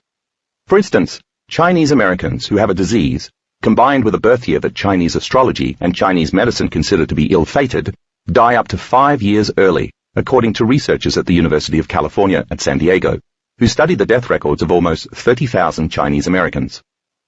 The effect was stronger in those who were more attached to Chinese traditions and beliefs, and the results also held consistent for nearly all major causes of death studied. For example, Chinese Americans born in years associated with susceptibility to diseases involving lumps and tumors died of lymphatic cancer 4 years younger than Chinese Americans born in other years, or than non-Chinese Americans with similar cancers. As these examples demonstrate, we're suggestible only to what we consciously or unconsciously believe to be true. An Eskimo who doesn't believe in Chinese astrology is no more suggestible to the idea that he's vulnerable to a certain disease because he was born in the year of the tiger or the year of the dragon than an Episcopalian would be suggestible to the idea that a hex from a voodoo priest could kill him or her. But once any of us accepts, believes, and surrenders to an outcome without consciously thinking about it or analyzing it, then we'll become suggestible to that particular reality. In most people, such a belief is planted well beyond the conscious mind into the subconscious system, which is what creates the disease. So now let me ask you another question. How many personal beliefs, based on cultural experiences, do you have that may not be true? Changing beliefs may be difficult, but it's not impossible. Just think what would happen if you were able to successfully challenge your unconscious beliefs. Instead of thinking and feeling, I never have enough time to get everything done, what if you instead thought and felt, I live in no time, and I accomplish everything? What if instead of believing, the universe is conspiring against me, you believed, the universe is friendly and works in my favor? What a great belief! How would you think? How would you live? And how would you walk down the street if you believed the universe works in your favor?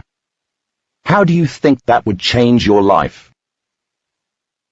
When you change a belief, you have to start by first accepting that it's possible, then change your level of energy with the heightened emotion you read about earlier, and finally, allow your biology to reorganize itself. It's not necessary to think about how that biological reorganization will happen, or when it's going to happen. That's the analytical mind at work, which pulls you back into a beta brainwave state and makes you less suggestible. Instead, you just have to make a decision that has finality. And once the amplitude or energy of that decision becomes greater than the hardwired programs in your brain and the emotional addiction in your body, then you are greater than your past. Your body will respond to a new mind, and you can affect real change. You already know how to do this. Think about a time in your past when you made up your mind to change something about yourself or your life. If you recall, a moment came when you probably said to yourself, I don't care how I feel, body. It doesn't matter what's going on in my life, environment, and I'm not concerned how long it will take, time. I'm going to do this. Instantly, you got goosebumps. That's because you moved into an altered state of being. The moment you felt that energy, you were sending your body new information. You felt inspired, and you came out of your familiar resting state. That's because by thought alone, your body moved from living in the same past to living in a new future. In reality, your body was no longer the mind. You were the mind. You were changing a belief. Like beliefs, our perceptions of past experiences, whether positive or negative, directly affect our subconscious state of being and our health. In 1984, Gretchen van Bommel, MD, then Associate Director of Clinical Electrophysiology at Doheny Eye Institute in Los Angeles, uncovered a striking example of this when she noticed a disturbing trend among Cambodian women referred to Doheny. The women, all between the ages of 40 and 60, and living in nearby Long Beach, California, known as Little Phnom Penh because of its roughly 50,000 Cambodian residents, were having severe vision problems, including blindness, in disproportionately high numbers. Physically, the women's eyes were perfectly healthy. Dr. Van Bommel did brain scans on the women to evaluate how well their visual systems were functioning, and compared them to how well their eyes were seeing. She found that each of the women had perfectly normal visual acuity, often 20/20 or 20/40, although when they tried to read an eye chart, their vision tested it legally blind. Some of the women had absolutely no light perception, and couldn't even detect any shadows, even though there wasn't anything physically wrong with their eyes. When Dr. Van Bommel teamed up with Patricia Rosie, PhD at California State University, Long Beach, to do research on the women, they found that those who had the worst vision had spent the most time living under the Khmer Rouge or in refugee camps when communist dictator Pol Pot was in power. The genocide perpetrated by the Khmer Rouge was responsible for the deaths of at least 1.5 million Cambodians between 1975 and 1979. Of the women studied, 90% had lost family members, some as many as 10 during that time, and 70% were forced to watch their loved ones, sometimes even their entire families, being brutally murdered. These women saw things that their minds just could not accept, Rosie told the Los Angeles Times. Their minds simply closed down and they refused to see anymore. Refused to see any more death, any more torture, any more rape, any more starvation. One woman was forced to watch her husband and 4 children be killed right in front of her, and she lost her sight immediately afterwards. Another woman had to watch a Khmer Rouge soldier beat her brother and his 3 children to death, which included seeing her 3-month-old nephew being thrown against a tree until he died. She started losing her eyesight right after that. The women also suffered beatings, starvation, untold humiliations, sexual abuse, torture, and 20-hour days of enforced labor. Although they were now safe, many of these women told the researchers that they preferred to stay in their homes, where they had to relive their memories of the atrocities over and over through recurring nightmares and intrusive thoughts. Documenting a total of 150 cases of psychosomatic blindness in Cambodian women in Long Beach, the largest known group of such victims anywhere in the world, Van Bommel and Rosie presented their research at the 1986 American Psychological Association annual meeting in Washington, D.C. The audience was riveted. The women in this study became blind or nearly blind, not because of some eye disease or physical malfunction, but because the events they lived through had such an emotional impact that they literally cried until they could not see. The heightened emotional amplitude from being forced to bear witness to the unbearable left them not wanting to see anymore. The event created physical changes in their biology, not in their eyes, but most likely in their brains, which altered their perception of reality for the rest of their lives.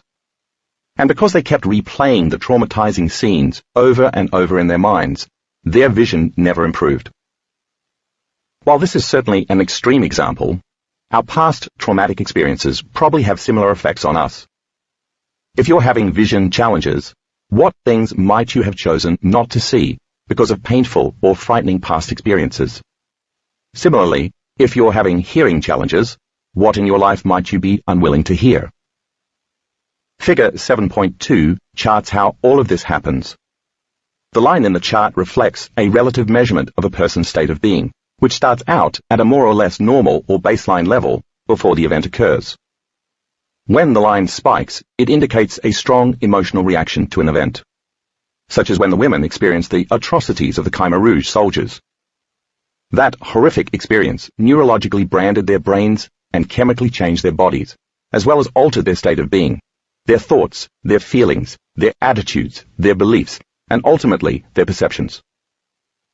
Specifically, the women no longer wished to look at the world anymore. So through neurological rewiring and chemical resignaling, their biology complied. Although the line in the graph eventually falls and levels off, the place where it ends up is a different place from where it began, indicating that the person remains chemically and neurologically altered by the experience.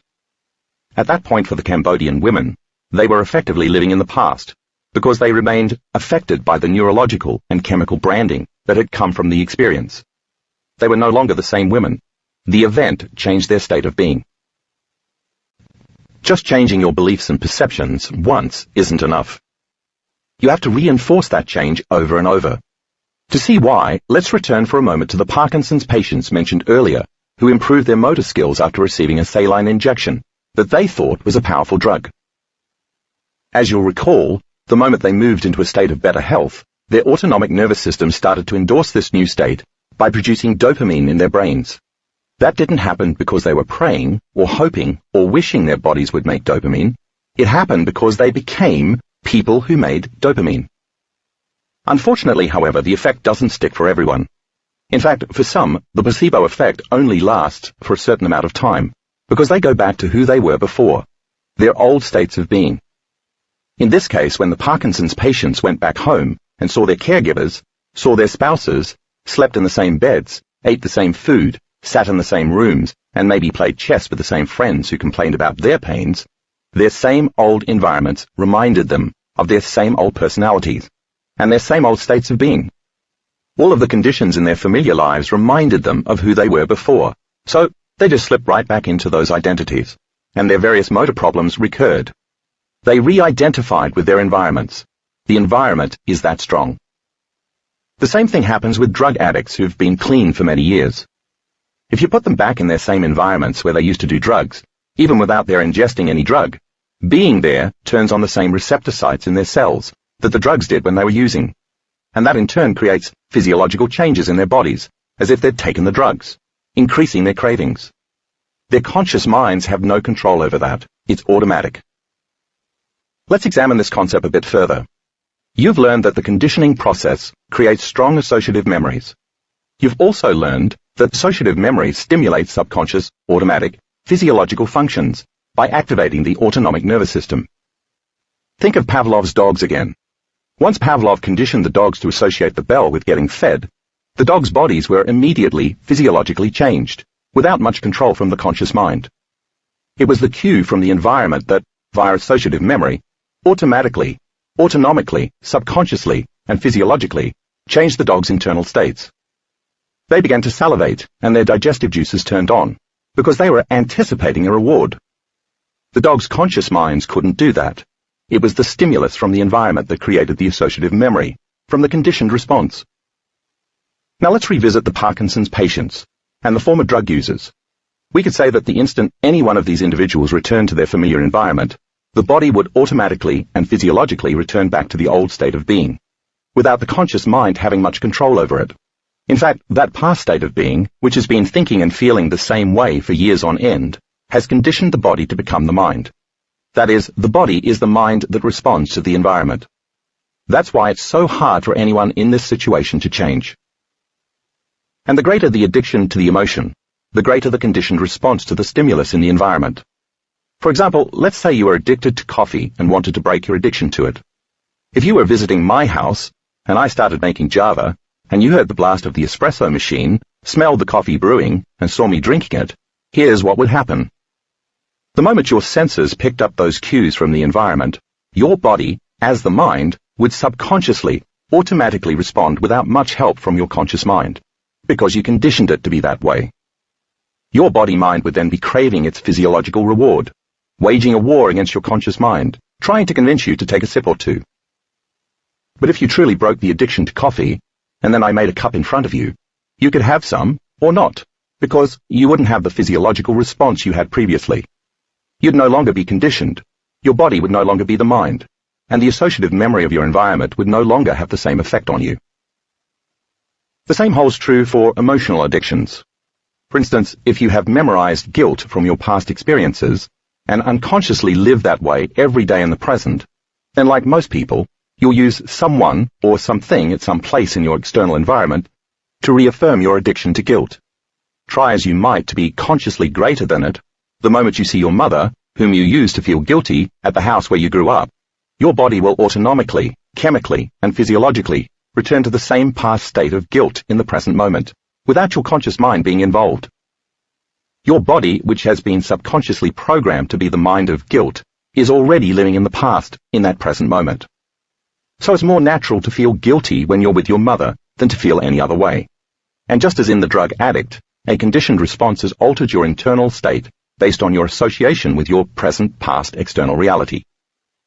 Break the addiction to guilt by changing the subconscious programming, and you can be in the presence of the same conditions and remain free from your present past reality. Researchers from the Victoria University of Wellington in New Zealand examined the effect of environment using a group of 148 college students who were invited to take part in a study set in a bar-like atmosphere. The researchers told half the students that they would get vodka and tonic, and told the rest they'd receive just tonic water. In reality, the bartenders in the study didn't pour a single drop of vodka. All the students got just plain tonic. The bar-like atmosphere the researchers fashioned looked very realistic, right down to the resealing of the vodka bottles that had been cleverly filled with flat tonic water. The bartenders rimmed glasses with limes dunked in vodka for a more realistic effect, before proceeding to mix and pour drinks as though they were serving the real thing. The subjects became tipsy and acted drunk, with some even showing physical signs of intoxication. They didn't get drunk because they drank alcohol. They got drunk because the environment, by associative memory, cued their brains and bodies to respond in the same old, familiar way. When the researchers eventually told the students the truth, many were amazed and insisted that they really did feel drunk at the time. They believed they were drinking alcohol, and those beliefs translated into neurochemicals, which altered their states of being. In other words, their beliefs alone were sufficient to fire up a biochemical change in their bodies that was equal to being drunk. That's because the students conditioned themselves enough times to associate alcohol with a change in their internal chemical states. As the subjects expected or anticipated the future change in their inner states, based on their past associative memories of drinking, they were cued by the environment to physiologically change, just as did Pavlov's dogs. There's a flip side too, of course. The environment can also signal healing. Hospital patients in Pennsylvania who recovered from surgery in a room with a view of a stand of trees in a natural suburban setting needed less potent pain medications and were released 7 to 9 days earlier than patients in rooms facing a brown brick wall. Our states of mind, created from the environment, can most definitely contribute to healing our brains and our bodies. So then, do you need a sugar pill, or a saline injection, or a sham procedure, or a picture window? Something, or someone, or some place in your external environment to move into a new state of being? Or can you do it just by changing how you think and feel? Can you simply believe in a new possibility of health without relying on any external stimulus, and make the thought in your brain a new emotional experience, to the degree that it changes your body and you become greater than the conditioning in your external environment? If so, what you've just read suggests that it would be a good idea to change your internal state every day, before you get up and face your same old environment, so that it won't pull you, as it did the Parkinson's patients, back to your old state of being. Remember Janice Schoenfeld from Chapter 1, who made physical changes in her brain by thinking she was taking an antidepressant. Part of the reason the placebo worked so well for her was that taking that inert pill was a daily reminder to change her state of being, because she associated taking the pill with her optimistic thoughts and feelings about getting better, as do more than 80% of people who take an antidepressant placebo.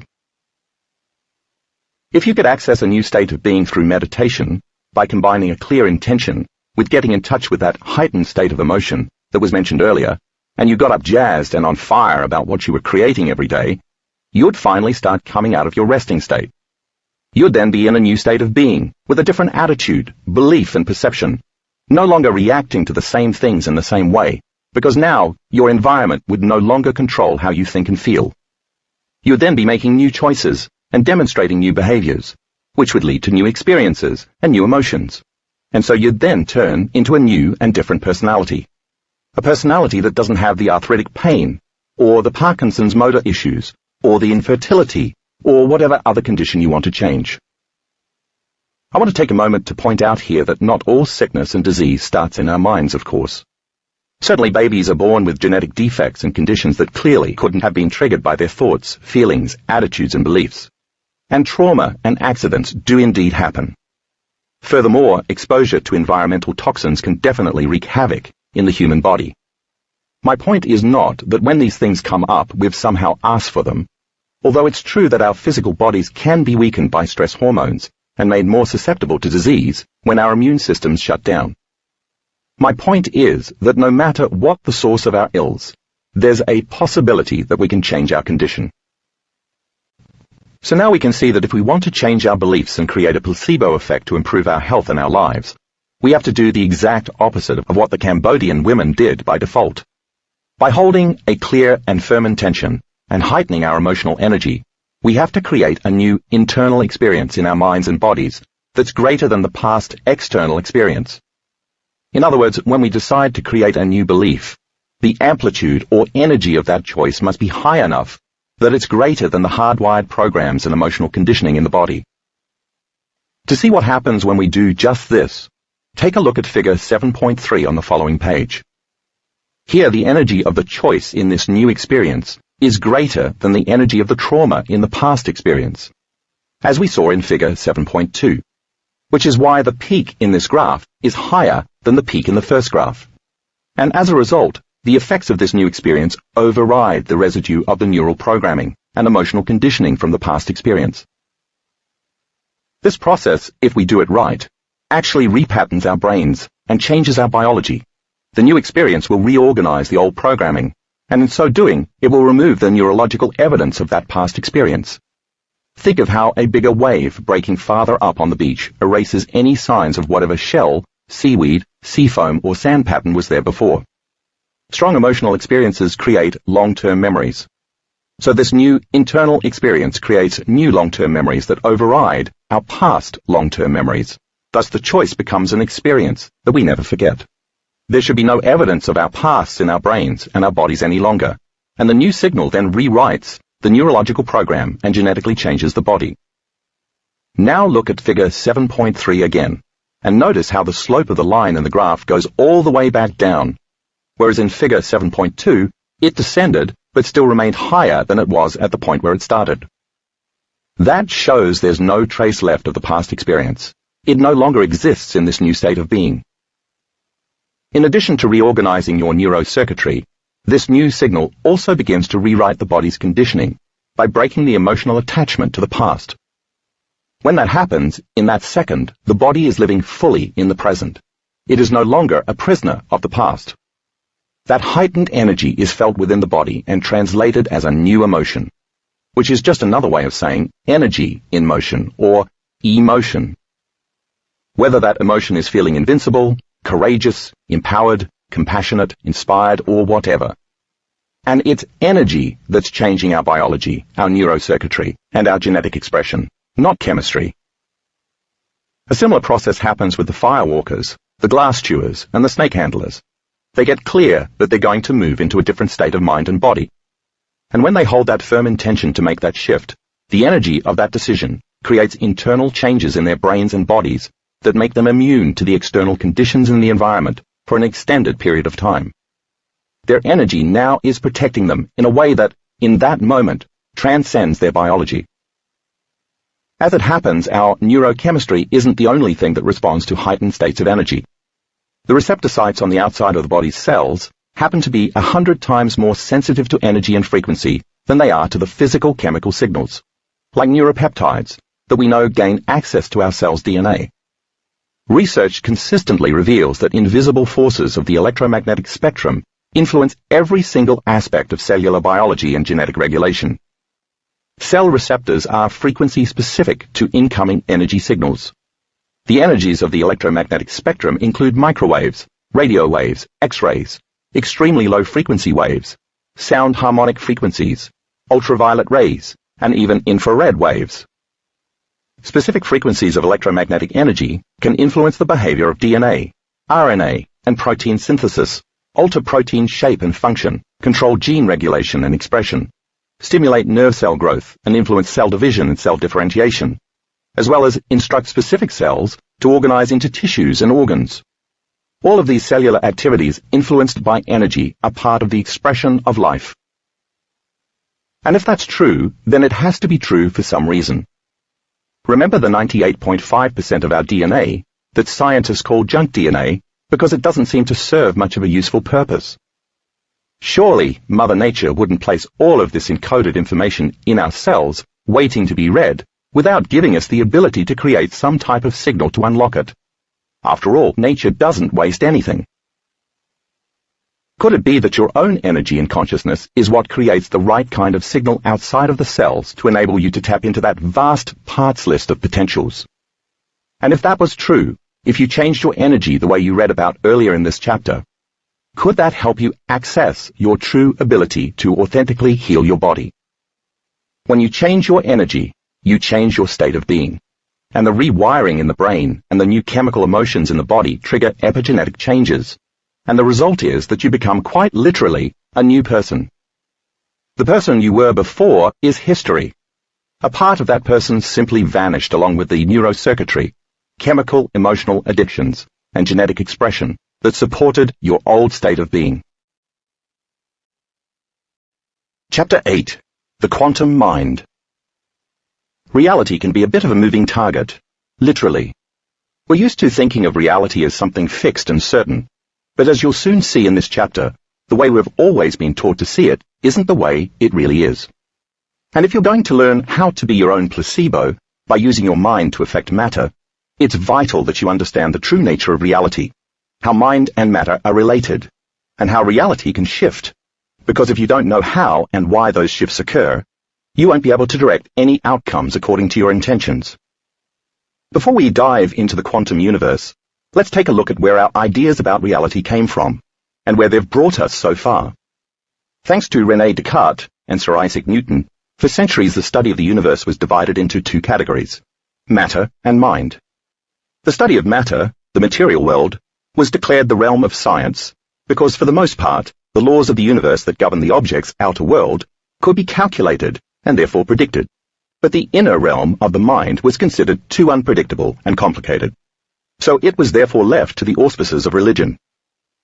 Over time, matter and mind became separate entities, and dualism was born. Newtonian physics, also known as classical physics, deals with the mechanics of how objects function in space and time, including their interactions with each other in the material, physical world.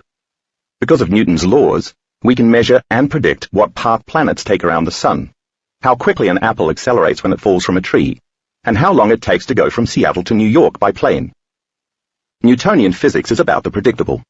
It looks at the universe as if it functioned like an enormous machine or a huge timepiece. But classical physics has its limitations when it comes to the study of energy, the actions of the immaterial world beyond space and time, and the behavior of atoms, the building blocks of everything in the physical universe. That realm belongs to quantum physics. And it turns out that this very tiny subatomic world of electrons and photons doesn't behave anything like the much larger world of planets, apples and aeroplanes that we're more familiar with. When quantum physicists began to look at the smaller and smaller aspects of an atom, like what makes up the nucleus, the closer they looked, the less distinct and clear the atom became, until eventually it just completely disappeared. Atoms, they tell us, appear to be 99.99999999999% empty space. But that space isn't really empty. It's actually filled with energy. More specifically, it's made up of a vast array of energy frequencies that form a kind of invisible, interconnected field of information. So if every atom is 99.99999999999% energy or information, that means that our known universe and everything in it, no matter how solid that matter may appear to us, is essentially just energy and information. That's a scientific fact. Atoms do contain a smattering of matter, but when the quantum physicists tried to study it, they discovered something really strange. Subatomic matter in the quantum world doesn't behave anything at all like the matter we're used to dealing with. Instead of adhering to the laws of Newtonian physics, it appears somewhat chaotic and unpredictable, completely disregarding the boundaries of time and space. In fact, on the subatomic quantum level, matter is a momentary phenomenon. It's here one moment, and then it disappears. It exists only as a tendency, a probability, or a possibility. In the quantum, there are no absolute physical things. That wasn't the only strange discovery that scientists made about the quantum universe. They also found that when they observed particles of subatomic matter, they could affect or change their behavior. The reason they're here and gone, and then here and gone again all the time, is that all of these particles actually exist simultaneously, in an infinite array of possibilities, or probabilities, within the invisible and infinite quantum field of energy. It's only when an observer focuses attention on any one location of any one electron that the electron actually appears in that place. Look away, and the subatomic matter disappears back into energy. So according to this observer effect, physical matter can't exist or manifest until we observe it, until we notice it and give it our attention. And when we're no longer paying attention to it, it vanishes, going back from whence it came.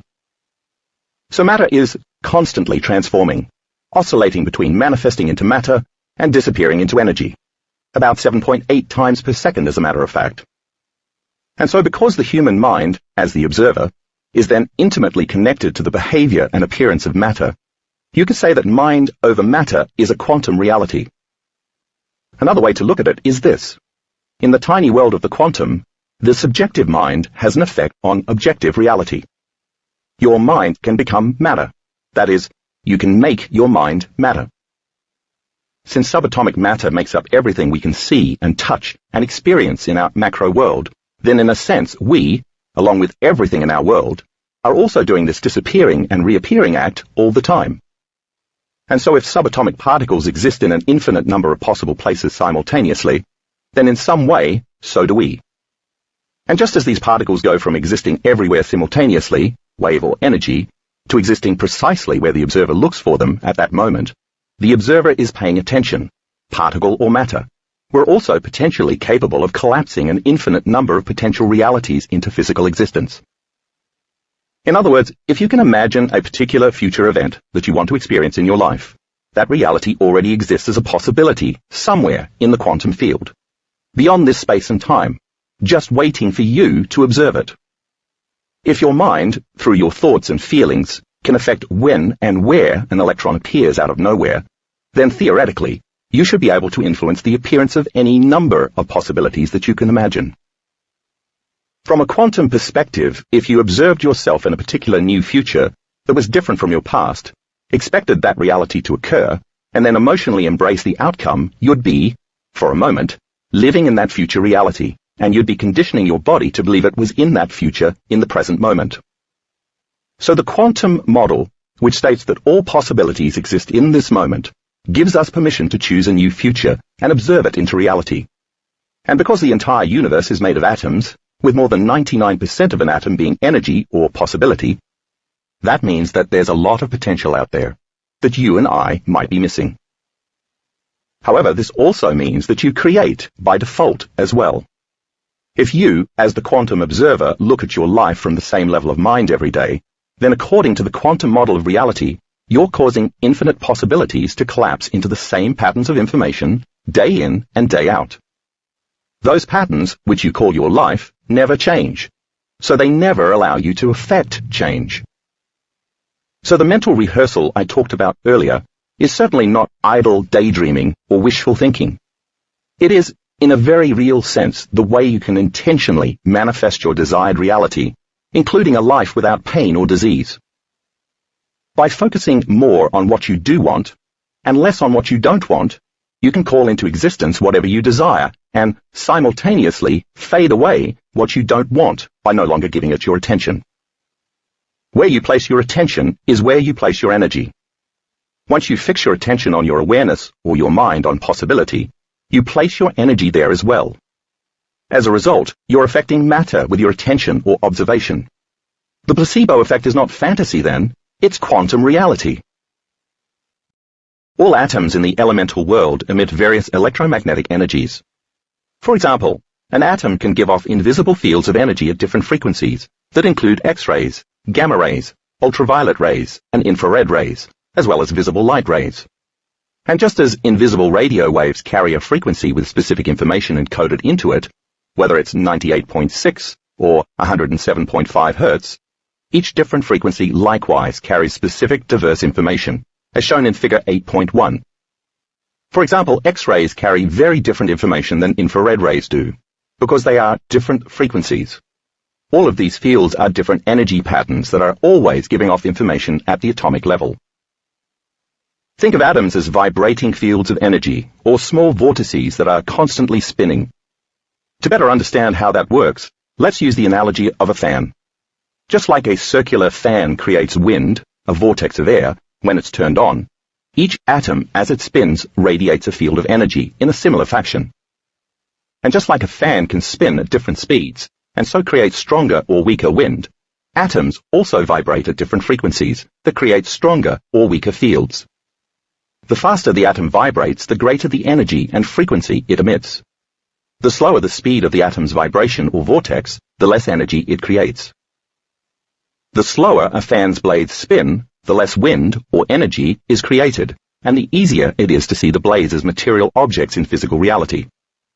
On the other hand, the faster the blades spin, the more energy is created, and the less you see of the physical blades.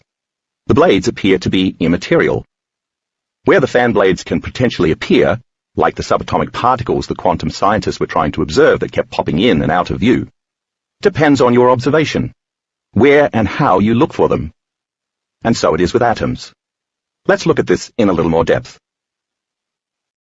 In quantum physics, matter is defined as a solid particle, and the immaterial energetic field of information can be defined as the wave. When we study the physical properties of atoms like mass, atoms look like physical matter. The slower the frequency that an atom is vibrating, the more time it spends in physical reality, and the more it appears as a particle that we can see as solid matter. The reason physical matter appears solid to us, even though it's mostly energy, is that all of the atoms are vibrating at the same speed we are. But atoms also display many properties of energy or waves, including light, wavelengths, and frequency. The faster an atom vibrates and the more energy it generates, the less time it spends in physical reality. It's appearing and disappearing too fast for us to see it, because it's vibrating at a much faster speed than we are. But even though we can't see the energy itself, we can sometimes see physical evidence of certain frequencies of energy, because the force field of atoms can create physical properties, such as the way infrared waves heat things up. If you compare figure 8.2a to figure 8.2b, you can see how slower frequencies spend more time in the material world, and thus appear as matter.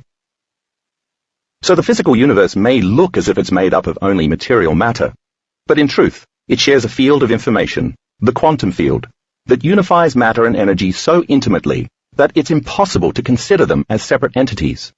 That's because all particles are connected in an immaterial, invisible field of information beyond space and time. And that field is made of consciousness, thought, and energy, frequency, the speed at which things vibrate.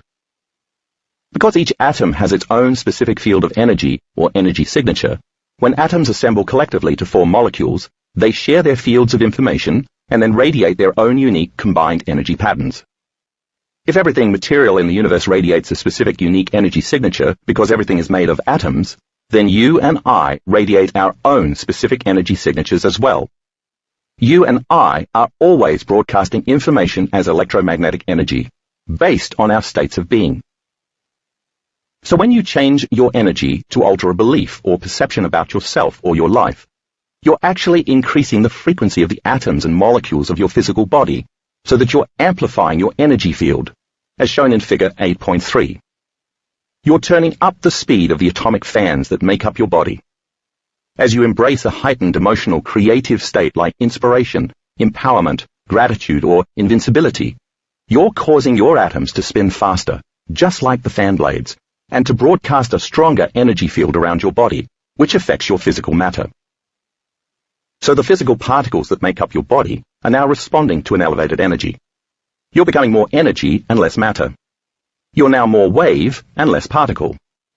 Using your consciousness, you're creating more energy so that matter can be lifted to a new frequency, and your body responds to a new mind. So how does matter become lifted to a new mind? Think of the preacher who moves into a state of religious ecstasy and drinks strychnine with no biological effects. How did he overcome that chemistry that would normally poison the average person?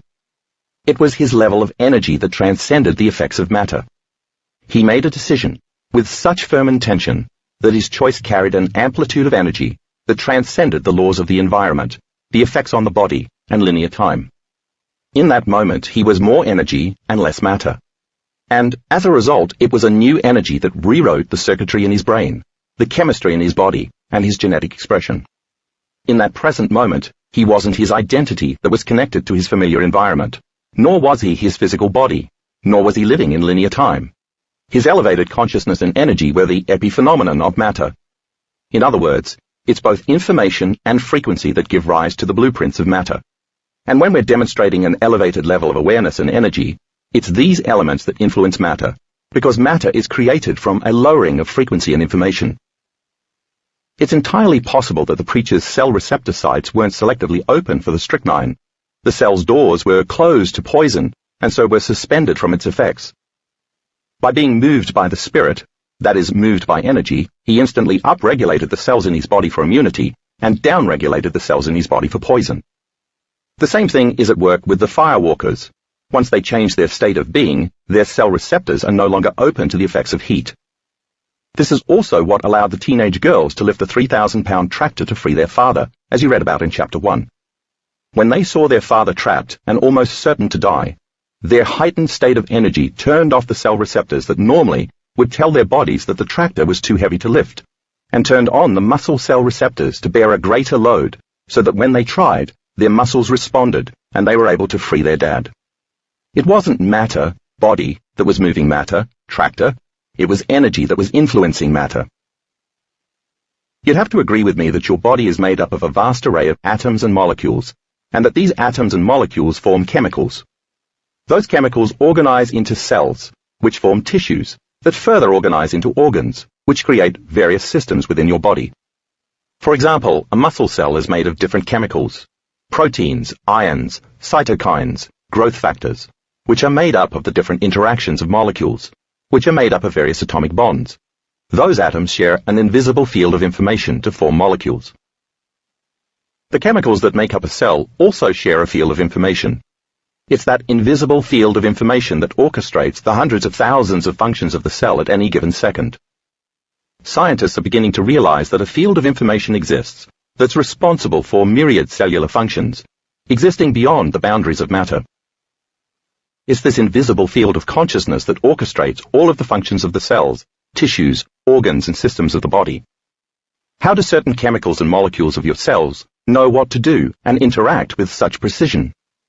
There's an energetic field surrounding the cell that's the summation of energy from atoms, molecules, and chemicals working together in balance that gives birth to matter, and it's that vital field of information that matter draws from.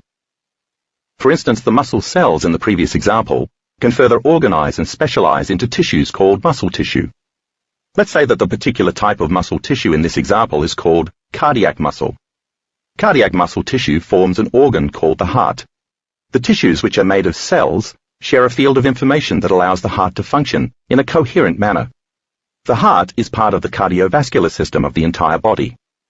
As it shares this field of information, it organizes matter to function in a harmonic, holistic way. So the field that's created that gives birth to matter is what controls matter. The greater the field, the faster the atoms vibrate, or the faster your subatomic fan blades spin. The Newtonian model of biology is based on linear events in which chemical reactions occur in a sequence of steps. But that's not actually how biology works. You can no longer explain something even as simple as how a cut heals without the understanding of the interconnected, coherent information pathways you just read about. Cells share an intercommunication of information in a non-linear way. The universe and all the biological systems within it share an integration of independent, entangled energy fields that, in turn, share information beyond space and time on a moment-to-moment basis. Research confirms that most interactions between cells happen faster than the speed of light. And since the limit of this physical reality is the speed of light, that means that cells must communicate via the quantum field. The interactions between atoms and molecules form an intercommunication that unifies the physical, material world and the energy fields that make up the whole. In the quantum, the linear, predictable characteristics of the Newtonian world do not exist. Things interact in a holistic, cooperative manner. So according to the quantum model of reality, we could say that all disease is a lowering of frequency. Think about stress hormones. When your nervous system is under the control of fight or flight mode, the chemicals of survival cause you to be more matter and less energy. You become a materialist, because you're defining reality with your senses. You overuse the vital energy surrounding the cell by mobilizing it for an emergency. And all of your attention goes towards the outer world of the environment, the body and time. If you keep the stress response turned on for extended periods of time, the long-term effects keep slowing down the frequency of the body such that it becomes more and more particle and less wave. That means there's less consciousness, energy, and information available for atoms, molecules, and chemicals to share.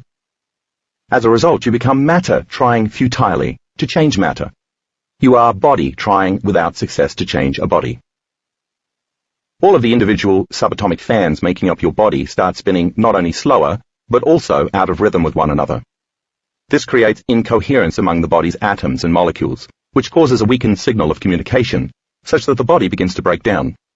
The more your body is matter, and the less it is energy, the more you're at the mercy of the second law of thermodynamics, the law of entropy, where material things in the universe tend to move toward disorder and breakdown. Think what would happen if you had hundreds of fans in one enormous room, all working together and spinning in harmony, humming away in unison. That coherent humming would be like music to your ears, because it would be rhythmic and consistent. That's what it's like in our bodies when the signals between our atoms, molecules, and cells are strong and coherent.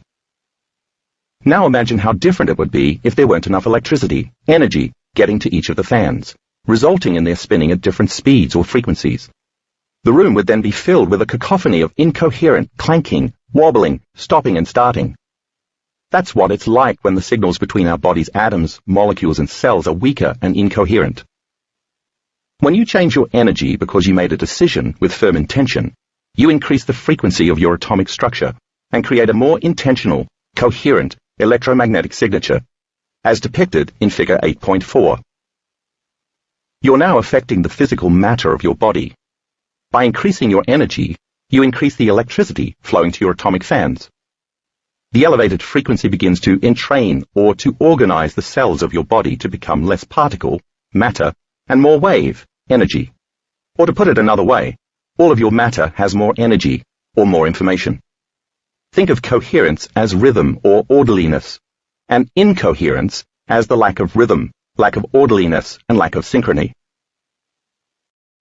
Imagine a group of 100 drummers with no rhythm banging on drums all at the same time. That's incoherence. Now imagine that a group of 5 professional drummers shows up among the mob of wannabe drummers, spreads out to different locations in the crowd, and starts to create a very rhythmic beat. In time, the 5 would entrain the entire 100 other drummers into perfect rhythm, orderliness, and synchrony. That's exactly what happens when your body responds to a new mind, when the hair on the back of your neck stands up, because you feel more like energy and less like matter. In that moment, you're lifting matter to a new mind. You're entraining the disease that exists as a lowering of frequency to an elevated frequency. At the same time, you're also causing the incoherent information that existed among the atoms and molecules, chemicals and cells, tissues and organs, and systems of the body to instead function from a field of more organized information. It's like hearing static on your radio, and then tuning into a clear signal where all of a sudden the static disappears, and you can hear the music. Your brain and nervous system do the same by tuning in to higher, more coherent frequencies. Once that occurs, you're no longer subject to the law of entropy. You experience reverse entropy, and the coherent signature of the energy field around your body causes you to be immune to the typical laws of physical reality. Now all of the atomic fans are spinning at a faster, coherent frequency, and the physical molecules, chemicals, and cells that make up your body are receiving new information so that your energy is having a positive effect on your body. Figures 8.5a, 8.5b, and 8.5c on the following page illustrate how a higher, more coherent frequency of energy entrains a slower, more incoherent frequency of matter, lifting matter to a new mind. The more organized and coherent your energy, the more you entrain matter at an organized frequency, and the faster that frequency, the better and the more profound the electromagnetic signal the cell receives. Remember, as you learned in the previous chapter, cells are 100 times more sensitive to electromagnetic signals, energy, than to chemical signals, and it's these signals that change DNA expression. The more incoherent and unsynchronized your energy is, on the other hand, the less able your cells are to communicate with one another. You'll learn the science of how to create coherence very shortly. Since the quantum field is an invisible field of information, its frequency beyond space and time that all things material come from, and is made of consciousness and energy, then everything physical in the universe is unified within and connected to this field. And since all things material are made of atoms, which are connected beyond space and time, then you and I, along with all things in the universe, are connected by this field of intelligence, personal and universal, both within us and all around us, that gives life, information, energy, and consciousness to all things. Call it what you will, but this is the universal intelligence that's giving you life right now. It organizes and orchestrates the hundreds of thousands of notes in the harmonious symphony that is your physiology, those things that are a part of your autonomic nervous system. This intelligence keeps your heart beating more than 101,000 times a day to pump more than 2 gallons of blood per minute, traveling more than 60,000 miles in each 24-hour period. As you finish reading this sentence, your body will have made 25 trillion cells, and each of the 70 trillion cells that make up your body executes somewhere between 100,000 to 6 trillion functions per second. You'll inhale 2 million liters of oxygen today, and each time you inhale, that oxygen will be distributed to every cell in your body within seconds. Do you consciously keep track of all that? Or does something that has a mind so much greater than your mind, and a will so much greater than your will, do it for you? That's love. In fact, that intelligence loves you so much that it loves you into life. It's the same universal mind that animates every aspect of the material universe. This invisible field of intelligence exists beyond space and time, and is where all things material come from. It causes supernovas to be born in distant galaxies, and roses to bloom in Versailles. It keeps the planets revolving around our sun, and the tides rising and falling at Malibu. Because it exists in all places and at all times, and is both within you and all around you, this intelligence must be both personal and universal. So there's a subjective, free will consciousness, the individual awareness called you, and there's an objective consciousness, the universal awareness, that's responsible for all life.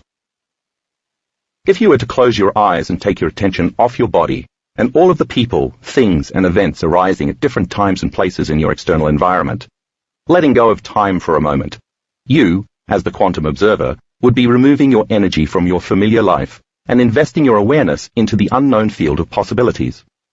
Since where you place your attention is where you place your energy, then if you keep placing your awareness on your known life, your energy is invested in that familiar life.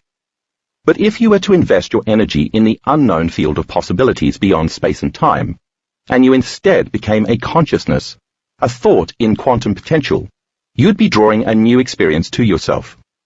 As you enter a meditative state, your subjective, free will consciousness would merge with the objective, universal consciousness, and you'd be planting a seed in possibility.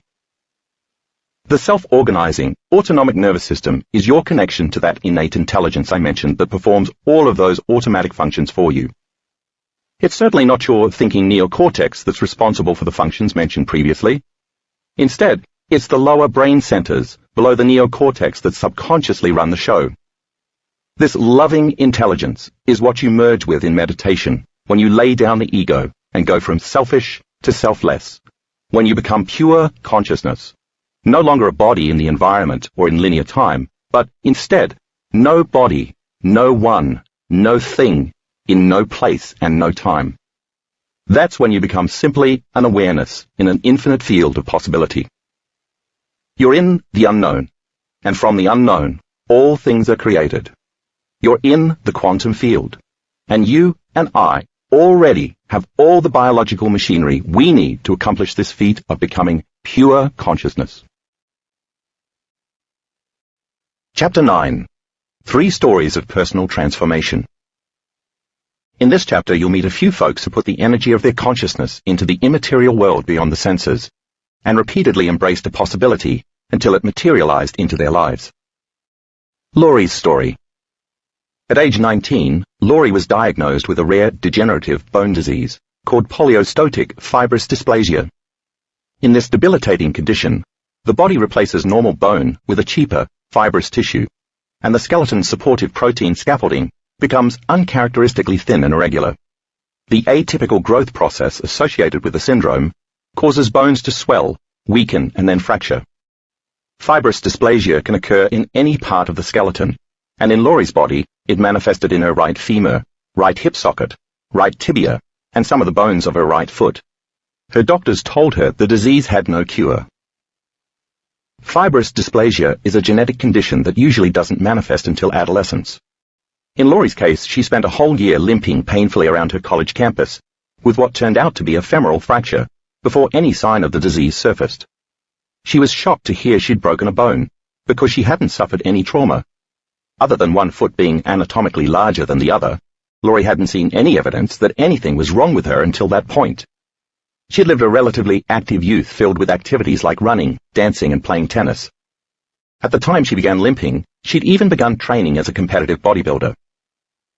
After the diagnosis, Laurie's life changed overnight. Her orthopedic surgeon warned her that she was fragile and extremely vulnerable. He insisted that she walk only with crutches until he could schedule her for surgery, first a bone graft, followed by the insertion of a Russell Taylor femoral nail down the bone shaft. After hearing that news, both Laurie and her mother spent an hour crying in the hospital cafeteria. It was like some sort of nightmare. Laurie's life, as she knew it, seemed to be suddenly over. Laurie's perception of her limitations, both real and imagined, began to dominate her life. To avoid additional fractures, she followed the surgeon's orders and dutifully used the crutches. She had to quit the marketing internship she'd recently begun with a major Manhattan product manufacturer, and instead began filling her days with medical appointments. Her father insisted she see as many orthopedic specialists as possible, so her weeping mother drove Laurie from doctor's office to doctor's office over the next several weeks. Each time she saw a new doctor, Laurie would patiently wait for a different medical opinion, only to receive the same bad news again. In just a few months, 10 surgeons had weighed in on her condition. The last physician she saw did have a different opinion. He told Laurie that the surgery the other doctors had recommended absolutely wouldn't help her, because inserting the nail would strengthen the diseased bone only in the weakest location and would actually cause more fractures in the next most vulnerable area above or below the nail. He advised Laurie to forget about surgery and continue using crutches or a wheelchair, or simply become sedentary for the rest of her life. From then on, Laurie remained still most of the time for fear she might break a bone. She felt powerless, small and fragile, and she was filled with anxiety and self-pity. She did return to college a month later, but stayed largely cooped up in an apartment that she shared with 5 other women. She cultivated an impressive ability to cloak a severe and mounting clinical depression. Laurie's father had been a violent man for as long as she could remember.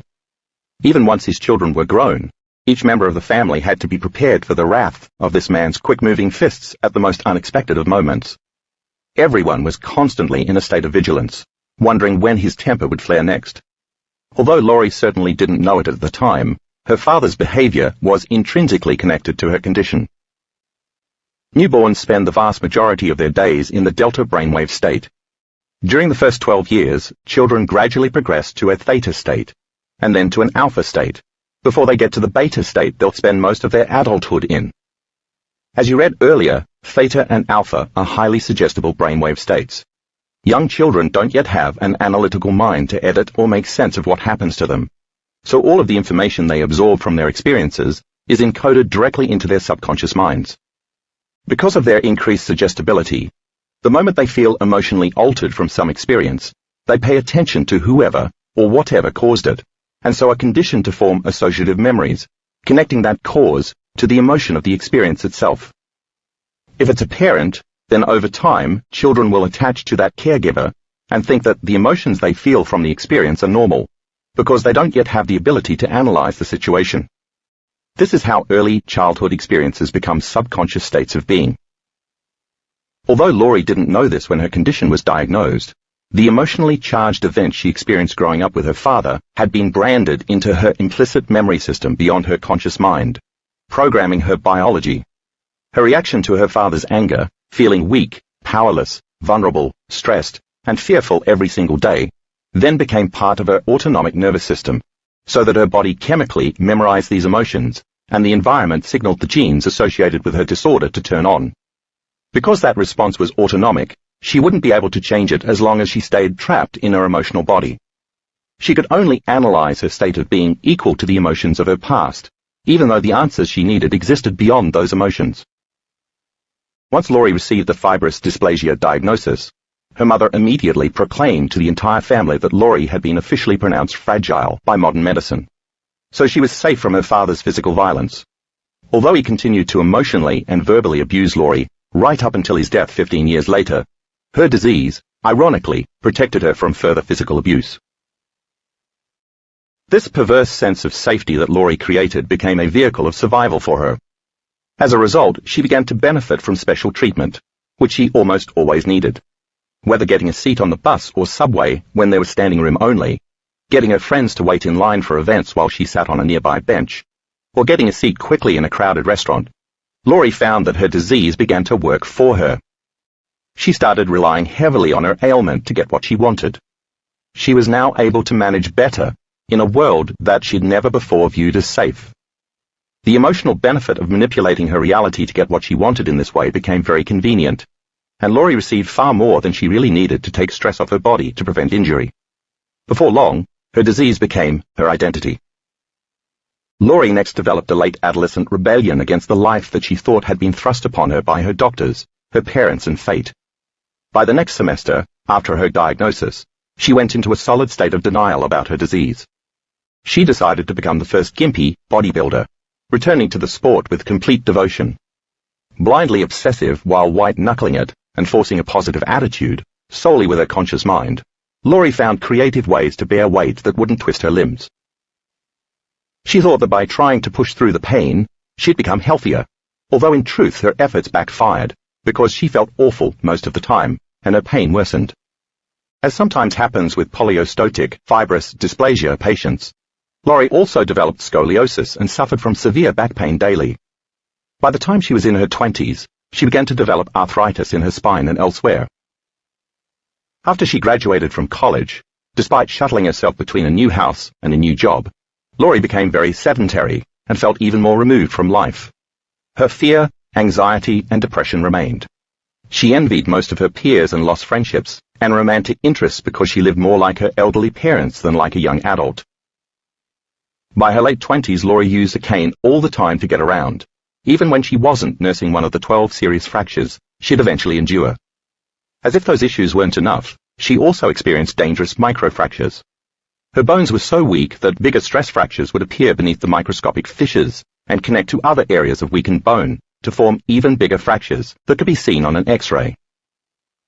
By age 30, Laurie had more back problems than her 72-year-old father, and she essentially became old before her time. She rested in bed for days and missed so many weeks of work that she was forced to quit jobs.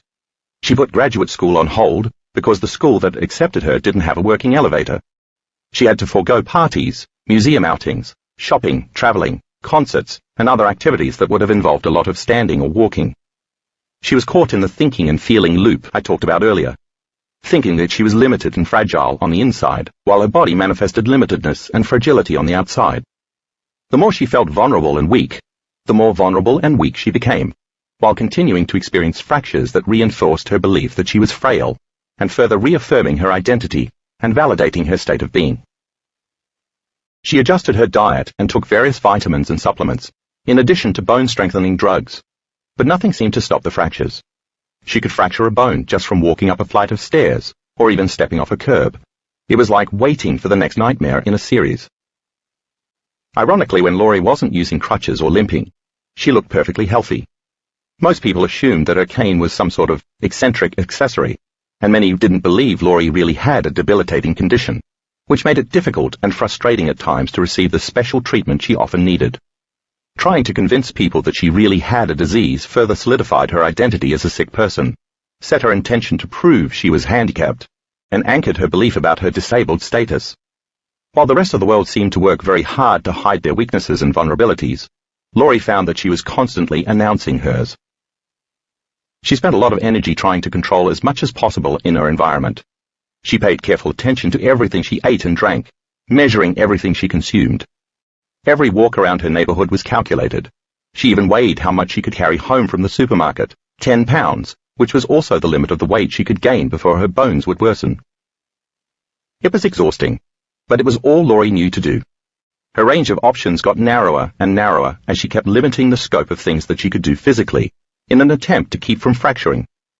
As her lifestyle became narrower, her mind became narrower along with it. Laurie's fears increased, her depression worsened, and eventually she tried to work again, but couldn't even hold down a job. The same woman who'd once been a runner, dancer, and competitive bodybuilder was now limited to doing only yoga for fitness, and by her late 30s, even hatha yoga had come to be too much for her.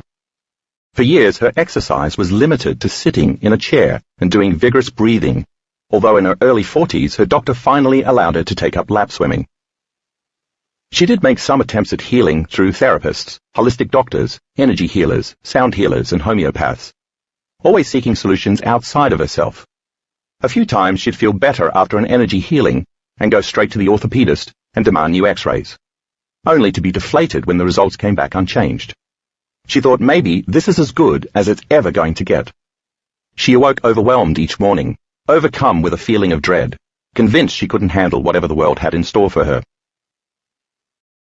Laurie and I met in 2009, after she had seen What the Bleep Do We Know, and become transfixed by the concept that a person could possibly create a totally new life.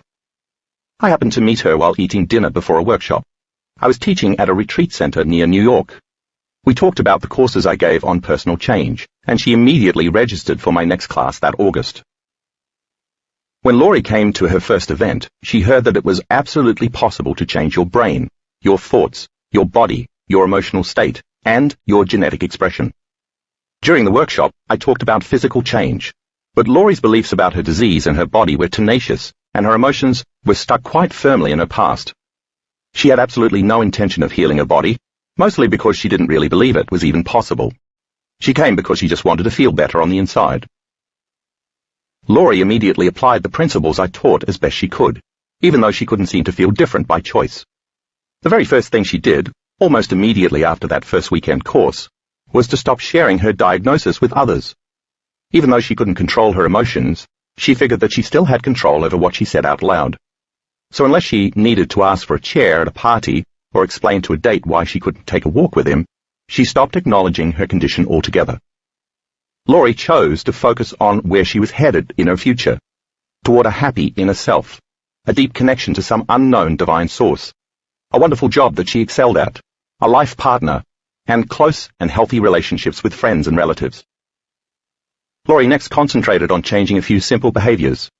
She watched her thoughts and words and reminded herself repeatedly to stop her old, repetitive, destructive patterns. She kept doing the meditations and taking my courses.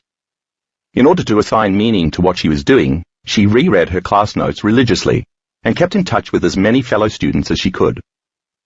In time, some small but perceptible percentage of the day, Laurie felt better, taller, abler, and stronger. She'd say, "change," to herself 20 times a day, whenever she noticed her mind drifting to her past. Although negative thoughts sneaked through 100 times a day, little by little, Laurie created a few new thoughts, wrote them down, and attempted to believe them deeply. Laurie worked hard at it, but it took almost 2 years before she could really feel those new thoughts. Instead of getting frustrated during that waiting period, Laurie reminded herself that it had taken quite a long time to create the disease from her emotional state, so it might take some time to uncreate it.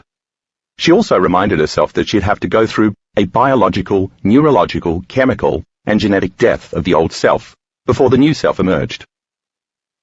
The circumstances in her external environment got worse before they got better. A flood trashed Laurie's home, and other situations in her apartment building created some new health problems. Laurie told me that every time she'd sit down to do her meditation and rehearse her ideal life, she felt as if she were telling herself a lie. And afterward, opening her eyes to the current circumstances felt like a slap in the face. I encouraged her to stop defining reality with her senses and to keep crossing the river of change. Laurie kept limping into the workshops, grumpy at times and grateful at others, and she kept at the work. She also assembled as many local fellow students as she could to meditate together. Hardly any situations in Laurie's life were pleasing, so she thought, what the hell? I may as well have 1 hour a day behind my own eyelids where reality looks different, where I have a pain-free body, a safe and quiet home, and a full and loving relationship with the outside world and with my friends and family. In early 2012, during one of my progressive workshops, Laurie had a significant deepening in her meditation experience. She was literally and figuratively rocked to her core. Physically, it was like a disturbance and then a release. Her body shook, her face contorted, and her arms flew up as she tried her best to stay rooted to her chair. Emotionally, it was inexplicable joy. She cried, she laughed, and sounds came out of her mouth that she couldn't explain. All of the fear and control that she'd previously used to hold herself together was finally loosening. For the first time, she felt a divine presence and knew she was no longer alone. Laurie told me, "I sensed something, someone, some divine presence, and this consciousness wasn't ignorant to my existence and unconcerned with my welfare, as I apparently previously believed. This consciousness has actually been paying attention." Realizing that was an overwhelming change for me. All the energy she'd been putting into controlling her physical movements and her life in general finally began to relax and unwind, and the energy she'd been using to maintain that control started to free up. At the next event, I noticed that Laurie was walking without a cane or any limp. She was happy, smiling and laughing to herself, instead of irritated, frowning and wincing in pain. She was transmuting fear into courage, frustration into patience, pain into joy, and weakness into strength. She was beginning to change, on the inside and the outside. Free from the addiction of those limiting emotions, her body was now living less in the past as she moved toward a new future. In early spring 2012, Laurie's orthopedist told her during a regular checkup that about 2/3 of the length of a fracture she'd had in her femur since she was 19, a fracture that had shown up on every one of the 100 or so x-rays she'd had so far, had vanished. He had no explanation to offer, but instead suggested she begin riding a stationary bicycle at the gym for 10 minutes twice a week. The message was music to Laurie's ears, and off she went. All of Laurie's work in crossing the river of change was now starting to pay off. She was finally getting feedback that let her know she was making some type of physical progress. Each day, as Laurie got beyond her body, her environment and time, she was also getting beyond the personality that was connected to her present and past external reality, beyond her emotionally addicted and habituated body, and beyond the predictable future that she'd always expected, based on her memory of the past. All of her effort to supersede her analytical mind, change her brainwaves to those of a more suggestible state, find the present moment, and venture into the programming system where she was emotionally altered earlier in her life, was finally changing her. Laurie started to really believe that her mind was healing her body by thought alone, and the old fracture that was connected to the old self was healing, because she was literally becoming someone else. She was no longer firing and wiring the circuits in her brain that were connected to the old personality, because she was no longer thinking and acting in the same ways. She stopped conditioning her body to the same mind by reliving her past with the same emotions. She was unmemorizing being her old self and remembering being a new self. That is, firing and wiring new thoughts and actions in her brain by changing her mind and emotionally teaching her body what her future self would feel like. Laurie was signaling new genes in new ways during her daily meditation by simply changing her state of being. Those genes were making new proteins that were healing the proteins responsible for the fractures related to her dis-ease. From what she learned in the workshops, she reasoned that her bone cells needed to get the right signal from her mind in order to turn off the gene of fibrous dysplasia and turn on the gene for the production of a normal bone matrix. Laurie explained, "I knew that over the years, all of those fractures had manifested structurally from the unhealthy protein expression in my bone cells, because I had been living by the survival emotions of fear, victimization, and pain, and I felt weak. I was powerful enough to manifest weakness perfectly in my body. I had programmed the genes to stay on, because I'd memorized those emotions subconsciously in my body, and my body, as my mind, was always living in the past. So I figured if bones are made of collagen, which is a protein, and I wanted my bone cells to make some healthy collagen, I'd have to enter my autonomic nervous system, get beyond my analytical mind, enter into the subconscious mind, repeatedly reprogram my body with new information, and allow it to receive new orders every day. When I received the good news, I felt like I was halfway across the river of change."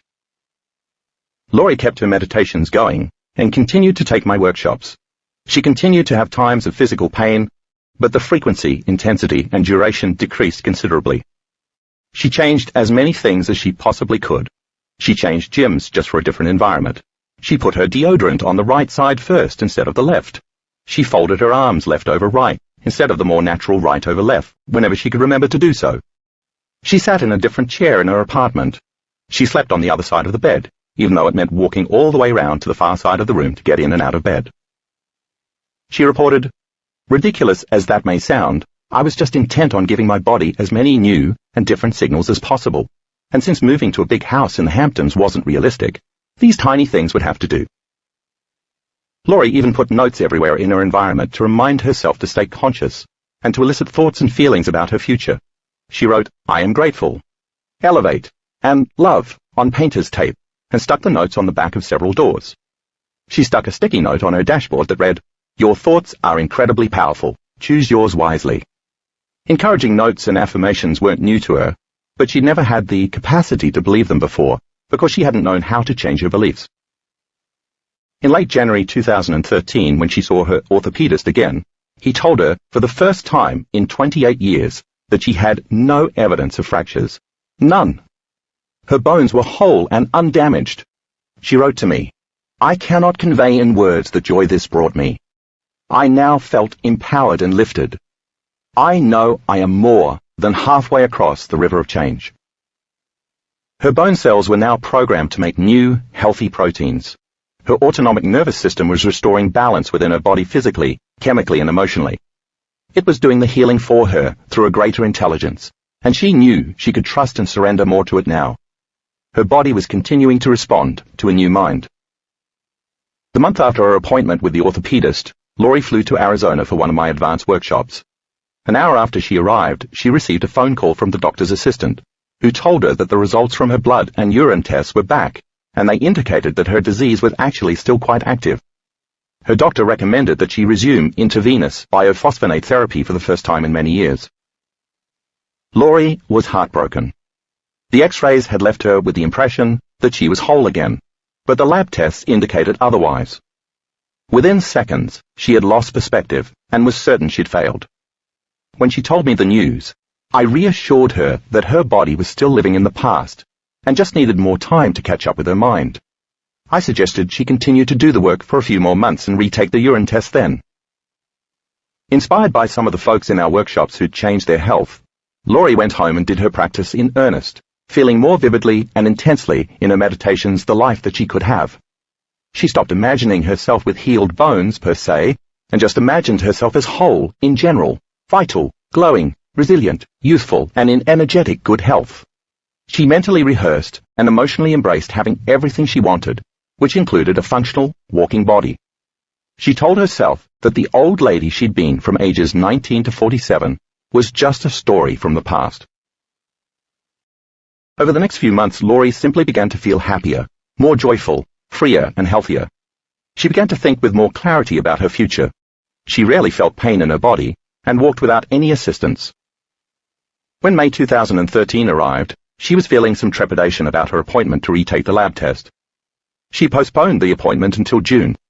Then Laurie discussed her hesitation and anxiety with an experienced workshop student, who asked her to think about some good things she could imagine related to walking into the hospital and taking the test. At this point, Laurie realized she had lots of positive, life-giving emotional resources to draw on. She began reciting a long list, including how clean the hospital was, how helpful all the staff always were, what an easy place it was to go just to be taken care of. It was exactly the shift in focus she needed. On the day of the appointment, as she drove to the hospital, Laurie gave thanks for the sunshine, for how well the traffic was moving, for her car, for her leg that was helping to operate the car, for her perfect eyesight, for the parking spot she easily found, and so on. As she later described to me, I went inside, gave them my name, shut my eyes, and meditated in the waiting room until it was my turn. I peed in a cup, handed the nurse the bag, and walked out, giving thanks for the simple act of walking.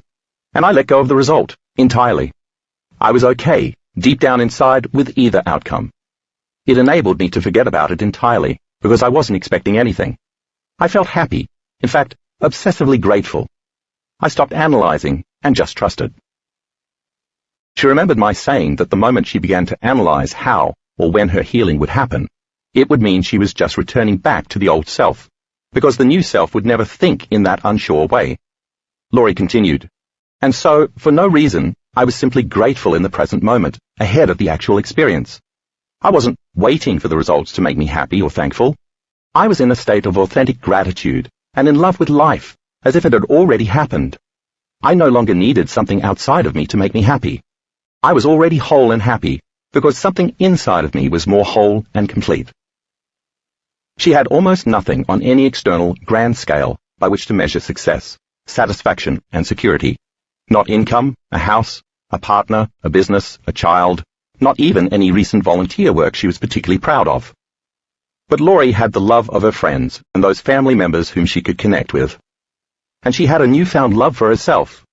She had realized that she had never had self-love before, only self-interest. She told me later that it was a distinction that she never could have understood in her previous, narrow state of mind. She felt quite content with herself in her life. She said, "And for the first time since I began this journey, I just didn't care about the test. I was happy with myself." 2 joyful weeks later, the test results came back. The doctor's assistant told Laurie, "Your results are perfectly normal.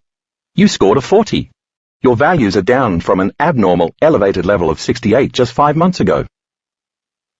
Laurie had crossed the river and was on the shores of a new life. There was no evidence of her past living in her body any longer. She was free, born anew. Laurie told me later, "It occurred to me in an instant that my identity as patient and sick person with a disease had become stronger than any other role I'd played in my life. I had pretended to be that person, but all along I knew I wasn't. All of my attention and energy were consumed with being a patient, instead of being a woman, a girlfriend, a daughter, an employee, or even just a happy and whole person. I now know that I had no available energy to be anyone else, until I took my attention off the old personality, an old self, and reinvested my attention and energy into a new self. I'm so grateful that now I am me instead of that." Laurie now has no regrets and no significant resentments, and she feels no loss over the past. As she puts it, "I wouldn't want to judge or hold a grudge or feel forsaken from my past, because that choice would take away this feeling of wholeness. It's as if my past condition was actually a blessing, because I overcame my own limitations, and now I'm in love with who I am. I'm at peace. I'm truly changed on the biological and cellular level. I am proof of the message that your mind can heal your body, and believe me, no one is more surprised than I am." Candace's story. Candace's relationship, barely a year old, just wasn't working. After their first few months together, she and her boyfriend became deeply embroiled in incessant fighting, volatile accusations, constant mistrust, and ceaseless acts of blame. They both felt jealous and insecure, so their communications were frustrating at best. They each were haunted by unfulfilled expectations that the other had no hope of satisfying. In a rage she'd never known, Candace found herself in violent screaming matches, throwing uncontrollable tantrums. These fits left her feeling more unworthy, more victimized, and more insecure. All of this behavior was new to her. She hadn't been an angry, frustrated, or upset person before, and she'd never thrown a tantrum in all of the 28 years of her life. Although she knew on a gut level that staying in those circumstances wasn't benefiting her, Candace couldn't escape the emotional attachment to this unhealthy relationship. Yet as she became addicted to her stressful emotions, this became her new identity. Her personal reality was creating her new personality. Candace's external environment was controlling how she was thinking, acting, and feeling. She'd become a victim, trapped in her own life. Flooded with the strong energy of survival emotions, Candace began to operate like an addict, needing that emotional rush of feelings and believing that it was something out there that was causing her to feel and think and react in certain ways. She couldn't think or act greater than how she felt. Imprisoned in this emotional state, she was recreating the same thoughts, the same choices, the same behaviors, and the same experiences over and over again. Candace was actually using her boyfriend and all of the conditions in her outer world to reaffirm who she thought she was. Her need to feel anger, frustration, insecurity, unworthiness, fear, and victimization was associated with that relationship. Even though it wasn't serving her greatest ideal, she was too afraid of change to remedy the situation. In fact, she became so bonded to those emotions, because they reaffirmed her identity, that she would rather feel those familiar toxic feelings constantly than leave and embrace the unfamiliar, to step from the known into the unknown. Candace began to believe that she was her emotions, and, as a result, she memorized a personality based on the past that she created. About 3 months after things began to really go downhill, Candace's body couldn't sustain the stress of that heightened emotional state, and her hair started falling out in very large chunks. Within weeks, almost a third of it was gone. She began experiencing severe migraines, chronic fatigue, gastrointestinal issues, poor concentration, insomnia, weight gain, consistent pain, and a myriad of other debilitating symptoms, all of them quietly destroying her.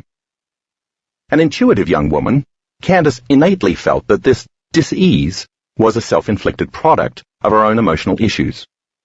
Just thinking about her relationship would physiologically knock her out of balance in preparation for another conflict. Candace was turning on stress hormones and her autonomic nervous system by thought alone. And when she thought about her partner, or talked or complained about their relationship to her family and friends, she was conditioning her body to the mind of those emotions. It was the ultimate mind-body connection, and because she couldn't turn off the stress response, eventually she began downregulating genes. Her thoughts were literally making her sick. 6 months into the relationship, Candace was still living in utter dysfunction, at the highest levels of stress. Even though she was sure by now that the symptoms in her body were a warning sign, she subconsciously continued to choose the same reality, which was now her normal state of being. Barraging her body with negative survival emotions, Candace was signaling the wrong genes in the wrong ways. She felt that she was slowly dying from the inside out, and she knew she needed to take control of her life, but had no idea how to go about doing it. She couldn't find the courage to leave the relationship, so she remained in it for over a year, living a habitual mire of resentment and anger the entire time. Justified or not in feeling those emotions, Candace watched her body pay the price. In November 2010, Candace finally saw a medical doctor, who diagnosed her with Hashimoto's disease, also referred to as Hashimoto's thyroiditis, or chronic lymphocytic thyroiditis, an autoimmune disease in which the immune system attacks the thyroid gland. The condition is marked by hypothyroidism, an underactive thyroid with occasional bouts of hyperthyroidism, an overactive thyroid. Symptoms of Hashimoto's include weight gain, depression, mania, sensitivity to heat and cold, numbness, chronic fatigue, panic attacks, abnormal heart rate, high cholesterol, low blood sugar, constipation, migraines, muscle weakness, joint stiffness, cramps, memory loss, vision problems, infertility, and hair loss, many of which Candace was experiencing. During the consultation, the endocrinologist told Candace that her condition was genetic, and she could do nothing about it. She would have Hashimoto's for the rest of her life, and would need to take thyroid medication indefinitely, because her antibody count would never change. Although Candace discovered later that she actually had no family history of this illness, the die seemed cast. Having an actual diagnosis gave Candace the unexpected gift of awareness. She clearly needed a wake-up call, and this was it. The physical breakdown of her body had caused her to reflect on her past and really see the truth of who she was being. It dawned on her that she was single-handedly responsible for creating an autoimmune illness that was slowly destroying her physically, emotionally, and mentally. She was living a life in constant emergency fashion. All of her body's energy was going toward keeping her safe in an external environment, and no energy was left for her internal environment. Her immune system couldn't manage itself any longer. Despite the gut-wrenching fear of change and of the unfamiliar, Candace finally chose to leave the relationship 5 months later. She fully understood that the relationship had been unhealthy and not served her. She asked herself, what's the trade-off? Stay in the dysfunction and propel myself deeper into darkness, or choose freedom and possibility? This is my chance for a new and different life. Candace's adversity became the genesis for her personal evolution, self-reflection, and expansion. She found herself standing on the edge of the cliff, wanting to leap into the unknown. Her decision to jump and to change became a passionate experience. So jump she did into what she saw as endless possibilities and potentials, compelled by a desire to finally stop doing what was no longer loving to her, so that she could rewrite her biological code. This was a turning point in Candace's life. She'd read my 2 previous books and been to one of my beginning workshops, so she knew that if she embraced her diagnosis and the emotions of fear, worry, anxiety, and sadness it inspired, she would be auto-suggesting and believing only in the thoughts equal to those feelings. She could try to think positively, but her body was feeling bad, so that would have real consequences. Making that choice would be the wrong placebo, the wrong state of being. So Candace chose instead not to accept her illness. She respectfully declined the physician's diagnosis, reminding herself that the mind that creates illness is the same mind that creates wellness. She knew she had to change her beliefs about the condition given to her by the medical community. Candace chose not to be suggestible to her doctor's advice and opinions, because she wasn't fearful, victimized, or sad. In fact, she was optimistic and enthusiastic, and those emotions drove a new set of thoughts that allowed her to see a new possibility. She didn't accept her diagnosis, prognosis, or treatment, believe hastily in the most probable outcome or future destiny, or permanently surrender to the diagnosis or treatment plan. She didn't condition her body to that future worst-case scenario, expect the same predictable outcome that everyone else did, or assign the same meaning that everyone else with the condition did. She had a different attitude, so she was now in a different state of being. Even though Candace didn't accept her condition, she had a lot of work ahead of her. She knew that to change her belief about her disease, she'd have to make a choice with an amplitude of energy that was greater than the hardwired programs in her brain and the emotional addictions in her body, so that her body could respond to a new mind. Only then could she experience the necessary change in energy that she needed to rewrite her subconscious programs and erase her past neurologically and genetically, which is exactly what began to happen. Although she had heard me say all of this before and knew the material intellectually, Candace had never embraced the information from personal experience. In the first workshop she attended after getting the diagnosis, she looked exhausted and kept falling asleep in her chair. I knew she was struggling. When she came to her next workshop, she'd been taking thyroid medication to regulate her imbalanced chemical state for a little over a month, and she was more alert and interested. Candace was incredibly inspired by the stories I told during the weekend. When she heard that others weren't going to be victims of their circumstances in their external worlds, and that uncommon healings could happen, she decided that she was going to be her own science project. So Candace embarked on the journey. Having an understanding of epigenetics and neuroplasticity from my workshops, she knew she was no longer a victim of the disease, and instead used her knowledge to become proactive. She assigned a different meaning to her future, and so had a different intention. She awoke every day at 4:30 a.m. to do her meditation, and began to emotionally condition her body to a new mind. She worked on finding the present moment, which she realized had been lost to her before. Candace wanted to be happy and healthy, so she fought hard to regain her life. Even so, she struggled in the beginning and got very frustrated when she couldn't sit for any extended period of time. Her body had been trained to be the mind of frustration, anger, impatience, and victimization, and it understandably rebelled. As though she were training an undisciplined animal, Candace had to keep settling her body down to the present moment. Every time she went through that process, she was reconditioning her body to a new mind, and freeing herself a bit more from the chains of her emotional addiction. Every day in her meditations, Candace worked on overcoming her body, her environment, and time. She refused to get up as the same person who sat down to do the meditation, because the old Candace was the one who became angry and frustrated, and was so chemically addicted to her external circumstances. She didn't want to be that person anymore. She listened to her meditations, emulated a new state of being, and wouldn't stop until she was in love with life, in a true state of gratitude for no particular reason. Candace applied all the knowledge that she'd learned from my workshops, and from listening to every audio CD, reading every book, more than once, and studying her notes from the courses. She was wiring new information into her brain to prepare herself for a new experience of healing. More and more often, she found that she could refrain from firing and wiring the old neural connections of anger, frustration, resentment, arrogance, and mistrust, and that she could begin to fire and wire the new neural connections of love, joy, compassion, and kindness. In doing so, Candace knew she was pruning away the old connections and sprouting new ones. And the more time she made the effort with a level of mental fortitude, the more she would transform. In time, she became incredibly grateful to be alive, realizing that where harmony existed, incoherence couldn't abide. She told herself, "I am not the old Candace, and I am not reaffirming that existence any longer." For months on end, she persevered. And if she found herself being driven to that lowest common denominator, being angry or frustrated at the conditions in her external world, or feeling sick or unhappy, she would very quickly make a conscious shift.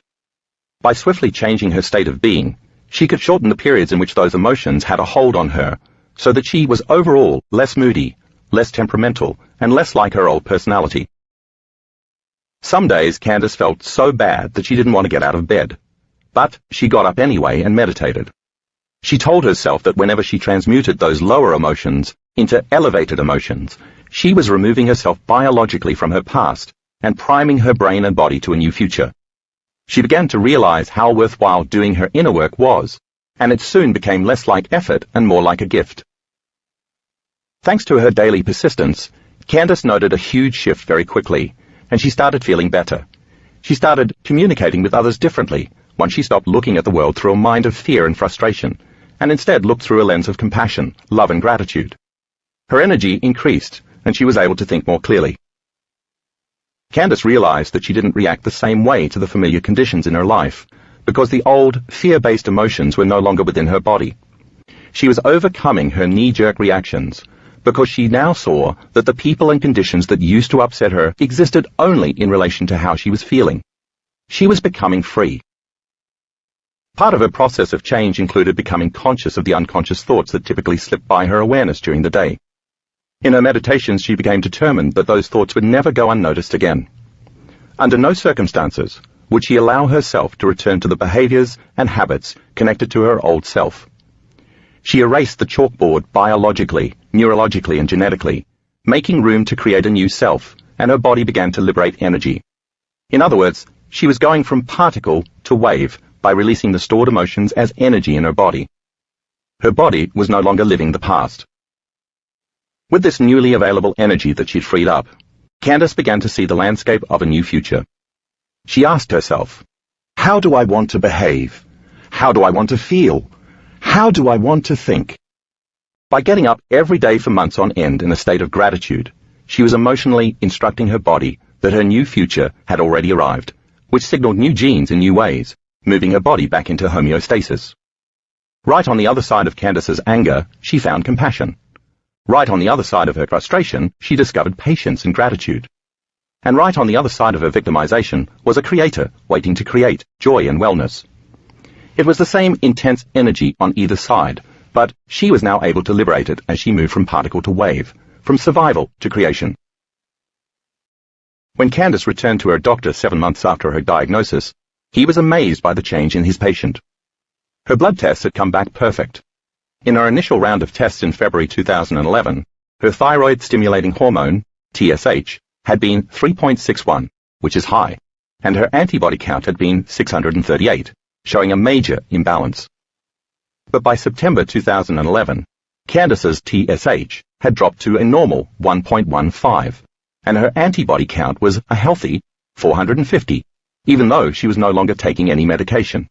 She'd healed herself in less than 1 year. The doctor wanted to know just what she'd been doing to get these great results. It seemed almost too good to be true. Candace explained that she knew she'd created this condition, so she decided to conduct an experiment on herself to uncreate it. She told the doctor that by meditating daily and maintaining an elevated state of emotion, she had been epigenetically signaling new genes instead of letting unhealthy emotions continue to signal the old genes.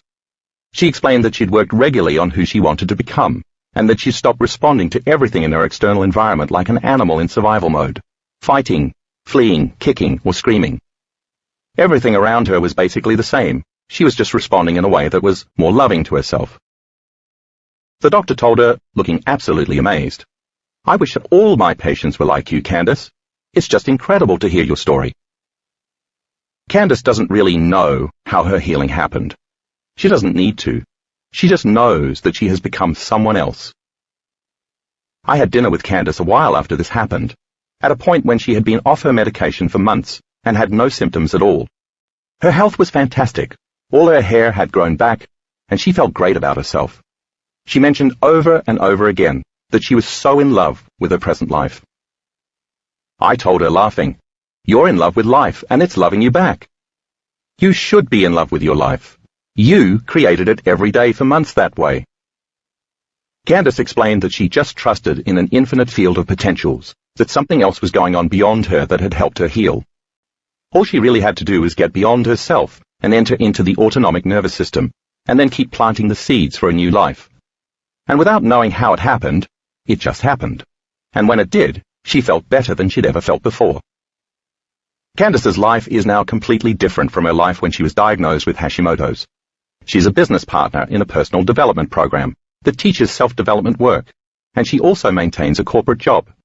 She has a loving relationship, new friendships, and new business opportunities. A new personality ultimately creates a new personal reality. A state of being is a magnetic force that draws events equal to that state of being. So when Candace fell in love with herself, she drew a loving relationship to herself. Because she felt worthy and felt respect for herself and all of life, conditions began to show up for her in which she had opportunities to contribute, to be respected, and to make a difference in the world. And of course, when she moved into a new personality, the old personality became like another lifetime. That new physiology began to drive her to greater levels of joy and inspiration. And the disease then belonged to the old personality. She was someone else. It's not that she became addicted to joy. She was just no longer addicted to being unhappy. When she started experiencing greater levels of happiness, she found that there's always more bliss, more joy, and more love to experience, because every experience creates a different blend of emotions. She started really wanting the challenges in her life so that she could find out to what extent she could take this information into transformation. The ultimate lesson that Candace learned was that her disease and her challenges were never about someone else. They were always about her. In her old state of being, she'd had the firm belief that she was a victim of a relationship and of her external circumstances, and that life was always happening to her. Becoming aware of this work, and taking full responsibility for herself and her life, and realizing that what had happened never had anything to do with what was outside of her, was not only a huge empowerment, but also one of the greatest gifts Candace could have ever asked for. Joanne's story. Joanne lived most of her life in the fast lane. The 59-year-old mother of 5 was also a committed wife, a successful businesswoman, and an entrepreneur who constantly juggled her home life, family dynamics, growing career, and thriving business. Although her goal was to stay sane, healthy, and balanced, she couldn't imagine her life in any other way than intense, fast-paced, and busy. She was living on the edge and proving to everyone that her mind was active and sharp. Joanne constantly pushed herself to take on as much as possible, all the while maintaining exceptionally high standards. She was a leader, admired by many, and regularly sought out for advice. Her peers called her Superwoman, and she was, or so she thought. All of that ended abruptly in January 2008, when Joanne stepped off the elevator in her apartment building and then just collapsed, about 50 feet from her front door. She hadn't felt well that day, so she'd gone to a walk-in clinic for help and been on her way back home. In a matter of moments, everything in her world had changed, and she found herself clinging to life. After 8 months of testing, the doctors diagnosed her with secondary progressive multiple sclerosis, SPMS, an advanced stage of multiple sclerosis, MS, a chronic disease in which the immune system attacks the central nervous system. Symptoms vary widely depending on the individual, but can start with conditions such as numbness in a leg or an arm, progressing as far as paralysis and even blindness. These symptoms can include not only physical, but also cognitive and psychiatric problems. Joanne's symptoms had been so vague and sporadic over the previous 14 years that she had easily brushed them off as byproducts of a hectic lifestyle. But now her condition had a label, and it felt like a life sentence, with no chance of parole. She found herself thrown into the depths of the Western medical world, challenged by a strong belief that MS is a permanent disease. A few years before the diagnosis, Joanne had put the family business in Calgary on hold and made a life-changing move to Vancouver, on the west coast of Canada, something her family had wanted to do for years. After the move, Joanne struggled with one challenge after another, as the family's eroding finances and resources put them in a very precarious situation. Joanne's self-esteem, confidence, and health all took a nosedive. Once she found herself unable to become greater than her environment, her mental and physical state began to decline. Money became tighter and tighter as other stresses began to increase. Soon, the family couldn't even meet their basic needs of food and shelter. In early 2007, the woman everyone else had always seen as Superwoman hit bottom. And before the end of the year, the family returned to Calgary. MS is an inflammatory disease in which the insulating coverings of nerve cells in the brain and spinal cord are damaged, along with the nerve fibers themselves. The condition disrupts one's nervous system from communicating and sending signals to various parts of the body. The type of MS Joanne developed is a progressive type that builds up over time, often causing permanent neurological problems, especially as the disease advances. Her doctors told her it was incurable. Initially, Joanne was determined that her MS wouldn't define her, yet she quickly spiraled downward into physical disability and cognitive decline. Joanne had to depend on others for basic care as her limitations increased. Because of her sensory and motor problems, she began to rely on crutches, walkers, and a wheelchair. Eventually, she had to rely on a mobility scooter to get around. It wasn't much of a surprise that she crashed when her life did. Joanne's body finally did her the favor she wouldn't do for herself, that is, to stop and say, no more. She'd pushed herself too hard. Even though she'd achieved success in her early years, deep down inside, she felt like a failure most of the time, because she constantly judged herself and thought that she could always do a better job. She was never satisfied. Whatever she did or achieved was never good enough. Most important, Joanne didn't want to stop doing, because then she would have to attend to that impending feeling of failure.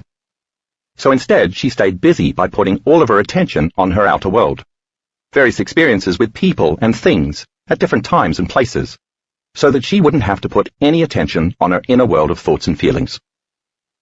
The majority of Joanne's life had been filled with supporting others, by celebrating their successes and encouraging them, yet she had never allowed anyone to see what wasn't working in her own life. She hid her pain from everyone. Joanne constantly gave, but never received, because she never allowed herself to receive. So she'd spent a lifetime denying herself her own personal evolution by never expressing herself. It makes sense that when Joanne tried to change her inner world by using the conditions in her outer world, she would inevitably manifest only failure. When she finally collapsed, Joanne was so weak and defeated that she barely had the strength to fight for her life.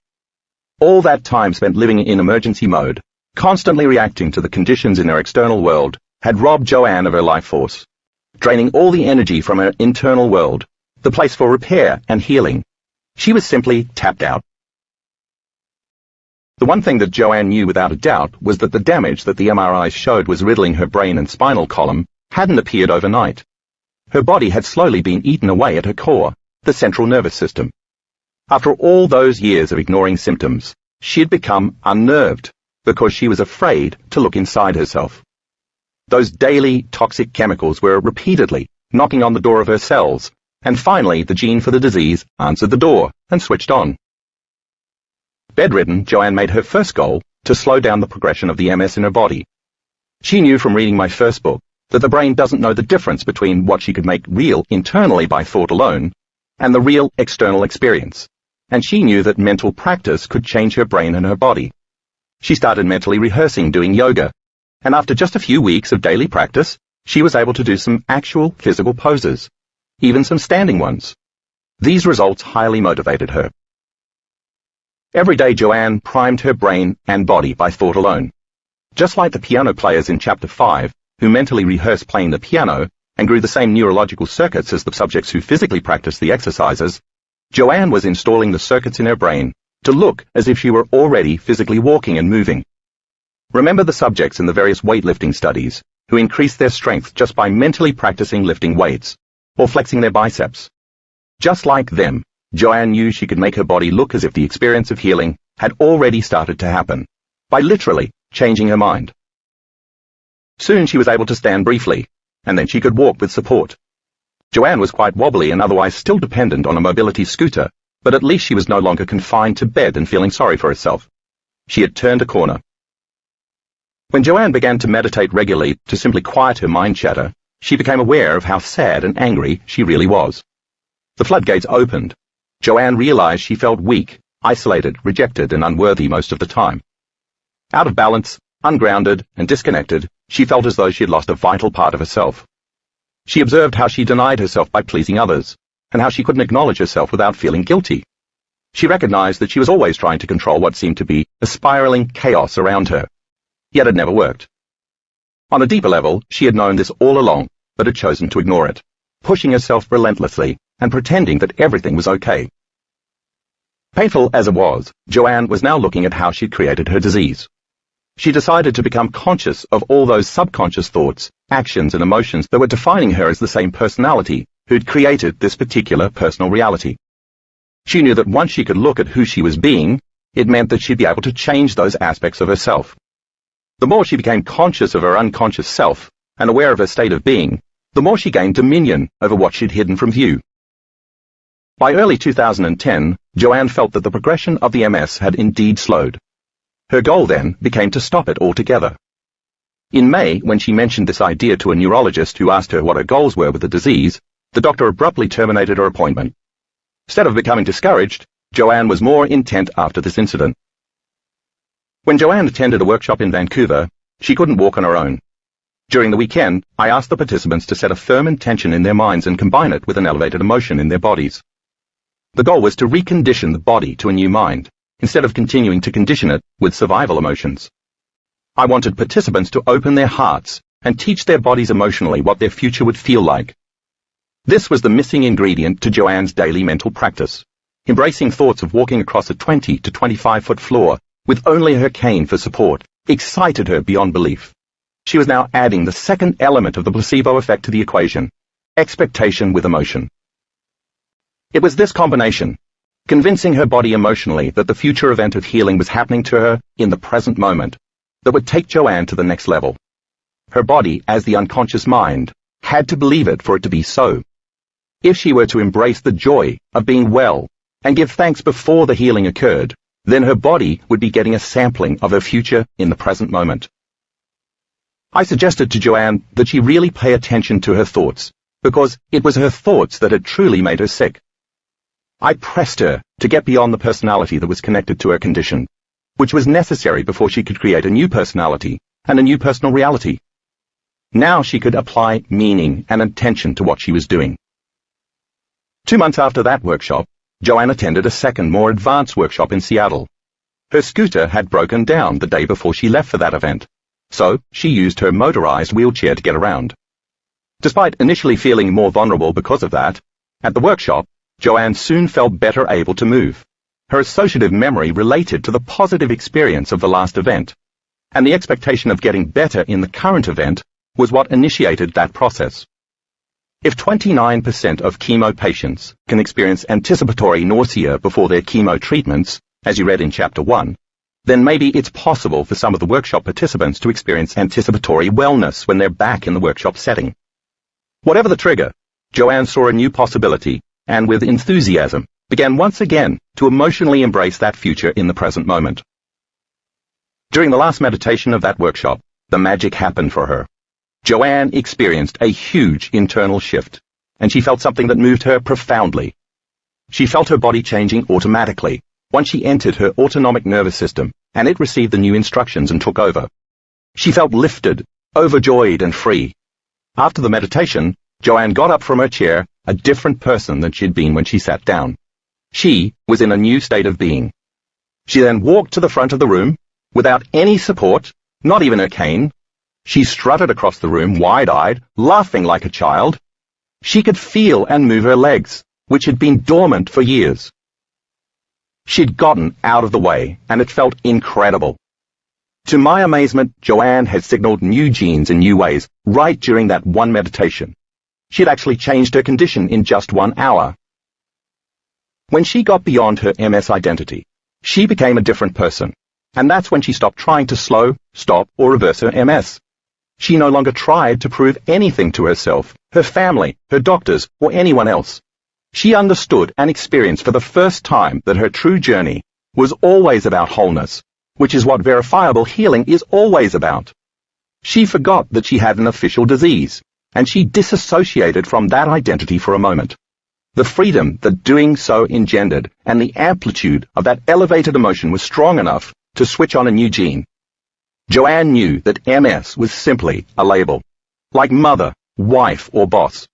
She had changed that label by simply giving up her past.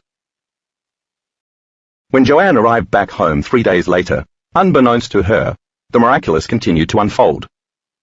While doing yoga, a practice she'd begun physically, not just mentally, after attending the second workshop, She noticed that she could lift one foot off the ground. She tried to lift the other.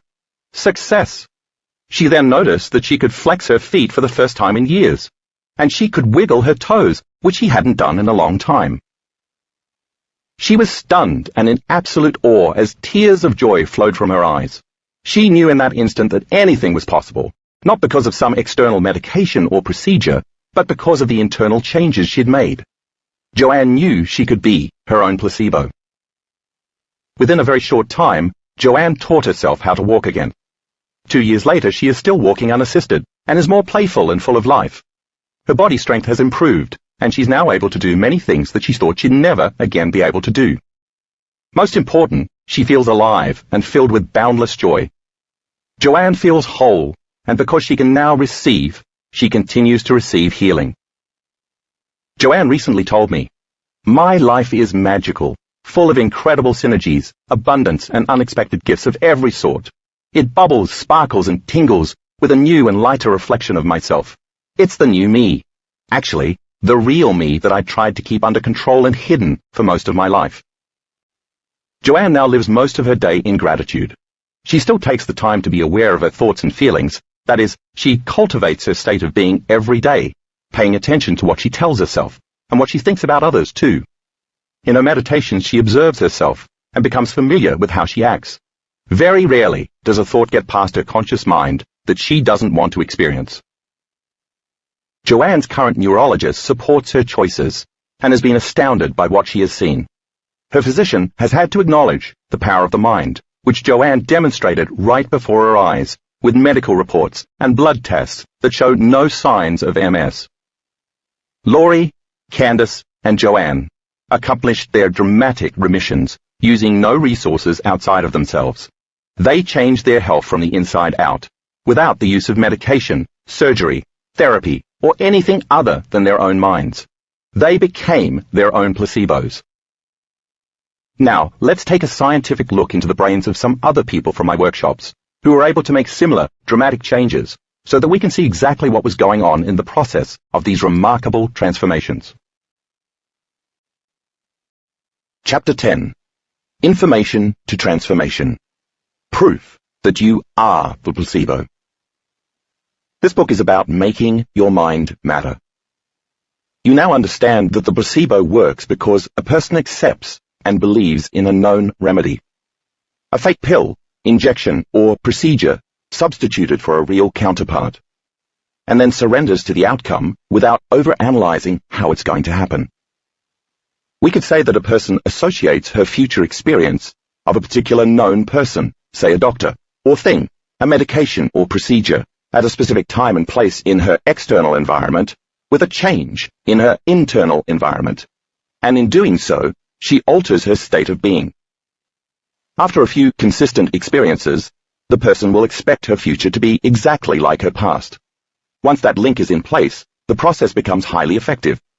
It's about a known stimulus, automatically producing a known response. The bottom line is this. In the classic placebo effect, our belief lies in something outside of us. We give our power away to the material world, where our senses define reality. But can the placebo work by creating from the immaterial world of thought, and making that unknown possibility a new reality? That would be a more prudent use of the quantum model. The 3 workshop participants you read about in the last chapter accomplished this feat. They all chose to believe in themselves more than they believed in anything else. They changed from the inside and moved into the same state of being as someone who'd taken a placebo, without any material thing causing the phenomenon. That's what many students continue to do to get better. Once they know how the placebo really works, the pill, injection, or procedure can be taken away, and the same outcome unfolds. Because of the research in these workshops, as well as the constant testimonials I've received from people around the world, I now know that you are the placebo. My students demonstrate that instead of investing their belief in the known, they can place their belief in the unknown and make the unknown known. Think about this for a moment. The idea of verifiable healing exists as an unknown potential reality in the quantum field, until it is observed and realized and has materialized. It lives as a possibility in an infinite field of information, defined as nothing physically, but all material possibilities combined. So the potential future of experiencing a spontaneous remission from a disease exists as an unknown located beyond space and time, until it's personally experienced and made known in this space and time. Once the unknown beyond the senses becomes a known experience with your senses, you're on the path of evolution. So if you can experience a healing over and over again in the inner world of thoughts and feelings, then in time, that healing should finally manifest as an outer experience. And if you make a thought as real as the experience in the external environment, shouldn't there be evidence in your body and brain sooner or later? In other words, if you mentally rehearse that unknown future with a clear intention and an elevated emotion, and do it repeatedly, then based on what you've learned, you should have real neuroplastic changes in your brain and epigenetic changes in your body. And if you keep moving into a new state of being each day by reminding your brain and conditioning your body to that same mind, then you should see the same structural and functional changes within you as if you took the placebo.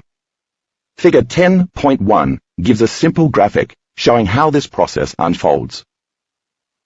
So instead of aligning your faith, which I define as believing in a thought more than anything else, and your belief in something known, can you place your attention on an unknown possibility and then, by the principles discussed in this book, make that unknown reality known? By emotionally embracing the experience in your mind enough times, can you move from the immaterial to the material, from thought to reality? By now, you should understand that you don't need any fake pills, holy shrines, ancient symbols, witch doctors, whether of modern day or traditional variety, sham surgery, or sacred ground in order to heal you. This chapter introduces the scientific evidence showing how our students did just that. They changed their biology by thought alone. It wasn't just in their minds, it was in their brains. All of the supporting evidence in this chapter is provided to inspire you to see firsthand the power of meditation. It's my desire that once you see proof of what's possible, you'll apply the same principles to your own personal transformation and reap the benefits in all areas of your life. After you read these stories, by the time you get to part 2 of the book, you'll have more intention behind your inward journey, because you'll assign more meaning to what you're doing, and therefore you'll get better results. I've learned something very important in teaching this work. I've come to the realization that everyone secretly believes in his or her greatness. When you get right down to it, on some level, everyone, whether you're a corporate CEO, a janitor at an elementary school, a single mother of 3, or a prison inmate, innately believes in him or herself. We all believe in possibility. We all imagine a better future for ourselves than the reality where we currently reside. So I thought that if I could offer sincere individuals vital scientific information, and then provide them with the necessary instruction on how to apply that information, they could experience varying degrees of personal transformation. Science is, after all, the contemporary language of mysticism. It transcends religion, culture, and tradition. It demystifies the mystical and unifies a community. I've seen it occur time and time again in my seminars around the world. In my advanced workshops, where my colleagues and I measure biological as well as energetic changes in participants, individually and in the group as a whole, I use several principles outlined in this book, and many additional ones as well, to teach people the scientific model of transformation. The model continues to progress as students evolve their skill sets. I constantly tie in more quantum physics to help people understand possibility. I then combine it with the latest information in neuroscience, neuroendocrinology, epigenetics, cellular biology, brainwave science, energy psychology, and psychoneuroimmunology. We see new possibilities manifest as a result of learning new information. Once our students learn and embrace this information, they can assign more meaning to their meditations and contemplative practices. But it's not enough for the students to merely understand the information intellectually or conceptually. They must be able to repeat what they've learned on command. Once they can explain the advancing knowledge, the progressing model will become more wired in their brains, and they can then install the neurological hardware. By then repeating what they've learned enough times, they create a hardwired software program. If they apply this new knowledge correctly, it can then serve as the forerunner to a new experience. That is, once they align their minds and bodies, they'll gain wisdom from a novel experience by embracing the associated new emotion. Now they'll start to embody the information, because they are chemically instructing their bodies to emotionally understand what their minds intellectually understand. At this point, they'll begin to believe and know that it's the truth. But my desire is that instead of just doing it once, my students repeat the experience over and over again at will, until it becomes a new skill, habit, or state of being. Once we achieve consistency, we're on the precipice of a new scientific paradigm, because anything that's repeatable is science. When you and I arrive at the level of competence where we can change our internal states by thought alone, and this is repeatedly observed, measured, and documented, we're on the verge of a new scientific law. Now, we can contribute new knowledge about the nature of reality to the overall scientific model that the world presently embraces, so that we can empower more people. This has been my ambition for years. I've gone to great lengths to teach our workshop participants the specifics of how inward practices biologically change the brain and body, so they understand explicitly what they are doing. When nothing is left to conjecture, dogma, or supposition, we're more suggestible to a quantum possibility, and great strides result from great efforts. Nevertheless, the measurements are only as good as the students' abilities. So in my workshops, the students retreat from their lives for 3 to 5 days to help them no longer define themselves by their present, past, personal reality. They practice moving into new states of being by no longer reaffirming aspects of their old personality self that don't belong to their future, and by pretending to be someone else, or by reinventing a new personality self, they become the new self they envision. So they should produce epigenetic changes, just as did the older men in Chapter 4, who pretended they were 22 years younger. It's my desire that workshop participants get beyond themselves and their identities, in their meditations to become no body, no one, no thing, and to be in no place and in no time, so that they become pure consciousness. Once this occurs, I've seen them change their brains and bodies ahead of their environments, their familiar lives, so that when they return to their lives after the workshop is over, they're no longer the victims of unconscious conditioning from the external world. This is the domain where the uncommon and the miraculous happen. Because I want to give students the right kind of instruction and provide them with opportunities to personalize all of the novel information they're learning so that they can ultimately produce some type of personal transformation, I created a new kind of event in 2013. If you remember, I discussed the evolution of this idea in the preface. In the new workshop offering, held first in February of that year in Carefree, Arizona, and again in July in Englewood, Colorado, I wanted to measure the transformation as it was happening in real time. My intention was that once these measurements were obtained, the data would then become more information that I could use to teach participants about the transformation they'd just experienced. And with that information, they could have another transformation, which could be measured, and on it would go as people began to close the gap between the two worlds of knowledge and experience. I call these workshops Information to Transformation. It's where my passion lies. When I began the journey, I discovered a brilliant and talented neuroscientist named Jeffrey Fannin, PhD, who selflessly helped me measure what students' brains were doing. Dr. Fannin, the founder and executive director of the Center for Cognitive Enhancement in Glendale, Arizona, has worked in the field of neuroscience for more than 15 years and has extensive experience in training the brain for optimal performance.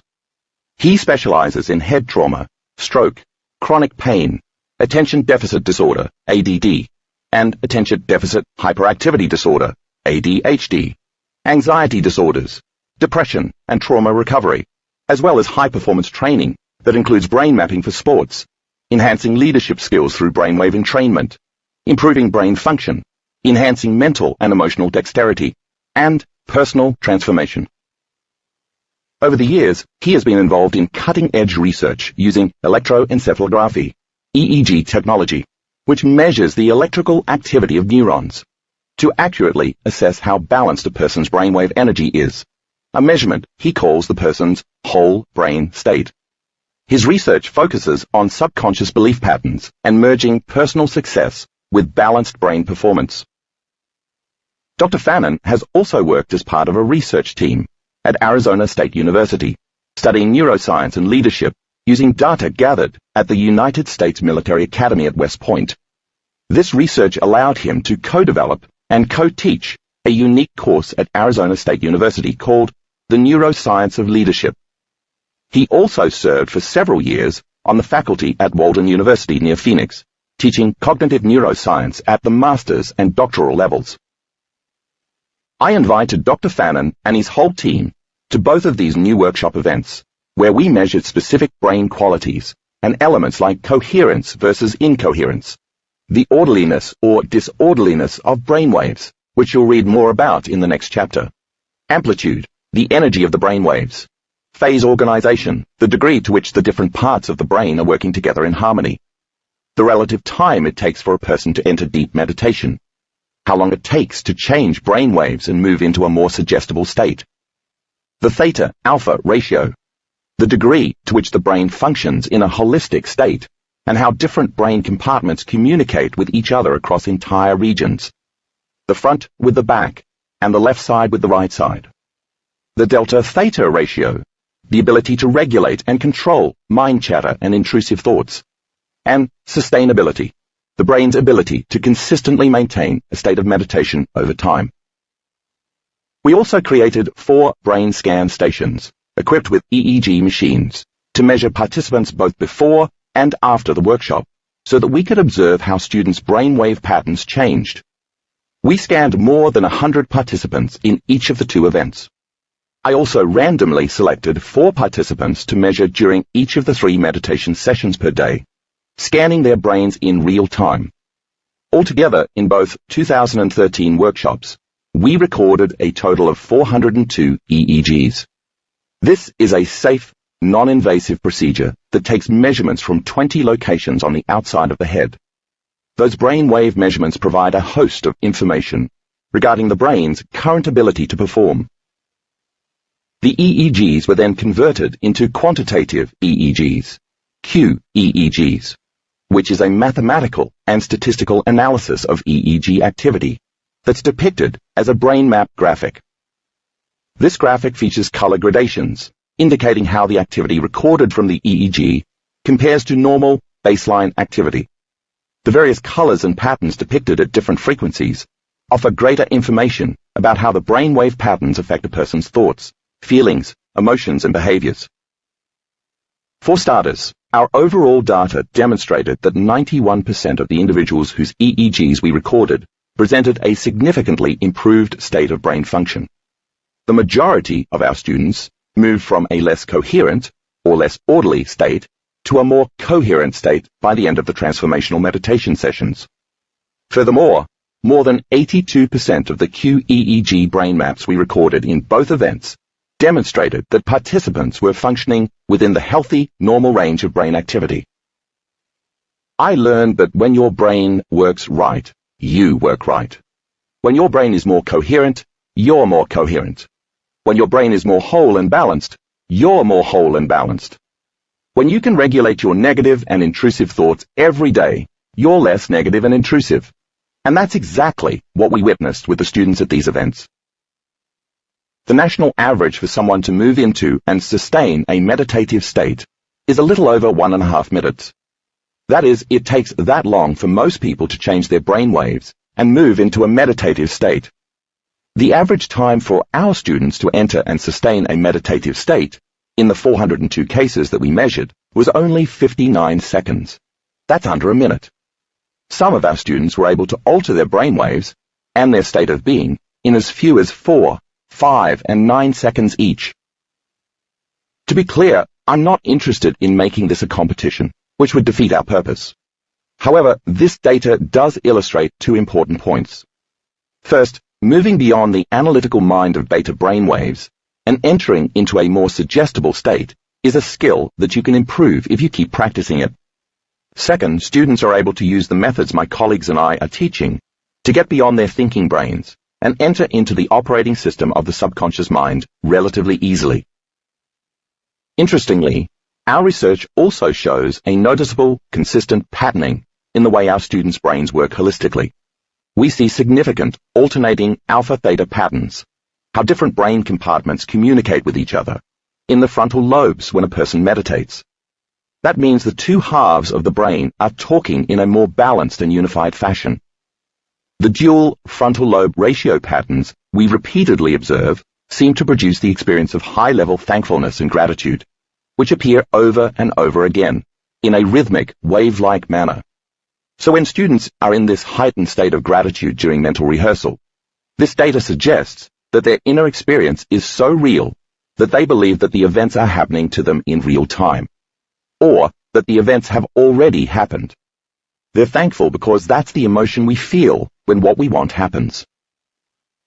Experienced meditators also showed an increase in theta and low-range alpha brainwave ratios, which means that they can spend quite a bit of time in altered states. Of particular significance was the increase in slow-wave regulation. These students, while in the theta brainwave state, have higher than normal coherence, or brainwave orderliness, between the activity in the front of the brain and the regions in the back of the brain. We saw the left frontal region, which is associated with positive emotion, get activated repeatedly, which is consistent with inducing a state of meditative bliss. In other words, when these students enter a meditation, they produce slower, more coherent brain waves that suggest they're in deep states of relaxation and heightened awareness. In addition, the unification between the front and the back of the brain, as well as between the left and right sides of the brain, indicates that they're feeling happier and more whole.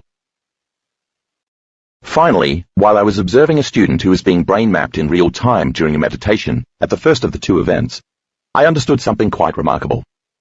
As I was watching her brain on the scan, I saw how hard she was working and how her brain was moving further and further away from balance and from the deeper meditative states of alpha and theta. I saw how she was analyzing and judging herself and her life within the emotion she was experiencing at that time, as evidenced by the higher, more incoherent brain waves associated with a high-range beta state, indicating high stress, high anxiety, high arousal, high emergency, and general imbalance. I witnessed how she was futilely trying to use her brain to change her brain, and it wasn't working. I knew that she was also using her ego to try to change her ego, which also wasn't working. In using one program to try to change another program, she was only endorsing her program, not rewriting it. She was still in her conscious mind, trying to change her subconscious mind. So she was keeping herself separate from the operating system, where true change resides. I approached her afterward, and when we spoke for a few minutes, she admitted to me that she was having a difficult time. The lights went on for me in that moment, and I knew exactly what I had to teach next. She had to become detached and move beyond her body in order to change her body, move beyond the ego in order to change the ego, move beyond the program in order to change the program, and move beyond the conscious mind in order to change the subconscious mind. She had to become the unknown in order to create the unknown. She had to become an immaterial, new thought in nothing materially, in order to create a new experience materially. She had to move beyond space and time in order to change space and time. The student had to become pure consciousness. She had to get beyond her associations with an identity that was associated with her known environment, her home, her job, her spouse, her kids, her problems, beyond her body, her face, her gender, her age, her weight, and her looks, and beyond time, the predictable habit of living in the past or the future, always missing the present moment. She had to get beyond her current self to create a new self. She had to get out of her own way so that something greater could take over. When we are matter trying to change matter, it never works. When we are the particle trying to change the particle, nothing will happen, because we're vibrating at the same speed as matter, and so can't have any significant effect on it. It's our consciousness, our intentional thought, and our energy, our elevated emotion, that influences matter. Only when we are conscious can we alter our brains, our bodies, and our lives, and create a new future in time. And because it's consciousness that gives form to all things, and that uses the brain and body to produce different levels of mind, once you arrive in the place where you are pure consciousness, you're free. So I began to let students linger for extended periods of time in their meditations, and become no one, no body, no thing, and be in no place and in no time, until they were comfortable in the infinite field of possibilities. I wanted students' subjective consciousness to merge with the objective consciousness of the field for long periods of time. They had to find the sweet spot of the present moment, and invest their energy and awareness in a void that is not really empty space, but is actually filled with an infinite number of possibilities, until they were comfortable in the unknown. Only once they were truly present in this potent place beyond space and time, the place from where all things materially come, could they start to create. This was when the real changes during the workshops began to happen. I want to introduce you to two types of brain scan readings so that you can see and understand the changes I'm about to show you. Let's make it simple. The first type of scan we used measures degrees of activity between brain areas. See Figure 10.2, located along with the rest of the figures for this chapter in the full color insert pages. The scans map two relative types of this activity. Hyperactivity, or overregulation, is depicted by red lines connecting different locations in the brain. Imagine telephone lines connecting one place to another in order to establish communication between those areas. Having too many red lines at any one time indicates too much action taking place within the brain. Hypoactivity, lack of regulation, is depicted by blue lines, indicating that minimal information is being communicated between the different brain areas. The thickness of the lines represent the standard deviation, or how much dysregulation, or abnormal regulation, exists between the two locations the line connects. For example, the thin red lines indicate that the level of activity between those locations is 1.96 standard deviations, SD, above normal. The thin blue lines indicate that the level of activity between those locations is 1.96 SD below normal. The medium lines indicate 2.58 SD, either above red or below blue normal. And the thick lines indicate 3.09 SD, above or below normal. So when you see a lot of thick red lines in a scan, it means the brain is working too hard. When you see a lot of thick blue lines, it suggests there's little communication between different areas of the brain, and therefore the brain is underactive. Think of it like this. The thicker the red line, the higher the volume of data the brain is processing, and the thicker the blue line, the lower the volume of data the brain is processing. The second type of scan we used comes from the QEEG analysis and is called a Z-score report. Z-score is a statistical measure that tells us not only whether a point is above or below average, but also how far from normal the measurement is. The scale on this report ranges from -3 to +3 SD. The darker blue represents 3 or more SD below normal, while the lighter blues range from about 2.5 to 1 SD below normal. Blue-green is approximately 0 to 1 SD below normal, while green is baseline normal. Light green registers at the outer area of normal, but is considered from 0 to 1 SD above normal, while yellow and light orange are approximately 1 to 2 SD above normal. Darker orange is about 2 to 2.5 SD above normal, and red is 3 or more SD above normal. See Figure 10.3. The Z-score report that will be used is called relative power, and it shows information about the amount of energy in the brain at different frequencies. Because green, as explained previously, indicates the normal range, the more green there is in a scan, the more the person is conforming to normal brainwave activity. Each colored circle, resembling a person's head when viewed from the top, represents what one person's brain is doing at each brainwave frequency. The circle in the upper left region of each scan shows the lowest brainwave frequency in delta brainwaves, and each circle after that depicts a higher and higher brainwave state, moving progressively up to the highest beta brainwaves at the bottom right region.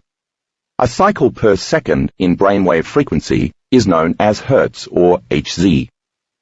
From left to right, and from top to bottom, it progresses from 1 to 4 cycles per second, delta, to 4 to 8 cycles per second, theta, to 8 to 13 cycles per second, alpha, to 13 to 30 plus cycles per second, low, mid-range, and high-range beta.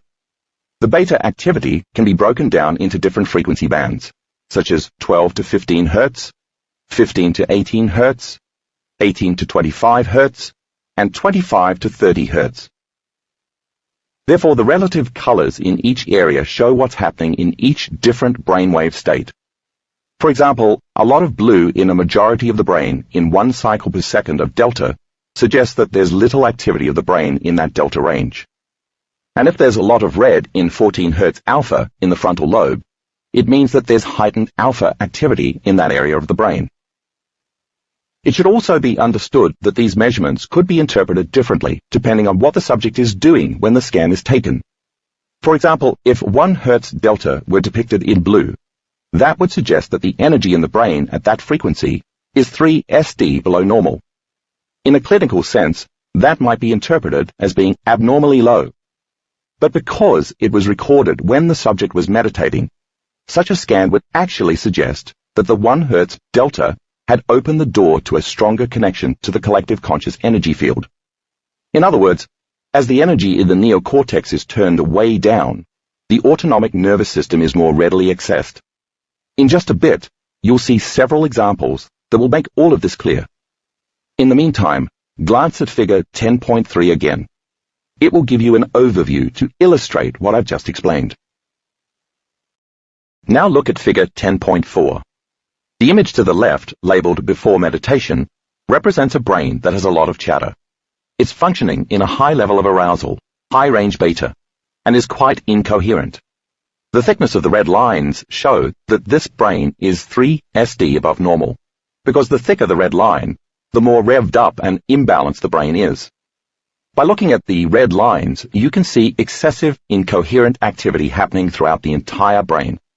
The blue in the front of the brain represents hypoactivity, 2 to 3 SD below normal, in the frontal lobes, showing that the frontal lobes are shut down or turned off, and so aren't restraining the hyperactivity in the rest of the brain. This is a brain with attention problems. It's so overloaded that it has no leader to control the chatter. It's like a TV satellite system with 50 channels, where the volume is turned up really loud, and the channels are changing every second. Too many quick shifts in attention span occur from one thought process to the next, so the brain is overly vigilant, highly aroused, overworked, and overregulated.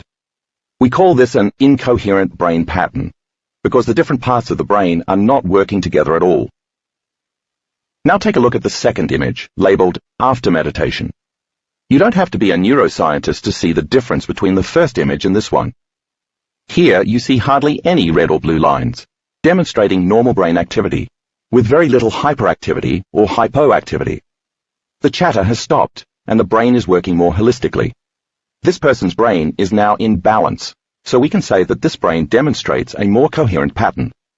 The remaining activity in blue and red, as indicated by the arrow, represents sensory motor activity, which probably means the person is twitching or blinking and in a state of rapid eye movement, or REM, which typically happens in very light sleep. This change took place in one of the students after only one meditation. Now let's explore some more case studies of students from the workshops. For each, I'll first give you a bit of background so that you can see what state of being students were in when they began the workshop. Then I'll explain what their scans showed. And finally, I'll describe the new state of being each student created. Michelle's old self. Michelle is in her 60s and was diagnosed with Parkinson's disease in 2011, after she noticed progressive involuntary shaking of her left arm, left hand, and left foot. In November 2012, she became a patient at the Barrow Neurological Institute in Phoenix. Her attending physician told her that she had probably had Parkinson's for 10 to 15 years already, and that she'd have to live with the symptoms. The plan was to cope with the progression of the bodily limitations as she aged. She began taking Azilect, razagiline mesylate, a medication used for Parkinson's disease that stops the uptake of dopamine at the receptor site level, slowing its breakdown in the body. The drug produced very few noticeable changes. Michelle became a student in November 2012. The month of December was outstanding. Her daily meditation routine brought a feeling of peace and joy, which began to reduce her symptoms to a noticeable degree. Michelle was certain that this course of action would assist her in overcoming Parkinson's. She continued experiencing great meditation sessions through early February 2013. In mid-February, however, Michelle's mother was admitted to intensive care in Sarasota, Florida, so Michelle flew to Florida to be with her. The day Michelle flew back to Arizona for our February 2013 workshop, her mother was placed in hospice care. Michelle's plane landed in Phoenix about an hour and a half before her first brain scan. Needless to say, she was both physically and emotionally exhausted at the time of the brain scan, which indeed showed the extreme stress she was experiencing. By the end of that workshop, she was certainly in a calmer, more positive state of being, with barely noticeable Parkinson's symptoms. Following the workshop, Michelle returned to Florida to be with her mother again. Although she and her mother always had a difficult relationship, as a result of her efforts in the workshop, Michelle felt sufficiently strengthened to be supportive, loving, and totally free of any old issues that could have interfered with the love she felt for her mother. Nevertheless, because of her mother's illness and eventual passing, as well as her sister in Texas having a major stroke, Michelle was forced to fly back and forth to Florida and Texas to deal with her family challenges. Her routine was greatly affected, and by June, she stopped doing her meditations. Life had gotten in the way, and she had too many responsibilities. Stopping her meditations was like stopping taking the placebo. When she noticed her symptoms returning, she started meditating again, and made significant strides. Michelle's scans. Because Michelle lives close to Dr. Fannon's clinic in Arizona, we were able to track her progress for more than 5 months by taking a series of 6 periodic brain scans. I want to explain her evolution during that time. Take a look at the before meditation part of figure 10.5. This is her scan at the February 2013 event, after she came home from Florida, stressed and exhausted from her mother's illness. The thick red lines indicate her brain in all areas is 3 SD from normal. She's displaying too much brain activity, hyper-incoherence and overregulation. In Parkinson's disease, this is quite common. The lack of proper neurotransmitters, specifically dopamine, causes the neurons to display an erratic communication system between each region of the brain, with neural networks firing out of control. The result is a type of spastic or hyperactive neuronal firing, which affects the brain and the body. As a result, involuntary motor functions interfere with normal movement. Now, review the after meditation part of the same figure. This is Michelle's brain after 4 days of changing her state of being during meditation. This is very close to a normal brain, with very little hyperactivity, incoherence, or overregulation. At the end of our event, she was experiencing no involuntary tremors, twitches, or motor problems, and her brain scan confirms this change. Now let's look at the QEEG readings in figure 10.6a, labeled Before Meditation. If you look from the middle of the second row, all the way to the last row, the image is in blue, you'll see that Michelle's brain is showing no alpha or beta brainwave functioning. Remember that blue means cooled off brain activity. With Parkinson's, this is typically represented by lessened cognitive activity, compromised learning, and a loss of engagement. Here you can see that Michelle can't consolidate new information. She has no ability to sustain an internal picture because she's not producing alpha brain waves. Her very low-range beta patterns also show that she's having difficulty with sustaining levels of awareness. All of the energy in her brain is going toward dealing with her hyper-incoherence. So it's like a light bulb going from 50 watts to 10 watts. The volume of energy in the brain is turned down. If you look at the after meditation part of the graphic, you'll see what looks like a much improved and balanced brain. All of those green areas in most of the images, indicated with arrows, represent normal and balanced brain activity. Her brain can now function in alpha, and she can move into internal states more easily, cope with stress better, and enter into the subconscious operating system to influence autonomic functions. Even her beta activity returned back to normal, green, indicating that she is more conscious, alert and attentive. The balanced activity resulted in very few motor problems. The red areas circled at the bottom in higher range beta signify anxiety. This is the attitude that Michelle struggles with and is working on changing from an internal perspective. Coincidentally, anxiety is exactly what has amplified her Parkinson's symptoms in the past. As she lowers her anxiety, she lowers the symptoms of Parkinson's. To Michelle, her tremors now represent when she's out of balance in her life. When she regulates her internal states, she produces changes in her external reality. 3 months later, Michelle again had her brain scanned at Dr. Fannon's office. The May 9, 2013 scan, in figure 10.6b, still shows her brain improving, which is exactly what Michelle reported. She's still getting better in the midst of all the different stresses in her life. Because she does her meditations every day, think of it as taking her placebo daily, Michelle is continually changing her brain and body to be greater than the conditions in her environment. The scan shows that she's dropped almost another standard deviation from her previous scan at the bottom of the graph. You can clearly see that her anxiety is still getting better, and as a result, so is her condition. Less anxiety means fewer tremors. She's sustaining and thus memorizing that state of being for a longer period of time, and her brain is showing the changes. If you look at Michelle's brain scan from June 3, 2013, in figure 10.6c, you'll see a slight regression of her progress, although she's still better than when she started. Here, she had stopped doing her meditation, and therefore stopped taking the placebo, so her brain slightly regressed to what it knew before. The brain with the arrow at the blue area of 13 Hz means she's hypoactive in the sensory motor area, and thus has less ability to control her involuntary tremors. In this brainwave pattern, Michelle has less energy to control her body. You can also see the red areas circled again in the bottom of the scan, returning in higher range beta, which correlate with her anxiety. By her June 27, 2013 scan, shown in figure 10.6d, Michelle had gone back to her meditations at the beginning of that month, and her brain scan showed a significantly better brain. She had less overall anxiety, as demonstrated in red at the bottom row, at 17 to 20 Hz. Now compare that scan to her next one, on July 13, 2013, after our workshop, as depicted in figure 10.6e. There's even less red, and the blue that showed up in her first scan in February, during alpha, indicating hypoactivity, is completely gone. Michelle continues to improve, and her changes are becoming more consistent. Michelle's new self. Today, Michelle hardly ever has any of the involuntary motor symptoms associated with Parkinson's disease. Very minor twitches do present themselves when she gets stressed or overtired at times, but for the most part she's high-functioning and normal. When Michelle is balanced and joyful, doing her meditations daily, her brain is working well, and so is she. From both our continued scans and her own reports, Michelle isn't merely maintaining her condition, she continues to get better and better. She keeps meditating because she understands that she has to be the placebo every day.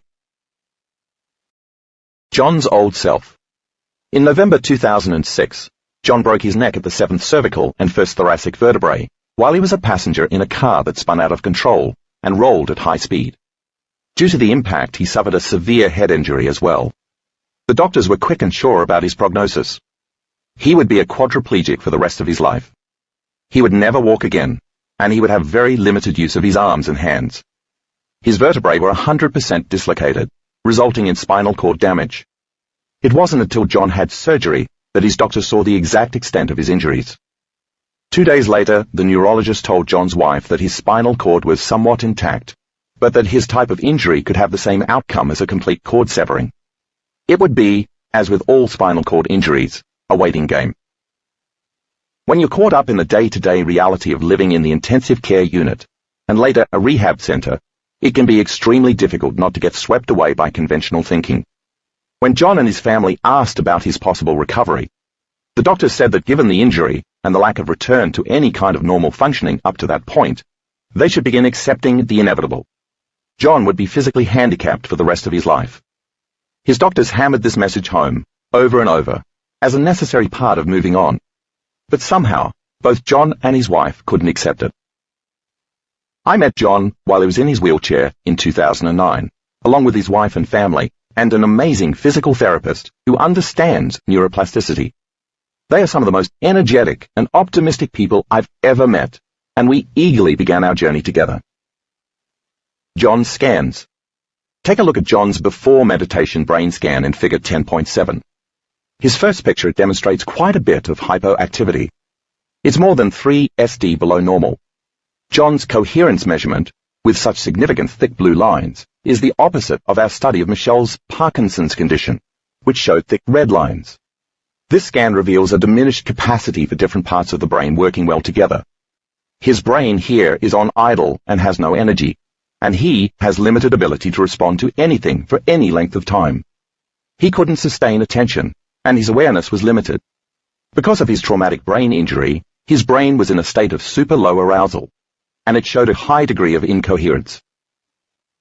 Now look at his brain scan after 4 days of meditation. In the first image on the upper left margin, at 1 Hz delta, he has some more activity demonstrated in red. In this case, it's a good sign, because more coherence is happening in delta in both hemispheres. Here, John is starting to show more balanced, dual brain processing. Because his traumatic brain injury is most visible in delta and theta, the hyperactivity in delta suggests that his brain is waking up. The rest of his brain in alpha and beta is showing more balanced activity and better cognitive function. This shows he has more access to control his mind and body. Now view figure 10.8. The blue color starting from about the middle of the second row and to the end of the bottom row once again indicates that John has no alpha or beta brain waves. This blue color distributed throughout the alpha and beta realms in the left and right hemispheres suggests that he's vegetating and working on limited resources. The blue shows less cognitive ability and less capacity to control his body. John's mind is just not there. After 4 days of meditation, 90% of John's brain has returned back to normal, as shown by all the green. That's pretty good. He still has some hypoactivity in his left hemisphere, where the arrows are pointing, indicating some problems with verbal skills and expressing himself, but it's still so much better than his first scan. John continues to do his meditations, and his brain continues to show more energy, more balance and more coherence. John has regained access to the latent neuropathways that were there before. His brain woke up, remembered how to work again, and now has the energy to work better. John's new self. John stood up at the end of our February 2013 event. He has regained full control of his bowels and his bladder. To date, he is now standing in a more normal and integrated posture. His movements are more coordinated. The frequency, intensity, and duration of his spastic tremors have diminished considerably. He's even doing a total gym workout on a regular basis, thanks to the help of his amazing therapist, B. Jill Runyon, director of Synapse Center for Neuro Reactivation in Driggs, Idaho, who also studies my work and has the skills and unlimited mind to challenge John by setting up the right conditions. His unassisted vertical squat exercises have progressed from a 10-degree angle to a 45-degree angle. John is now in complete control of lowering his body to a seated position. He can also perform a specific physical therapy exercise that involves loading his leg and torso muscles and pushing a sled away from his body with resistance. John is now going from lying face down to supporting himself on all fours, completely under his own power, and he's now starting to crawl. Just months after the workshop, John astounded his medical team with all of his improvements in cognitive functioning. His advances exceeded anything any of the specialists had ever seen in a spinal cord injury patient.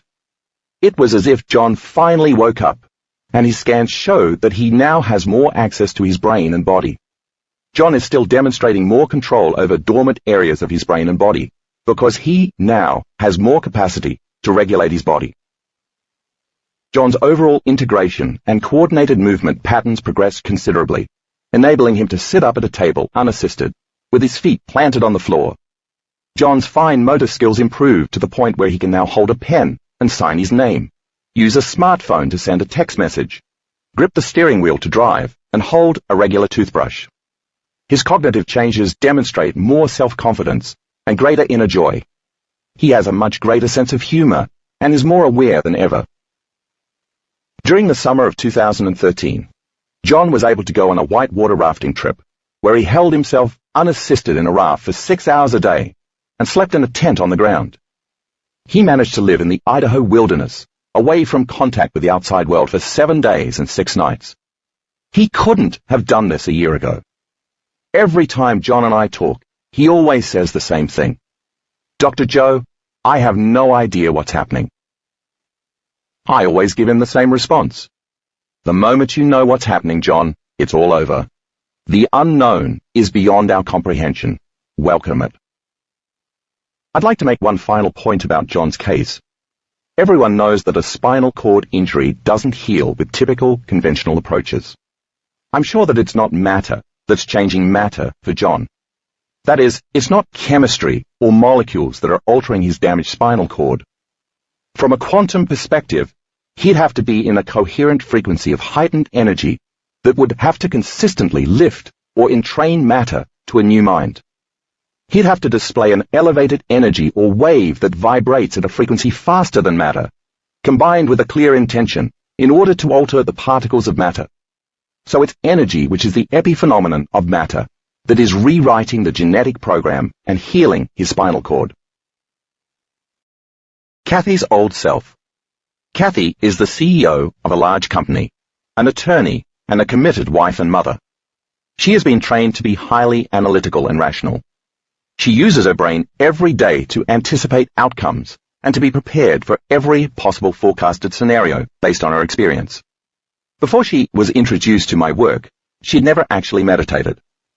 In the beginning, Kathy became very aware of how much she was analyzing everything in her life. She had a huge daily to-do list and described her brain as never shutting off.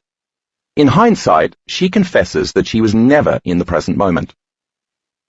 Kathy scans. Take a look at Kathy's before meditation brain scan in Figure 10.9. These delta to theta ratio measurements represent her ability to maintain focus and concentration in order to process and deal with intrusive and extraneous thoughts. The first arrow in the back of her brain on the right side, where the larger red spot is located, shows that she is seeing pictures in her mind.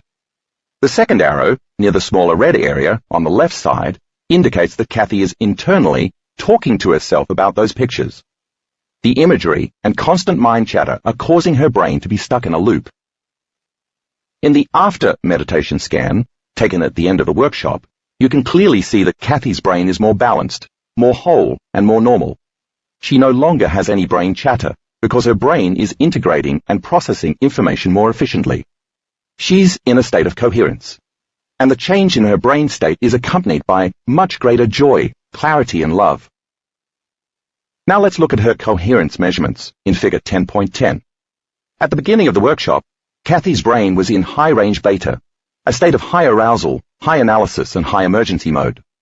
The thick red lines in alpha and beta show that she's 3 SD above normal. Her brain is hyperactive, out of balance, and highly incoherent, and she's having trouble controlling her anxiety. Now take a look at the after meditation scan, taken on the last day of the February event. You should by now be able to recognize a more normal and balanced brain, which has much fewer high-range beta brainwaves and far more coherence. Kathy still has some work to do, so we set up an experiment after the workshop because she lives in the Phoenix area and could visit Dr. Fannon's clinic. Dr. Fannon showed her a picture of a healthy, balanced, and normal brain on a QEEG scan, in green, and told her that this was where she needed to focus her attention. He suggested that when she moved into a new state of being every day in her meditation, she should select that potential outcome for the next 29 days. Since she then could assign more meaning to the placebo, she held a greater degree of intention about the benefits of the outcome. It worked. If you look at Figure 10.11, which shows the scans dated April 8, 2013, about 6 weeks later, you'll see an even more normal brain, with no evidence of anxiety seen in red. In addition, check out figure 10.12. Can you see the progression from February 20, 2013, where Kathy's brain scan is red in the higher brainwave frequencies, 21 to 30 Hz, to the end of the February event, where her brain scan has changed to green in the second image, and so is much more normal. The red areas represented show very high levels of anxiety, high-range beta, and over-analysis because her brain waves in the higher frequencies, 21 to 30 Hz, are hyperactive. Her brain was working too hard.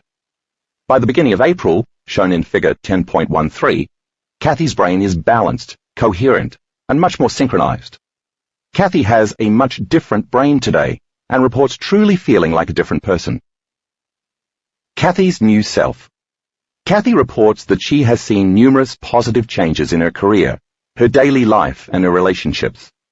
She meditates daily, and when she thinks she doesn't have time to meditate, that's when she makes sure to find the time to do it. She understands that the attitude that created her out-of-balance mind and brain is related to time and the conditions in her external environment. Kathy says that the answers to her questions come more easily and with far less of a struggle. She listens to her heart more often, and she catches herself before she moves into cycles of vigilance. She rarely gets caught up in those loops, and she finds herself acting in a kinder and more patient manner. Kathy is happier from the inside out. Bonnie's old self. In 2010, Bonnie developed significant pain and excessive bleeding during her menstrual cycle. She was diagnosed with excessive estrogen production and was encouraged to begin bioidentical hormones. At age 40, she found this solution to her diagnosis to be extreme. Bonnie remembered that her mother had had the same symptoms at her age. Her mother had taken hormone pills and eventually died of bladder cancer.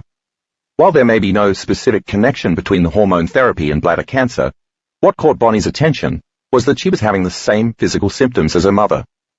She didn't want to develop the same outcome. Her vaginal bleeding began to last even longer, sometimes up to 2 weeks, and Bonnie became anemic and lethargic and gained about 20 pounds. She would lose an average of 2 liters of blood each month during her menstrual cycle. A pelvic sonogram confirmed fibroid tumors. Bonnie went through myriad blood tests and was told she was perimenopausal and most likely had an ovarian cyst. Her specialist, who recommended the hormone therapy, told Bonnie that fibroids don't go away and that the severe bleeding would continue for the rest of her life.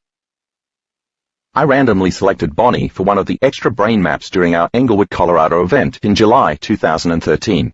She was mortified when I pointed at her to indicate she was selected for the scan. Bonnie's menstrual cycle had started the evening before the workshop, and she typically had to wear a large diaper to capture the amount of blood she lost during her period. When, after several meditations, I instructed the students to lie down, Bonnie was concerned that she would bleed all over herself and the floor. Because of the extreme pain that accompanied Bonnie's periods, even sitting was uncomfortable. Even so, she was determined to continue practicing the meditation techniques every day for her own peace of mind. During the first meditation in which she was being brain mapped, Bonnie had an experience that she can only describe as mystical. She felt her heart open and expand. Her head pushed back and her breathing changed. Bonnie saw light flood into her body, and she experienced a tremendous sense of peace. She also heard the words, "I am loved, blessed, and not forgotten." Bonnie burst into tears during the meditation, and her brain scan showed that she was in a state of bliss. Bonnie's scans. Take a look at Bonnie's EEG scan in figure 10.14. We were lucky enough to catch the whole experience in real time. The first graphic shows normal brainwave activity. Everything is in balance and quiet. If you review Bonnie's 3 scans in figure 10.15, which capture what was happening to her at different times during her meditation, you can see elevated energy and amplitude in her frontal lobes, which represents her processing quite a bit of information and emotion. She's in an expanded state of consciousness and is experiencing peak moments at different intervals. Most of the activity is happening in the theta brainwaves, and it signifies that she is in her subconscious mind. The inner experience is very real to her in that moment. She's so completely focused on the thought that it becomes the experience. The emotional quotient is represented by the amount of energy, amplitude her brain is processing. Take a look at the vertical length of the lines where the arrows are pointing. That's very coherent energy. Bonnie is in a heightened state of awareness. Now glance at figure 10.16. Bonnie's QEEG scan in real time has an arrow pointing to 1 Hz in delta brainwaves, illustrating her connection to the quantum field, shown in blue. Bonnie also has heightened energy in her frontal lobe in theta brainwaves, demonstrated in red, to match exactly what was happening in her EEG scan. Look at the red circle that is highlighting her frontal lobes, as well as the arrow pointing to the top view of the brain's frontal lobe immediately below. The image you are seeing is a snapshot of a motion picture of Bonnie's brain activity during her entire meditation. Because one of the functions of the frontal lobe is to make thoughts real, what she is experiencing in theta with her eyes closed is very real to her. We could say that Bonnie's inner experience was like a very vivid lucid dream. The red arrow at 12 Hz alpha, isolating the red spot in the center of her brain, shows Bonnie's attempt to make sense of her inner experience and then process what she was seeing in her mind's eye. The rest of her brain is healthy and balanced, shown in green. Bonnie's new self. Bonnie's experience that day changed her for good. The amplitude of energy related to the inward experience was greater than any past experience from her external environment, and thus her past was biologically removed. The energy of the momentous peak of her meditation superseded the hardwired programs in her brain and the emotional conditioning in the body, and her body instantly responded to a new mind, to a new consciousness. Bonnie had changed her state of being. In less than 24 hours, her bleeding stopped completely. She had no symptoms of pain and instinctively knew that she was healed.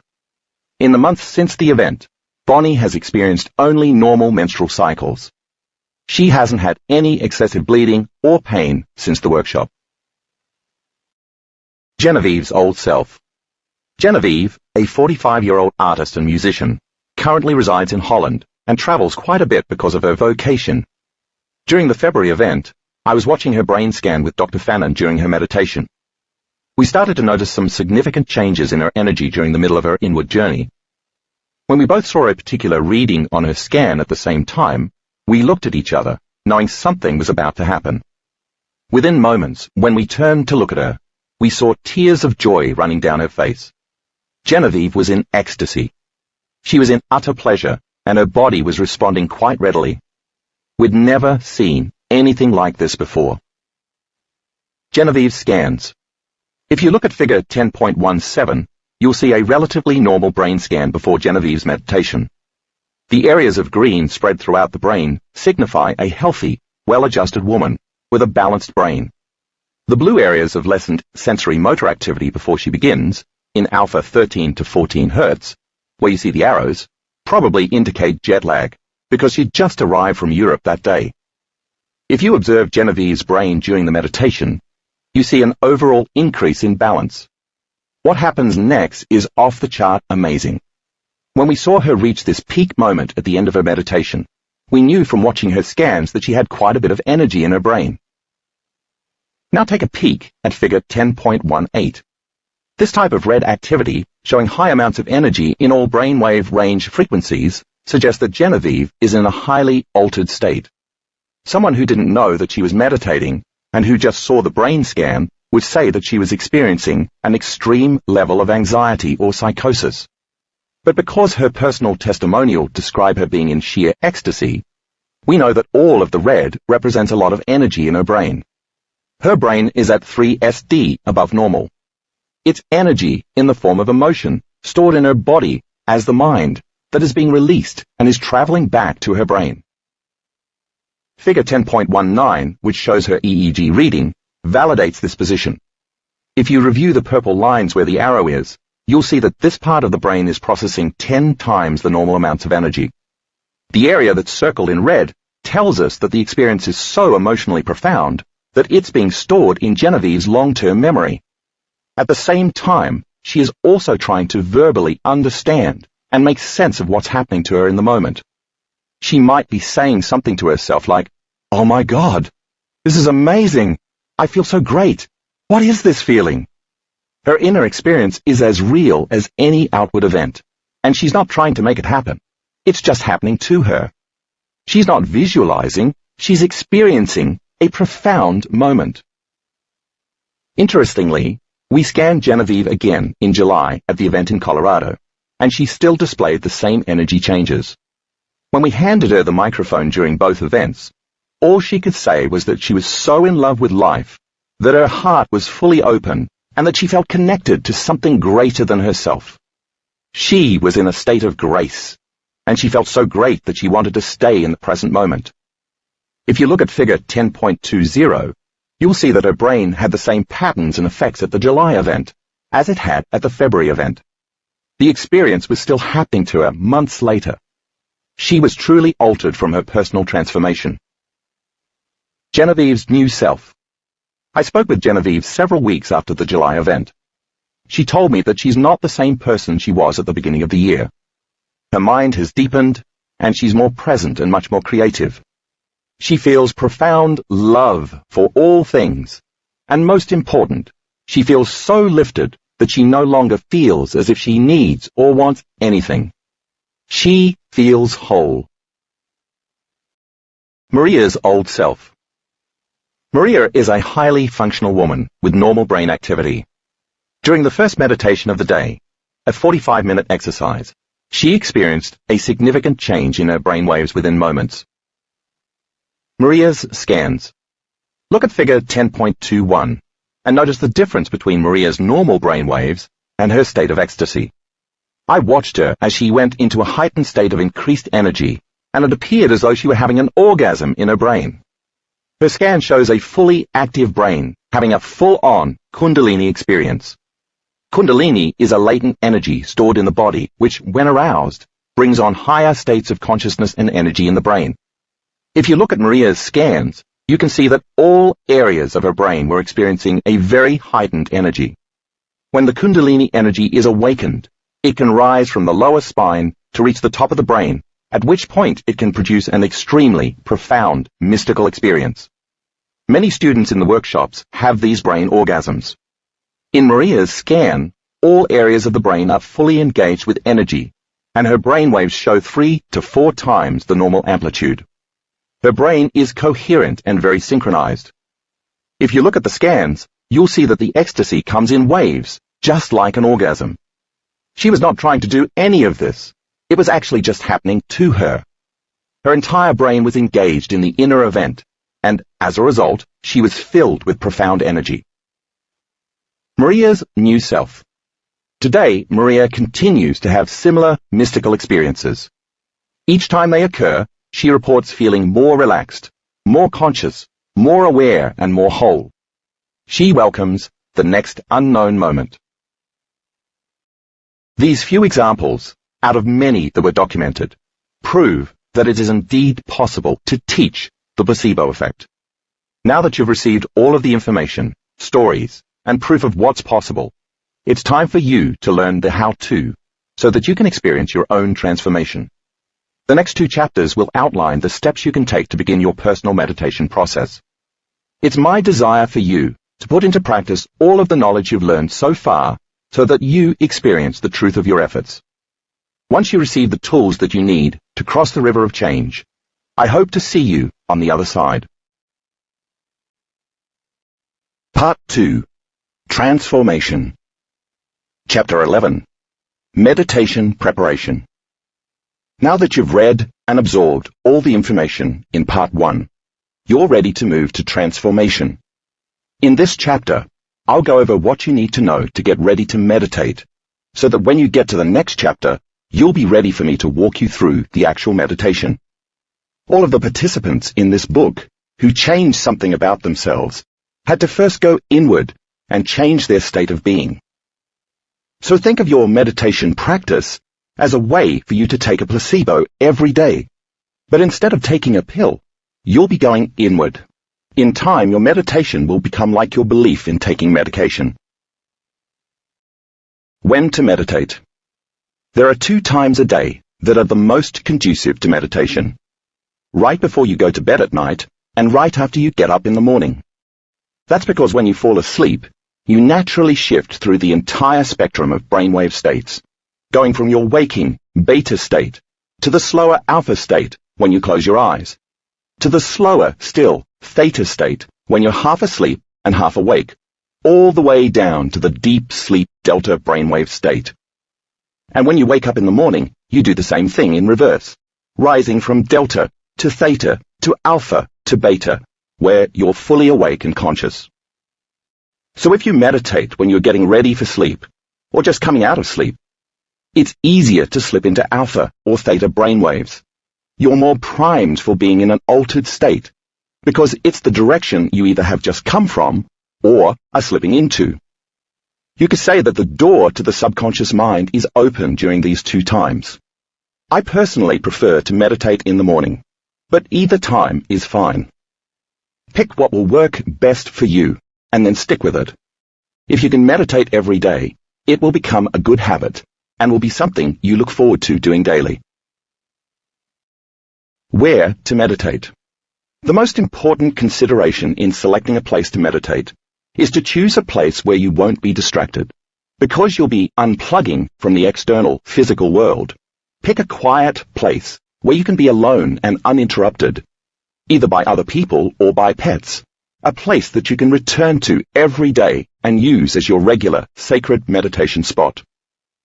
I don't recommend that you meditate in bed, because you associate bed with sleep. For the same reason, I don't recommend that you lie down or use a recliner when you meditate. Pick a chair to sit in, or arrange a spot on the floor where you'll be able to sit for up to an hour, a spot away from any drafts and in a room where the temperature is comfortable.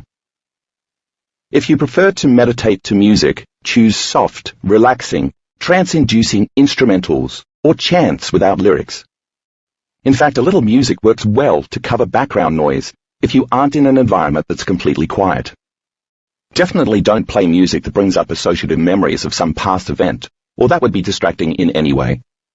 Also be sure to turn off your computer and your phone if they're in the room.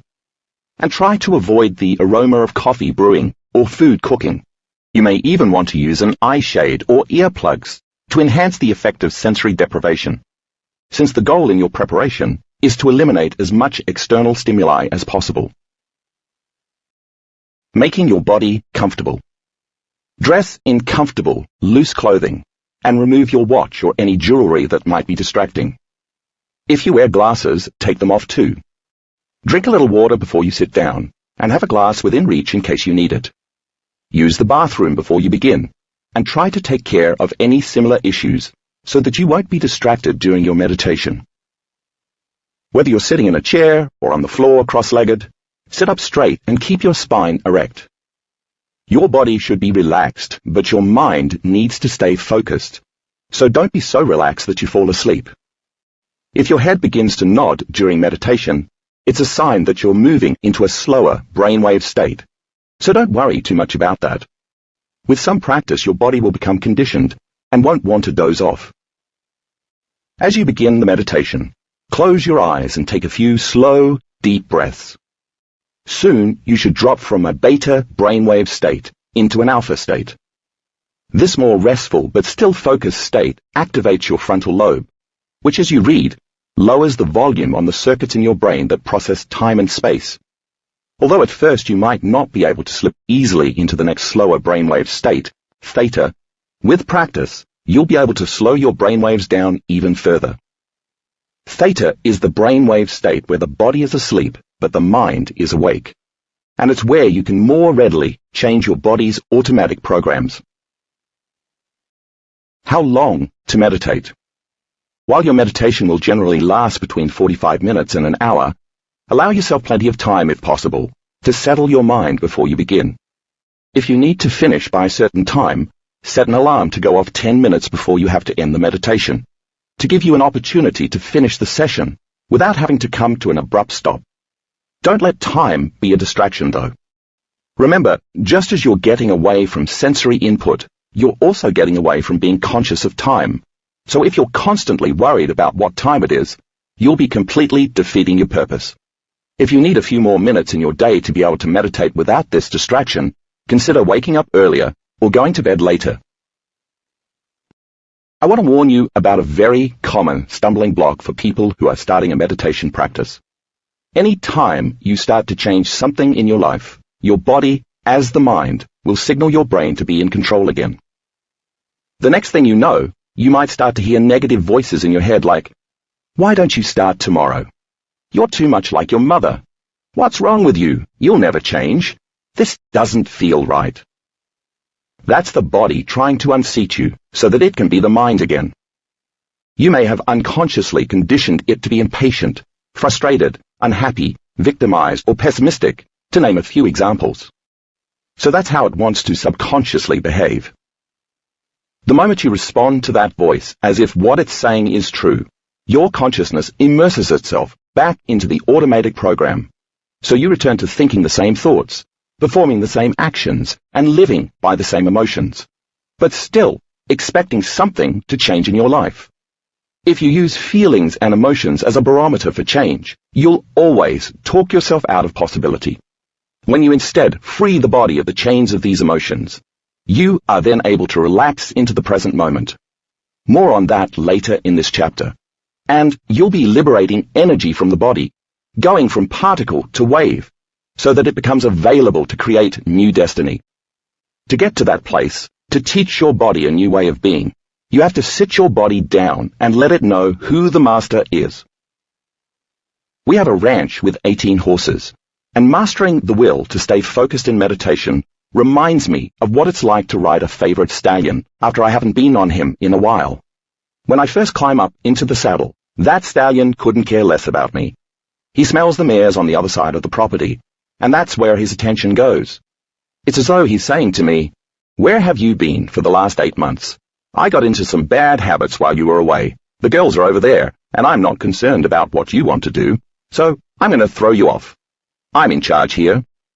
He gets mad, temperamental and controlling, and he tries to run me into the side of the arena. But I pay attention to him, and when his head starts to turn toward those mares, I take control of him. So the moment I see him start to move away from my lead, I slowly but firmly grab the reins and pull them in. And I just wait. And before long, he stops and lets out this big snort. And I stroke him on the side and tell him, "That's right." And we take 2 steps, and then I see his head starting to turn just slightly again. And I stop him and wait. And he lets out another big snort. And once he knows I'm in charge, we start to move forward again.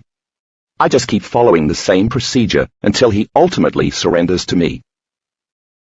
That kind of gentle but firm refocusing is exactly the same approach to use with your body when you sit down to meditate.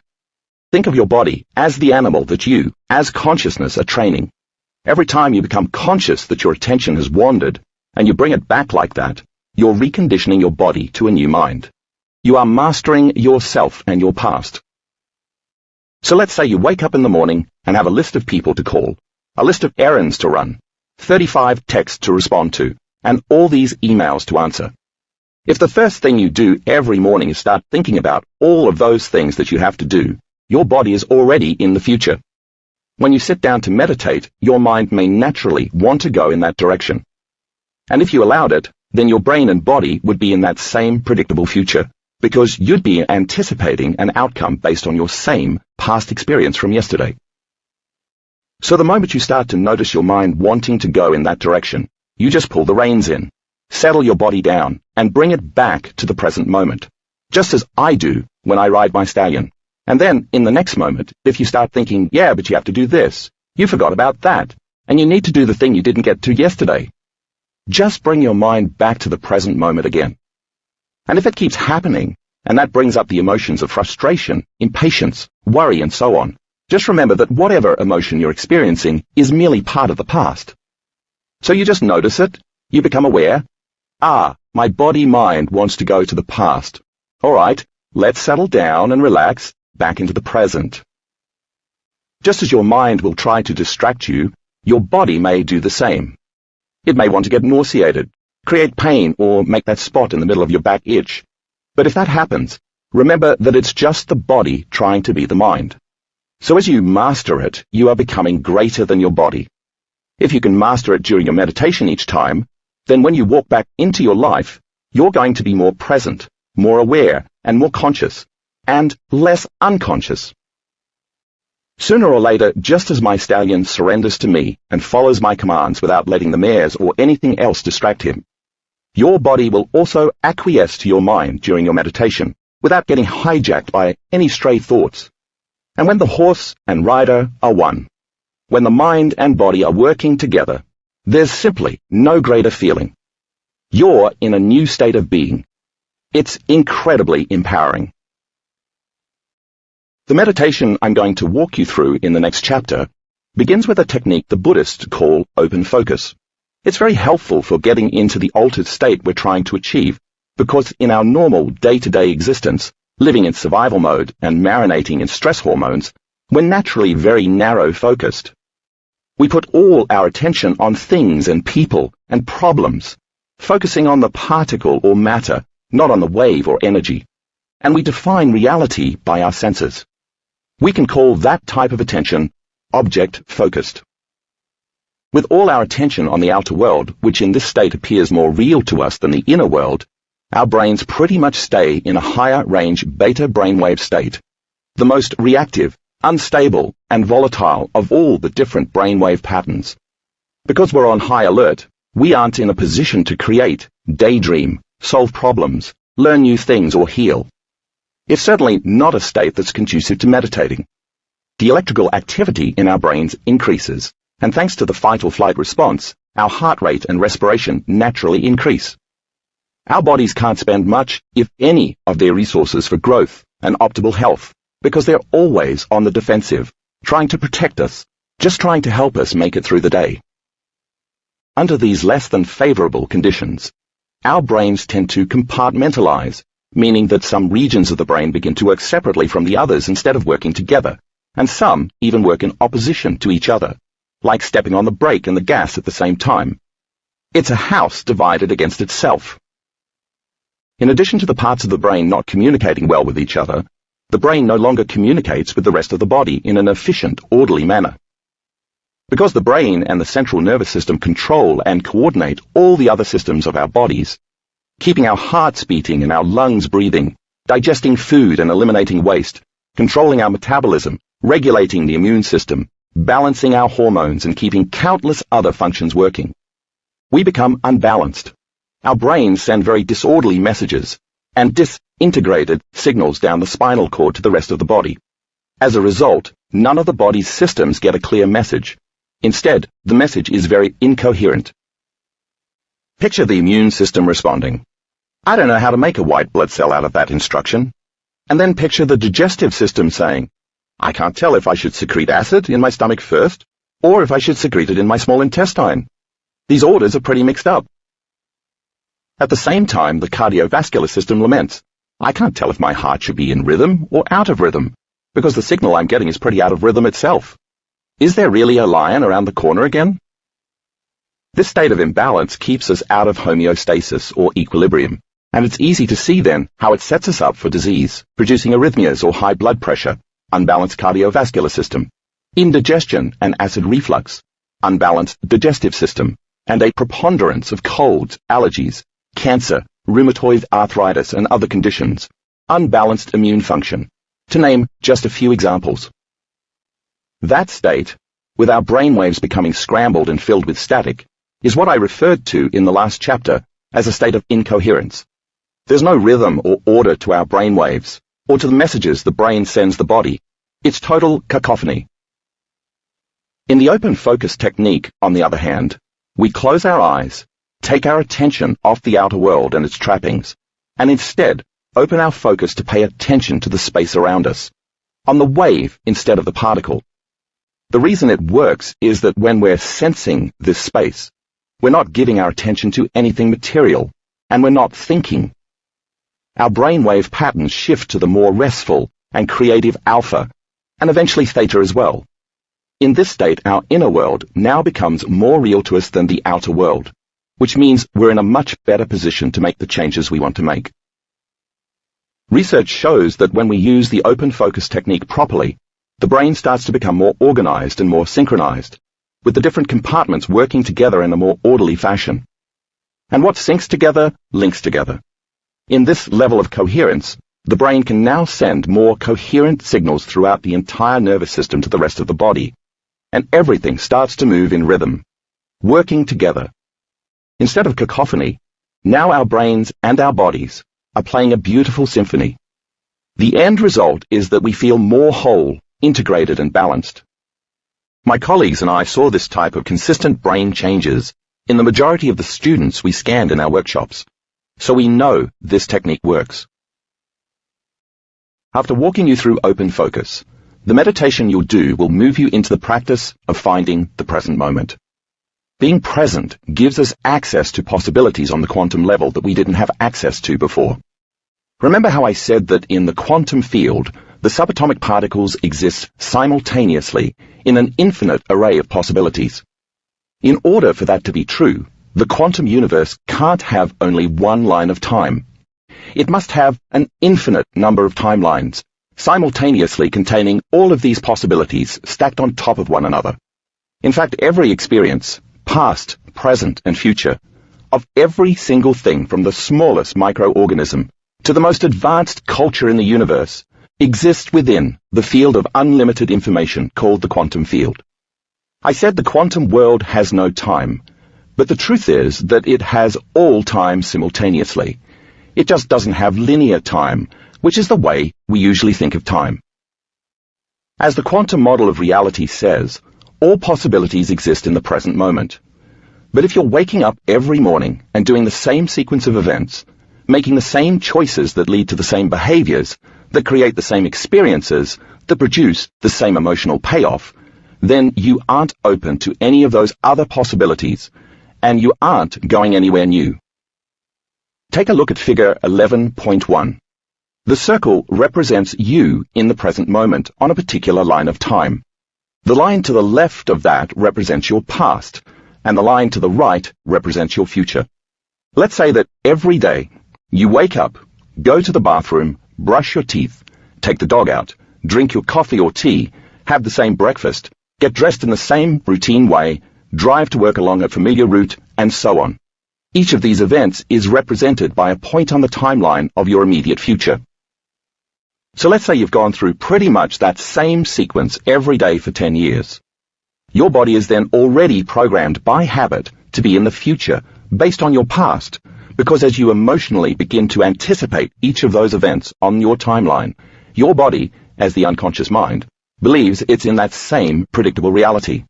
And the same emotion signals the same genes in the same way. And now you're in that predictable future line of time. In fact, you could take that timeline from your past and just lift it up and set it into your future, because in this scenario, your past is your future. You're like the piano players who installed the circuitry in their brains just by thinking about playing the same sequence of keys over and over again, and like the finger exercisers who changed their bodies by thought alone. You're priming your brain and conditioning your body into the same future as you mentally rehearse the same predictable daily scenario in your mind from yesterday. We can never find the present moment because our brains and bodies are already living in a known future reality based on the past. Now, take a look at all those points on your timeline that represent the choices, habits, actions, and experiences that create the same emotions in order to remind you of the feeling of you. There's no room for something new or unknown, something uncommon or miraculous to show up in your life, because those points are so closely knit together. It would be too inconvenient, and frankly, it would disrupt your routine. How upsetting it would be for something new to show up in the life of a personality that's unconsciously anticipating the future based on the past. I should warn you here that when you begin a meditation practice, if you just insert your meditation as another event on your timeline, there's a danger that you'll merely be adding another item to your to-do list. And if that's how you approach it, you still won't be able to find the present moment. To accomplish what you're after here, healing and making lasting changes, you have to be fully in the present moment, not thinking about what the next predictable event is on your timeline. That's true because wherever you place your attention is where you're placing your energy. So if you're paying even the smallest bit of attention to things, people, places, or events in your external environment, then you're reaffirming that reality. And if you're in the habit of obsessing about time, thinking about either the past, the known, or the future, which is based on your past, and so is also the known, then you're missing the present moment, where all possibility exists. When you focus on the known, you, as the quantum observer, can only get more of exactly that. You'll be collapsing all those possibilities in the quantum field into the same patterns of information called your life. In order to access the unlimited potential that's waiting for you in the quantum field, you have to forget about the known, your body, your face, your gender, your race, your profession, and even your concept of what you have to do today, so that you can remain for a while in the unknown, where you are no body, no one, no thing, and in no place and in no time. You have to become pure consciousness, nothing but a thought or an awareness that you're aware in a void of potentials, so that your brain can recalibrate. And when the body wants to distract you, but you keep mastering it and settling it back into the present moment over and over again until it acquiesces, the way you read about earlier, then that line that goes into the future no longer exists because the body is no longer living in that predictable destiny. You've disconnected from it or unplugged your energy circuits from it. Similarly, if your body is conditioned and addicted to emotions you've memorized that keep you connected to the past, but you manage to bring your body back and settle it down every time you feel angry or frustrated until your body finally surrenders into the present moment, then that line that goes into the past no longer exists either. You've unplugged from that line too. And when both your past and your future lines disappear, your predictable genetic destiny vanishes as well. In this moment, there's no longer any past to drive the future, and there's no longer any predictable future based on the past. You're solely in the present, where you have access to all those potentials and possibilities. And the longer you're invested in the unknown by unplugging from those timelines and lingering in those possibilities, the more energy you liberate from your body and make available for creating something new. Figure 11.2 demonstrates how the past and the future no longer exist when the brain and the body are totally in the present moment. The predictable reality of knowns does not exist. Therefore, you're in the unknown realm of possibilities. The meditation outlined in the next chapter includes a period where you'll get to linger in this potent unknown, in the blackness of possibility, and invest your energy into the void of potentials that exist in the present moment. Remember that even though it may look as if there's nothing there, it really isn't just empty blackness. It's the quantum field, and it's just bursting with energy and possibility. When my colleagues and I examined our advanced workshop students, who were able to become pure consciousness, a thought separate from this known reality, we saw the greatest strides in their ability to change their brains, their bodies, and their lives. If the placebo is about changing the body by thought alone, then a very important step is to become a thought alone. Here's one of my favorite examples of what can happen when you focus on the unknown in meditation. Not long ago, I was doing a workshop in Sydney, Australia, in which I was leading a meditation where I'd asked the participants to be no body, no one, no thing, and to be in no place and in no time, to become pure consciousness, lingering in the unknown, just as you're about to do in the next chapter. As I was watching the group meditate, I happened to notice a woman named Sophia, sitting in the third row, meditating with her eyes closed, just like everyone else. And all of a sudden, I saw her energy change. Something just told me to wave to her, so I did. And still, with her eyes closed, Sophia waved back.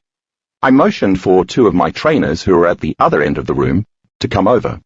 When they got to me, I pointed directly at Sophia, and she waved back at me again, without ever opening her eyes. "What's going on?" my trainers whispered. "She's seeing without eyes," I told them. As I said, when you focus on the unknown, you get the unknown. After we finished the event in Sydney, we had a more advanced workshop in Melbourne 1 week later, and Sophia came to that workshop as well. "Hey, I saw you, and I saw the trainers," she told me, proceeding to describe everything that had happened in the room during the meditation, when she had her eyes closed. She was extremely accurate. After the workshop, Sophia decided to apply to become one of my corporate trainers, and I selected her because of her ability. So she came to a training just a few months later. At the end of every day of my trainings, I always have the new trainers close their eyes while I run through the entire day's lessons in 30 minutes, just to reactivate the new circuits in their long-term memories. So as I was doing that, Sophia was sitting there with her eyes closed, and all of a sudden, she opened her eyes, shook her head, closed her eyes again, turned around to look behind her, and then turned back around and looked straight at me with an amazed expression on her face. After she repeated this a few times, I motioned for her to just stay with the meditation, and we spoke afterward. Not only could Sophia see in front of her with her eyes closed in meditation, she told me, but now she could see a full 360-degree view. She could see what was in front of her, what was behind her, and what was all around her at the same time. Because Sophia had been in the habit of seeing with her eyes open for her whole life, she kept opening her eyes and closing them again in a reflexive attempt to see what she was already seeing. I happened to have Dr. Fannin at that training, and we were scanning some of the trainers' brains just so we could plan what patterns of brain waves we'd be measuring in our students for our first advanced workshop in Arizona. When it was Sophia's turn, I didn't say anything to Dr. Fannin about her. So he hooked her up to the EEG machine, and then, with her back to us, we sat down about 7 feet away to watch her scan on the monitor. All of a sudden, the back of Sophia's brain, which is the visual cortex, lit up on the computer screen. "Oh, look," Dr. Fannin whispered to me. "She's visualizing." "No," I said softly, shaking my head. "She's not visualizing." "What do you mean?" he mouthed. "She's seeing," I quietly responded. "What do you mean?" he repeated, confused. So I waved at her, and still sitting with her back to me, she reached above her head, turned her hand backward, and waved back. It was amazing. The proof was right on the scan. Sophia was seeing without eyes. Her visual cortex was processing information, just as though she was seeing, but it was her brain that was doing the seeing, not her eyes. As I said, if you focus on the unknown, you get the unknown. Ready to see for yourself? Chapter 12. Changing Beliefs and Perceptions Meditation. In this chapter, I'm going to walk you through a guided meditation designed to help you change some beliefs or perceptions about yourself or your life. I recommend meditating while playing a recording, either of this meditation, which helps you change 2 beliefs or perceptions and lasts about an hour, or of a slightly shorter version, which helps you change 1 belief or perception and lasts 45 minutes. Both meditations are available for purchase on audio CD or MP3 files from my website, www.drjoedispenza.com. The 1-hour version is called You Are the Placebo Book Meditation 1, Changing 2 Beliefs and Perceptions, and the 45-minute version is called You Are the Placebo Book Meditation 2, Changing 1 Belief and Perception. Or you can make a recording of yourself reading the text of either version of the meditation, both of which you will find in the appendix. Remember that beliefs and perceptions are subconscious states of being. They start with thoughts and feelings that you think and feel over and over until they ultimately become habituated or automatic, at which point they form an attitude. Attitudes strung together become beliefs, and related beliefs strung together become perceptions. Over time, this redundancy creates a view of the world and of yourself that's largely subconscious. It affects your relationships, your behaviors, and really everything in your life. So if you want to change a belief or perception, you have to first change your state of being. And changing your state of being means changing your energy, because in order for you to affect matter, you have to become more energy and less matter, more wave and less particle. That requires you to combine a clear intention and an elevated emotion. Those are the 2 ingredients. As you've read, this process involves making a decision with a high enough level of energy that your thought about the new belief becomes an experience that carries a strong emotional signature which alters you on some level in that moment. That's how you change your biology, become your own placebo, and make your mind matter.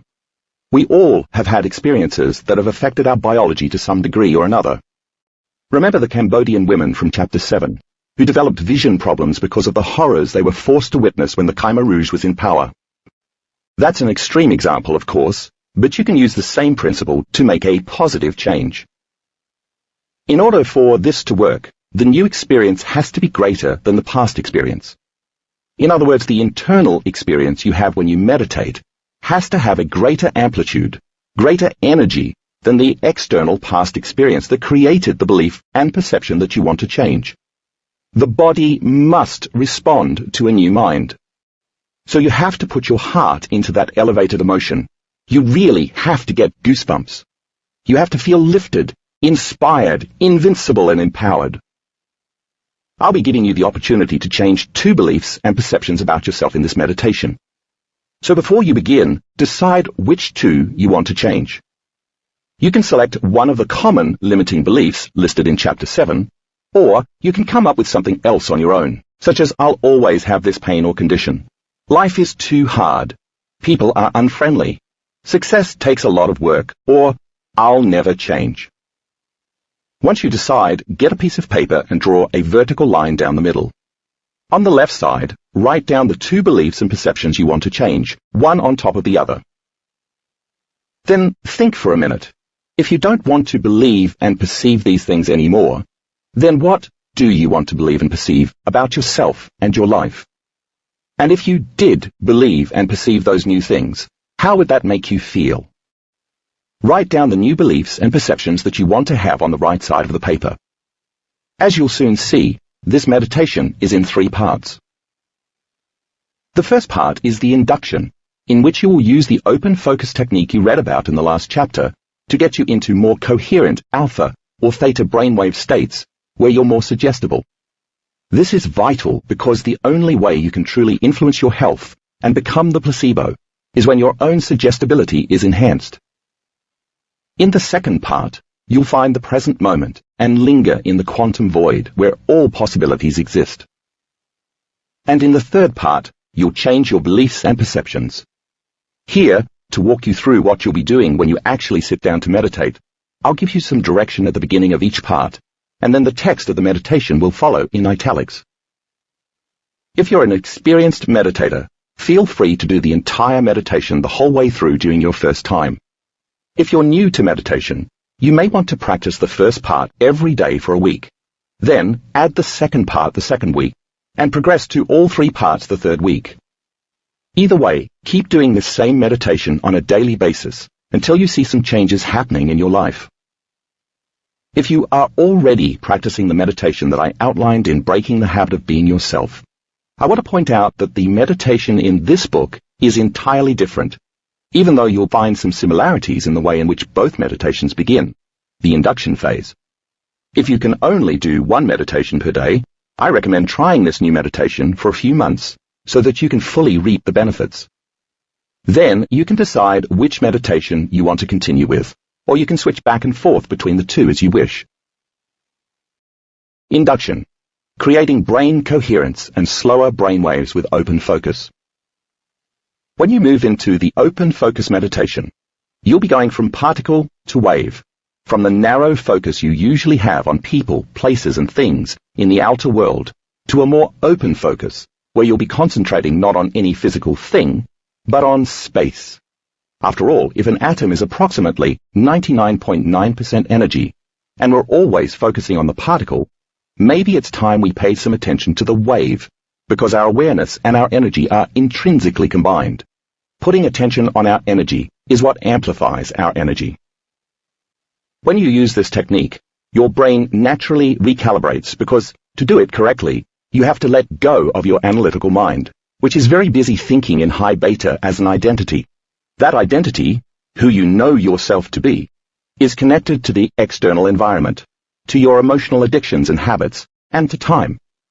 The moment you get beyond those elements, you're nothing but pure consciousness. And as you read earlier, the different compartments of your brain begin to communicate better, and your brain waves become very orderly. They start sending a coherent signal to the rest of the body, just as you saw in the workshop participants. Stay present during this meditation. Don't try to figure anything out, and don't try to visualize. Just sense and feel. If you can sense where your left ankle is, if you can feel where your nose is, and if you can sense where the space between your sternum and your chest is, then you're resting your awareness, your consciousness, and your attention in those places. You might get a picture or an image in your head, say of your chest or of your heart, but you don't have to strive for that.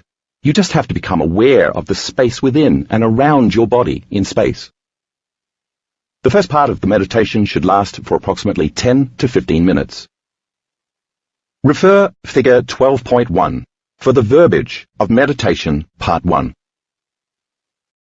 Becoming possibility, finding the present moment and lingering in the void.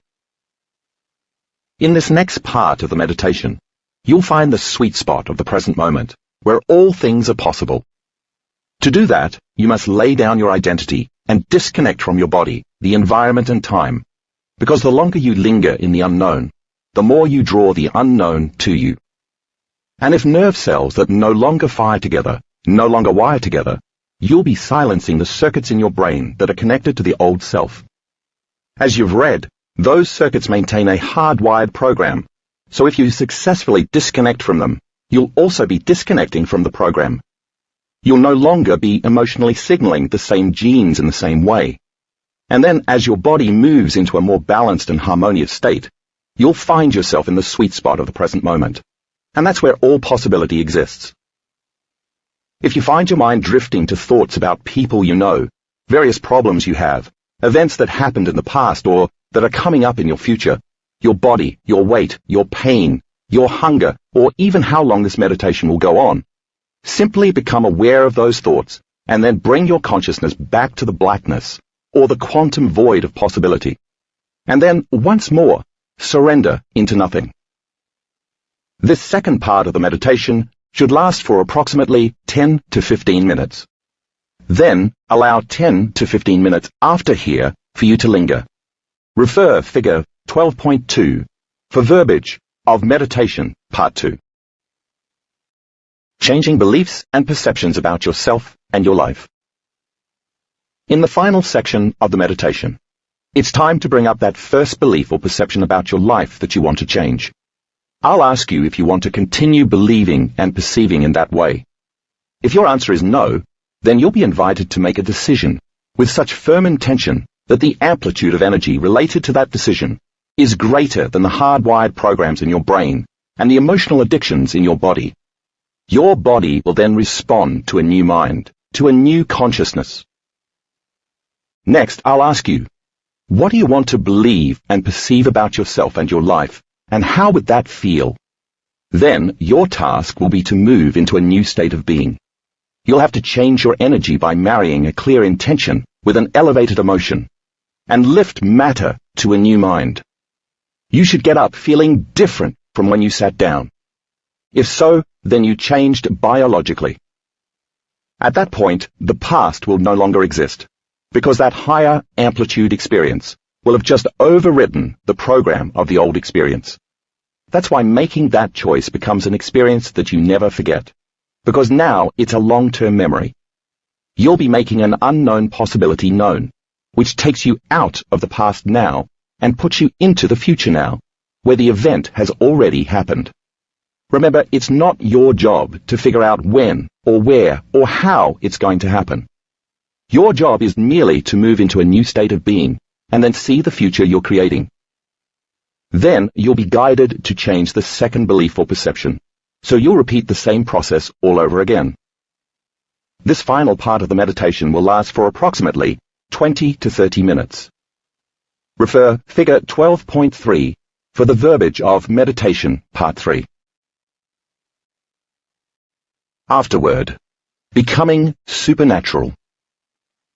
Some critics may categorize this body of work as faith healing. I'm actually fine with that accusation at this point in my life, because what is faith but when we believe in thought more than anything else? Isn't it when we accept a thought, independent of the conditions in our environment, and then surrender to the outcome to such a degree that we live as if our prayers were already answered? Sounds like a formula for the placebo. We've always been the placebo. Maybe it's not so important that we pray rigorously every day to have our prayers answered, but that we instead get up from our meditations as if our prayers have already been answered. If we accomplish this daily, we are at a level of mind where we're truly living in the unknown and expecting the unexpected.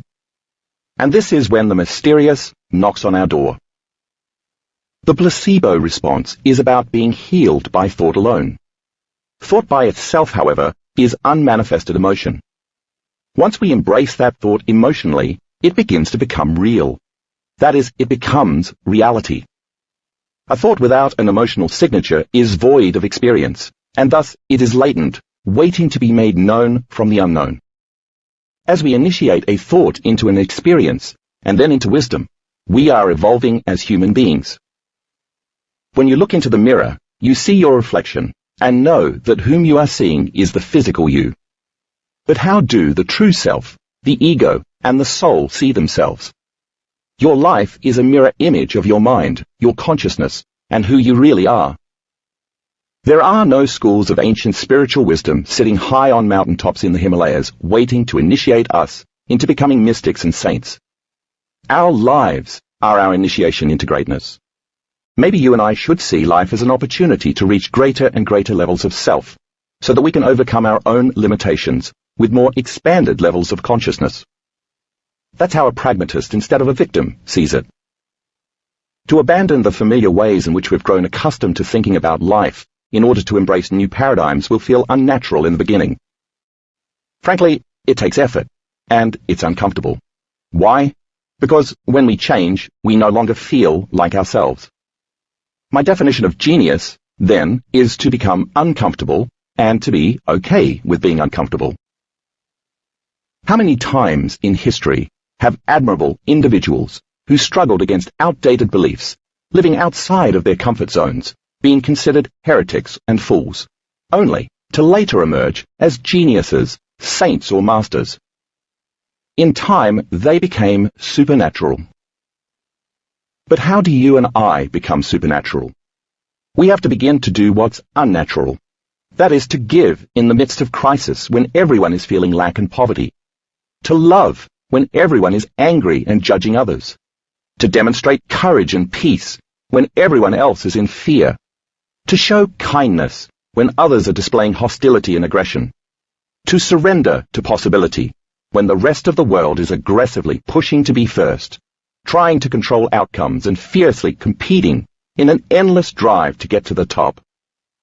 To knowingly smile in the face of adversity, and to cultivate the feeling of wholeness when we're diagnosed as sick. It seems so unnatural to make these types of choices in the midst of such conditions, but if we repeatedly succeed, in time we'll transcend the norm, and we, too, become supernatural.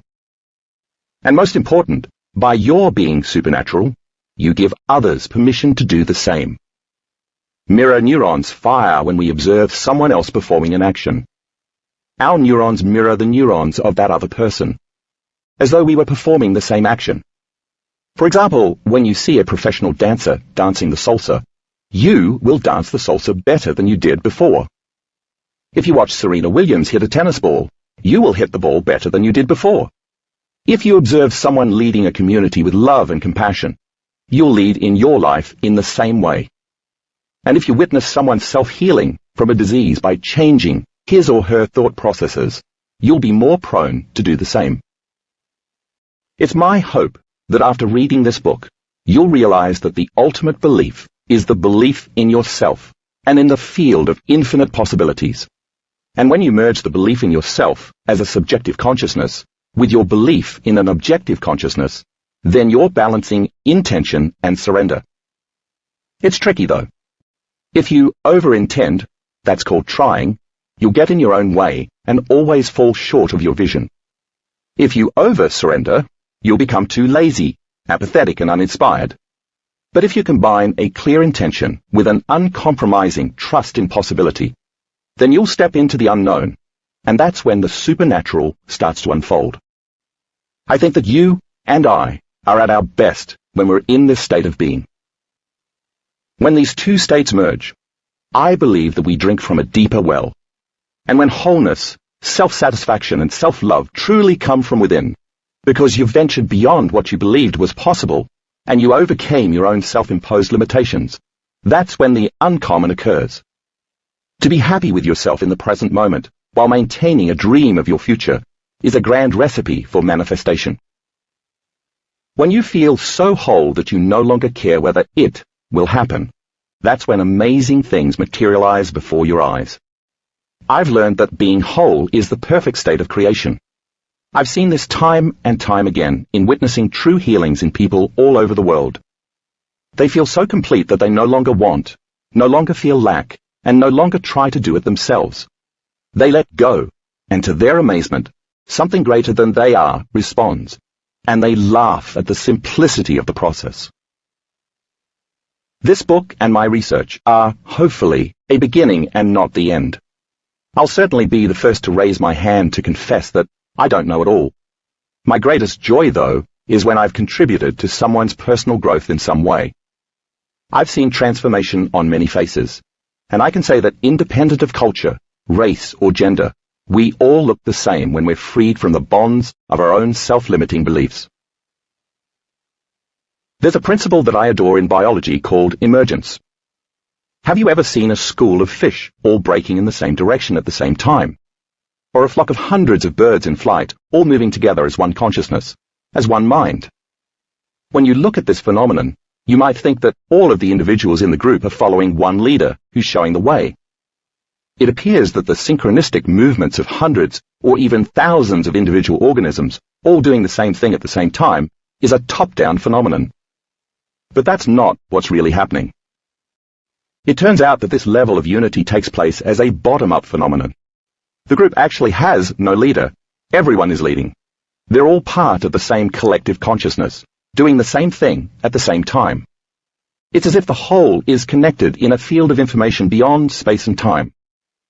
One community is presenting as one mind. One organism is created from each individual becoming one. There's power in numbers. We've been programmed and conditioned into a subconscious belief that if we lead with too much passion and change the world, we'll surely be assassinated. Most great leaders who've altered the course of history with a profound message get it in the end. Whether we're talking about Martin Luther King Jr., Mahatma Gandhi, John Lennon, Joan of Arc, William Wallace, Jesus of Nazareth, or Abraham Lincoln, an unconscious stigma exists that suggests that all visionary leaders must give their lives for the truth. But maybe we've finally arrived at a time in history when it's more important to live for the truth than to die for it. If hundreds, thousands, or even millions of human beings embrace a new consciousness based on possibility, align their actions with their intentions, and live by greater universal laws of love, kindness, and compassion, a new consciousness will emerge, and we'll experience true oneness. Then we might just have too many leaders to remove. So if, on a daily basis, you're committed to demonstrating your personal best, and you're overcoming selfish states of mind driven by stress hormones, and I'm doing the same, then together we're changing the world by changing ourselves. And if enough of us are tempering ourselves into more whole human beings, then as the individual communities we live in emerge around the world, they'll eventually consume the present mindset of reality based on fear, competition, lack, hostility, greed, and deception. In time, the old will be completely consumed by the new. A particular concern of mine is that we now live in a world where scientific research is commingled with self-interest and often influenced by profits. So I question whether we're being told the truth about the way things really are. It's up to us, then, to discover the truth for ourselves. Imagine a world inhabited by billions of people, just like a school of fish, living as one, where everyone is embracing similar uplifting thoughts, connected to unlimited possibility, and these thoughts allow people to make more inspired choices, demonstrate more altruistic behaviors, and create more enlightening experiences. People would then no longer be living by the survival-based emotions we're so familiar with now, feeling more like matter than energy, separate from possibility. Instead, they'd be living by more expanded, selfless, heartfelt emotions, feeling more like energy than matter, connected to something greater. If we could do this, then an entirely different world would emerge, and we would be living by a new credo based on the open heart. That's what I see when I close my eyes to meditate. Dr. Joe Dispenza. Appendix. Script of the Changing Beliefs and Perceptions Meditation. If you want to make your own guided meditation recording, instead of purchasing one of the pre-recorded audio CDs or MP3 versions from my website, feel free to record yourself reading one of the following two scripts. The first script is for the hour-long meditation, which involves changing 2 beliefs or perceptions, and the second is a 45-minute meditation that involves changing just 1 belief or perception. If you are recording your own meditation, pause for a second or two at each set of ellipses, and pause for at least 5 full seconds between sentences. As you'll see, I've added a note after the second part of each meditation, reminding you to include a period of silence on your recording, so that you can linger in the unknown before you begin the last part of the meditation, where you'll change either 1 or 2 beliefs or perceptions. Hour-long version of meditation. Refer figure A-1 for the script of You Are the Placebo, Meditation 1, changing 2 beliefs and perceptions. 45-minute version of meditation. Refer figure A-2 for the script of You Are the Placebo, Meditation 2, changing 1 belief and perception. For more information on CDs, plus DVDs, books, and workshops that Dr. Joe Dispenza now offers in the US and around the world, please visit his website at www.drjoedispenza.com. You can also stay up to date with Dr. Joe Dispenza via Facebook, Twitter, and YouTube. We hope you have enjoyed this recording.